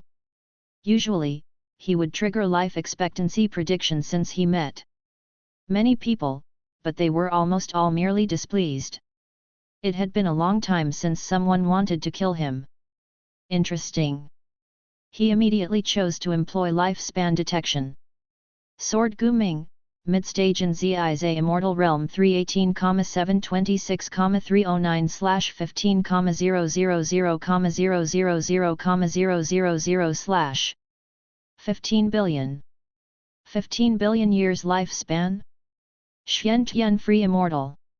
Gu An's divine sense swept across the universe in an instant, not capturing this Xian Tian Free Immortal. Silent Extinction Domain indeed had free immortals, but they could be counted on one hand, all secluded from the world. Could this person be from outside the universe? Guan pondered briefly, then Flash stepped back to the hidden spirit palace. The moment he landed, he pulled out the Infinite Sword book from his bosom. Subscribe to Chinese Novel Audiobook YouTube channel. Chapter 481, A Sword. Guan held the Infinite Sword book and walked to his usual rocking chair. When he appeared, Su Ling, who had been meditating next to the garden, immediately stood up and saluted him. The deep-sea dragon carp, more audacious, had grown familiar with Guan and approached him curiously, asking, "The Infinite Sword book? What is this book?" Guan answered nonchalantly, "It's a forbidden book, don't look at it. Hurry up and go practice, and don't delay me from reading." Seeing his master was not as gentle as usual, the deep-sea dragon carp quickly scurried away. Guan then took out the fate pen. With one hand, he flipped open the Infinite Sword book, and with the other, he held the pen, its tip against the page. This was his first time utilizing the Infinite Sword book, his heart filled with anticipation. The enemy might come from beyond the cosmos, he didn't know if he could slay it. And if he did, could he gain lifespan? He stopped contemplating these thoughts and focused on channeling the power of karma into the Infinite Sword book. In the cosmos, countless nebulae speckled the expanse, some like running giants, some like the palms of a creator, others resembled mysterious fierce beasts, colorful and bizarre, everything looking fantastically alien. A streak of sword light sped through the cosmos carrying two figures, one a vigorous man clad in purple and standing tall, the other an old, hunched man with a back bent by time. The man in purple had a crystal crown on his head, his brows emanating sharpness, and his eyes reflecting two swords, adding an oppressive air to his gaze. The old man beside him, shorter than his shoulder, held a wooden staff, his cheeks dotted with age spots, two antler-like tufts of white hair among his mane, reminiscent of deer antlers. "Master, are you really going to act on behalf of the Divine Emperor?" Being the Divine Emperor cannot deal with is likely not so simple, the old man with antlers said, frowning with worry in his eyes. The man in purple was Sword Gu Ming. He replied, "If it were so simple, the Divine Emperor wouldn't have sought me out. Indeed, his status does not permit him to pass through the world gate. If I wish to step into higher realms, I must rely on him. I can already feel my own limits. Though I can live many more years, nearly immortal, I feel I cannot reach higher realms." The old man with the antlers fell silent. He too wished for his master to grow stronger, yet the thought of venturing into that part of the cosmos filled him with unease. As long as the opponent doesn't surpass the profound you and free immortal, it cannot be my match. If they were truly that formidable, the celestial spirit god would not allow such a being to continue growing, Sword Gu Ming continued, his voice calm. His gaze seemed to cross the cosmic space and time, landing on the celestial spirit great world. The celestial spirit god is indeed formidable. Even when the great Dao trembles, he still stands guard there.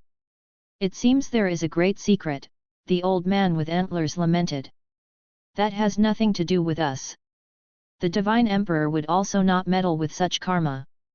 Sword Gu Ming's words made the old man with antlers nod, he dared not discuss the celestial spirit god further, fearing taboo. At that moment, the sword light beneath their feet suddenly stopped and dissipated. Everything happened so abruptly that the old man with antlers quickly turned his head to look at Sword Gu Ming. He saw Sword Gu Ming trembling all over, his face showing terror. "Master, what's happening?" the old man with antlers asked nervously. Sword Gu Ming's forehead was beaded with cold sweat, and he managed to utter, "Quick, escape!" "Escape?" The old man with antlers turned pale with shock, instinctively scanning the surroundings, his divine sense spreading out, unable to detect any danger. He looked again at Sword Gu Ming, having never seen him so unnerved, not even during the profound Yuan celestial tribulation. "Master!" The old man with antlers panicked, not knowing what to do, unclear about what had happened. "There's a sword, can't you see it?" Sword Gu Ming said laboriously, his eyes bloodshot, staring fixedly ahead. The elder with antlers followed his gaze, but saw nothing. Where is it? How far away from us? The elder with antlers anxiously asked. Right in front of us. This response from Sword Guming made the elder's hair stand on end, as if he were in the depths of an abyss. He was a deist Zhang Zizai immortal in cultivation level, yet saw nothing. He believed his master wouldn't lie or see illusions. It must be that his realm wasn't high enough to perceive the sword. Let's run away. The elder with antlers gritted his teeth and said. Sword Guming's pupils trembled and couldn't answer him anymore. At this moment, in front of Sword Guming, an indescribable colossal sword hovered ahead, the tip not more than 100 yards away. From afar, it seemed as if they were right next to the gargantuan sword, its length and size unknown. In front of this sword, they were smaller than dust particles. This sword was the image of the Xian Hong sword, not emitting any dazzling light, but exerting an endless and immense pressure on Sword Guming. Sword Guming felt the breath of death. From this sword, an overwhelmingly terrifying karma force emanated, submerging him like a tide. He was resisting with his own sword intent, but it was utterly useless. The sword tip was still advancing. Sword Guming couldn't escape or fight back. He could only resist with all his might, but the more he resisted, the stronger the pressure felt. By now, he couldn't even speak. In his sensory world, the elder with antlers had disappeared. Seeing that Sword Guming couldn't respond, the elder with antlers' body shook even more intensely, fueling his panic. What kind of power could push his master to such a state? He was caught in an inner struggle. Should he flee or stay with his master? But even if he stayed, he could be of no help whatsoever. This deist Zhang Zizai immortal had never felt so powerless before. Suddenly, Sword Guming's eyes widened as he began to speak, quick. But after uttering just one word, the entire cosmos fell silent in an instant. The elder with antlers widened his eyes. Under his watch, Sword Guming exploded into countless light stars.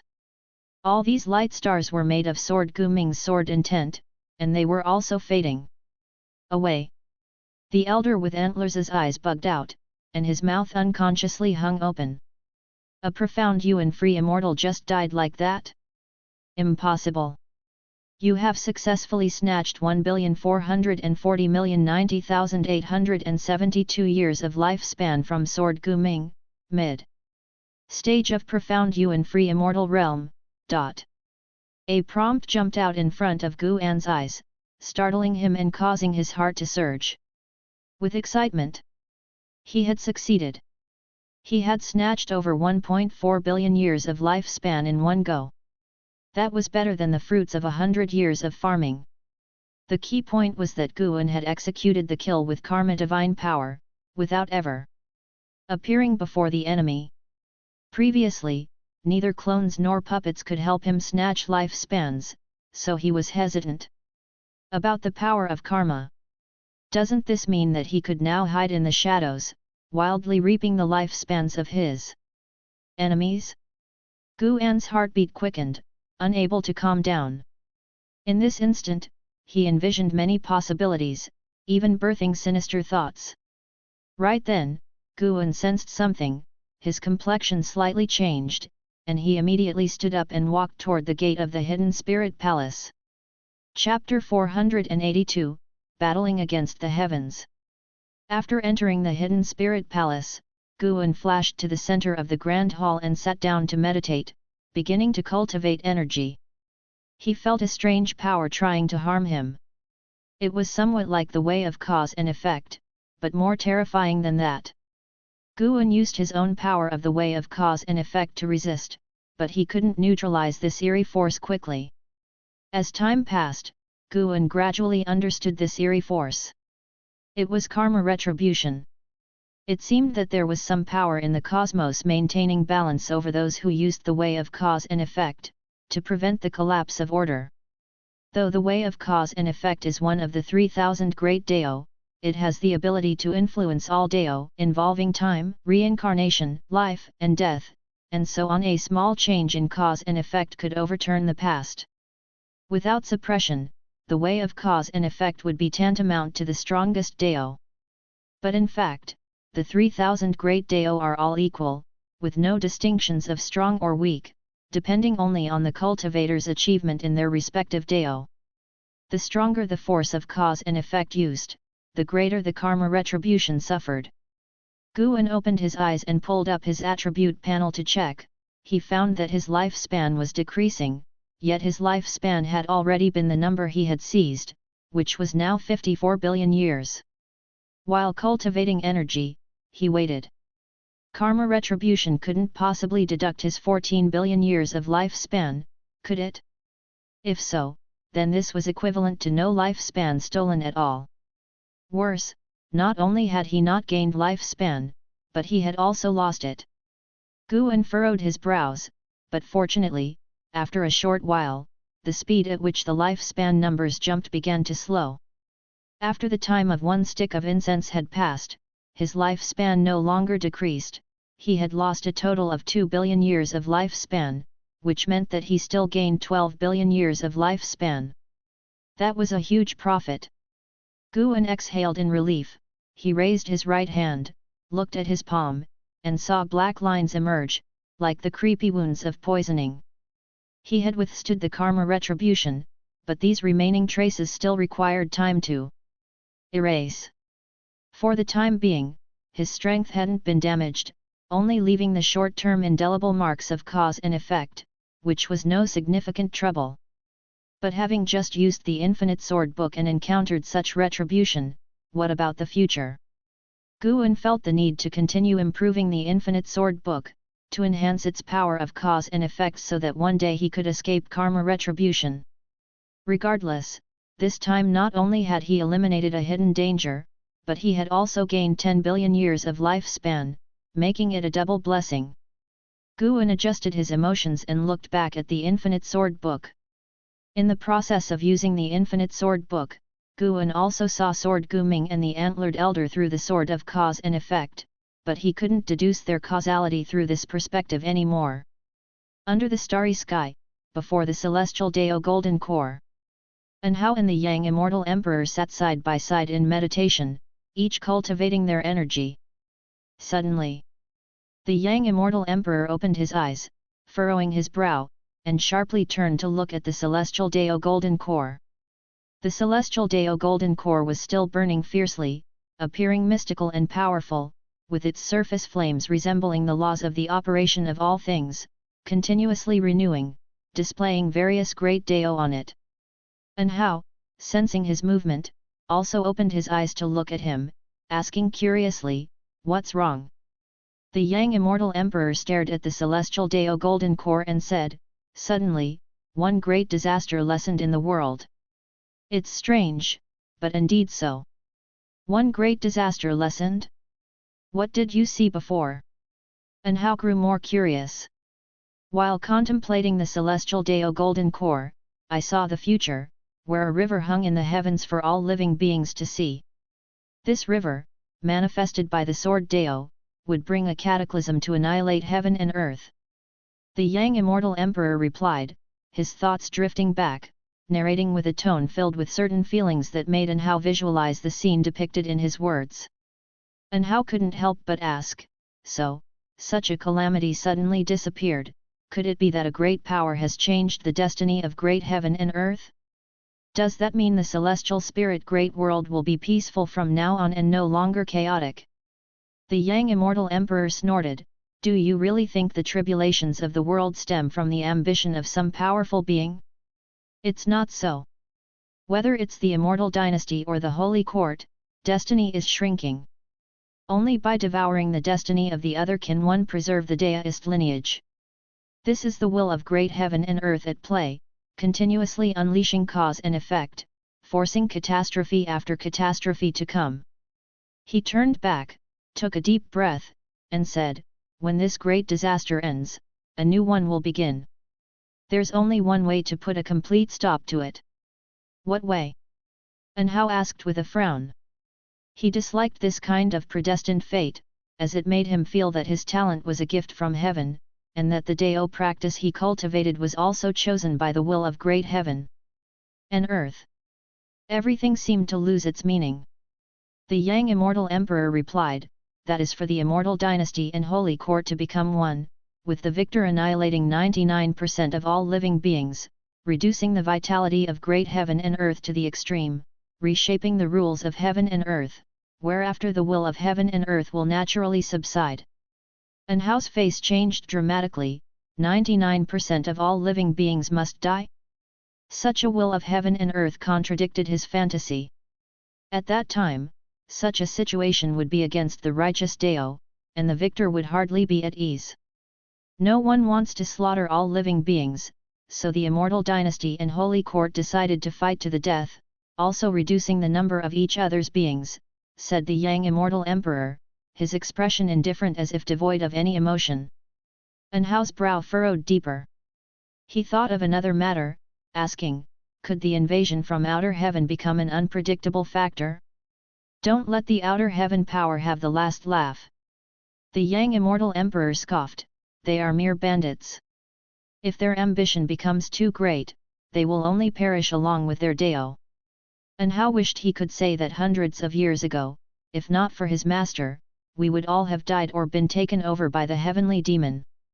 But then he thought again, perhaps his master's intervention was a part of the will of great heaven and earth, or if not his master, then some other powerful being would have intervened. Yes.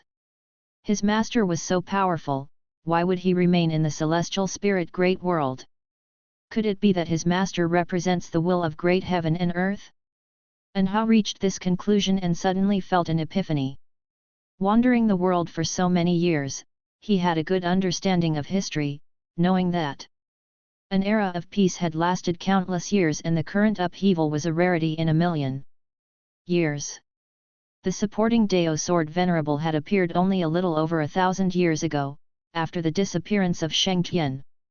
The more he thought about it, the more it seemed to make sense, as if he had seen through the truths of the world. Wait, if his master represented the heavenly Dao, then his master choosing him. And Hao's eyes changed as he entered a mysterious state. The Yang Immortal Emperor, sensing this change, could only lament inwardly that the heavenly Dao was unjust. Rather than envy in Hao, he was more curious as to why the calamity had vanished. In his peering, that calamity was more desperate than any past disasters, and he could not forget the figure of Sword Gu Ming. That figure was even more terrifying than the profound desolate demon god or the silent destruction god emperor. What kind of being is contending from behind the scenes? Is this a battle against heaven? Can one really win against heaven? The Yang Immortal Emperor mused silently, then looked back at An Hao. If An Hao was the chosen of the heavenly Dao, would he stand a chance against such beings in the future? He couldn't imagine what An Hao would look like in the future. When autumn came, within Profound Valley, Guan sat on a cliff, watching Zhang Shi and An Shengtian engaged in combat in the sky before him. Both had reached the level of Profound Heart Realm. When An Shengtian first arrived, he was just a teenager, barely 20 years old, and now he was nearing 1,000. It was estimated that in another 500 years, this master-disciple pair would attempt to break through to the Nirvana realm. Guan had cultivated them within Profound Valley and had not invested much effort, their reaching the Profound Heart realm was inseparable from their own hard work. The Blood Prison Great Saint sat behind Guan, remarking, "An Shengtian, this kid, really is increasingly showing the demeanor of his ancestor." An Shengtian, who bore a strong resemblance to An Hao, had a presence that grew even more pronounced after becoming powerful. "He's still a far cry from it," Guan said offhandedly. An Hao had already inherited the true immortal inheritance, and his cultivation level was advancing at an incredibly exaggerated pace. An Shengtian could never surpass An Hao in this lifetime, the gap would only widen. Not just An Shengtian, anyone of his generation could only look up to An Hao. Guan suddenly thought of the Celestial Sect legacy in his own possession. The Celestial Sect legacy was also a kind of celestial Dao destiny, which could grant longevity but at the expense of one's freedom, being manipulated by the heavenly Dao. Should he let Shengtian accept the Celestial Sect legacy? Never mind whether he could catch up or not, there was no need to trouble and how further. No matter how many disciples he had, and how was still the disciple Guan valued and anticipated the most, and Shengtian could not compare to Anhao in his heart. Anhao was the first disciple he had truly cultivated with all his heart from a young age. Compared with Shengtian, Guan was more concerned about Zhangxi. Since Zhangxi had entered Profound Valley, he had been diligent and hard-working. Initially, his eagerness to join Profound Valley at all costs, even possibly causing the death of Liu Jijia, had left a poor impression on Guan. But over the years, Zhangxi had proven his loyalty over a millennium, and Guan had begun to place great importance on him. Unlike the visible strength of Shengtian, Guan felt Zhangxi had more potential. This young man deliberately held back against opponents of the same realm, aiming to highlight Shengtian's strength. Guan even sensed a trace of Dao intent emanating from him. Not yet at the Nirvana realm, Zhangxi had already begun to comprehend the way of cause and effect.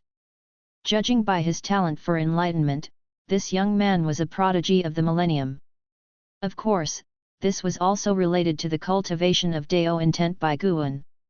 Ever since he discovered Zhangxi had an extraordinary perception talent for the way of cause and effect, Guan had been intentionally and unintentionally exposing him to the power of cause and effect. Indeed, it's a far cry. Speaking of which, it's been a long time since I've heard any news about Anhao. Is he in seclusion? The Blood Prison Great Saint asked with curiosity, believing his master must know Anhao's whereabouts. Guan did not answer immediately, as someone was flying in. A figure emerged from Profound Valley, it was an Xin. An Xin landed beside Guan, excitedly saying, "Master, there's an immortal god appearing in the human world." Immortal god? The Blood Prison Great Saint turned to look at an Xin, and both Zhangxi and Shengtian, who were engaged in combat, also turned their attention. Without turning his head, Guan asked, "What immortal god? Tell me more." An Xin sat down beside him and said, "An immortal has descended, claiming that by collecting 9 true copies of the theory of heaven, one can comprehend the celestial Dao record, inherit the true immortal legacy and one's destiny pattern." The Blood Prison Great Saint couldn't help asking, "What immortal has descended?" And so, quietly, in the past, battles between Guan and those powerhouses had been earth-shattering. In the Blood Prison Great Saint's view, if a real immortal came, the commotion wouldn't be small. Chapter 483, Pillar of the Human World, the so-called immortal cultivation. True immortal inheritance? Guan guessed it was very likely to be true. He thought about the inheritance that Lvxian gave him, which included the inheritance of the celestial Dao immortal position. And the ultimate extreme in one's life was also due to the refusal of the position among the immortal gods, which led to the demise of one's body and the extinguishment of their path. Is the theory of heaven influenced by the meddling of immortal gods? Even reaching the Dao fruit realm, it is hard to catch a glimpse of an immortal god. They are ethereal, and seldom are there rumors of them in the cosmos. Blood Prison Great Saint and an Xin began discussing the theory of heaven and the true immortal inheritance. For cultivators, the immortal gods possessed an irresistible allure. Isn't the purpose of immortal cultivation to ascend to immortality? Once, it was believed that the immortal dynasty was the ultimate goal, but later it was discovered that they were merely beings who had reached the immortal Dao realm. The true immortal gods are beyond imagination. Guan was also curious about the nature of the force to which the immortal gods belonged. What immense entity was it? However, he didn't intend to delve into the true immortal inheritance for the time being. If he touched upon cause and effect, even if he refused to ascend to immortality, he would encounter endless troubles. This news had already spread to the Supreme Sect, causing a stir that could be imagined throughout the world. There's going to be more blood and carnage. Guan silently thought, having an authentic copy of the theory of heaven in his hands, which made him somewhat anticipate what the future held. Not everything was he inclined to deduce, he now preferred to keep some mysteries for the future, for even with his intervention, new variables would arise. Zhang Xian and Sheng Qian practiced against each other for a while until Guan called a halt. Master and disciple approached Guan, and after briefly pointing out a few things, he departed. Although Zhang Xi possessed extraordinary talents in perceiving fate, it didn't mean Guan had to cultivate him. With many geniuses by Guan's side, if everyone were to be given key development, how could one enjoy life? On the way back, an Xin inquired about Guan's opinion on the true immortal inheritance. Guan said that to discern the true from the false, one must experience it firsthand. Blood Prison Great Saint wondered whether his master might be a true immortal descended to the human realm. To this day, no one knew of the master's origin.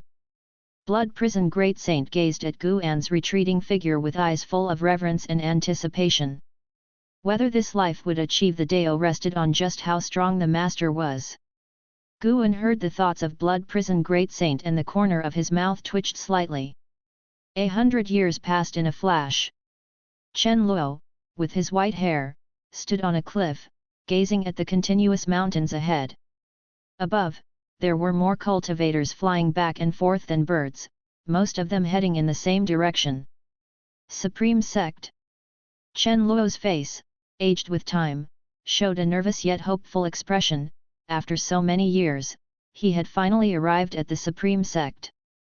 From the sacred domain to the Supreme Sect, it took him over 100 years, with quite a few benefactors helping him along the way, otherwise, he would have perished en route.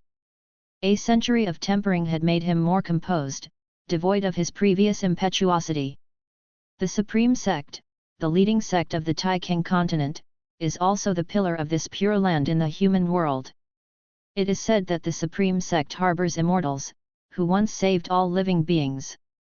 Some call him the supporting Dao Sword Venerable, others the Hidden Sage. Regardless of how one imagines him, it is undeniable that his existence has indeed brought peace to all living beings. A voice came from behind Chen Luo. He saw a cyan-robed Daoist holding a horsetail whisk approaching. The Daoist appeared to be in his 40s, his beard fluttering in the wind, with a small crane perched on his right shoulder.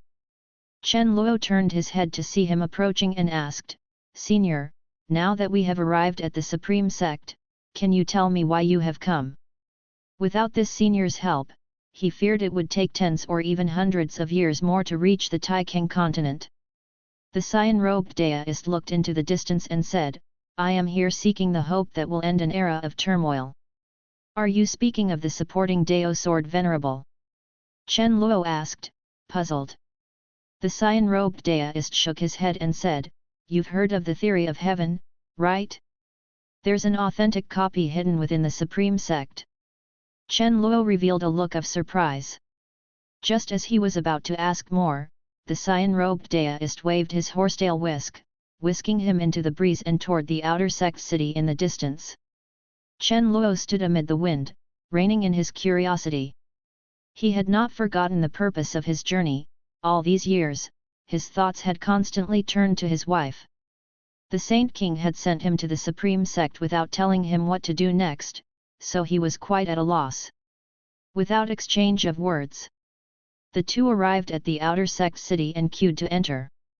Just after entering, a man approached Chen Luo and said, "Are you Chen Luo from the sacred domain?" The speaker was none other than Long Qing, who was curiously sizing up Chen Luo. Upon hearing this, Chen Luo became instantly excited and quickly raised his hand, asking, "I am Chen Luo, and I have met you, fellow Daoist. May I ask if fellow Daoist has been arranged by the Saint King?" "Saint King?" Long Qing shook his head with a smile, and then said, "Come with me." He was also curious about why his master wanted to meet this person, and he prepared to understand him properly on the way. Long Qing turned and left, with Chen Luo hastily following. The cyan-robed Daoist watched Long Qing's retreating back, his eyes flickering, as he pondered something unknown. Meanwhile, Outside the Third Medicine Valley, in a mountain forest, Guan was sparring in swordsmanship with Chen Chuan. Using fingers as his sword, he easily caught all of Chen Chuan's sword techniques. At 111, Chen Chuan possessed the cultivation level of the 6th layer of the divinity transformation realm, dressed in black, wielding a treasure sword, spirited and vigorous. At the age of 50, he was taken away by Guan, and after 61 years of comprehending the sword Dao by Guan's side, his true strength was far more terrifying than his realm suggested. He had become a famously talented individual of the Third Medicine Valley, and although no one knew his background, the fact that Guan had taken notice of him clearly marked him as an extraordinary genius. LV Batian also coveted Chen Chuan, occasionally coming to inquire about his well-being. At the moment, Chen Chuan felt powerless inside as he believed that his own grasp of the sword Dao had reached the transformation realm. In a pure contest of swordsmanship, he could not find the slightest flaw in his master's technique. Guan was smiling as he watched the fierce attacks from Chen Chuan, feeling very satisfied in his heart. Isn't this the person Xiao Chuan wanted to become? After another 100 techniques, Guan said, "Let's stop here." Chen Chuan sheathed his sword and then raised his sword in salute to Guan, his eyes brimming with admiration. Was this the strength of the world's #1 sword cultivator? Having been in the Third Medicine Valley for so long, he had come to realize that Guan was the supporting Dao sword venerable, who would save the world, making him feel lucky and gradually emerging from the shadows of his childhood. After offering a few pointers, Guan led Chen Chuan back toward the valley. Along the way, they saw many disciples practicing, all saluting and greeting Guan upon seeing him while looking at Chen Chuan with envy. With so many talents in Medicine Valley nowadays, few had the opportunity to be personally instructed by the master. Furthermore, Chen Chuan was someone the master had brought back from outside. Chen Chuan paid no mind to those gazes, humbly consulting his master on his doubts and discussing them one by one. They quickly returned to the valley. Longqing and Chen Luo were waiting in front of the loft. Chen Luo looked very nervous, with the blood prison great saint scrutinizing him. From afar, Chen Chuan glanced at Chen Luo only once before withdrawing his mind, continuing to contemplate the sword Dao. Having lost his father as an infant, he had no memories of him. Longqing, upon seeing Guan, hastily greeted, "Hello, master." Chen Luo then looked towards Guan and Chen Chuan, his eyes lighting up not because he recognized Chen Chuan, but because he was dazzled by Guan's appearance and demeanor. Such an immortal existed in the world. Guan arrived in front of Longqing and asked him to take his younger disciple away. Immediately, Longqing left with Chen Chuan, arm in arm, leaving Chen Luo alone, nervously facing Guan. "Let's talk upstairs," Guan said with a smile and then led the way upstairs. Chen Luo took a deep breath and followed Guan's steps. Once inside, he closed the door and walked to the desk, before suddenly kneeling down. "Please, senior, save my wife," Chen Luo said through clenched teeth, without showing much excitement, as he was trying hard to control his emotions. Guan looked at him and asked, "What have you gained from your experiences over these years, and have you come to any realizations?" Chen Luo looked up, confronting Guan's gaze. Prepared for this moment, he replied, "Yes, people other than me suffer in this world, and I am not the most tormented among them. Besides my wife, I have parents and a son to care for. I shouldn't be so selfish, so impulsive." Guan shook his head slightly and said, "You're wrong, there is one more thing you've overlooked. Please enlighten me, senior." Chen Luo spoke cautiously, while also wondering what he had missed. Guan's gaze turned indifferent, posing an immense pressure on Chen Luo, who said, "You're fortunate to be born in the immortal cultivation world." "What is immortal cultivation?" It is the pursuit of the power to overturn all tragedies. Faced with the death of your wife, you should transform your emotions into the drive for immortal cultivation.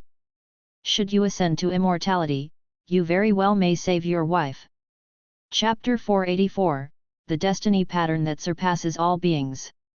Listening to Gu An's words, Chen Luo's face flushed with both shame and a lack of confidence. But, even if I continue to cultivate now, will it be enough? Chen Luo asked through gritted teeth. He had once been at the Mahayana realm in his cultivation level, and he naturally understood the power of immortal cultivation, but his wife had died right before his eyes, and not even the Saint King could stop it. That was the Saint King, a powerful being the likes of which his Chen family had never seen since its establishment. Guan stared at him and said, I can save your wife from her tragedy, but future tragedies must be prevented by yourself. I'm telling you in advance, your son's destiny is not simple, troubles will follow him endlessly, and it was because of him that your wife died. You now have two choices. One is to sever the causal connection with your son, and I can make it so you have no relationship with him at all.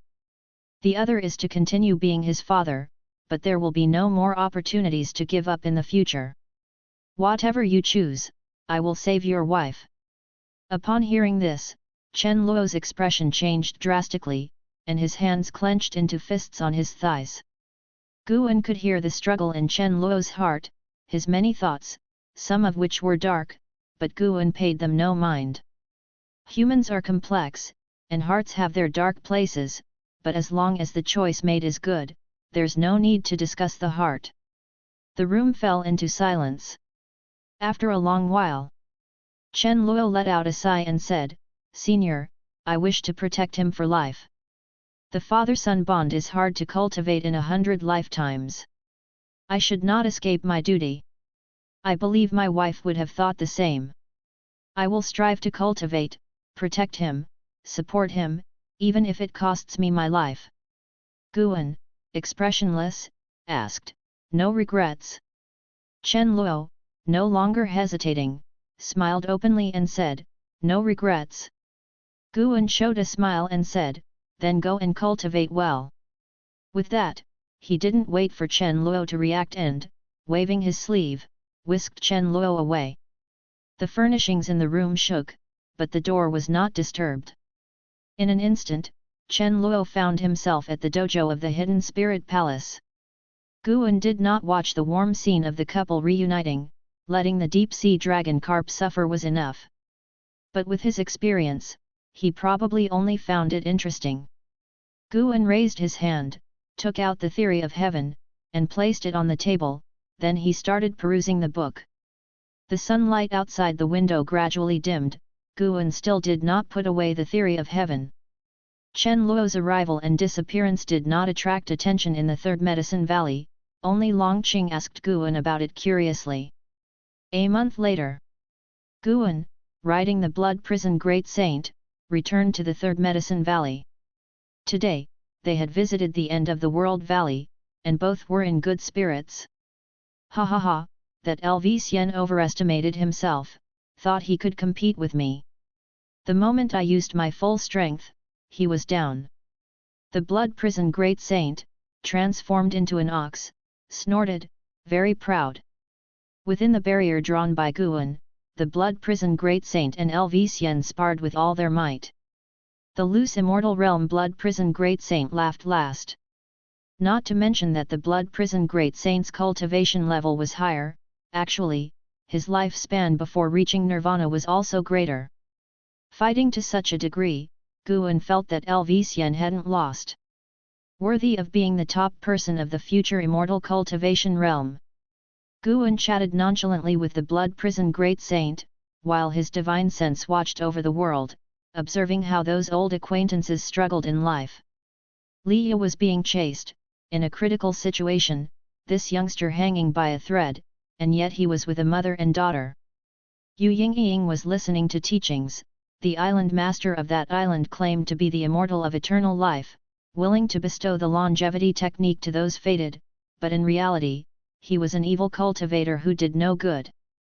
And how was still sitting in front of that celestial Dao golden core, cultivating heavenly divine skills, his power soaring.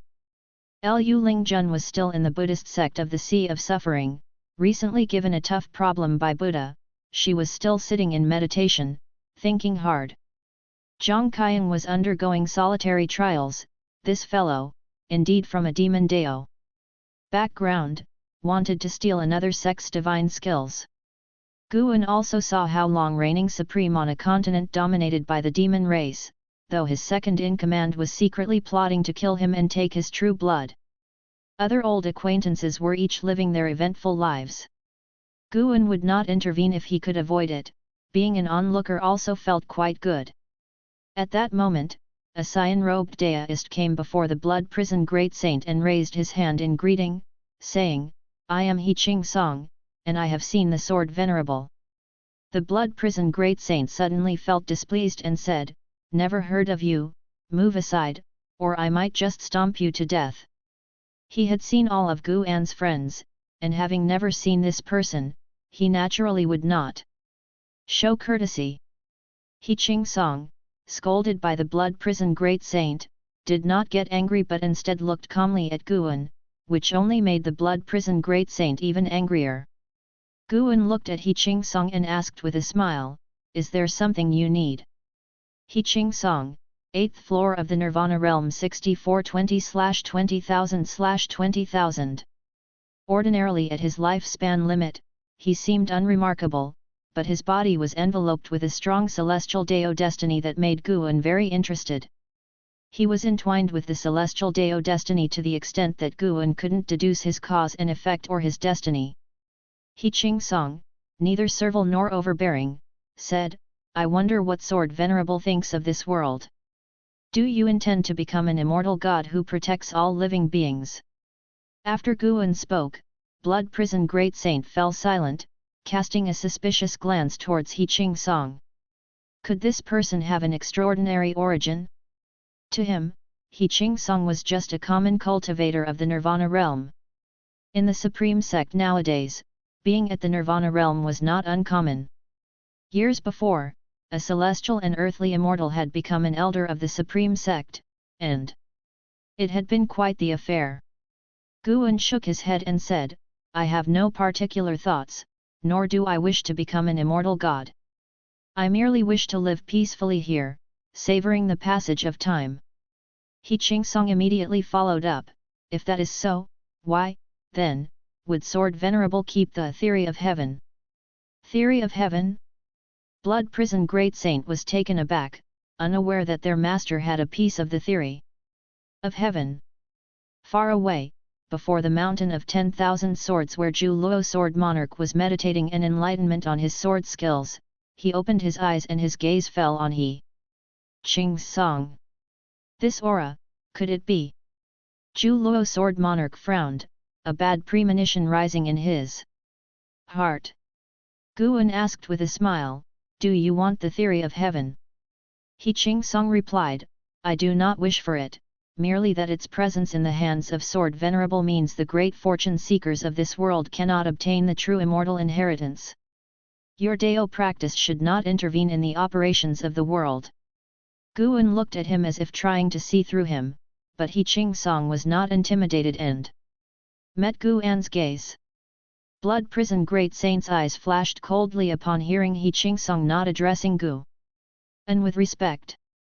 An Xin, Long Qing and Chen Chuan noticed this scene and approached, with other disciples.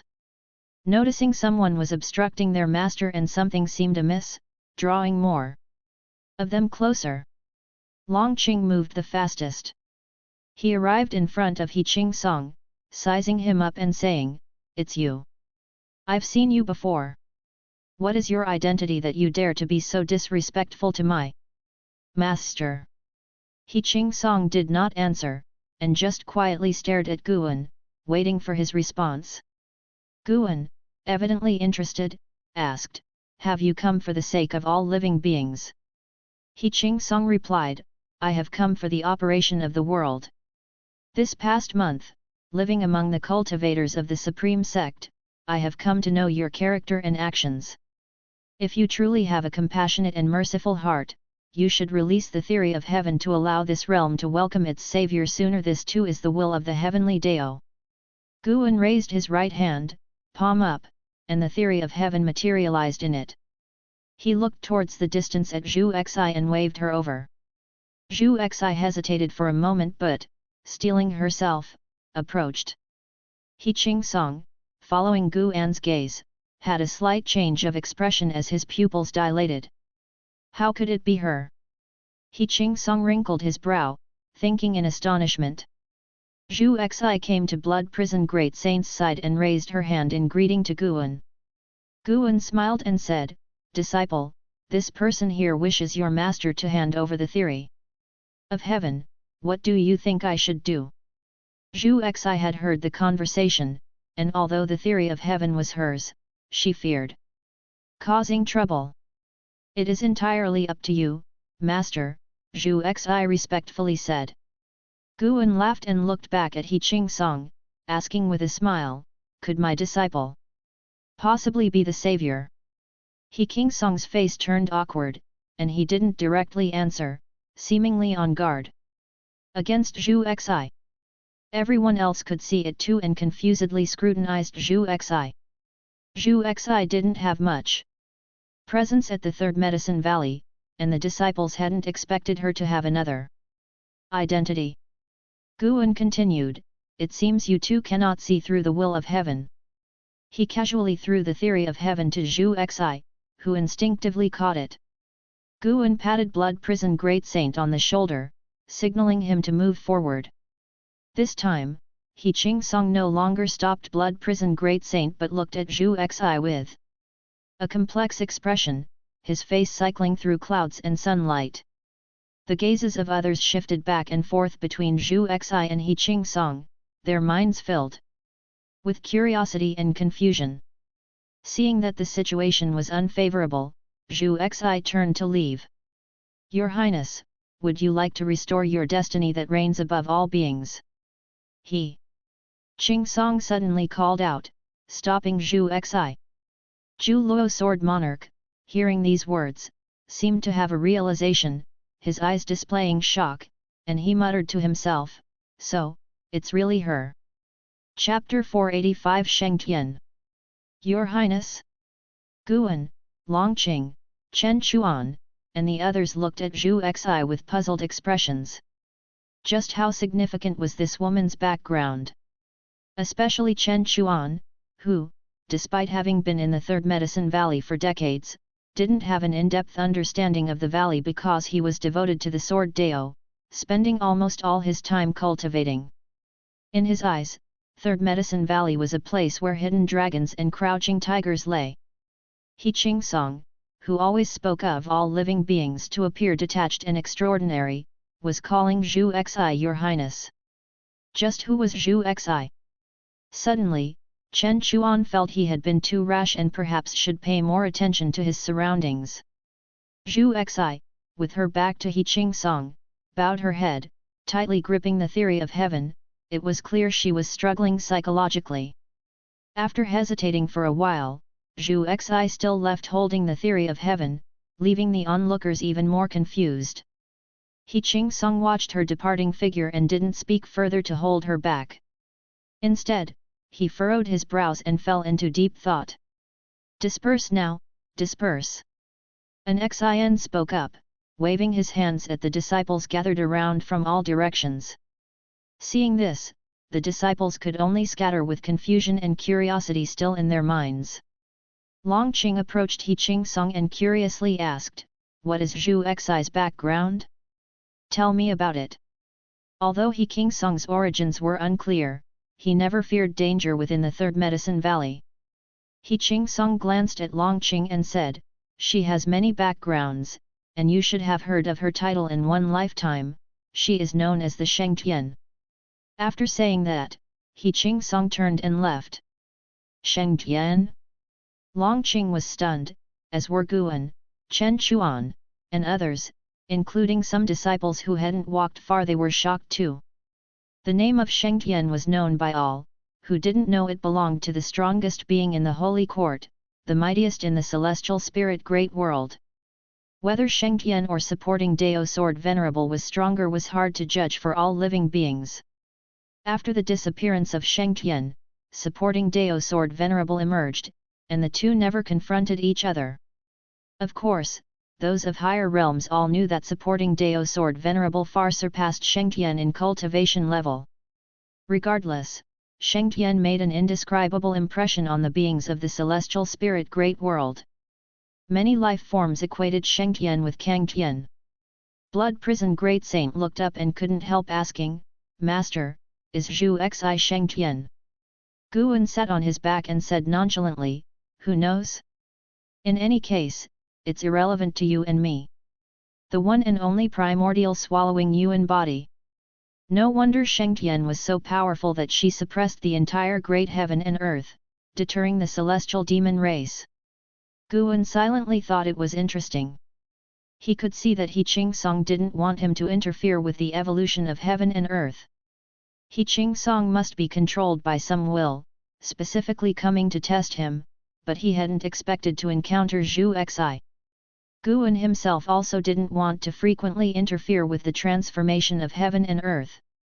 His previous intervention was only because the silent destruction god emperor had targeted him and Longqing. No matter how the battle continued, he wouldn't care.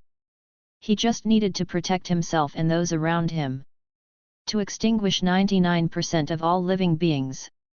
Guan looked up at the vault of heaven, his thoughts drifting.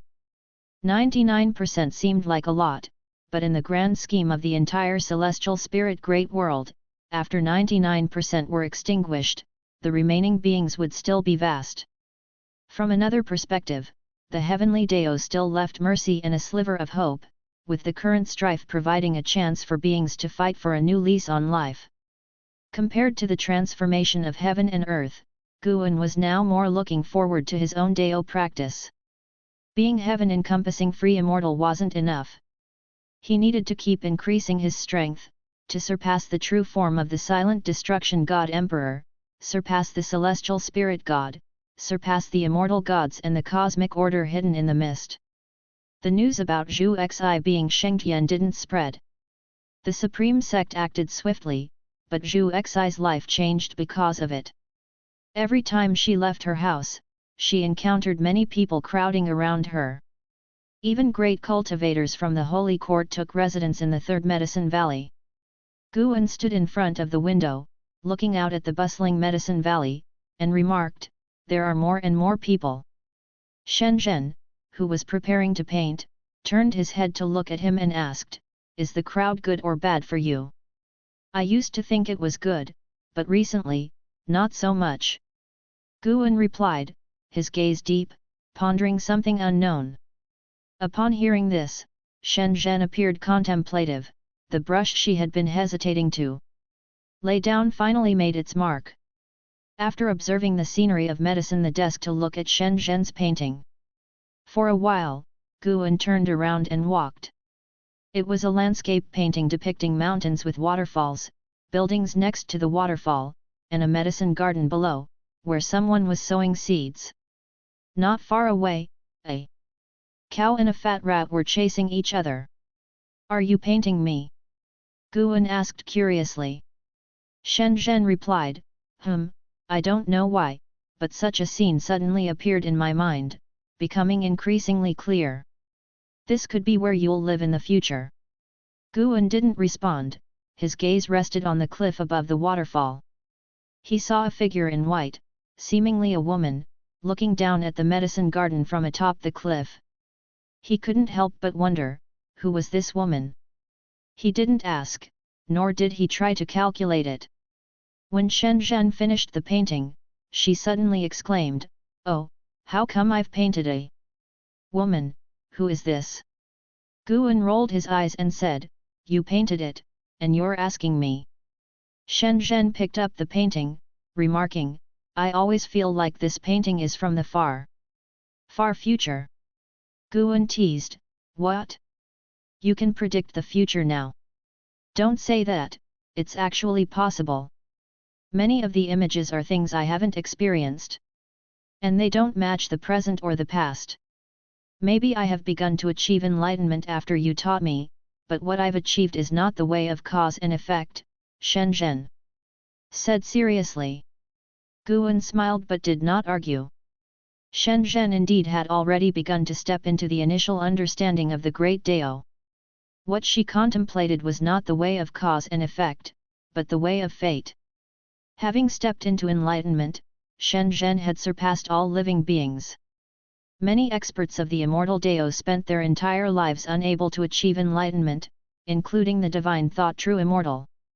Shen Zhen continued to share her dreams, revealing her insights into the way of fate. Guan listened intently, understanding that even though his cultivation level was higher, he might still find inspiration in her insights. Outside the Supreme Sect, on a mountaintop, a man in a black robe stood with his sword in his arms, his white hair fluttering in the wind. Beside him stood a dozen cultivators, each exuding an extraordinary aura and holding various magical treasures. "My lord, the Supreme Sect is just ahead. Is the supporting Dao Sword Venerable really not going to intervene in this opportunity?" a masked woman asked the man in the black robe. Nervously. They had lived for many years, having experienced the supporting Dao Sword Venerable's struggles against the profound desolate demon god and the silent destruction god emperor, and held a deep reverence for him from the bottom of their hearts. An elder spoke up, "The supporting Dao Sword Venerable has released the theory of heaven as a statement of intent. We just need to ensure that we don't harm the innocent." The rest echoed his sentiments, their words filled with a longing for the theory of heaven. The man in the black robe's face was indifferent. He spoke calmly, "Once we arrive at the Supreme Sect, we must first visit someone. He should be aware of the supporting Dao Sword Venerable's stance." As the words fell, a rainbow light swept across the celestial vault above him, quickly disappearing into the horizon. The masked woman frowned and asked, "Was that the Nine Extreme Saint God?" The man in the black robe replied, "Indeed it was. I didn't expect such an arrogant man to also pursue the theory of heaven. It seems he now knows his celestial mandate." He leapt up, turning into a wisp of black mist, soaring towards the horizon, with the others quickly following suit. Meanwhile, in the Third Medicine Valley, within a forest, Zhu Xi stood face to face with Zhu Luo Sword Monarch, who looked with interest at the theory of heaven in her hand. "Sheng Tian, do you really wish to yield this opportunity to me? The Sword Venerable has entrusted it to you, perhaps he sees potential in you." Zhu Xi shook her head, "I am not the Sheng Tian you speak of, all I know is that I can't keep it safe now. Since the Sword Venerable does not wish to deal with the repercussions, I shall give it to you. You are strong enough, perhaps you can claim the true immortal inheritance." Hearing this, Zhu Luo Sword Monarch sneered derisively, and with a wave of his right hand, the theory of heaven was drawn into his possession through the air. "Sheng Tian, why are you so cowardly in this life? Is it because you haven't awakened your memory? But that shouldn't be the reason.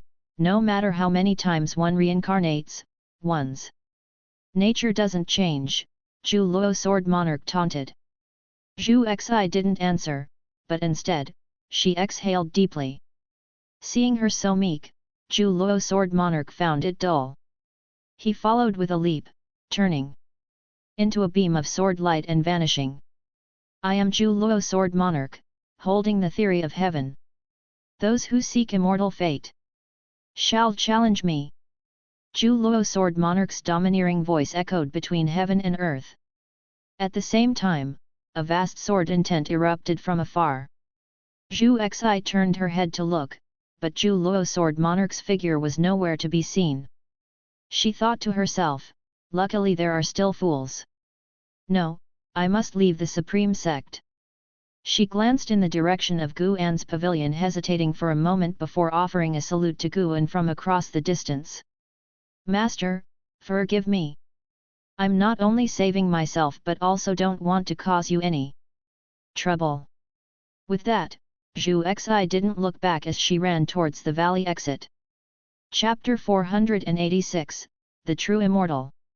Inside the attic, Guan was reading a book, his divine sense watching Zhu Xi leave the Third Medicine Valley. This girl's temperament. Guan didn't quite know what to say about it. Could he really call her a fellow practitioner when he himself wasn't this timid? He didn't forcibly stop Zhu Xi's decision. Perhaps he truly could protect her.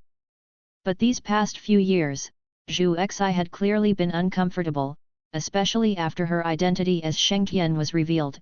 Her heart was tormented, and Guan could hear the anxious voices within her. So be it. Let her go then. After all, she's a Saint Heaven reincarnation, she should be able to turn danger into safety. But does she think that I can't resist the heavenly Dao? Guan thought to himself, not with a sense of regret but pondering. He wasn't arrogant enough to think he was invincible. There was still so much he couldn't do, and every time he encountered such things, he felt motivated. He could keep saving the celestial spirit great world, but he couldn't yet see through the heavenly Dao behind the scenes. The heaven-encompassing free immortal might be able to do as he pleased within the universe, but only within the universe. What lies beyond the universe? Guan continued reading while pondering these questions. He didn't attempt to divine Zhu Xi's future fortunes. Ever since the incident with Xiaoquan's reincarnation, he'd tried not to predict the future as much as possible, to avoid knowing too much and wanting to change things, bringing about more variables. Actually, not knowing the future might be a good thing, at least it leaves room for anticipation.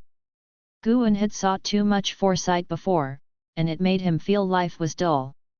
Perhaps in the next era, I can consider staying somewhere else. Guan silently thought, the corners of his mouth curving upwards. He, too, started looking forward to the future, to a completely new life. As autumn gave way to winter, the snow blanketed the land in white. In the mountain god temple within the North Sea mountain ridge, profound mysterious Genren stood on the eaves, gazing at the distant battle in the sky.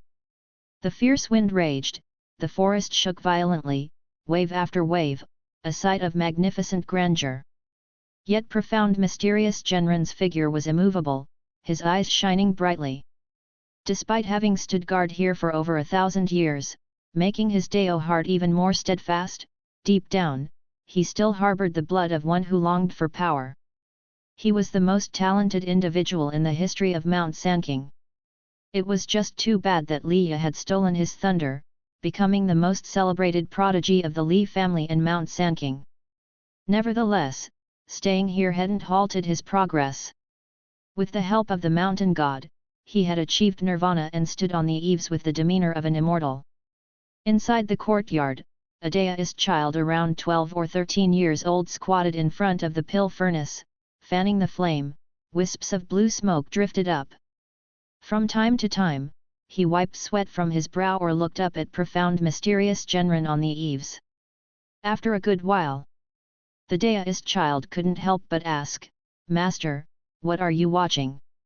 Isn't this fierce wind just a natural wind of the world?" The forest was dense, and he could not see the situation at the horizon, thinking it might rain soon. Profound Mystery Genren replied, "It's nothing, your teacher was just watching two sparrows fighting. As for this wind, there are plenty of strange winds in the North Sea mountain ridge. You'll encounter them yourself later on." The Daoist child's eyes widened, and he asked curiously, "Such a big wind, and there are still sparrows fighting? I've never seen sparrows fight before. I want to watch too. Just focus on refining your pills and don't forget why you came." Profound Mystery Genren answered offhandedly, and the Daoist child could only pout in response. The Daoist child followed up with a question, "Master, why hasn't the mountain god appeared yet?" "He will appear when it's time. Perhaps your heart is not sincere enough." "Then, Master, is the true immortal inheritance those people talked about a few days ago real? Why don't they believe in the mountain god? You'll understand when you grow up. Many people are not in pursuit of the responsibilities of immortal gods, they just seek the power of immortal gods. You should also think carefully about what kind of person you truly want to become." Profound Mystery Genren spoke calmly, his tone like a breeze that settled the deist child's heart into tranquility. Even the persistent strong winds could not disrupt the tranquility within the courtyard. A figure entered the temple precinct. It was He Ching Song. He Ching Song first looked at Profound Mystery Genren on the eaves, then turned his gaze to the deist child. Profound Mystery Genren turned his head to look at He Ching Song, frowning. For some reason, he felt very uncomfortable the moment he saw He Ching Song. That feeling was strange even to him. "Do I give you a very uncomfortable sensation?" He Ching Song asked, his gaze then drifting towards Profound Mystery Genren. Profound Mystery Genren appeared out of nowhere in front of him, and the deist child looked nervously at He Ching Song, thinking to himself, "Could this person be a demon? Who are you and what brings you here?" Profound Mystery Genren stared at He Ching Song and asked. He Ching Song answered, "My name is He Ching Song. The name isn't important. The significance of this body is to act for great heaven and earth. You've been too close to an existence that conflicts with heavenly Dao, which is why you subconsciously feel hostility towards me. This is also the emotion you experience after facing the will of heavenly Dao's rejection." "What do you mean? Who is rejected by the heavenly Dao?" Profound Mystery Genren frowned. He Ching Song, unchanging in expression, said, "You know very well who he is. I can only tell you that there truly are immortals in the world, but he is not one. Immortals, being high above, cannot be glimpsed by mortal spirits. You've already entered the nirvana realm and are on the path to pursue immortality. You should revere immortals." Profound Mystery Genren coldly said, "Aren't immortals supposed to be the protectors of all beings? Why must they clearly delineate themselves from sentient beings? That's just the thinking of mortals. Who said immortals have to protect sentient beings? Immortals create living beings, create heaven and earth, create everything. In the eyes of immortals, all things are equal. Your current resentment is misguided. The current suffering of sentient beings is due to their excessive pressure on heaven and earth, which is the self-protective consciousness of heaven and earth. The unending calamities are just because heaven and earth want to unload the burden. Sentient beings are that burden. And immortals recognize and support heaven and earth in shedding that burden." The words of He Ching Song made Profound Mystery Genren's face turn ugly, and they rocked his Dao heart. Are immortals really like that? He Ching Song lifted his right hand, and a broken piece of white jade appeared in it. He spoke with sincere gravity, "You have a heart of great compassion, rare in this world. You are indeed destined for an immortal fate. This jade is called Celestial Dao Jade. It can avert all tragedies, but it also requires a price to be paid. I gift this jade to you, whether to use it, and how to use it, is up to you." As his words fell, the Celestial Dao Jade flew into the hands of Profound Mystery Genren. Seeing He Ching Song turn to leave, Profound Mystery Genren asked, "Did you choose me because of him?" Without stopping, He Ching Song said without looking back, "Your heart yearns for the immortal, and actually, the immortal can also feel it. To use your own words to your disciple just now, you can't feel the immortal, simply because the time has not yet come.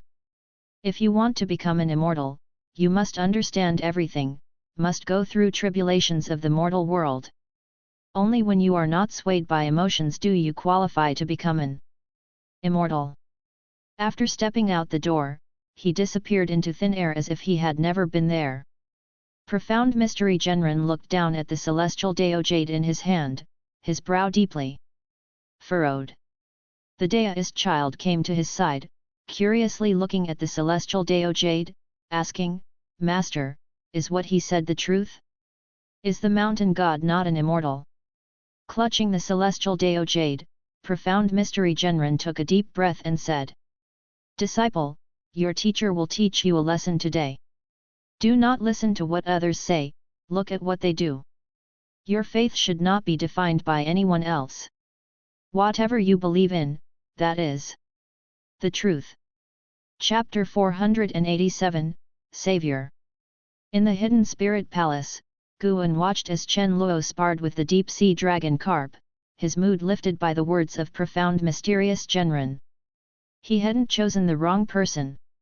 As for He Ching Song, he didn't pay much attention to him because he saw many people like He Ching Song spreading the concept of immortality everywhere, and their numbers were growing.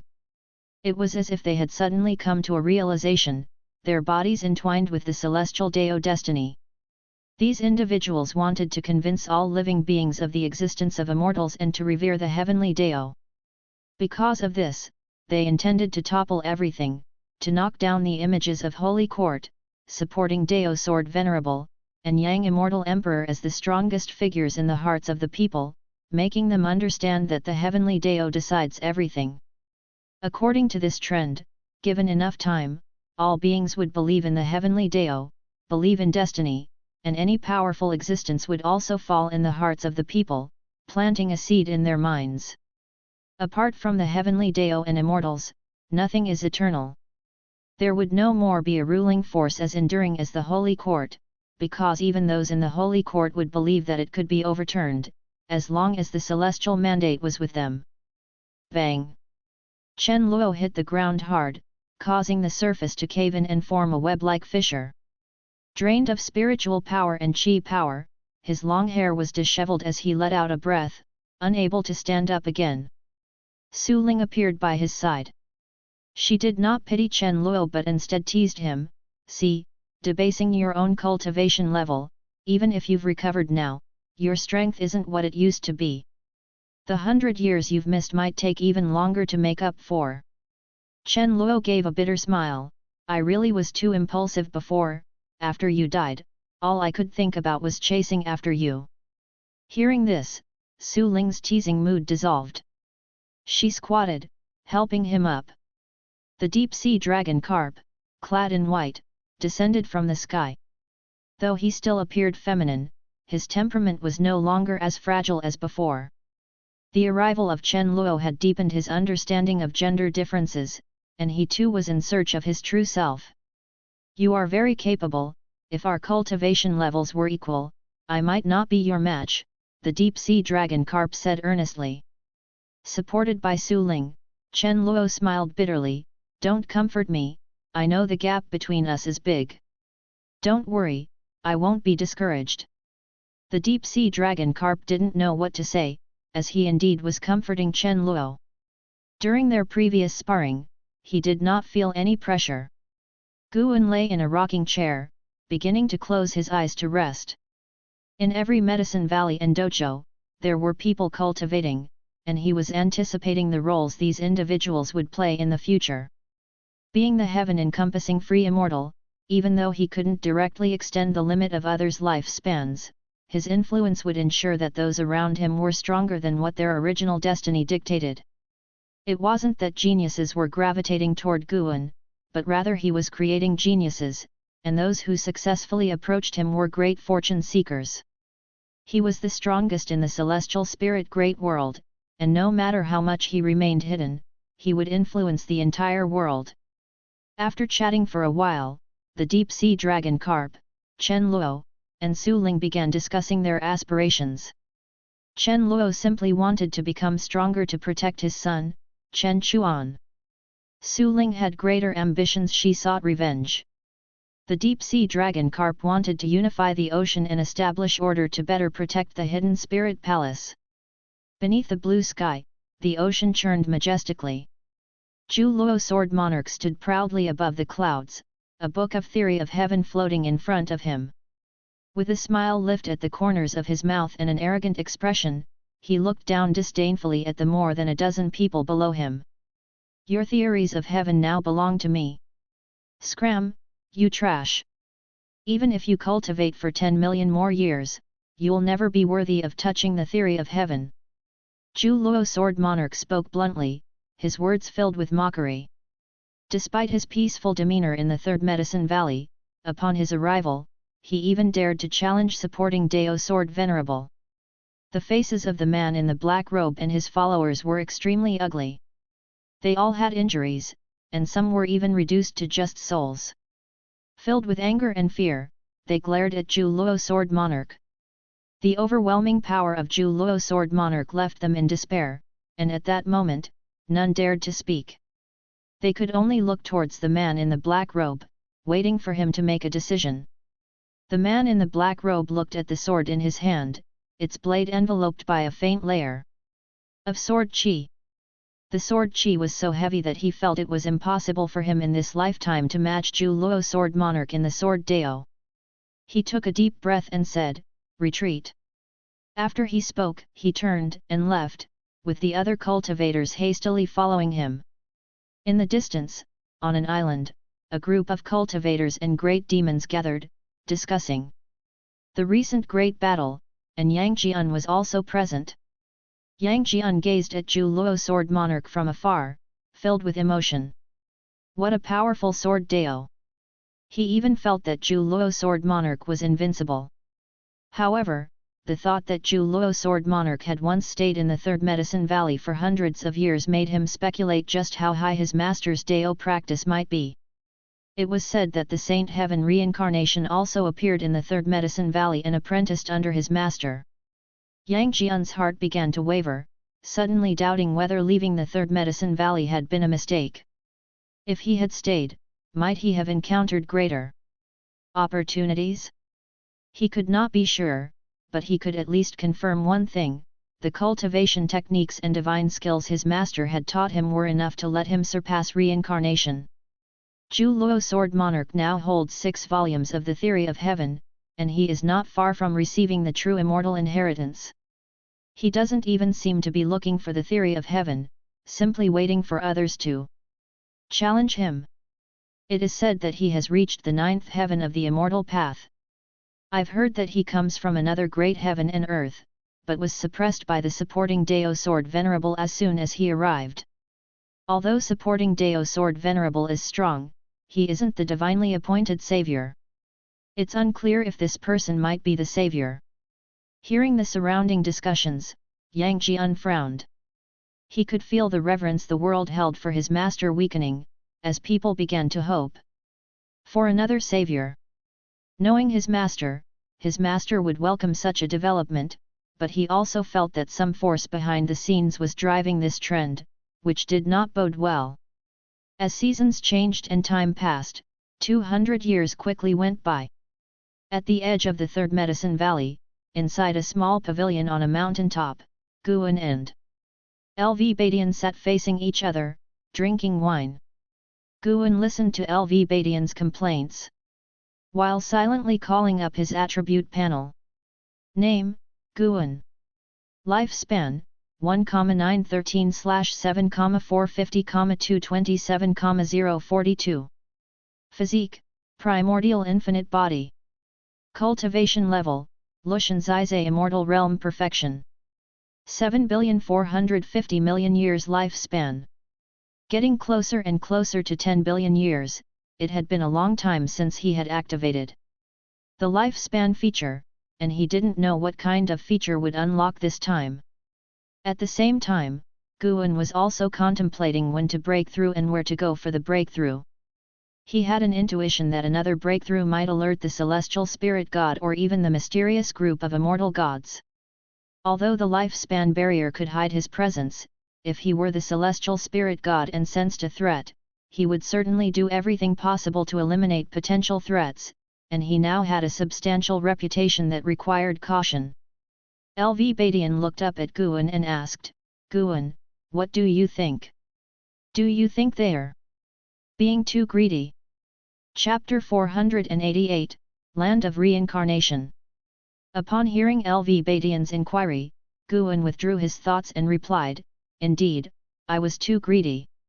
Supreme Sect had its eye on the true immortal inheritance, wanting to win over Zhu Luo Sword Monarch or to persuade Guan to leave the true immortal inheritance within Supreme Sect, even if it was just for his disciples.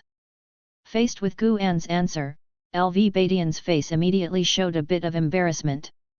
He felt insecure, suspecting that nothing could escape Guan's all-seeing eye. Although he had rejected the Elder Hall's proposal, he hadn't been resolute. If Guan had been secretly observing, he might have seen right through his intentions. As Supreme Sect was rapidly strengthening, those who had experienced the entire process of its development inevitably became arrogant, and LV Badian was no exception. Even though he always reminded himself to be humble and to be grateful to Guan, faced with greater temptations, he couldn't help but fantasize. Would Supreme Sect not have hoped to replace the Holy Court, the Immortal Dynasty, if they were to produce a true immortal? It was evident to the discerning that both the Immortal Dynasty and the Holy Court were going to collapse, with the celestial mandate belonging to other sects. In these 200 years, the talk of celestial mandate had spread widely, even within Supreme Sect, leading many to believe without doubt, including LV Badian. LV Badian felt that the celestial mandate was upon Supreme Sect. He believed no other sects in the world could rival Supreme Sect's rate of growth. Though the profound Abyss Divine Dynasty and Celestial Demon Great Sect were strong, those were powers descended from outer heaven, not a product of normal development. Watching the changes in LV Badian's expression, Guan also felt a wave of emotion. Truly, times change and people with them. However, he could understand the thoughts of Supreme Sect's upper echelons. For over 1,000 years, after learning of Guan's true identity, Supreme Sect tried its best not to bother him and even helped him deal with many unnecessary trivialities. Perhaps Supreme Sect thought that seizing the true immortal inheritance was just a small effort for Guan, not very time-consuming. But Guan was tired of it. He owed Supreme Sect no favors, he had long since repaid the grace of their past protection. Guan spoke up, "Life is like the tide, and people chase the waves, pursuing the destination of the celestial mandate. You wish for it too, and I don't mind, but wanting the celestial mandate depends on yourselves, I am powerless to help." Upon hearing this, LV Badian involuntarily opened his mouth, wanting to say something, but found himself unable to speak. Guan raised his right hand, revealing startling black lines in his palm. "What is this?" LV Badian's eyes widened as he asked nervously.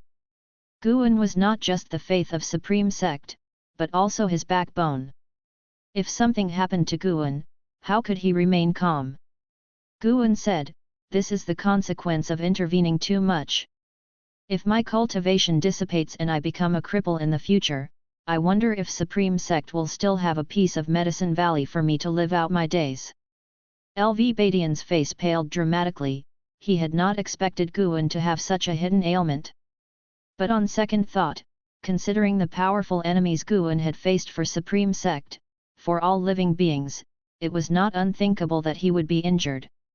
Only LV Badian panicked, more than he had ever been in his life. He hadn't panicked when ousted by the vice-sect leader or when forced into feigned death. He hadn't panicked when misunderstood by his son, or even when his son spoke of killing him. But now, suddenly unsure of what to do, his heart was filled with shame and regret. He knew only to ask of Guan, never once inquiring about the pressure Guan faced. If he had known sooner, maybe Guan's injury would not have been so severe. Guan teased, "Sect leader, if I were to be crippled, would you still be willing to transfer power to me?" LV Badian wanted to comfort him, but thinking of the gap between their realms, he felt he lacked the standing to offer consolation. "Of course, I would," he said laughing.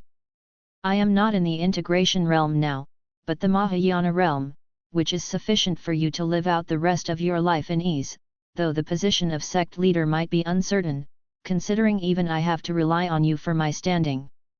With the resources of the Supreme Sect, he smoothly reached the Mahayana realm, but his cultivation level was quite embarrassing for someone in the position of sect leader. Guan laughed, "That's true. A sect leader in the Mahayana realm is rather disgraceful. My cultivation speed isn't slow, and it's not like everyone can be like and how. If I ever lose my cultivation, I'll change my name and surname, and from then on, call me Elder Gu. Sure, when the time comes, I'll accompany you." The two laughed and talked as if they had returned to over 1,000 years ago. Guan was just trying to scare LV Badian, but he didn't expect LV Badian to take it to heart. That was good, too. It was time for the entire Supreme Sect to have an awakening. Relying on one person was not good for the sect. 2 hours later, as twilight descended, LV Badian left with a resolute expression on his face, as if he was going to report something to the Elder Hall. Guan then turned his head to look at the Third Medicine Valley. From the top of the mountain, the Third Medicine Valley was truly magnificent. Wherever he went in the future, he would have to take the Third Medicine Valley with him. After all, it was the fruit of his labor for 1,800 years. After sitting alone in the pavilion for a while, Guan stood up and walked down the mountain. The setting sun shone on him, and as he descended the mountain, he gradually became dim. Upon returning to the valley, Guan stopped under the attic. Looking into the distance, Chen Chuan was sparring with Long Qing, drawing crowds of disciples to watch and cheer. Chen Chuan had a strand of celestial Dao destiny about him, very faint, hard to detect, but it sure existed. Guan glanced once and continued upstairs. Master, Elder Li of the Inner Sect Refining Hall is about to host a birthday feast for his 2000th year, and he has sent someone to invite you, the Blood Prison Great Saint spoke up. That Elder Li was an old friend of Guan's for 1,000 years, and after living past 2,000 years, he would face his mortality in not too many years. I understand, replied Guan. Go and find an Xin, tell her to prepare a gift. Okay. Blood Prison Great Saint immediately rose and went off in pursuit of an Xin's aura. After Guan went upstairs, he sat down at the desk, turning his head to look out the window. After Elder Li's passing, Guan's true friends would be very few. He was still popular now, but more people came to him for his power. When Guan became friends with Elder Li, the Third Medicine Valley was not famous, and the apparent gap in their cultivation levels wasn't significant. It started as a chance meeting at an inn, both fond of Cyan Hero's travelogue, talking for a long time before forming a bond. A new era really is coming. Guan murmured to himself, feeling the old times and old friends fading away. He didn't dwell on it, instead, he extended his divine sense across the universe. Choosing the place for his breakthrough was what he should care about the most at the moment. As his divine sense probed, he saw a powerful force emerging in the silent extinction domain, even flying the flag of the battle court, having already ruled over a dozen great heaven and earths. The strongest in the battle court was at the late stage of the profound Yuan free immortal realm, a minor level higher than Sword Guming had been before. They were expanding towards the direction of the celestial spirit great world, and it was only a matter of time before they would wage war. Looking around, Guan felt that to make a breakthrough, he still needed to look for a place within the reincarnation vortex. The reincarnation vortex connected to many great heaven and earths located in this universe, just that they were very far apart. However, the reincarnation vortex also led to the land of reincarnation, the destination of souls, unreachable even for free immortals. Nevertheless, the heaven-encompassing free immortal could capture traces of the reincarnation. Otherwise, for the next breakthrough, go to the land of reincarnation? As this thought took hold, Guan's eyes brightened even more. Chapter 489, Behave Domineeringly, Yetianji. Within the dim void, dense fog swirled, with nebulae faintly visible here and there. Within the source of the light hung a grand hall, with 9 suns suspended above it, arrayed in a fan shape. Beneath the 9 suns, a black throne stood upon a high platform, upon which an imposing figure sat. He was clad in armor, with a broad physique, wearing a divine crown reminiscent of a Kylan's head, from which emerged his cold and authoritative countenance. White hair fluttered at the sides of his face, as he supported his head with one hand in a languid pose, continually exhaling turbid breath like a true dragon taking a brief rest. A bolt of lightning struck from the depths of darkness, hitting the grand hall and transforming into a winged man. He was dressed in dark cyan Daoist robes, with a grim expression and long hair cascading freely, resembling a fierce ghost. In front of the seated figure, the winged man seemed so diminutive, like facing a towering mountain. My lord, it appears that the power of the immortal gods is intervening in this universe, the winged man spoke with a grave tone, clearly wary of the immortal gods. The seated figure slowly opened his eyes, his pupils gold in color, which made him look even more majestic and overwhelming. Immortal gods? Ridiculous, in this great thousand world there is but one immortal god, he would not interfere in internal strife. Besides, this great thousand world betrayed the immortal god in the past. The dissatisfaction of the immortal god with this world is not so easily dissipated. His gaze shifted to the depths of the universe, the scenery of the celestial spirit great world reflecting in his pupils. Hearing this, the winged man frowned and asked, "Do you mean someone is masquerading in the name of the immortal gods?" The seated figure replied, "Both the heavenly Deo and the immortal gods wield their power despotically, they would not engage in so many roundabout tactics. However, it is just as well, let them test the depth of the celestial spirit great world. Our task is to capture the remnants of the Long clan." The winged man pressed on, "But within the celestial spirit great world lies the celestial Deo golden core, why not take it for ourselves?" The seated figure did not respond again, and simply closed his eyes. The grand hall fell into silence, the 9 suns still blazing fiercely, bringing endless light to the void. Suddenly, the winged man seemed to sense something, swiftly turning around to look, only to see in the deep darkness of the void a pair of vast eyes staring back at them. Those eyes were like the eyes of the universe, making the nebulae in their presence pale in comparison. The descendant of the Long clan is indeed in the celestial spirit great world, and he will vie for the celestial mandate, a voice, ancient and strong, resounded. This voice was unmistakably He King Song's, but it was stronger, as though a supreme deity proclaiming the laws of the world to all living beings. The seated figure opened his eyes and looked, mocking, "So it's you, I hadn't expected you to still not have given up the chase." The vast eyes in the void continued, "Yetianji, we could join forces. Perhaps the people of the Long clan are hiding under the employ of the supporting Deo Sword Venerable. If so, you cannot avoid dealing with him, an entity even the silent destruction god emperor suffered a setback from. I promote the celestial mandate, and you eradicate the enemy's remnants. Our actions do not conflict."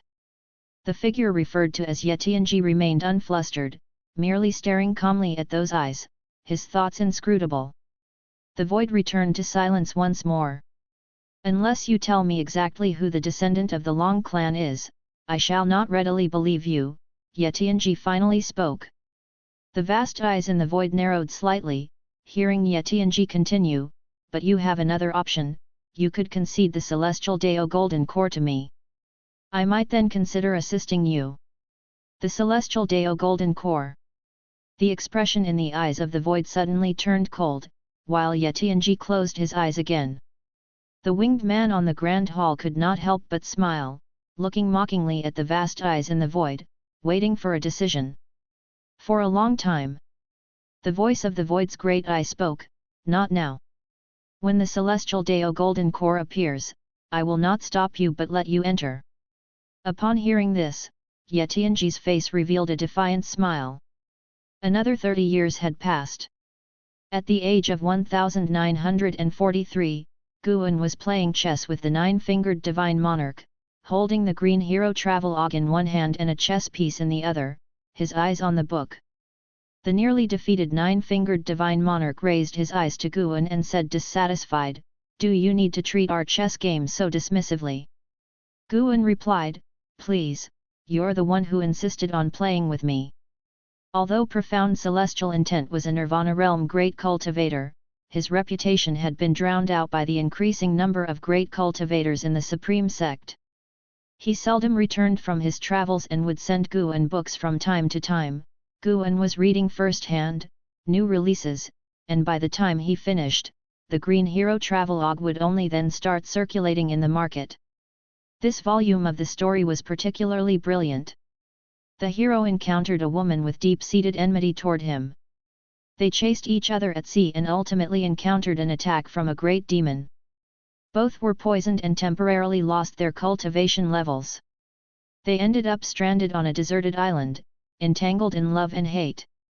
Even without other characters, watching their interactions with the island's demons was also very intriguing. Zhu Luo Sword Monarch holds 8 volumes of the Theory of Heaven and is just missing the last one. He waits inside his Zizai Sword City, saying that if he loses, he will surrender all 8 volumes. Yet, even so, the final volume of the Theory of Heaven has not revealed itself. The 9-fingered Divine Monarch sighed and his face was filled with admiration when he mentioned Zhu Luo Sword Monarch. His realm was worlds apart from Zhu Luo Sword Monarch, which is why he held such reverence.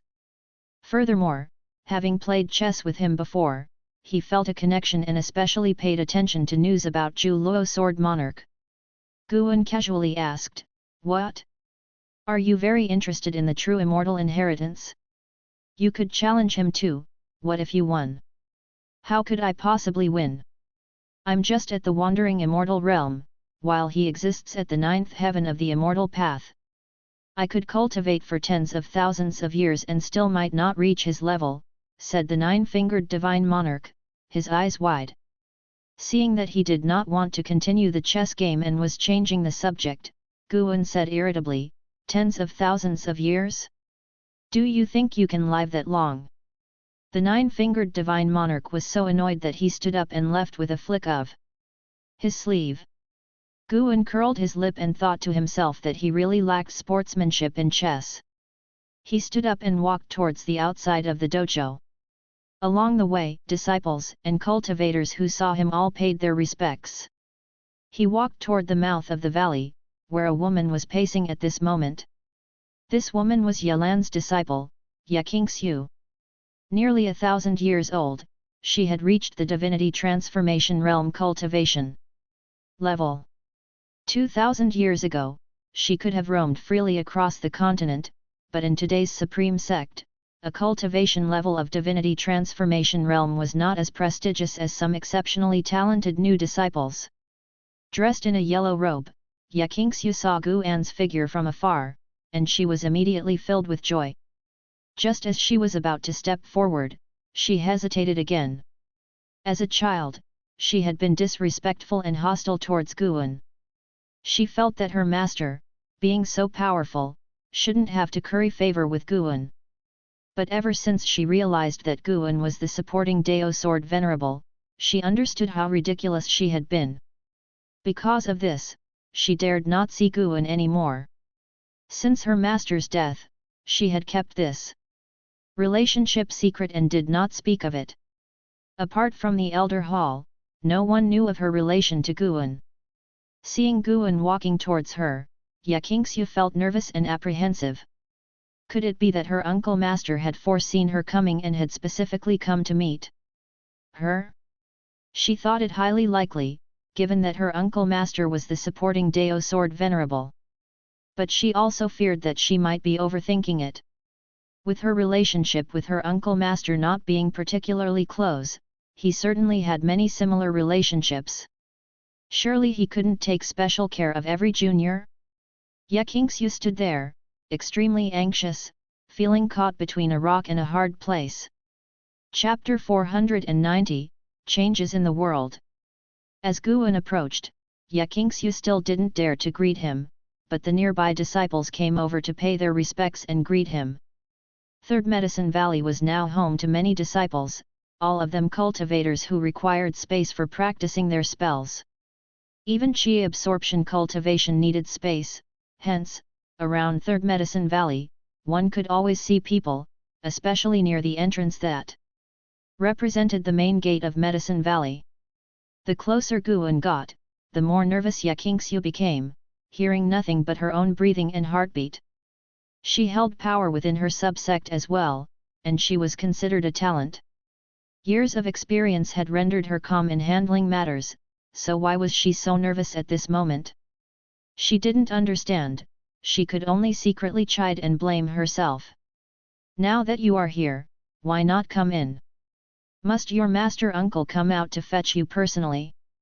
You're making quite the entrance, even grander than the sect leader." Guan's light laughter reached her ears, startling her into looking up and meeting his gaze. She quickly raised her hand in salute, her voice trembling as she spoke, "Greetings, Master Uncle, Let's go. I happen to be free today," Guan said with a smile. Before Yelan passed away, the only thing she was worried about was Ye Qingxiu, as she was the disciple Yelan had personally raised, which was evident from their shared surname. "Go? Where to?" Ye Qingxiu asked nervously, her heart surprisingly lifted, not expecting her master uncle to still remember her and treating her with the same gentle attitude as before. She had thought that after her master's death, his brother would no longer show her kindness. "To resolve your troubles," Guan answered and began walking out of Medicine Valley. Ye Qingxiu was stunned for a moment, then quickly followed his pace. She caught up to Guan's side and asked, "But I haven't mentioned my troubles." "How do you know?" Guan glanced at her and laughed, "You are also a cultivator. Do you think the immortals you look up to can't predict the future?" Ye Qingxiu was shocked. Guan then took her flying toward the sect's main city.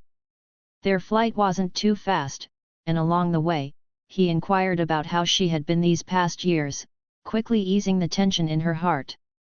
After dropping her guard, Ye Qingxiu began to discuss the difficulties she had encountered.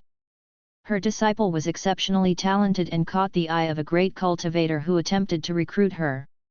Failing to persuade her, he kidnapped her.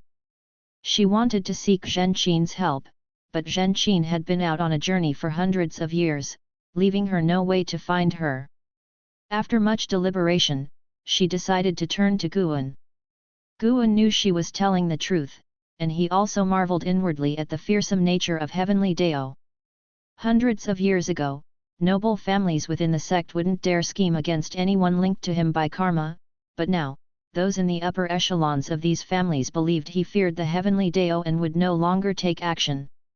Of course, they still acted cautiously, not harming Ye Qingxiu. If supporting Dao Sword Venerable really decided to act, they could pretend they were unaware of this connection. This family, surnamed Qin, held formidable power within the Supreme Sect, even the leader of the subsect bore the name Qin. They had mastered an evil skill, collecting 99 gifted individuals destined for great fortunes and transferring all their destiny and talent to another individual, creating the strongest of the Qin family to compete for the celestial mandate. The old ancestor of the Qin family was a divine immortal of wondrous dharma, with inconspicuous cultivation level but well known by many for their possession of celestial and earthly immortals. The bustling scenes caused by the Qin family allowing these immortals into the Supreme Sect had greatly boosted their reputation. The evil skill of the Qin family was naturally a secret, and they dared not practice such deeds within the Supreme Sect, therefore, Ye Qingxiu's disciple had been transferred to an isolated island overseas. After Ye Qingxiu finished speaking, she looked at Guan with pleading eyes. To her, the Qin family was a colossal entity that could not be shaken. She had mobilized all her connections, even reporting to the law enforcement hall, but all efforts vanished without a trace. She had also received warnings, but for some reason, the Qin family hadn't taken action against her. Guan continued forward, his gaze fixed on the path ahead, the breeze fluttering his robe. He spoke, "Qingxiu, do you feel that the changes within the Supreme Sect are significant? Are the changes in this world significant?" Ye Qingxiu was perplexed and didn't understand why Guan suddenly asked such a question. After a moment of consideration, she said, "The changes are naturally significant, aren't all things in the world changing? Every place has its dark corners, and my disciples' experiences are just an exception, and won't affect my sense of belonging to the Supreme Sect."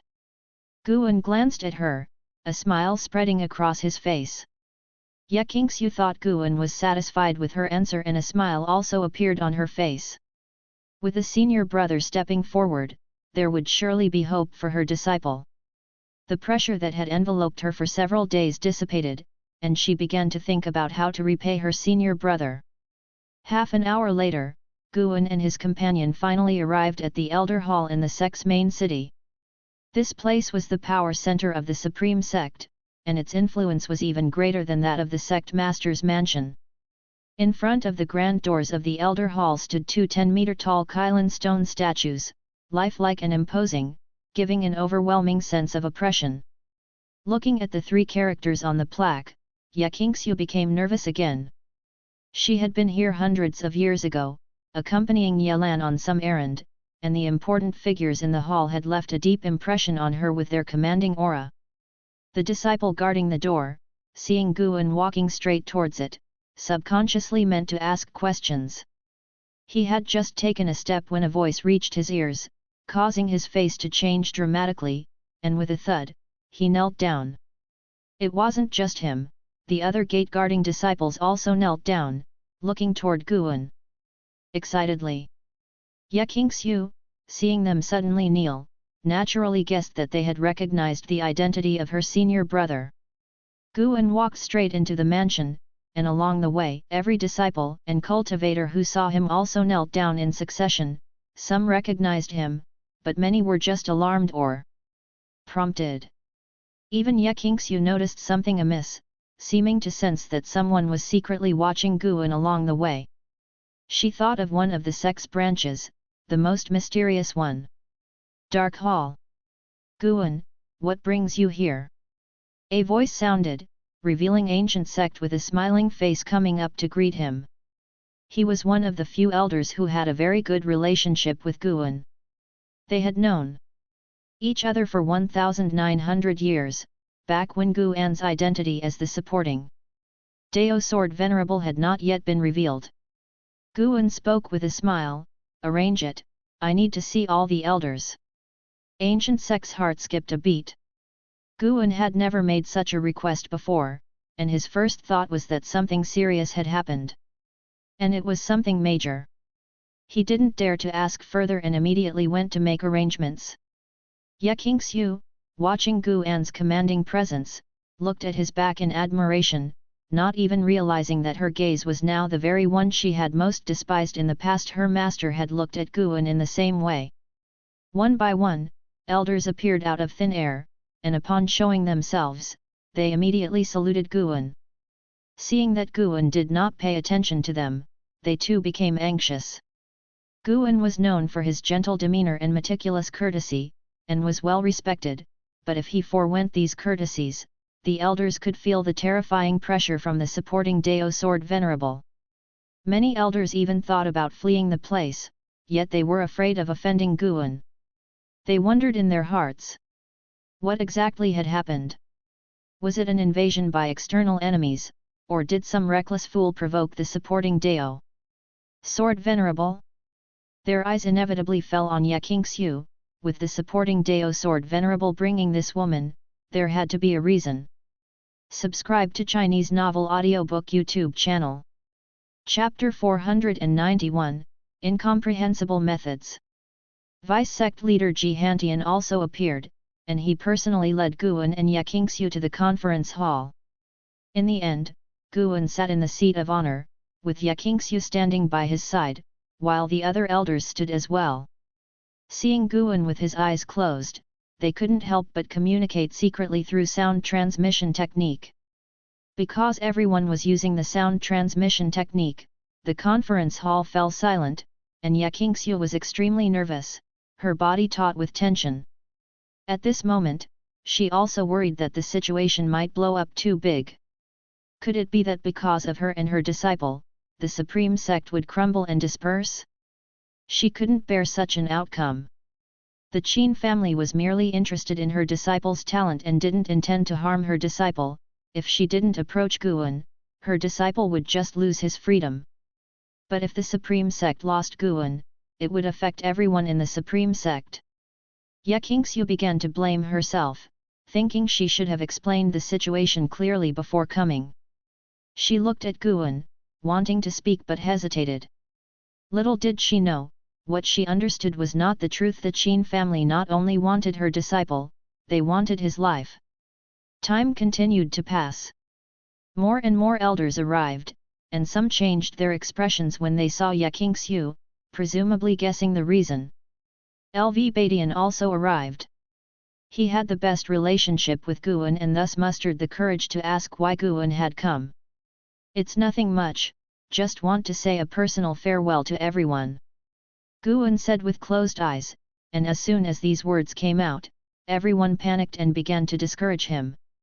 "Sword Venerable, is there something we have failed to do?" "Yes, Sword Venerable, the Supreme Sect can do without anyone but you."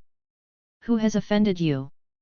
Just say the word, and the Supreme Sect will definitely give you an explanation." "Sword Venerable, don't scare us." "Sword Venerable, where are you planning to go?" The elders, no matter from which powerful family they came, even those from the Qin family, were thrown into disarray. To this day, most of the Elder Hall's members were newcomers. They had joined the Supreme Sect because of supporting Dao Sword Venerable. Without supporting Dao Sword Venerable, what was the Supreme Sect? Guan opened his eyes and looked at the faces in the hall. Most were unfamiliar, just like the current state of the Supreme Sect, which made him feel increasingly alienated. It wasn't just that old acquaintances were passing away, the sect's spirit was changing and seemed no different from other sects. The law of the jungle, where the strong are revered. Chivalry was not often mentioned by most people. Pursuing the celestial mandate had become everyone's goal. This atmosphere had even spread to the Third Medicine Valley. Although this was the machination of those pursuing the heavenly Dao, the fact that it was so easily shaken still made Guan somewhat weary. With his current divine skills, he could go anywhere and take his Medicine Valley with him. Guan was indeed planning to change locations, go into seclusion to cross the tribulation, and reach for a higher realm. The strife in this world was still long, with never-ending tribulations and continual unexpected twists. Being in the spotlight would only bring incessant troubles to those around him. LV Badian fell silent. He was not as panicked as the others, thinking Guan wanted to recover from injuries. If Guan was truly weary, he would not stop him. In his eyes, Guan had no obligation to always guard the Supreme Sect. He had heard about what He Ching Song had said previously in the Third Medicine Valley, and he was aware of the heavenly Dao resisting Guan. The Supreme Sect seemed stable, but who really knew the pressure Guan faced? Guan looked over everyone, making them lower their gaze as the discussions abruptly ceased. Suddenly, Guan raised his right hand, and something appeared in his palm out of nowhere, covered with a faint silver light, and water surrounding it. Upon close inspection, it wasn't just a rock, it turned out to be an island, but in Guan's palm, it looked like a rock. "What's this?" LV Badian asked with a frown. The others also focused on the island in Guan's hand, their divine sense probing it, and soon some of them showed a change in expression. The elders from the Qin family looked even more panic-stricken, trembling all over with extreme fear. Ye Qingxiu also looked at the small island in surprise. She used her divine sense to probe it and took in the entire island's scenery. She saw her disciple. Chang Er. Ye Qingxiu's beautiful eyes widened in disbelief as she called out. She saw her disciple bound to a stone pillar, barely clinging to life, surrounded by others also tied to various stone pillars, their bodies plastered with all sorts of talisman paper. As soon as she spoke, the Qin family elders were so scared they immediately knelt down, each sweating profusely. Guan had already taken control of the island. Although they couldn't understand his methods, they knew Guan was targeting them. LV Badian turned his head to look and asked with a frown, "What's going on?" The other elders also frowned, just as clueless about what the Qin family was really up to. But judging from the formation inside the island, it seemed to be a ritual sacrifice of the people. On the pillars. Could all these people be disciples of the Supreme Sect? They weren't sure, but one thing was certain, someone was related to Ye Qingxiu, and Ye Qingxiu had come following the supporting Dao Sword Venerable. Big trouble was brewing. The many elders glanced at the Qin family elders with a chilling gaze, wishing they could execute them on the spot. The Qin family was strong, but it all depended on who they were compared to. If they opposed the supporting Dao Sword Venerable, the entire Supreme Sect would join forces to eradicate the Qin family. With a thought from Guan, figures flew out from the island one after the other, all of them imprisoned prodigies, who landed on the ground in a disheveled state. Ye Qingxiu immediately rushed to one of them, and Guan followed, casting lifespan detection. Ye Chong, 5th layer nascent soul realm 129/700/9999. Hey? A lifespan limit of 9,999 years. Such talented individuals were a rarity these days. Guan admired silently, then with a squeeze of his right hand, prompts to seize lifespans appeared continuously.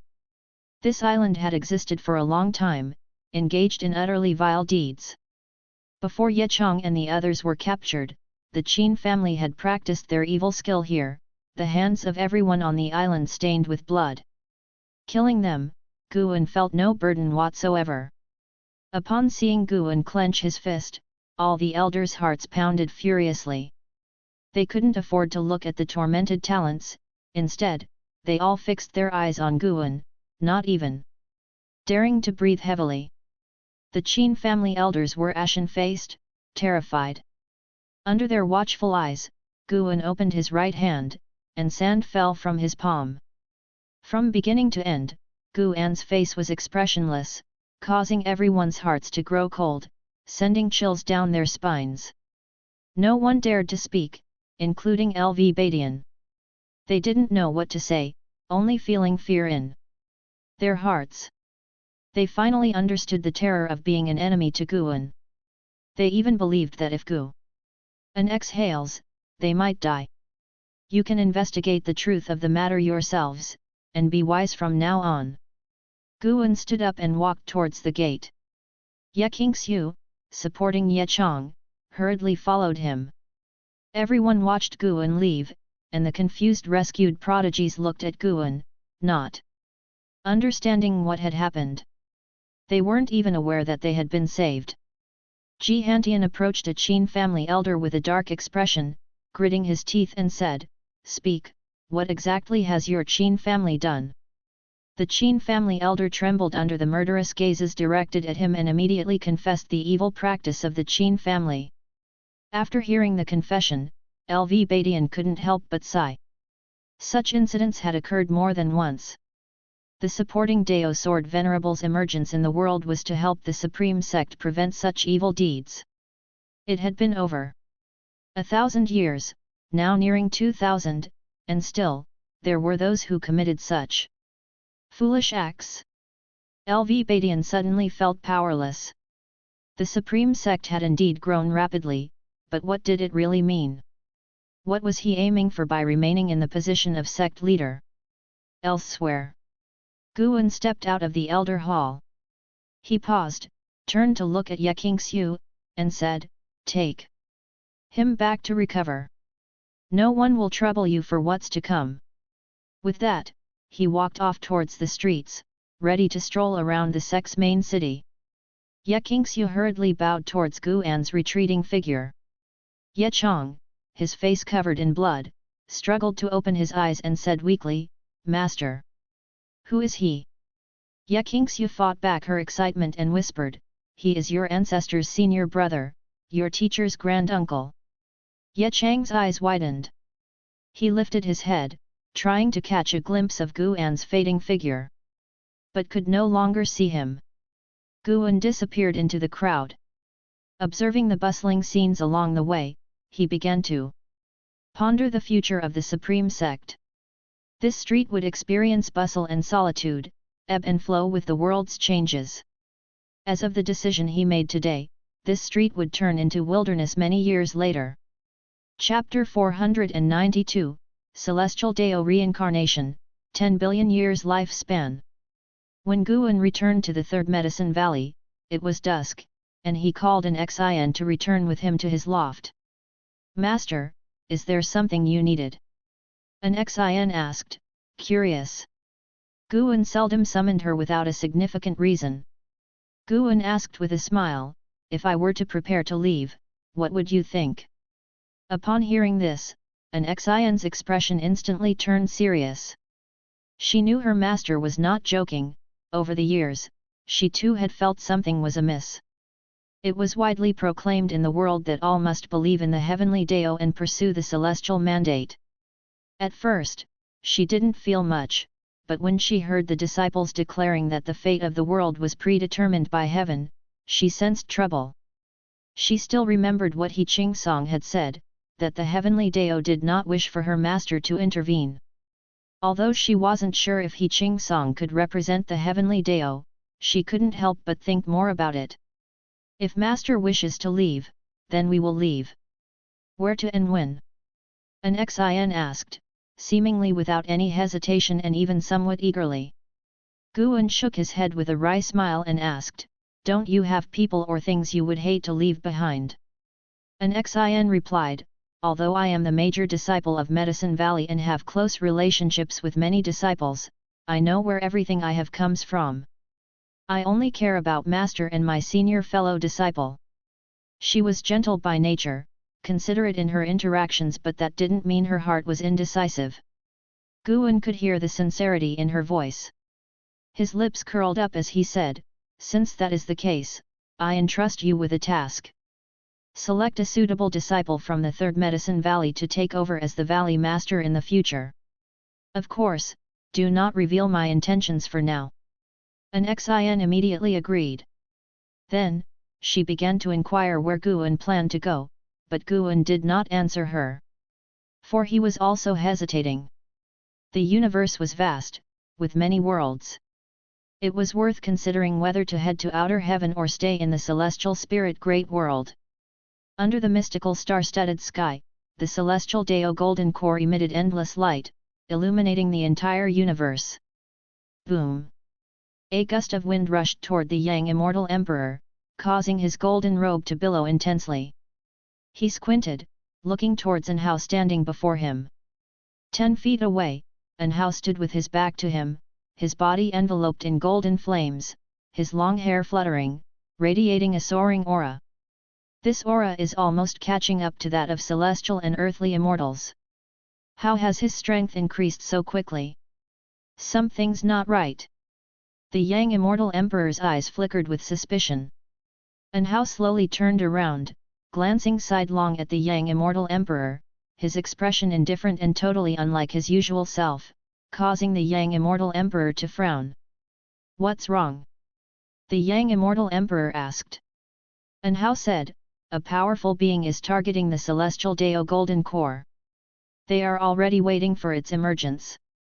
Did the celestial Dao golden core tell you that? The Yang Immortal Emperor asked.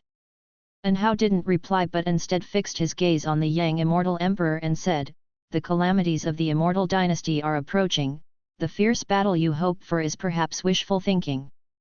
Calamities. The Yang Immortal Emperor's brows furrowed tighter, his doubts about An Hao's state growing. An Hao said solemnly, Your Majesty, if the immortal dynasty faces the danger of annihilation, would you sacrifice yourself to save it? Whoosh! The Yang Immortal Emperor heard a noise behind him, and as he turned, he saw a ring of light emerging on the surface of the celestial Dao golden core, quickly expanding to display the thriving scenes of the immortal dynasty. As he watched, a hand descended from the sky, uprooting the continent where the immortal dynasty was located and moving it to outer heaven. Next, this hand crushed the entire immortal dynasty into dust, leaving nothing behind.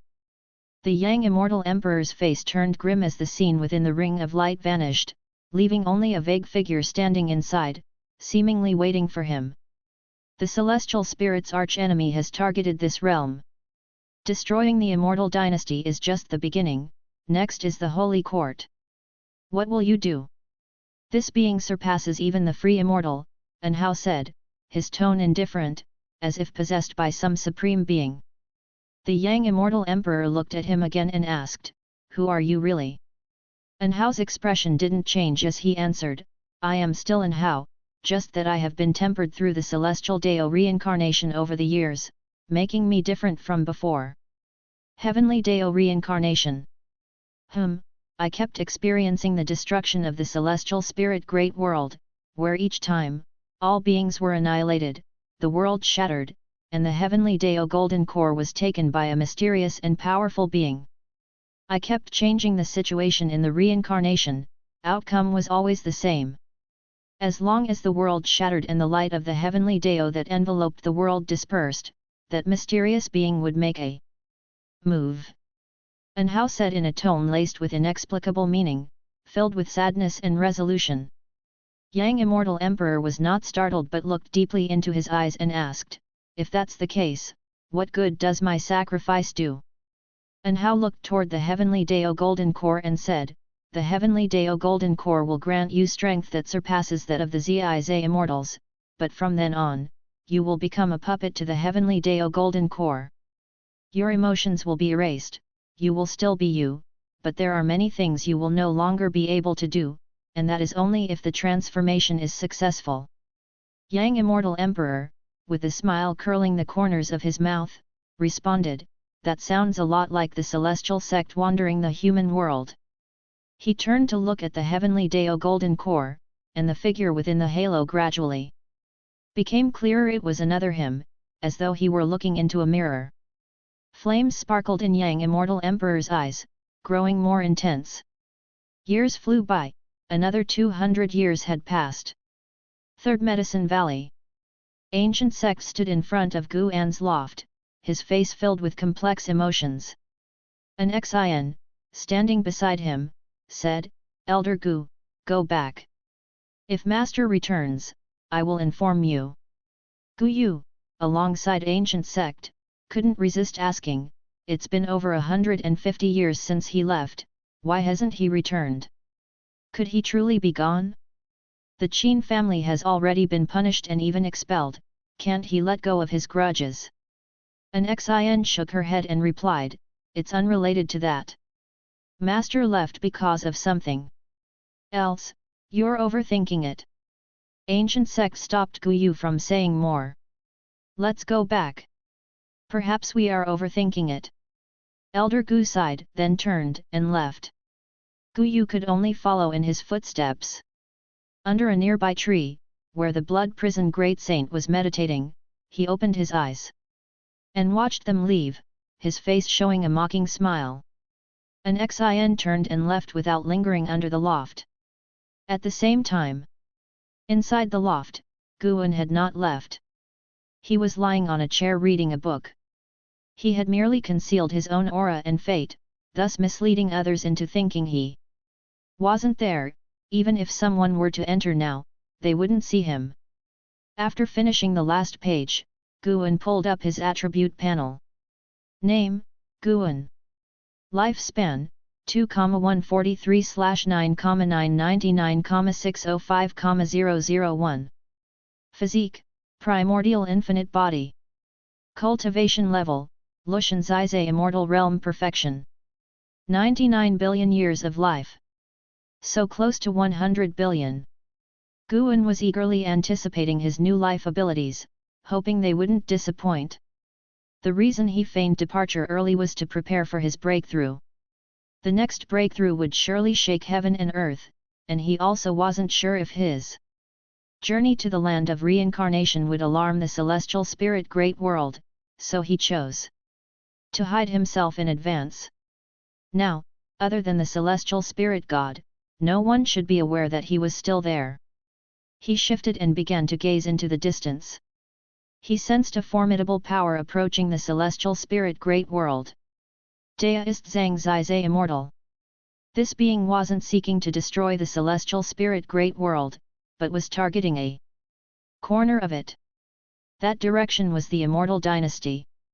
Guan started to look forward to the so-called Heavenly Dao Golden Core and whether it could truly help Yang Immortal Emperor defeat an enemy greater than a Ziza Immortal.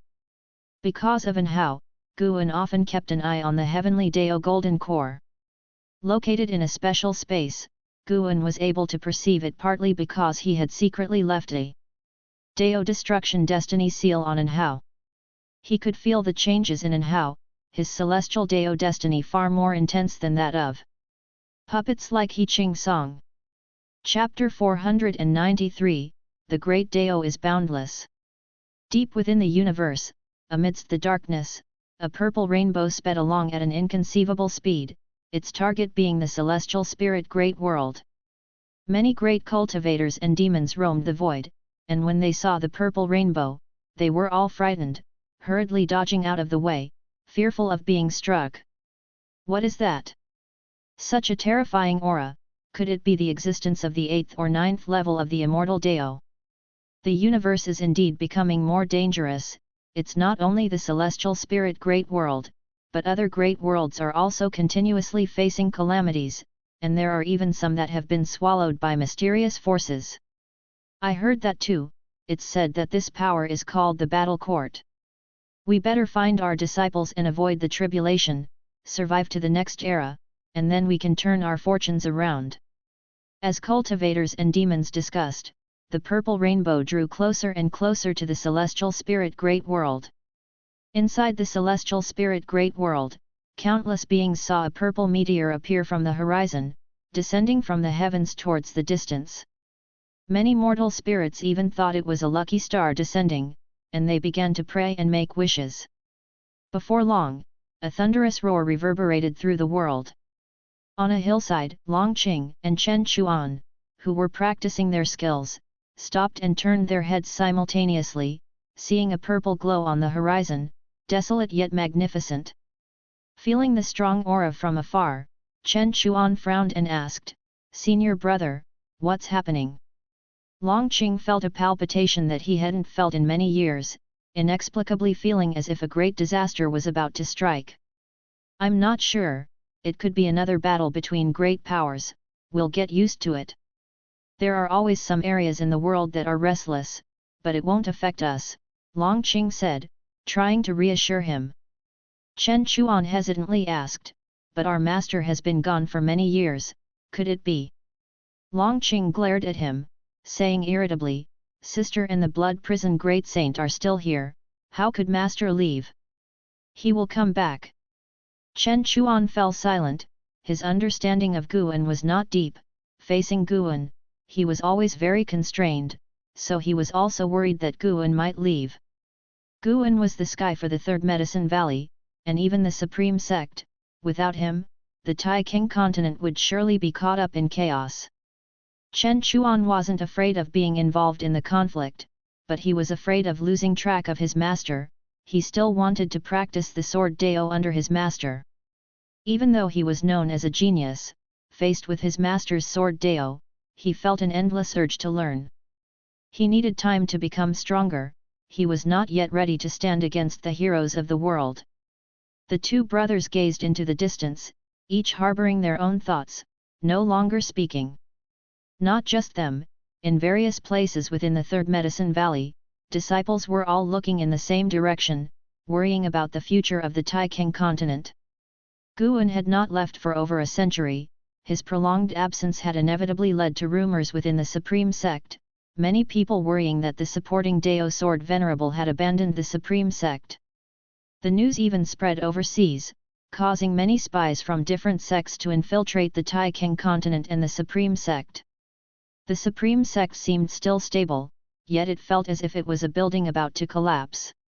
Inside the tower, Guan watched the battle, observing the immortal dynasty resisting that deist Zhang Zizai immortal from outer heaven.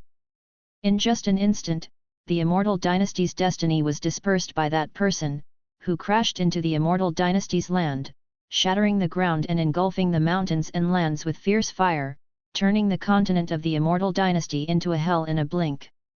Guan could sense that this person was holding back, seemingly not wishing to destroy the celestial spirit great world itself, just wanting to crush the immortal dynasty. The immortal dynasty responded swiftly, quickly forming a great formation, the ancient immortal emperor taking the lead to combat the deist Zhang Zizai immortal, with other divine thought true immortals joining the battle. Deist Zhang Zizai immortal was quite arrogant, continually provoking the immortal realm's immortals' Dao hearts, looking to grant them the greatest opportunity. Yet, Guan knew he was waiting for the celestial Dao golden core. The celestial Dao golden core was hidden in a mysterious space, isolated by celestial Dao destiny, making it impossible for Deist Zhang Zizai immortal to locate it directly. Guan also saw that Yang immortal emperor had surpassed the free immortal. He was inside the celestial Dao golden core, and surprisingly, he did not need to cross the tribulation. His chi blood was merging with the celestial Dao golden core in a bizarre manner. What a spectacle this will be! Guan's lips curved upward. With a thought, an avatar appeared at the table and then vanished from the spot. The impending attack of deist Zhang Zizai Immortal would undoubtedly bring a new round of calamities to the celestial spirit great world. Guan saw through his origin this individual was connected to Battle Court, which meant Battle Court would eventually make a large-scale descent into the celestial spirit great world.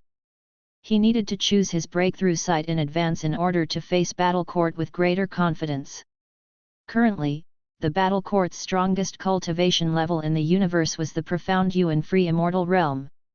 Although it was still beyond the reach of heaven-encompassing free immortal Guan, he wanted to conceal his stronger cultivation level to avoid unexpected incidents.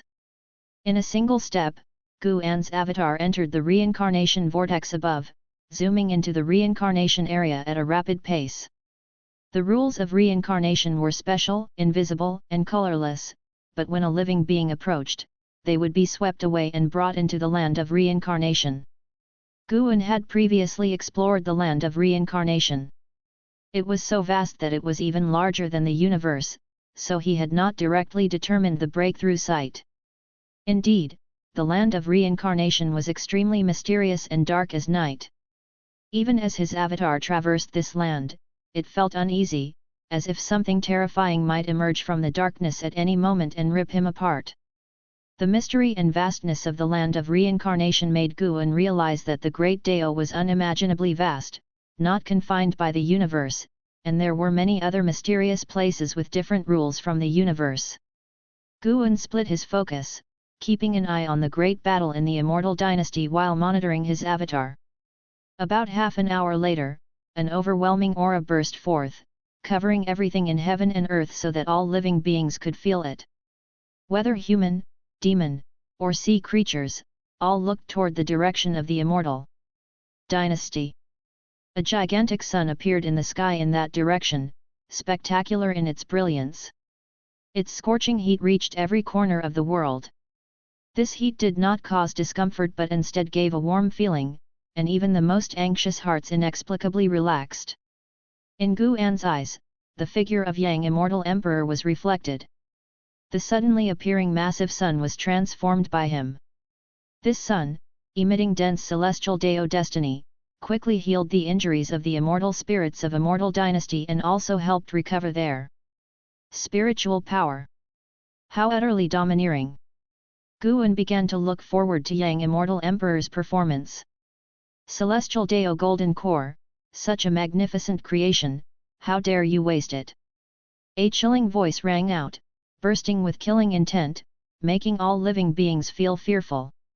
As the voice fell, heaven and earth shook violently, and two deist Zhang Zizai immortals began a great battle. This meant that all life in heaven and earth would be affected, no matter the distance. Even though both deist Zhang Zizai immortals did not wish to damage the celestial spirit great world, the power that surpassed the free immortals was more than enough to cause a destructive impact on all things. Sects around the world immediately formed formations, protecting continents, islands, and seas. Sects across the Taixuan continent also sensed trouble and hurriedly formed their own formations. Meanwhile, on top of a high mountain, Zhu Xi stood at the edge of a cliff, facing the wind. Her hair was blown about, her face expressing solemnity, her eyes flickering. Feeling this overwhelming pressure, images she had never seen before began to emerge in her mind. She saw a huge golden core burning with blazing flames. Inside the golden core stood a person, seemingly speaking to her. She strained to hear clearly but could not make out the words. What exactly is it? Zhu Xi frowned, muttering to herself. After leaving the Taixuan continent, she had traveled extensively, encountering many opportunities. As her cultivation level grew stronger, her memories of her previous life began to resurface, and she gradually learned of her past life's identity, though she was still not fully adjusted to it. Chapter 494, Profound Star Immortal Monarch. Deist Zhang Zizai Immortals Great War left all living beings within great heaven and earth enveloped in panic. Even though the two Zhang Zizai Immortals headed to outer heaven to battle, the shockwaves from their initial clash continued to wreak havoc upon the world. Great waves surged across the vast ocean, while the boundless plains were swept by raging winds, and atop the high mountains and snow-capped ridges, blizzards whirled. The common folk were fleeing, the celestial vault was roaring, and thunder echoed in waves. Inside the house, Guan predicted that the Taixuan continent would also be affected.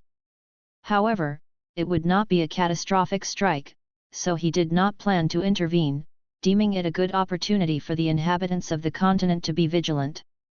To let them understand that the so-called heavenly Dao would not protect them, and if they wished to survive these turbulent years, they would have to rely on themselves. Guan closed his eyes, no longer observing the scenes of turmoil throughout the lands.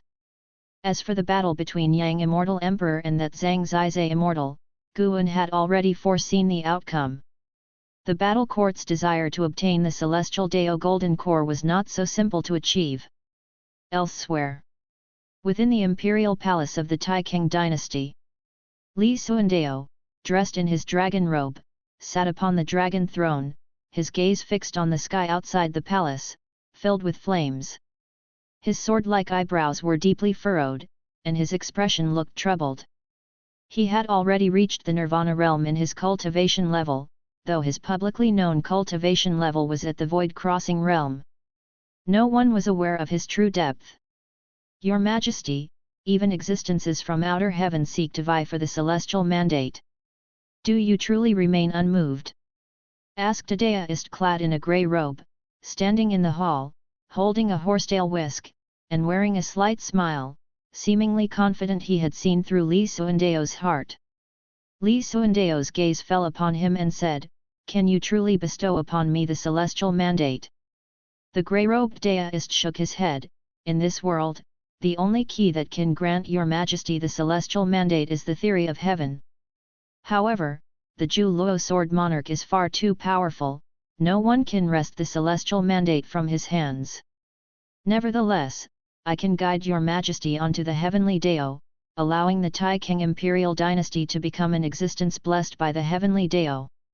Li Xuandao narrowed his eyes and asked, "Oh? How will you assist me, and what must I sacrifice in return?" The grey-robed deist smiled and said, "I can help your Majesty establish destiny, harmonize the fate of the imperial dynasty, and all you need to do is make the people believe in the heavenly Dao." Believe in the heavenly Dao? How so? Your Majesty only needs to have the people erect monuments and statues, and pay homage to the profound star immortal monarch. Profound star immortal monarch? Li Xuandao raised an eyebrow, his expression turning playful as he asked with interest, "Is this immortal monarch one of the celestial Dao immortal gods?" The grey-robed deist smiled and said, "Exactly, by believing in him, they will be under his divine protection, and may even receive his power." Li Xuandao sneered, "Is that so? To convince me of his existence and to wager the fate of an entire nation, don't you think you should offer something more compelling?" The grey-robed deist did not panic, he stared at Li Xuandao and asked, "Your Majesty, do you wish for an immortal path ultimate treasure?" Upon hearing this, Li Xuandao's expression shifted slightly. An immortal path ultimate treasure was naturally very appealing to him. His son Liya had relied on a pseudo-immortal Dao ultimate treasure to massively conquer enemies, and he too had envied it. The grey-robed deist raised his right hand, and a treasure sword intertwined with a golden dragon flew out from his palm, rapidly enlarging. "This is the profound Star Emperor sword, even mightier than an immortal path ultimate treasure. With this sword, your Majesty would possess the power to prevail across the world. However, you must venerate the profound star immortal monarch, for the Emperor sword will sense your heart." After saying this, the grey-robed deist lifted his hand, sending the profound star Emperor sword flying towards Li Xuandao. Snap! Li Xuandao grasped the profound star Emperor sword, and in that instant, his complexion changed as he felt an incomparable power coursing through him. This power made him feel capable of accomplishing many things. He looked at the deist in the grey robe and asked, "There are so many imperial dynasties in the world, why choose me?" The grey-robed deist laughed and said, "It's very simple, because of the supporting Deo sword venerable. He doesn't belong to the heavenly Deo nor to the celestial spirit great world. He leads those around him away from the heavenly Deo, so I want to bring the Taixuan dynasty back to the heavenly Deo. Your Majesty needn't worry, the heavenly Deo won't make you confront the supporting Deo sword venerable, nor does it want to oppose him, as long as the supporting Deo sword venerable doesn't interfere with the affairs of the heavenly Deo." Hearing him mention the supporting Deo sword venerable, Li Suandeo couldn't help but have Guan's image appear before his eyes, and his gaze grew complicated. Knowing that Guan was the supporting Deo sword venerable, his emotions remained unsettled for a long time. He originally thought he was the best at concealing his identity, but Guan had opened his eyes to a whole new level. He had heard that Guan had left the Third Medicine Valley more than 100 years ago, and he couldn't help but wonder, could it be related to the heavenly Deo? Even the powerful supporting Deo sword venerable didn't want to oppose the heavenly Deo? Li Suandeo fell into deep thought. He didn't grow more longing for the heavenly Deo but instead was filled with wariness towards it.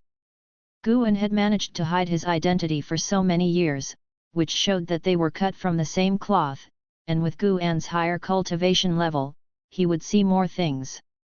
Guan's distance from the heavenly Deo must surely have its reasons. The profound Star Emperor sword in his hand might just be too hot to handle. The grey-robed deist stood in the hall, quietly observing him, waiting for him to make a decision.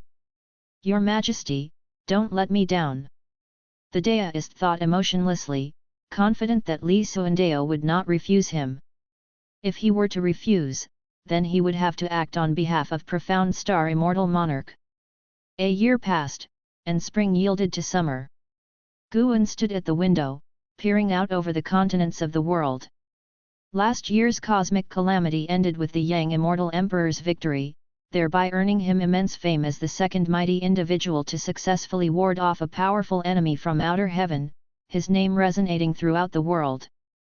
That calamity had brought a wave of destruction to the Taixuan continent, but in the end, Li Suandeo managed to quell it with a single sword stroke, saving all living beings on the continent. After that, the Taixuan continent fell into an odd, tranquil state, and no great changes came upon the world. The Yang Immortal Emperor, having reached the level of deist Zhang Zizai Immortal, didn't directly march on the holy court, instead, he chose to go into seclusion. Again. Without my intervention, this continent can still remain peaceful. This shows that I can indeed let go. Guan said with a smile, his voice light. Although Li Suandeo was somewhat compelled, the fact was that he truly protected the continent. Guan believed that Li Suandeo would have the last laugh. Let the so-called profound star immortal monarch see that the power of mortals should not be underestimated, especially the ambition of mortals. Seeing that the weather was fine, Guan turned around to his desk and reached for the spirit flower on it. He deliberately risked his lifespan, ready to embrace the new abilities of 100 billion years. You successfully acquired 68 years of lifespan from the longevity spirit flower, Tier 6. Your lifespan has broken through 100 billion years for the first time, unlocking the Lifespan Dojo feature. Lifespan Dojo, you can consume lifespan to establish a dojo, which has some effects of the lifespan barrier to prevent deductions and prying, but the dojo cannot gather nature's spiritual energy from outside its bounds, and it has defensive power comparable to your current realm. The Lifespan Dojo has no area limits, but the range will affect lifespan consumption. A special reminder that the dojo cannot move. Every 10,000 years, you may choose to establish a new dojo. Lifespan Dojo? Guan's eyes lit up, this was good. The lifespan barrier had been a huge help, but he couldn't always keep it up due to the enormous lifespan consumption. Luckily, now there was the Lifespan Dojo. Chapter 495, breakthrough to the perfection of the innate golden immortal realm. Guan did not immediately establish the lifespan dojo, but prepared to make a breakthrough first. This time, he did not plan to enhance his physique or cultivation technique, as he felt that his improvement in all areas was already significant. In these turbulent times, he could completely focus on pursuing an increase in cultivation level. Once the new era arrived and everything returned to peace, he would use the long years to improve in all aspects. Moreover, over the years, he had contemplated the Dao rules, continuously making progress, which might compensate for some gaps in lifespan evolution. Since his lifespan had reached 10 billion years, it was time to set off. Guan disappeared into thin air from inside the house, stepping directly into the reincarnation vortex and heading to the land of reincarnation. Because his avatar had explored many times, Guan walked decisively without glancing left or right. After passing through a dark area, he traversed a distance far beyond what a mortal spirit could imagine. Even a free immortal would need time and might not be able to cross the dense reincarnation rules. Looking around, it was still darkness, without a glimmer of daylight, but the fog symbolizing the yin and yang reincarnation appeared in front, indicating that Guan had arrived at the land of reincarnation. The land of reincarnation had no land, looking down was an abyss, and looking up, there was no ceiling. There were no directions here, no vitality, anyone here would feel only endless solitude. Even though Guan's avatar had been here many times, he had never seen any other living beings. Fortunately, there was a special type of spiritual energy that could help him break through. With spiritual energy, powerful beings would surely be nurtured, it's just that Guan had not yet encountered any. After a long time, Guan landed on a grey lotus flower, which was 100 zhang tall. Looking around, these grey lotus flowers of varying sizes occupied the dark space, emanating a faint glow. These lotus flowers were not living things, rather, they were condensed from the reincarnation rules and their coverage was extremely wide, even comparable to the silent extinction domain beyond the celestial spirit great world. Because the lotus sea was vast and boundless and had an even denser reincarnation spiritual chi, Guan chose this place for his breakthrough. The moment he landed, he activated the lifespan barrier. Although he didn't feel any mighty presence, he remained vigilant, acting as if there was a powerful being lurking in the shadows. He couldn't expose himself. Guan sat cross-legged, pulling up his attribute panel and looking at his entire 10 billion years of lifespan. His mood became pleasant. The last time the breakthrough took 20 million years per crossing the tribulation, this time, even if it reached 50 million years per crossing the tribulation, he could break through 200 times. He hoped it wouldn't be that exaggerated. Guan adjusted his mentality and immediately invested 10 billion years of lifespan into his cultivation level. He was even more generous than before. You have practiced chi absorption cultivation for 50 million years. You forcefully strike at the golden immortal Dao fruit realm with the great achievement of the great Dao great freedom as you wish Bible and begin crossing the tribulation. You did not endure the reincarnation top Dao ultimate tribulation, crossing the tribulation failed. You have practiced chi absorption cultivation for 100 million years. You forcefully strike at the golden immortal Dao fruit realm with the great Dao great freedom as you wish Bible and begin crossing the tribulation. You did not endure the reincarnation top Dao ultimate tribulation, crossing the tribulation failed. It really is 50 million years per crossing the tribulation. Although Guan had mentally prepared himself, seeing such a great consumption made his heart sink. One prompt after another fell, the 10 billion years of lifespan rapidly depleted. All failed. Guan continued to invest lifespan. Since he had not achieved success in his breakthrough, the lifespan numbers consumed by the lifespan barrier grew very slowly. Outside the barrier, the void remained silent. The grey lotus flowers were so mysterious and eerie, like countless souls floating there. After a while, Guan saw that he had only 30 billion years of lifespan left and could not help but take a deep breath. Something wasn't quite right. Could it be that he was destined to fail this time? Guan didn't believe in bad luck, he planned to leave himself 5 billion years of lifespan. If he still couldn't break through by then, he would have to give up. You have practiced qi absorption cultivation for 50 million years. You forcefully strike at the golden immortal Dao fruit realm with the great achievement of the great Dao great freedom as you wish Bible and begin crossing the tribulation. You endured the reincarnation top Dao ultimate tribulation, crossing the tribulation succeeded, your Dao fruit transformed into the golden immortal Dao fruit, your cultivation level broke through to the early stage of the innate golden immortal realm. You have practiced qi absorption cultivation for 100 million years, your cultivation level grows.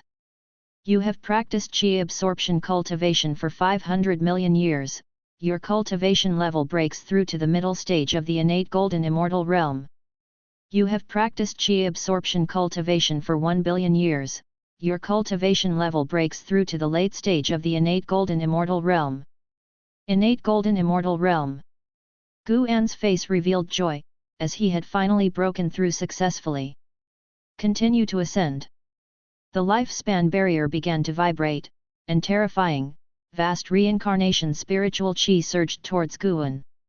In an instant, the lotus sea outside began to sway.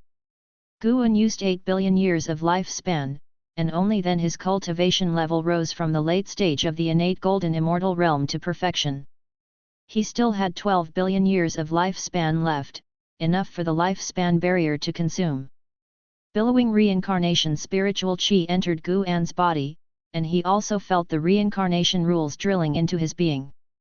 As more and more reincarnation rules accumulated inside him, numerous images of reincarnation appeared before his eyes, all of which pertained to karmic connections he had with others.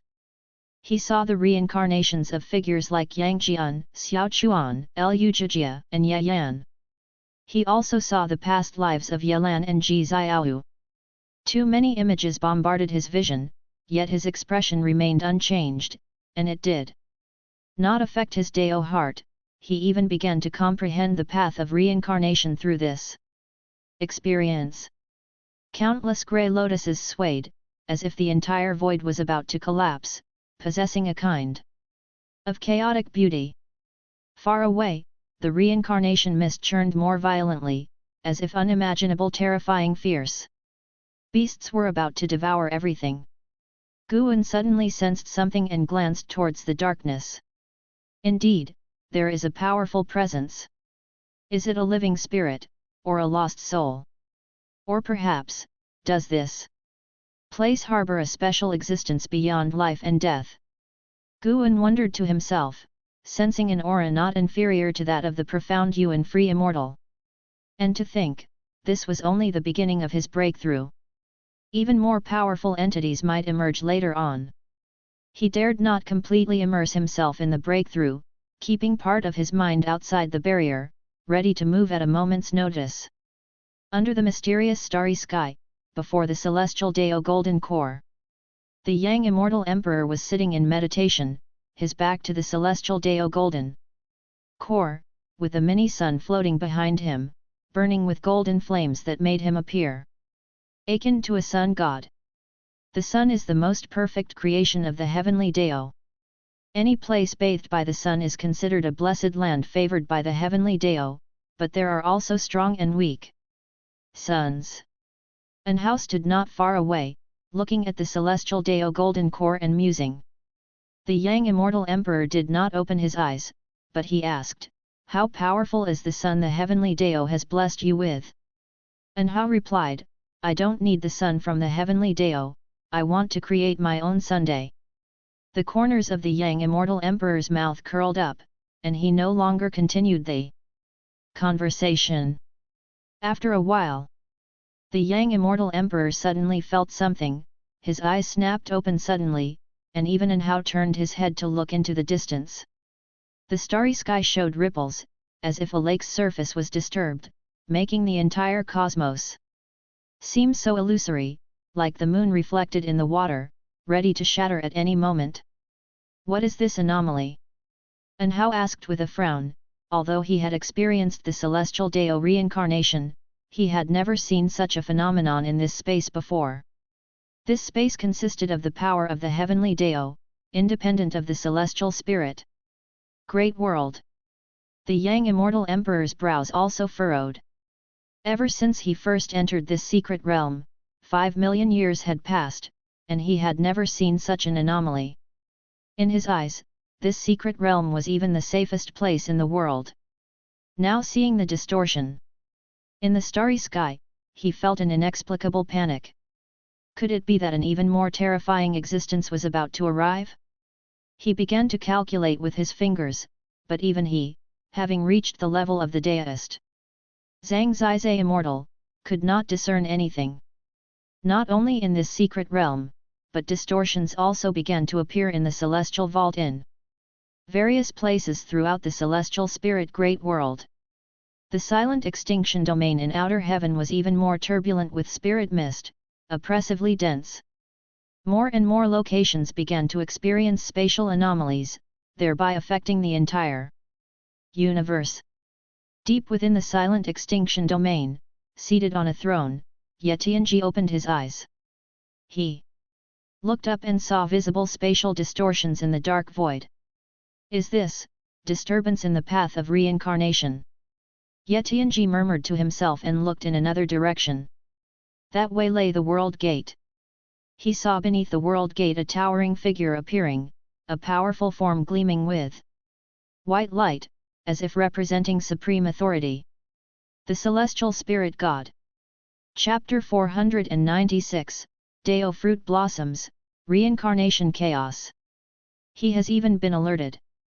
Yetianji withdrew his gaze, his eyes flickering, suddenly feeling that the waters of Celestial Spirit Great World were very deep.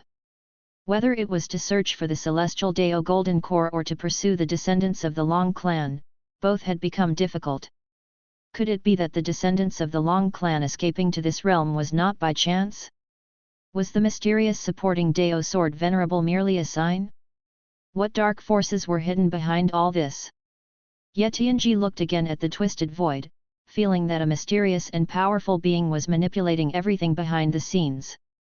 If he could feel this, not to mention all living beings within the various realms of existence. In a forest within Celestial Spirit Great World, Zhu Xi stood on a tree branch, looking at the twisted celestial vault, her brow furrowed. Reincarnation in chaos, could it be the hidden danger from that entrance? The Yuanxu ancestor of the Immortal dynasty opened the reincarnation vortex, allowing the Celestial Spirit Great World direct access to reincarnation, and many cultivators used the reincarnation vortex for reincarnation trials, or to flee to other realms. In Zhu Xi's view, this was an act that disrupted the order of reincarnation. Indeed, chaotic anomalies had now appeared. Zhu Xi suddenly thought about escaping from Celestial Spirit Great World, but her cultivation level simply could not break free from the heavenly Tao's limitations. It seems I can only go to that place to fight for a chance of survival. Zhu Xi thought this way and then leapt down from the tree branch, walking towards the depths of the forest. On the other side of the world, on a throne inlaid with treasure swords, Zhu Luo Sword Monarch also gazed at the celestial vault. Around him was a large hall without a ceiling, with great swords standing along the edges, their tips pointing skyward, their edges sharp and exposed. Looking at the ceaselessly twisting celestial vault, Zhu Luo Sword Monarch also sensed that the reincarnation rules were in flux, which made his gaze fall on the reincarnation vortex. What exactly is happening there? Zhu Luo Sword Monarch felt puzzled. He then lowered his head, looking at the 8 existing treatises on heavenly Dao floating before him. He was just one treatise away from obtaining the true immortal inheritance. Originally, he was not in a hurry and wanted to enjoy the process, but now with anomalies appearing in reincarnation, he worried that his cultivation level would not withstand future situations, especially since he had heard that the supporting Dao Sword Venerable had left the Supreme Sect over 100 years ago.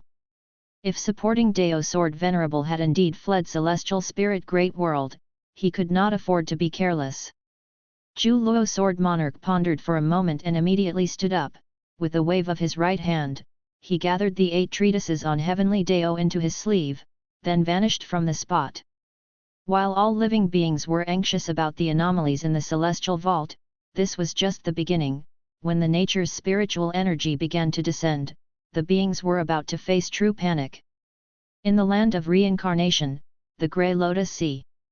Guan was seated on a lotus, surrounded by grey mist, with golden light spilling out from within, his eyes closed. He was in the midst of the creation of innate golden immortal.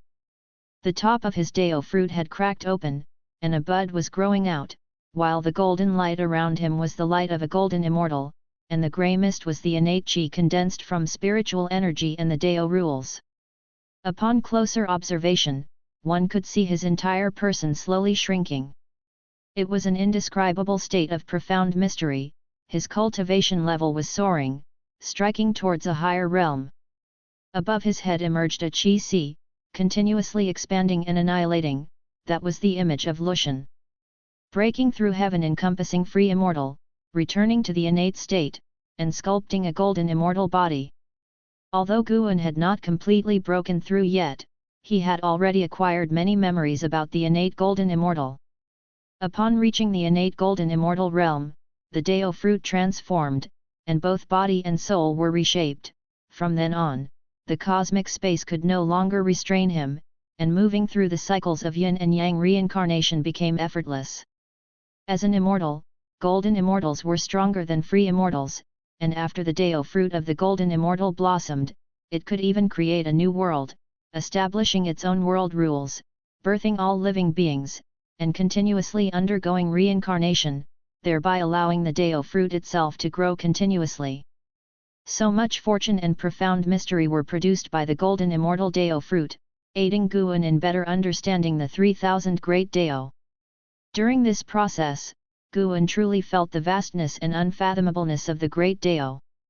The great Dao was omnipresent, one could feel its presence upon stepping into the immortal Dao realm, existing quietly without posing any threat to cultivators, but the higher one's realm, the more one could perceive the gap with the great Dao. The eternal and indestructible great Dao was even more stable than the heavens, earth, and the universe. The so-called rules of heaven and earth were also evolved from the great Dao according to the heavens and earth, but the gap between the rules and the great Dao was vast, like the difference between the flame rules and the path of fire. Though they seemed identical, they were fundamentally different. When Guan was immersed in creation, a pair of dark red eyes appeared in the darkness swirling with reincarnation spirit mist, followed by an immensely huge dragon head.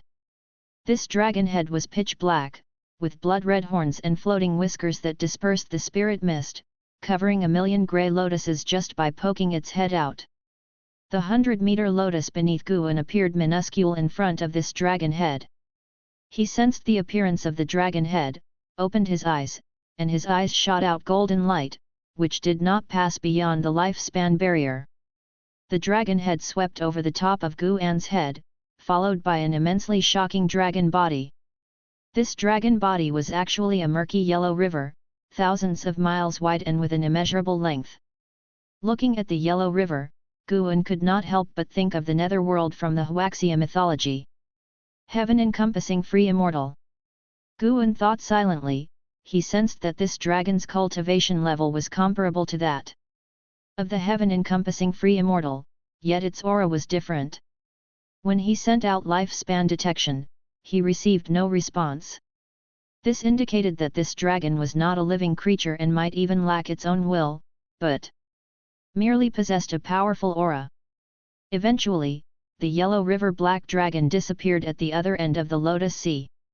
Guan did not ponder deeply and continued to experience the mysteries of the innate golden immortal. As he absorbed more and more reincarnation spiritual chi and reincarnation rules, the anomalies in the land of reincarnation intensified. Gradually, Guan condensed into a golden core, the innate chi around him dispersed, leaving only the light of the golden immortal. The golden core he transformed into was small and trembled slightly. Boom! Suddenly, a huge booming sound appeared above, as rolling spirit mist surged past, flowing unstoppably. Within that spirit mist were countless departed souls, both human and demon. They moved so fast that without careful observation, one could not see the departed souls inside. Countless departed souls converged into a vast sea, sweeping away as if to split the entire land of reincarnation. A golden light drove away the darkness, and a golden Buddha appeared, sitting on a golden lotus, advancing through the sea of departed souls. He was so majestic, not inferior in momentum to the previous Yellow River Black Dragon, and even possessed an additional aura of sanctity. This golden Buddha did not linger but followed the sea of souls into the darkness and disappeared. Afterward, continuously powerful existences swept across the Lotus Sea. Fortunately, no one attacked the Lotus Sea. Time swiftly passed. The golden core transformed by Guan trembled more violently until cracks appeared on its top, and a new sprout emerged, quickly growing and causing the cracks on the golden core to expand. Chapter 497, Dao Fruit World. Golden core sprouted. The cracks at its top continued to expand, and the newly born bud grew rapidly, as the reincarnation spiritual chi around it began to pour into the fissures of the golden core, forming a vortex of airflow. Once the bud had grown to a certain stage, it began to bloom. At the same time, the golden core beneath it suddenly shattered, and Guan's body appeared, naked and pristine, resembling the most perfect creation in the world. His form began to grow larger as he transformed from his original physique. The Dao fruit within him bloomed as well, evolving into a golden immortal Dao fruit, signifying a successful breakthrough.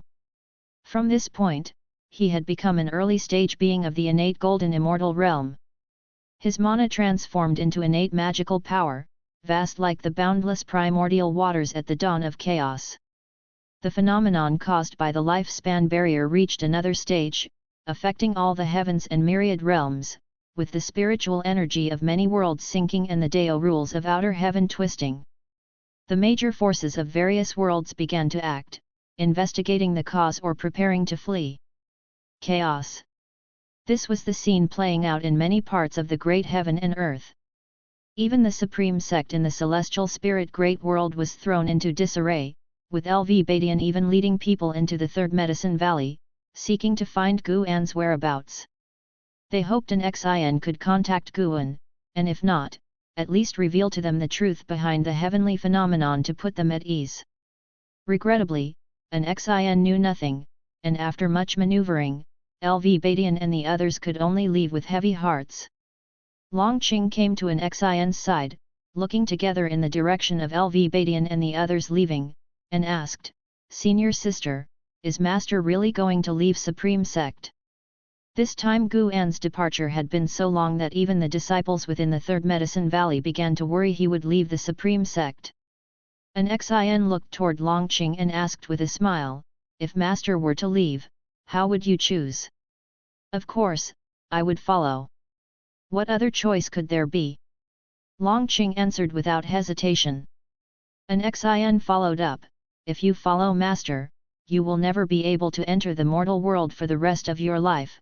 You can only cultivate in a place isolated from the world. Would you be willing to do that?" Longqing fell silent. An Xin said, "You can cultivate diligently now because you wish to achieve a higher cultivation level, but if you attain it, could you remain as focused?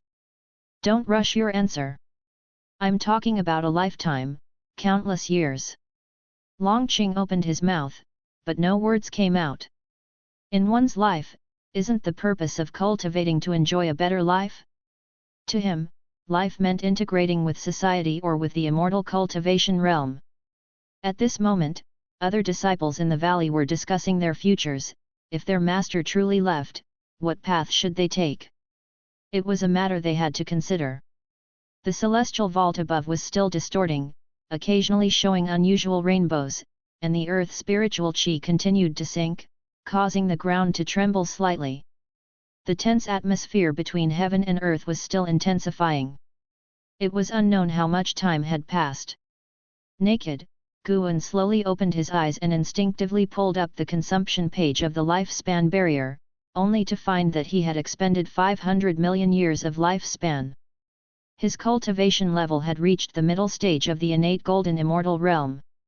He still had nearly 700 million years of lifespan left. The next breakthrough, wouldn't the consumption of the lifespan barrier amount to several billion years of lifespan? Guan felt a sense of awe in his heart, but he did not feel any regret, as he had already reached a very high realm. How many beings spend their entire lives unable to reach the Ziza immortal realm, let alone cross the Dao fruit realm? Guan continued to wait for his cultivation level to increase.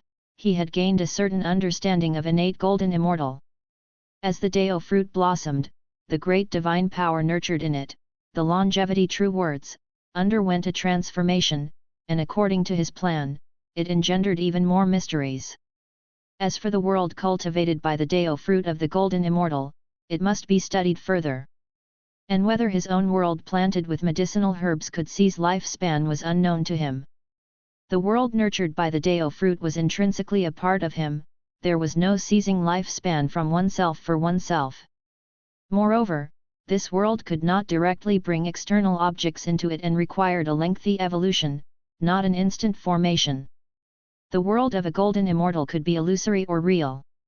If it could not increase his lifespan, he would not allow the golden immortal world to become reality but keep it for cultivation of the great Dao.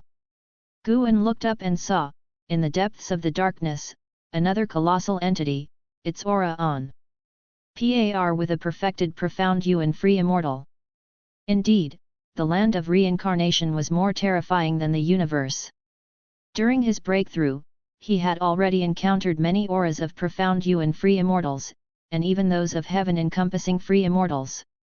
He hoped not to encounter an innate golden immortal. Having just broken through to this great realm, Guan did not wish to immediately encounter a being of the same realm. He found he still could not perform lifespan detection on the formidable beings that appeared.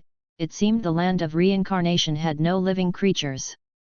No, not just non-living. Wait! Guan suddenly realized something and felt a chill run down his spine. Could it be that the land of reincarnation he entered was the Dao fruit world of some powerful being? Hence, everything he saw was close to a real existence in an illusory world? He had previously detected beings without lifespan, at least managing to ascertain their realm, but now, he could not even detect the realm of those passing by. Guan's wariness of the land of reincarnation surged, but he was within a lifespan barrier and not afraid. If there really was some kind of will behind this illusory world that he had alarmed, it would have acted already, not leaving him to speculate until now. The universe has celestial spirit gods, and the land of reincarnation harbors even more mysterious entities. All things considered, the celestial spirit great world is safer. Guan thought to himself, deciding that he would still establish his lifespan dojo in the celestial spirit great world, just not in the supreme sect. He planned to hide again in the secular world, waiting for an era to pass. Given the current cosmic situation, a battle court invasion was inevitable, which might even alarm the celestial spirit gods. Guan didn't want to expose himself or be seen as a thorn in the side of these powerful beings. Moreover, with his non-interference, the evolution of the cosmic situation wouldn't progress so swiftly, giving him more time to grow stronger. Perfect, they've long wanted to venture out into the world. Guan's lips curved into a smile, and his mood brightened at the thought of the three celestial demon children. He closed his eyes and continued to wait for his cultivation level to increase. About an hour later, his cultivation level had reached the perfection of the innate golden immortal realm, with just over 100 million years of lifespan remaining. He rose to his feet, and his robes materialized on his body, followed by a belt, immortal king crown, and other items. After dressing himself, while the reincarnation phenomenon was still present, he stepped forward and directly entered the reincarnation vortex. With another step, he landed within the mountains and rivers of the celestial spirit great world. Standing on a cliff, he faced the wind, then raised his arms, basking in the earth's spiritual chi. Breeze. The celestial vault was still distorting, and the wind existed because of the sinking spiritual energy. Yet he, the one who caused all these phenomena, had finished his breakthrough as if it was all unrelated to him. Having become an innate golden immortal, the celestial spirit great world seemed small to him. He could pay attention to all things simultaneously, and if he willed it, the rate of all things' evolution before his eyes could dramatically slow down. He exercised his limbs for a while, then turned to descend the mountain. The reason for coming to these mountains was their remoteness from the immortal dynasty and holy court, lying on the edge of the celestial spirit great world and comparatively peaceful relative to other areas. There was even a town not more than 10 miles away, and within a radius of 1,000,000 miles. The level of immortal cultivation was low, without a single being of the immortal Deo realm or demon. Most importantly, a person from his past had reincarnated here. After entering the forest, the phenomena began to subside, the chirping of insects in the woods gradually resumed, and sunlight filtered through the leaves to the ground, forming patches of light. Chapter 498, Mountain Immortal, Battle Court Attack. In an open area of the forest, 5 children were sitting by a stream, resting.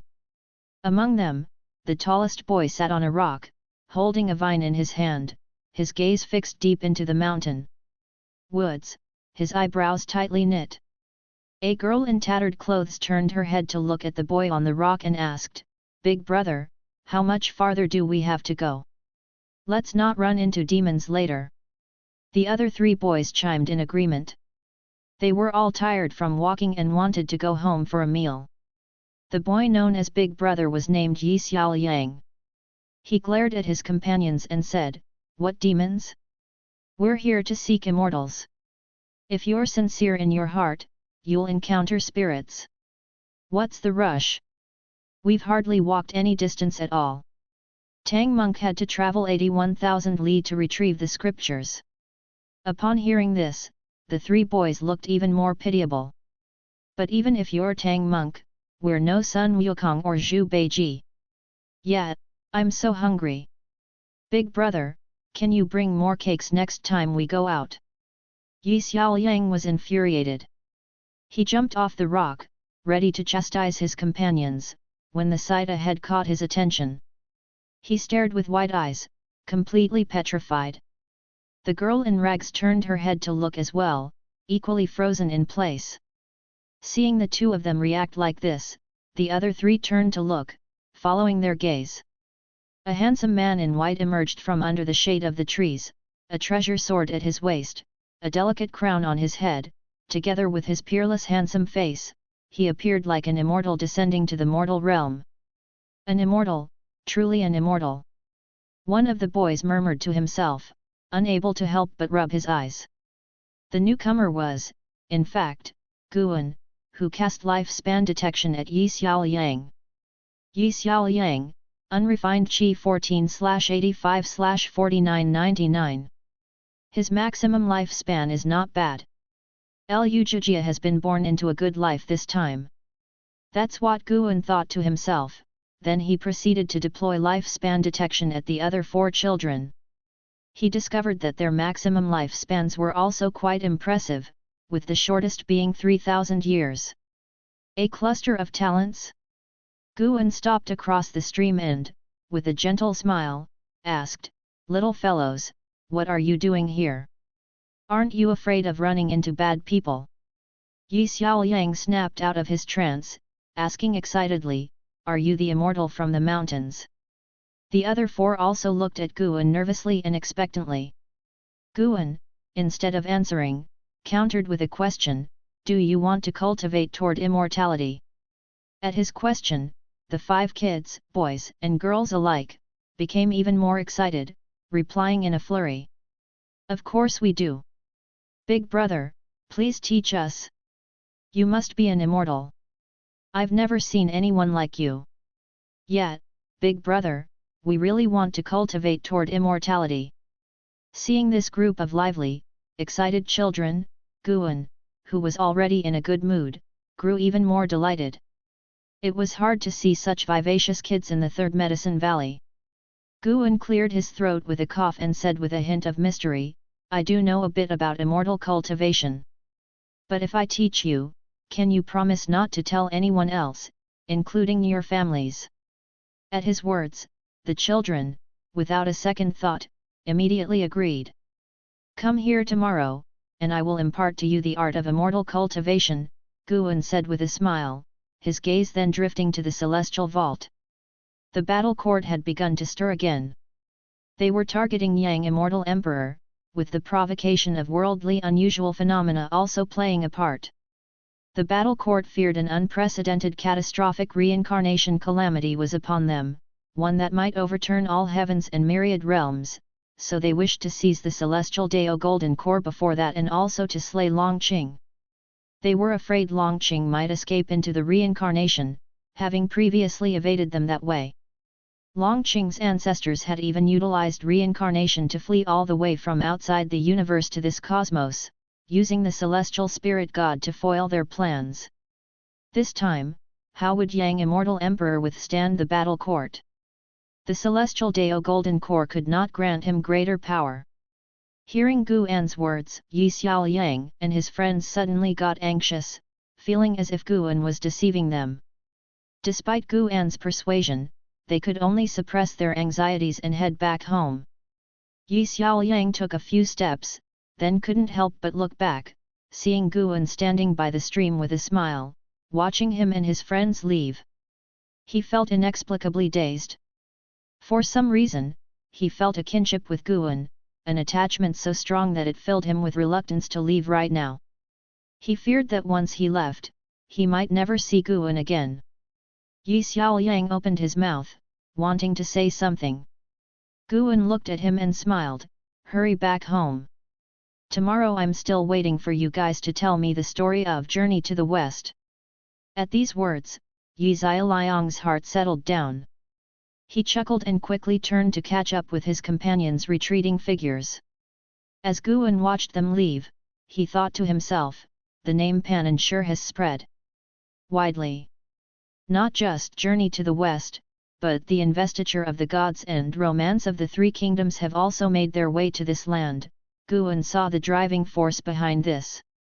Someone wanted to open up the aspiration for immortal cultivation among the mortal spirits of this land. Guan didn't care too much. A cultivator of the profound heart realm couldn't influence his decision to open the lifespan dojo. He didn't return to the supreme sect, but instead, he walked in another direction. He was going to choose a suitable place to open the lifespan dojo. When the time came, he would move the world excluding Cave Heaven and the 8 scenic Cave Heaven there, hiding them underground. As for the third Medicine Valley, Profound Valley, End of the World Valley, Mountain God Temple, he wouldn't touch them. He would just occasionally go to harvest medicinal herbs. He wanted the people of the Supreme Sect to gradually get used to life without him, so that when he truly left, the Supreme Sect wouldn't collapse. Once the dojo was established, he could let the celestial demon child and the other 2 girls move around in the woods, no longer confined to the world excluding Cave Heaven. In the depths of the void, countless figures were flying, surrounding a colossal palace with 9 suns floating above, radiating dazzling heavenly might. Yetianji, the master of the battle court, sat on his throne, with the image of the celestial spirit great world reflected in his eyes. A man with wings stood on the palace, also looking towards the distance. He turned his head to speak to Yetianji, that Yang Immortal Emperor is merely at the deist Zhang Zizai Immortals cultivation level. There's no need for you to take action. Just send another person to join forces with me. The deist Zhang Zizai Immortal who had invaded the Immortal dynasty before was him, defeated by the Yang Immortal Emperor, which left him feeling humiliated and eager for revenge. Yetianji, expressionless, said, "No need. Make this operation quick. Kill those who should be killed, take what should be taken, then return." The reincarnation phenomenon of the past 2 days had unsettled him, and recalling the legends of the celestial spirit great world from before, he felt he could delay no longer. The winged man held his tongue upon hearing this. His gaze was suddenly drawn to the 9 suns above Yetianji's head. He saw mysterious figures within the suns, flickering in and out of visibility as if they were in another dimension. That is. The winged man's pupils suddenly constricted, his heart churning with shock. He hadn't expected Yetianji to summon them. Could there be some terrifying existence hidden within the celestial spirit great world that he didn't know about? Was it the supporting Dao sword venerable? The winged man looked away, his gaze returning to the direction of the celestial spirit great world. The mighty army of the battle court moved forward through the void, as if nothing could stop them. Meanwhile, in the celestial spirit great world above, numerous figures suddenly appeared on the celestial Dao light layer. Great cultivators from every corner noticed the arrival of the battle court. An indescribable sense of oppression was enveloping the celestial spirit great world, the higher one's realm, the faster they felt it. This reminded many of the time when the profound desolate demon god had attacked. Elsewhere, Guan was in the third medicine valley, sitting in his chair, listening to an Xin recount the recent events within the medicine valley. After an Xin finished, she asked with a hint of grievance, "Master, when exactly are we leaving? If we're not leaving now, it's difficult for me to face them." Guan smiled, "Why are you in more of a hurry than I am? You don't have to face those people from the section. Have you chosen someone? Let's go with Longqing. I can see that he doesn't want to retreat from the world with us." An Xin casually replied, unlike the others, she truly wished to put aside mundane affairs and enter prolonged cultivation. Guan smiled, "All right, then it shall be him." His prompt agreement surprised an Xin. "Master, didn't you say he carries a great cause and effect? Are you sure you can trust him to handle things on his own?" An Xin curiously asked. Exactly what great cause and effect Longqing carried, not to mention himself, an Xin was also very curious. Guan answered, "It doesn't matter. The great cause and effect he's carrying will dissipate soon." Chapter 499, The World Grows Dark. Disperse? What does that mean? An Xin asked curiously. She had watched Longqing grow up and considered him her own child, naturally wishing him a lifetime of peace. The so-called great cause and effect sounded like a deep-seated vendetta, so how could she not worry? Guan gave her a look and said, "Why so many questions? When your cultivation level is higher, you will naturally understand everything." An Xin pouted and said, "Isn't that why I'm waiting for you to take me away? Once we find a quiet place, I'll seclude myself for 1,000 years, 10,000 years. When I emerge, I will surely be an enlightened master." In her perception, 10,000 years was an incredibly long time. She believed that if she cultivated for 10,000 years in the human world, she would definitely be considered a powerful being. Guan didn't discourage her, but instead said, "Let Longqing prepare." An Xin nodded, raised her hand in a salute, and then turned to leave. Although she was very close to Guan and often bickered with him, she never forgot the proper courtesies when needed. An Xin left the house, closed the door behind her, and then walked down the stairs.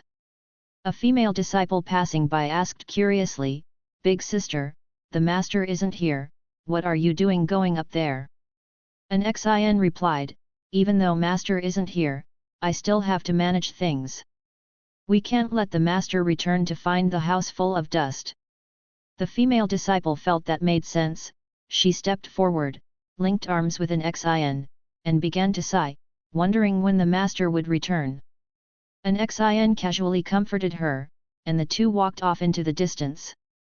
The third medicine valley was still bustling, the disciples busy with their own tasks, unaware that a disaster was about to strike.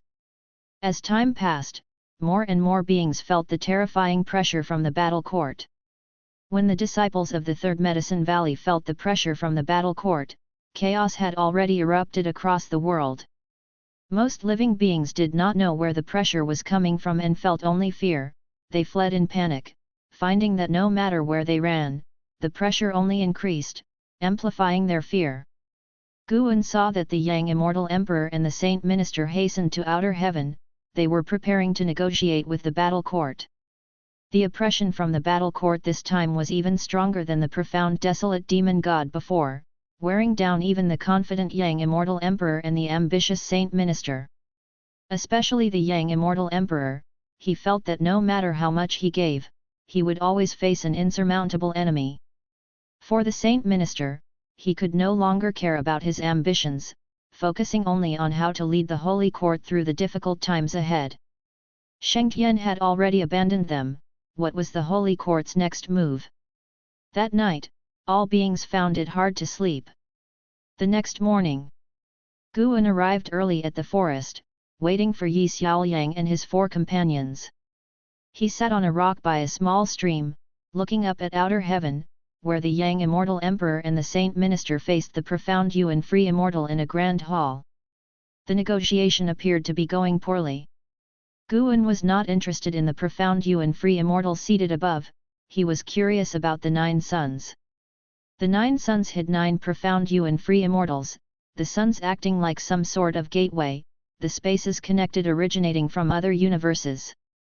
From the aura of the great Dao emanating from within, Guan could tell they did not come from this universe, and each originated from a different universe. What puzzled Guan more was why the celestial spirit god wasn't taking action. The celestial spirit god was meditating in front of the world gate, previously absent, clearly drawn by the disturbance caused by Guan's breakthrough. Could it be that the battle court had reached some sort of agreement with the celestial spirit god? Guan could determine that there was no direct connection between the celestial spirit god and the battle court because the celestial spirit god had a dense aura of celestial Dao destiny, which was not the kind of destiny that belonged to the battle court. Meanwhile, on the massive battle court, the Yang Immortal Emperor and the Saint Minister stood side by side, looking up at the formidable Yetianji like they were gazing at a deity, the light from the 9 suns illuminating their faces, highlighting their grim expressions. The grand hall was surrounded by floating figures, all sneering at the Yang Immortal Emperor and the Saint Minister, as if they were looking down on reptiles. The Saint Minister took a deep breath and said, "We indeed do not know who the descendant of the Long clan is, and there are countless incarnations of heavenly demons among the heaven and earth. As for the celestial Dao Golden Core..." He glanced at the Yang Immortal Emperor, then turned to Yetianji and said, "If the celestial Dao Golden Core were to leave the celestial spirit Great World, the celestial spirit Great World would shatter. How is that different from killing us directly?" Yetianji was expressionless and said, "The difference is you can live. At this point, do you still want to save others?" The Saint Minister furrowed his brow. If he really only cared about his own life, he could have escaped from the celestial spirit Great World long ago. At this moment, he could only place his hopes on the supporting Dao Sword Venerable. He was just trying his best to stall for time, waiting for the supporting Dao Sword Venerable to make his move. The Yang Immortal Emperor spoke up, "Aren't you afraid of the Heavenly Dao's backlash?" Yetianji snorted, "Heavenly Dao's backlash? It seems you don't know what Heavenly Dao really is. Indeed, a mere mortal trying to reach for the celestial Dao immortal position has deceived you all in the great heaven and earth. It's truly sad, but it's also the fault of that being." Upon hearing this, the Yang Immortal Emperor wanted to ask more, but Yetianji continued, "Enough, no more stalling. It seems the supporting Dao Sword Venerable you are hoping for has already left." While the Saint Minister was delaying, Yetianji was also waiting. Before coming here, he knew about the supporting Dao Sword Venerable's feat in annihilating a split body of the silent destruction god Emperor. He was sure that the supporting Dao Sword Venerable must be the profound Yuan Free Immortal. For this, he even specially invited 9 fellows of the same realm to help. Although he didn't say it out loud, he was actually very wary of the supporting Dao Sword Venerable, so he didn't make a move immediately, wanting to see what the supporting Dao Sword Venerable had to say. However, the night had passed, and the supporting Dao Sword Venerable had made no move. Ye Tianji guessed that the supporting Dao sword venerable might have been scared away by the reincarnation phenomenon. It was normal, given that the phenomenon capable of causing such fear was unimaginable and certainly not something the profound Yuan free immortal could match. As for whether it was the supporting Dao sword venerable, he never even considered that possibility. He learned from the 9 fellows above him that other universes also had such phenomena, with an unimaginably vast scope. The faces of the Yang Immortal Emperor and the Saint Minister changed drastically. They hadn't expected Ye Tianji to know what they were waiting for. Ye Tianji raised his right hand, and seeing this, the Yang Immortal Emperor immediately began cultivating energy. The powerful aura of the Daoist Zhang Zizai Immortal suddenly burst forth, and the Saint Minister of the Zizai Immortal Realm, standing next to the Yang Immortal Emperor, lacking the strength, was immediately pressured to retreat in a flash. The creatures surrounding the Grand Hall in the battle court all turned and faced the Yang Immortal Emperor, their auras likewise bursting forth. Even the Yang Immortal Emperor, a Daoist Zhang Zizai Immortal, changed color at their intensity. He had long felt that the surrounding creatures were powerful, but he hadn't expected that many would have a cultivation level higher than his own. How were they supposed to fight now? The Yang Immortal Emperor looked towards Ye Tianji, his face intensely uneasy, his eyes filled with a chilling look as he tried hard not to show any signs of fear. Ye Tianji's smile was wild and contemptuous as he directed the palm of his right hand towards the celestial spirit great world. In an instant, the entire celestial spirit great world shifted abruptly from daytime into nighttime, with neither the bright moon nor the stars visible. Walking through the forest, Yi Xiaoliang and his 4 companions screamed in fright, hurriedly hugging each other, no longer daring to move forward, with some even scared to tears. The cultivators and demons standing on the celestial Dao light layer were utterly horrified. Under their watchful eyes, an indescribable giant hand descended from above the universe, stretching towards the celestial spirit great world. The vast and boundless celestial spirit great world seemed like a small pebble in front of this giant hand, about the size of a finger. From far atop the Grand Hall, both the Yang Immortal Emperor and the Saint Minister stared in shock. The descendant of the Long clan, it's time to awaken. Ye Tianji's voice resounded throughout the celestial spirit great world. Under the darkness, his voice seemed like that of a demon god from the abyss, instilling endless terror into all living beings. In the Third Medicine Valley, Long Qing was looking up at the night sky when he suddenly sensed something and abruptly clutched his head as a flood of memories burst forth from the depths of his mind, assaulting his spirit. He had never felt such intense pain in his head before, as if it were going to explode. In pain, the then knelt on the ground. As the world had already darkened, everyone else was watching the night sky, and no one noticed his abnormality. How could this be? Long Qing gritted his teeth and murmured to himself, struggling as he saw himself fighting and slaughtering across a realm filled with the blood of all living beings, his world tinged with red. Chapter 500, Is this the battle court you take pride in? Guan heard Ye Tianji's words but did not take action.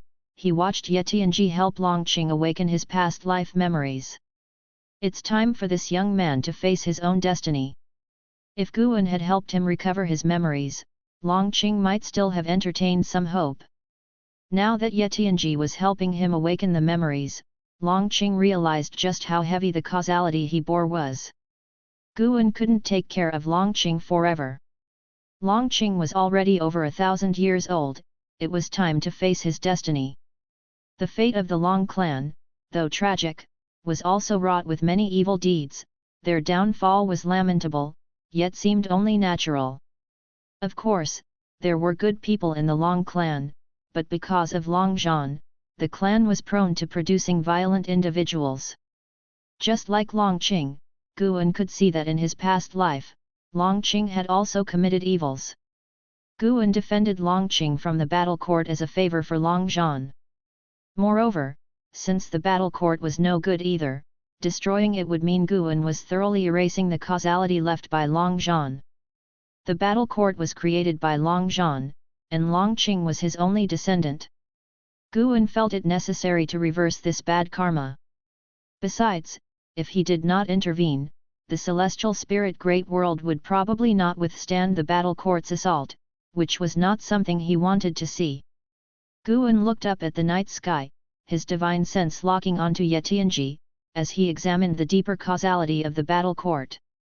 The battle court that had descended upon the celestial spirit great world was merely a branch, just as the silent destruction god emperor before it. The real battle court was being blocked outside the world gate. If Guan were to destroy this branch of the battle court, then it would mean a fight to the death with the real battle court. To this, he was not afraid. What he dreaded was only the group of immortal gods, not the battle court. The causes that arise from me shall be eradicated by me. Guan looked at the night sky, thinking so, his face as calm as ever. In the void, atop a grand palace, the Yang Immortal Emperor and the Saint Minister trembled as they looked at the terrifying giant hand above the celestial spirit great world. They had no will to fight in the face of such a hand, only a sense of despair.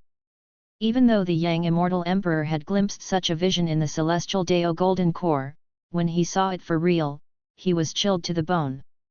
How vast was the celestial spirit great world, yet it seemed insignificant before this colossal hand. The Yang Immortal Emperor turned his head, looking at Yetianji, and with gritted teeth asked, "Who exactly are you all, and from where have you come? If you want us dead, can you at least let us die in the know?" Yetianji's right hand was half raised. Upon closer examination, his hand's shape was identical to the giant hand above the celestial spirit great world, intensifying the pressure on the Yang Immortal Emperor. Facing the Yang Immortal Emperor's inquiry, Yetianji sneered, "Then I shall satisfy your curiosity. We come from the battle court, my name is Yetianji, and I possess the power to discern heavenly secrets. The destinies of both of you lay clear before my eyes. You are destined to die, without even the hope of reincarnation." The battle court. The Saint Minister seemed to remember something, his eyes revealing a horrified expression. The Yang Immortal Emperor, however, fell silent, not that he had chosen to surrender without a fight, but because a domineering power suppressed him, leaving him immobilized. All he could do now was wait for his death. He didn't even dare to use the power of the celestial Dao Golden Core, fearing Yetianji would detect its existence. Finally found it, it really was under the care of the supporting Dao Sword Venerable. Yetianji suddenly said, redirecting the thoughts of the Yang Immortal Emperor and the Saint Minister. The supporting Dao Sword Venerable became the only hope in their minds. They clung to this lifeline like drowning individuals, their eyes lighting up. Yetianji then lifted his left hand, reaching toward the palm of his right. But at that moment, a hand suddenly landed on his shoulder, causing his heart to jolt violently, and his pupils to dilate. In his view, the Yang Immortal Emperor suddenly grew larger. Not just the Yang Immortal Emperor, but everything around became enlarged. No. It was he who had shrunk. His gaze drifted sideways unconsciously, and from the corner of his eye, he saw a figure shrouded in a dark purple demonic chi. It was this figure's hand pressing down on his shoulder, shrinking him to the size of a mortal. The battle court beings around the grand palace turned their gaze to him, figures appearing out of thin air before Yetianji, surrounding Guan, who had performed the celestial dark purple micro Saint Dao body. The celestial dark purple micro Saint Dao body was a transformation of the demon shadow divine skill, possessing an even greater mystery and creation. Guan had chosen to appear in this form, wishing to intervene under the identity of the supporting Dao Sword Venerable.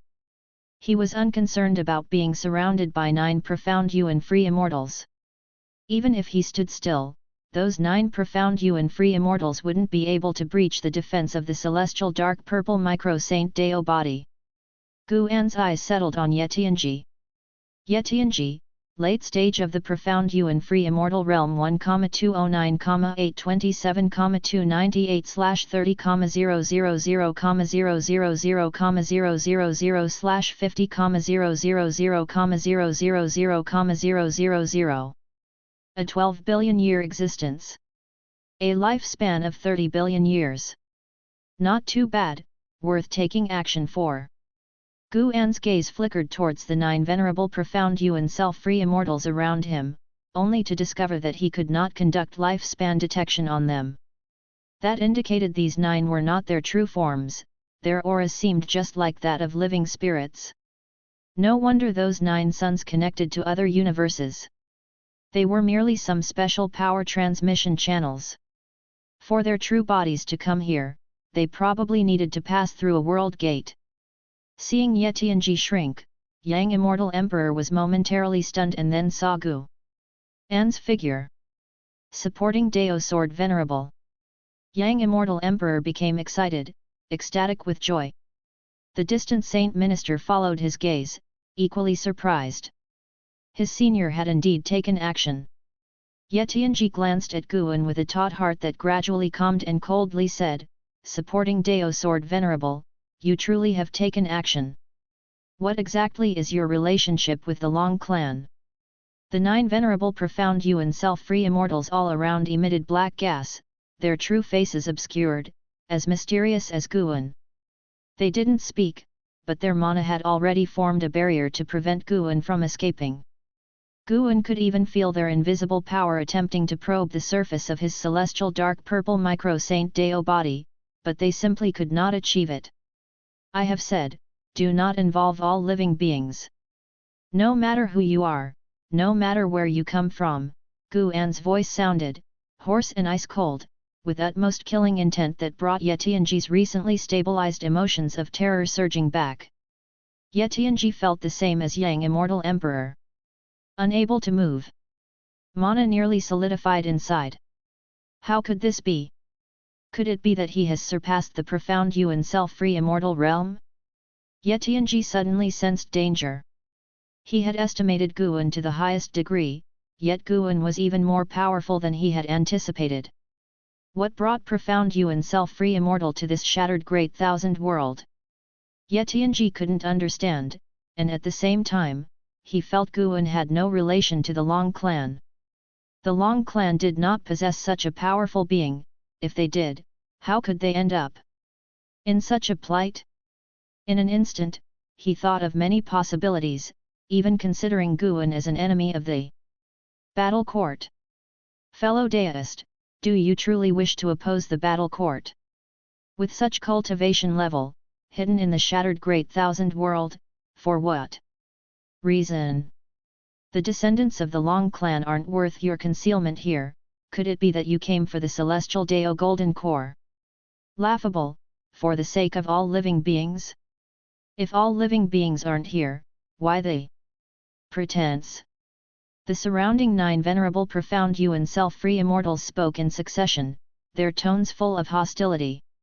In their view, Guan did not come to protect all living beings but purely aimed to interfere with the actions of the battle court.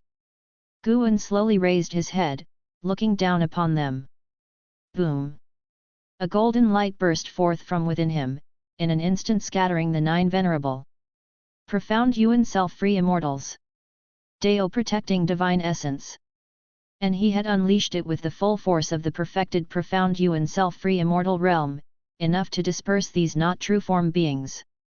The black gas exploded, drifting in front of Yetianji, whose pupils suddenly shrank, his face revealing disbelief.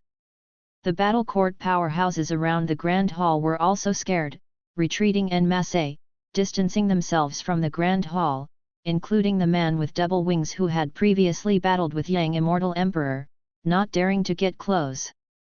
Guan looked down, gazing at Yetianji, and said, "Is this what you're proud of, your battle court?" Yetianji, enveloped by fear that penetrated his Dao heart, opened his mouth to speak when a terrifying karmic force came from all around, instantly annihilating him. Physical form annihilated, soul and spirit scattered, even his karma wiped clean. The entire void fell silent at once. Yang Immortal Emperor, looking up at Guan standing high, was dumbstruck, his body trembling non-stop. The Saint Minister was equally shaken. When Yetianji's oppressive force suddenly vanished, he collapsed to the ground, his gaze fixed upon Guan, as if a mortal spirit looked up to a god. Thank you for watching. Continue exploring the fascinating world of Chinese novels with us. Hit that subscribe button on Chinese Novel Audiobook to stay updated with our latest stories. And never miss out on a great listen.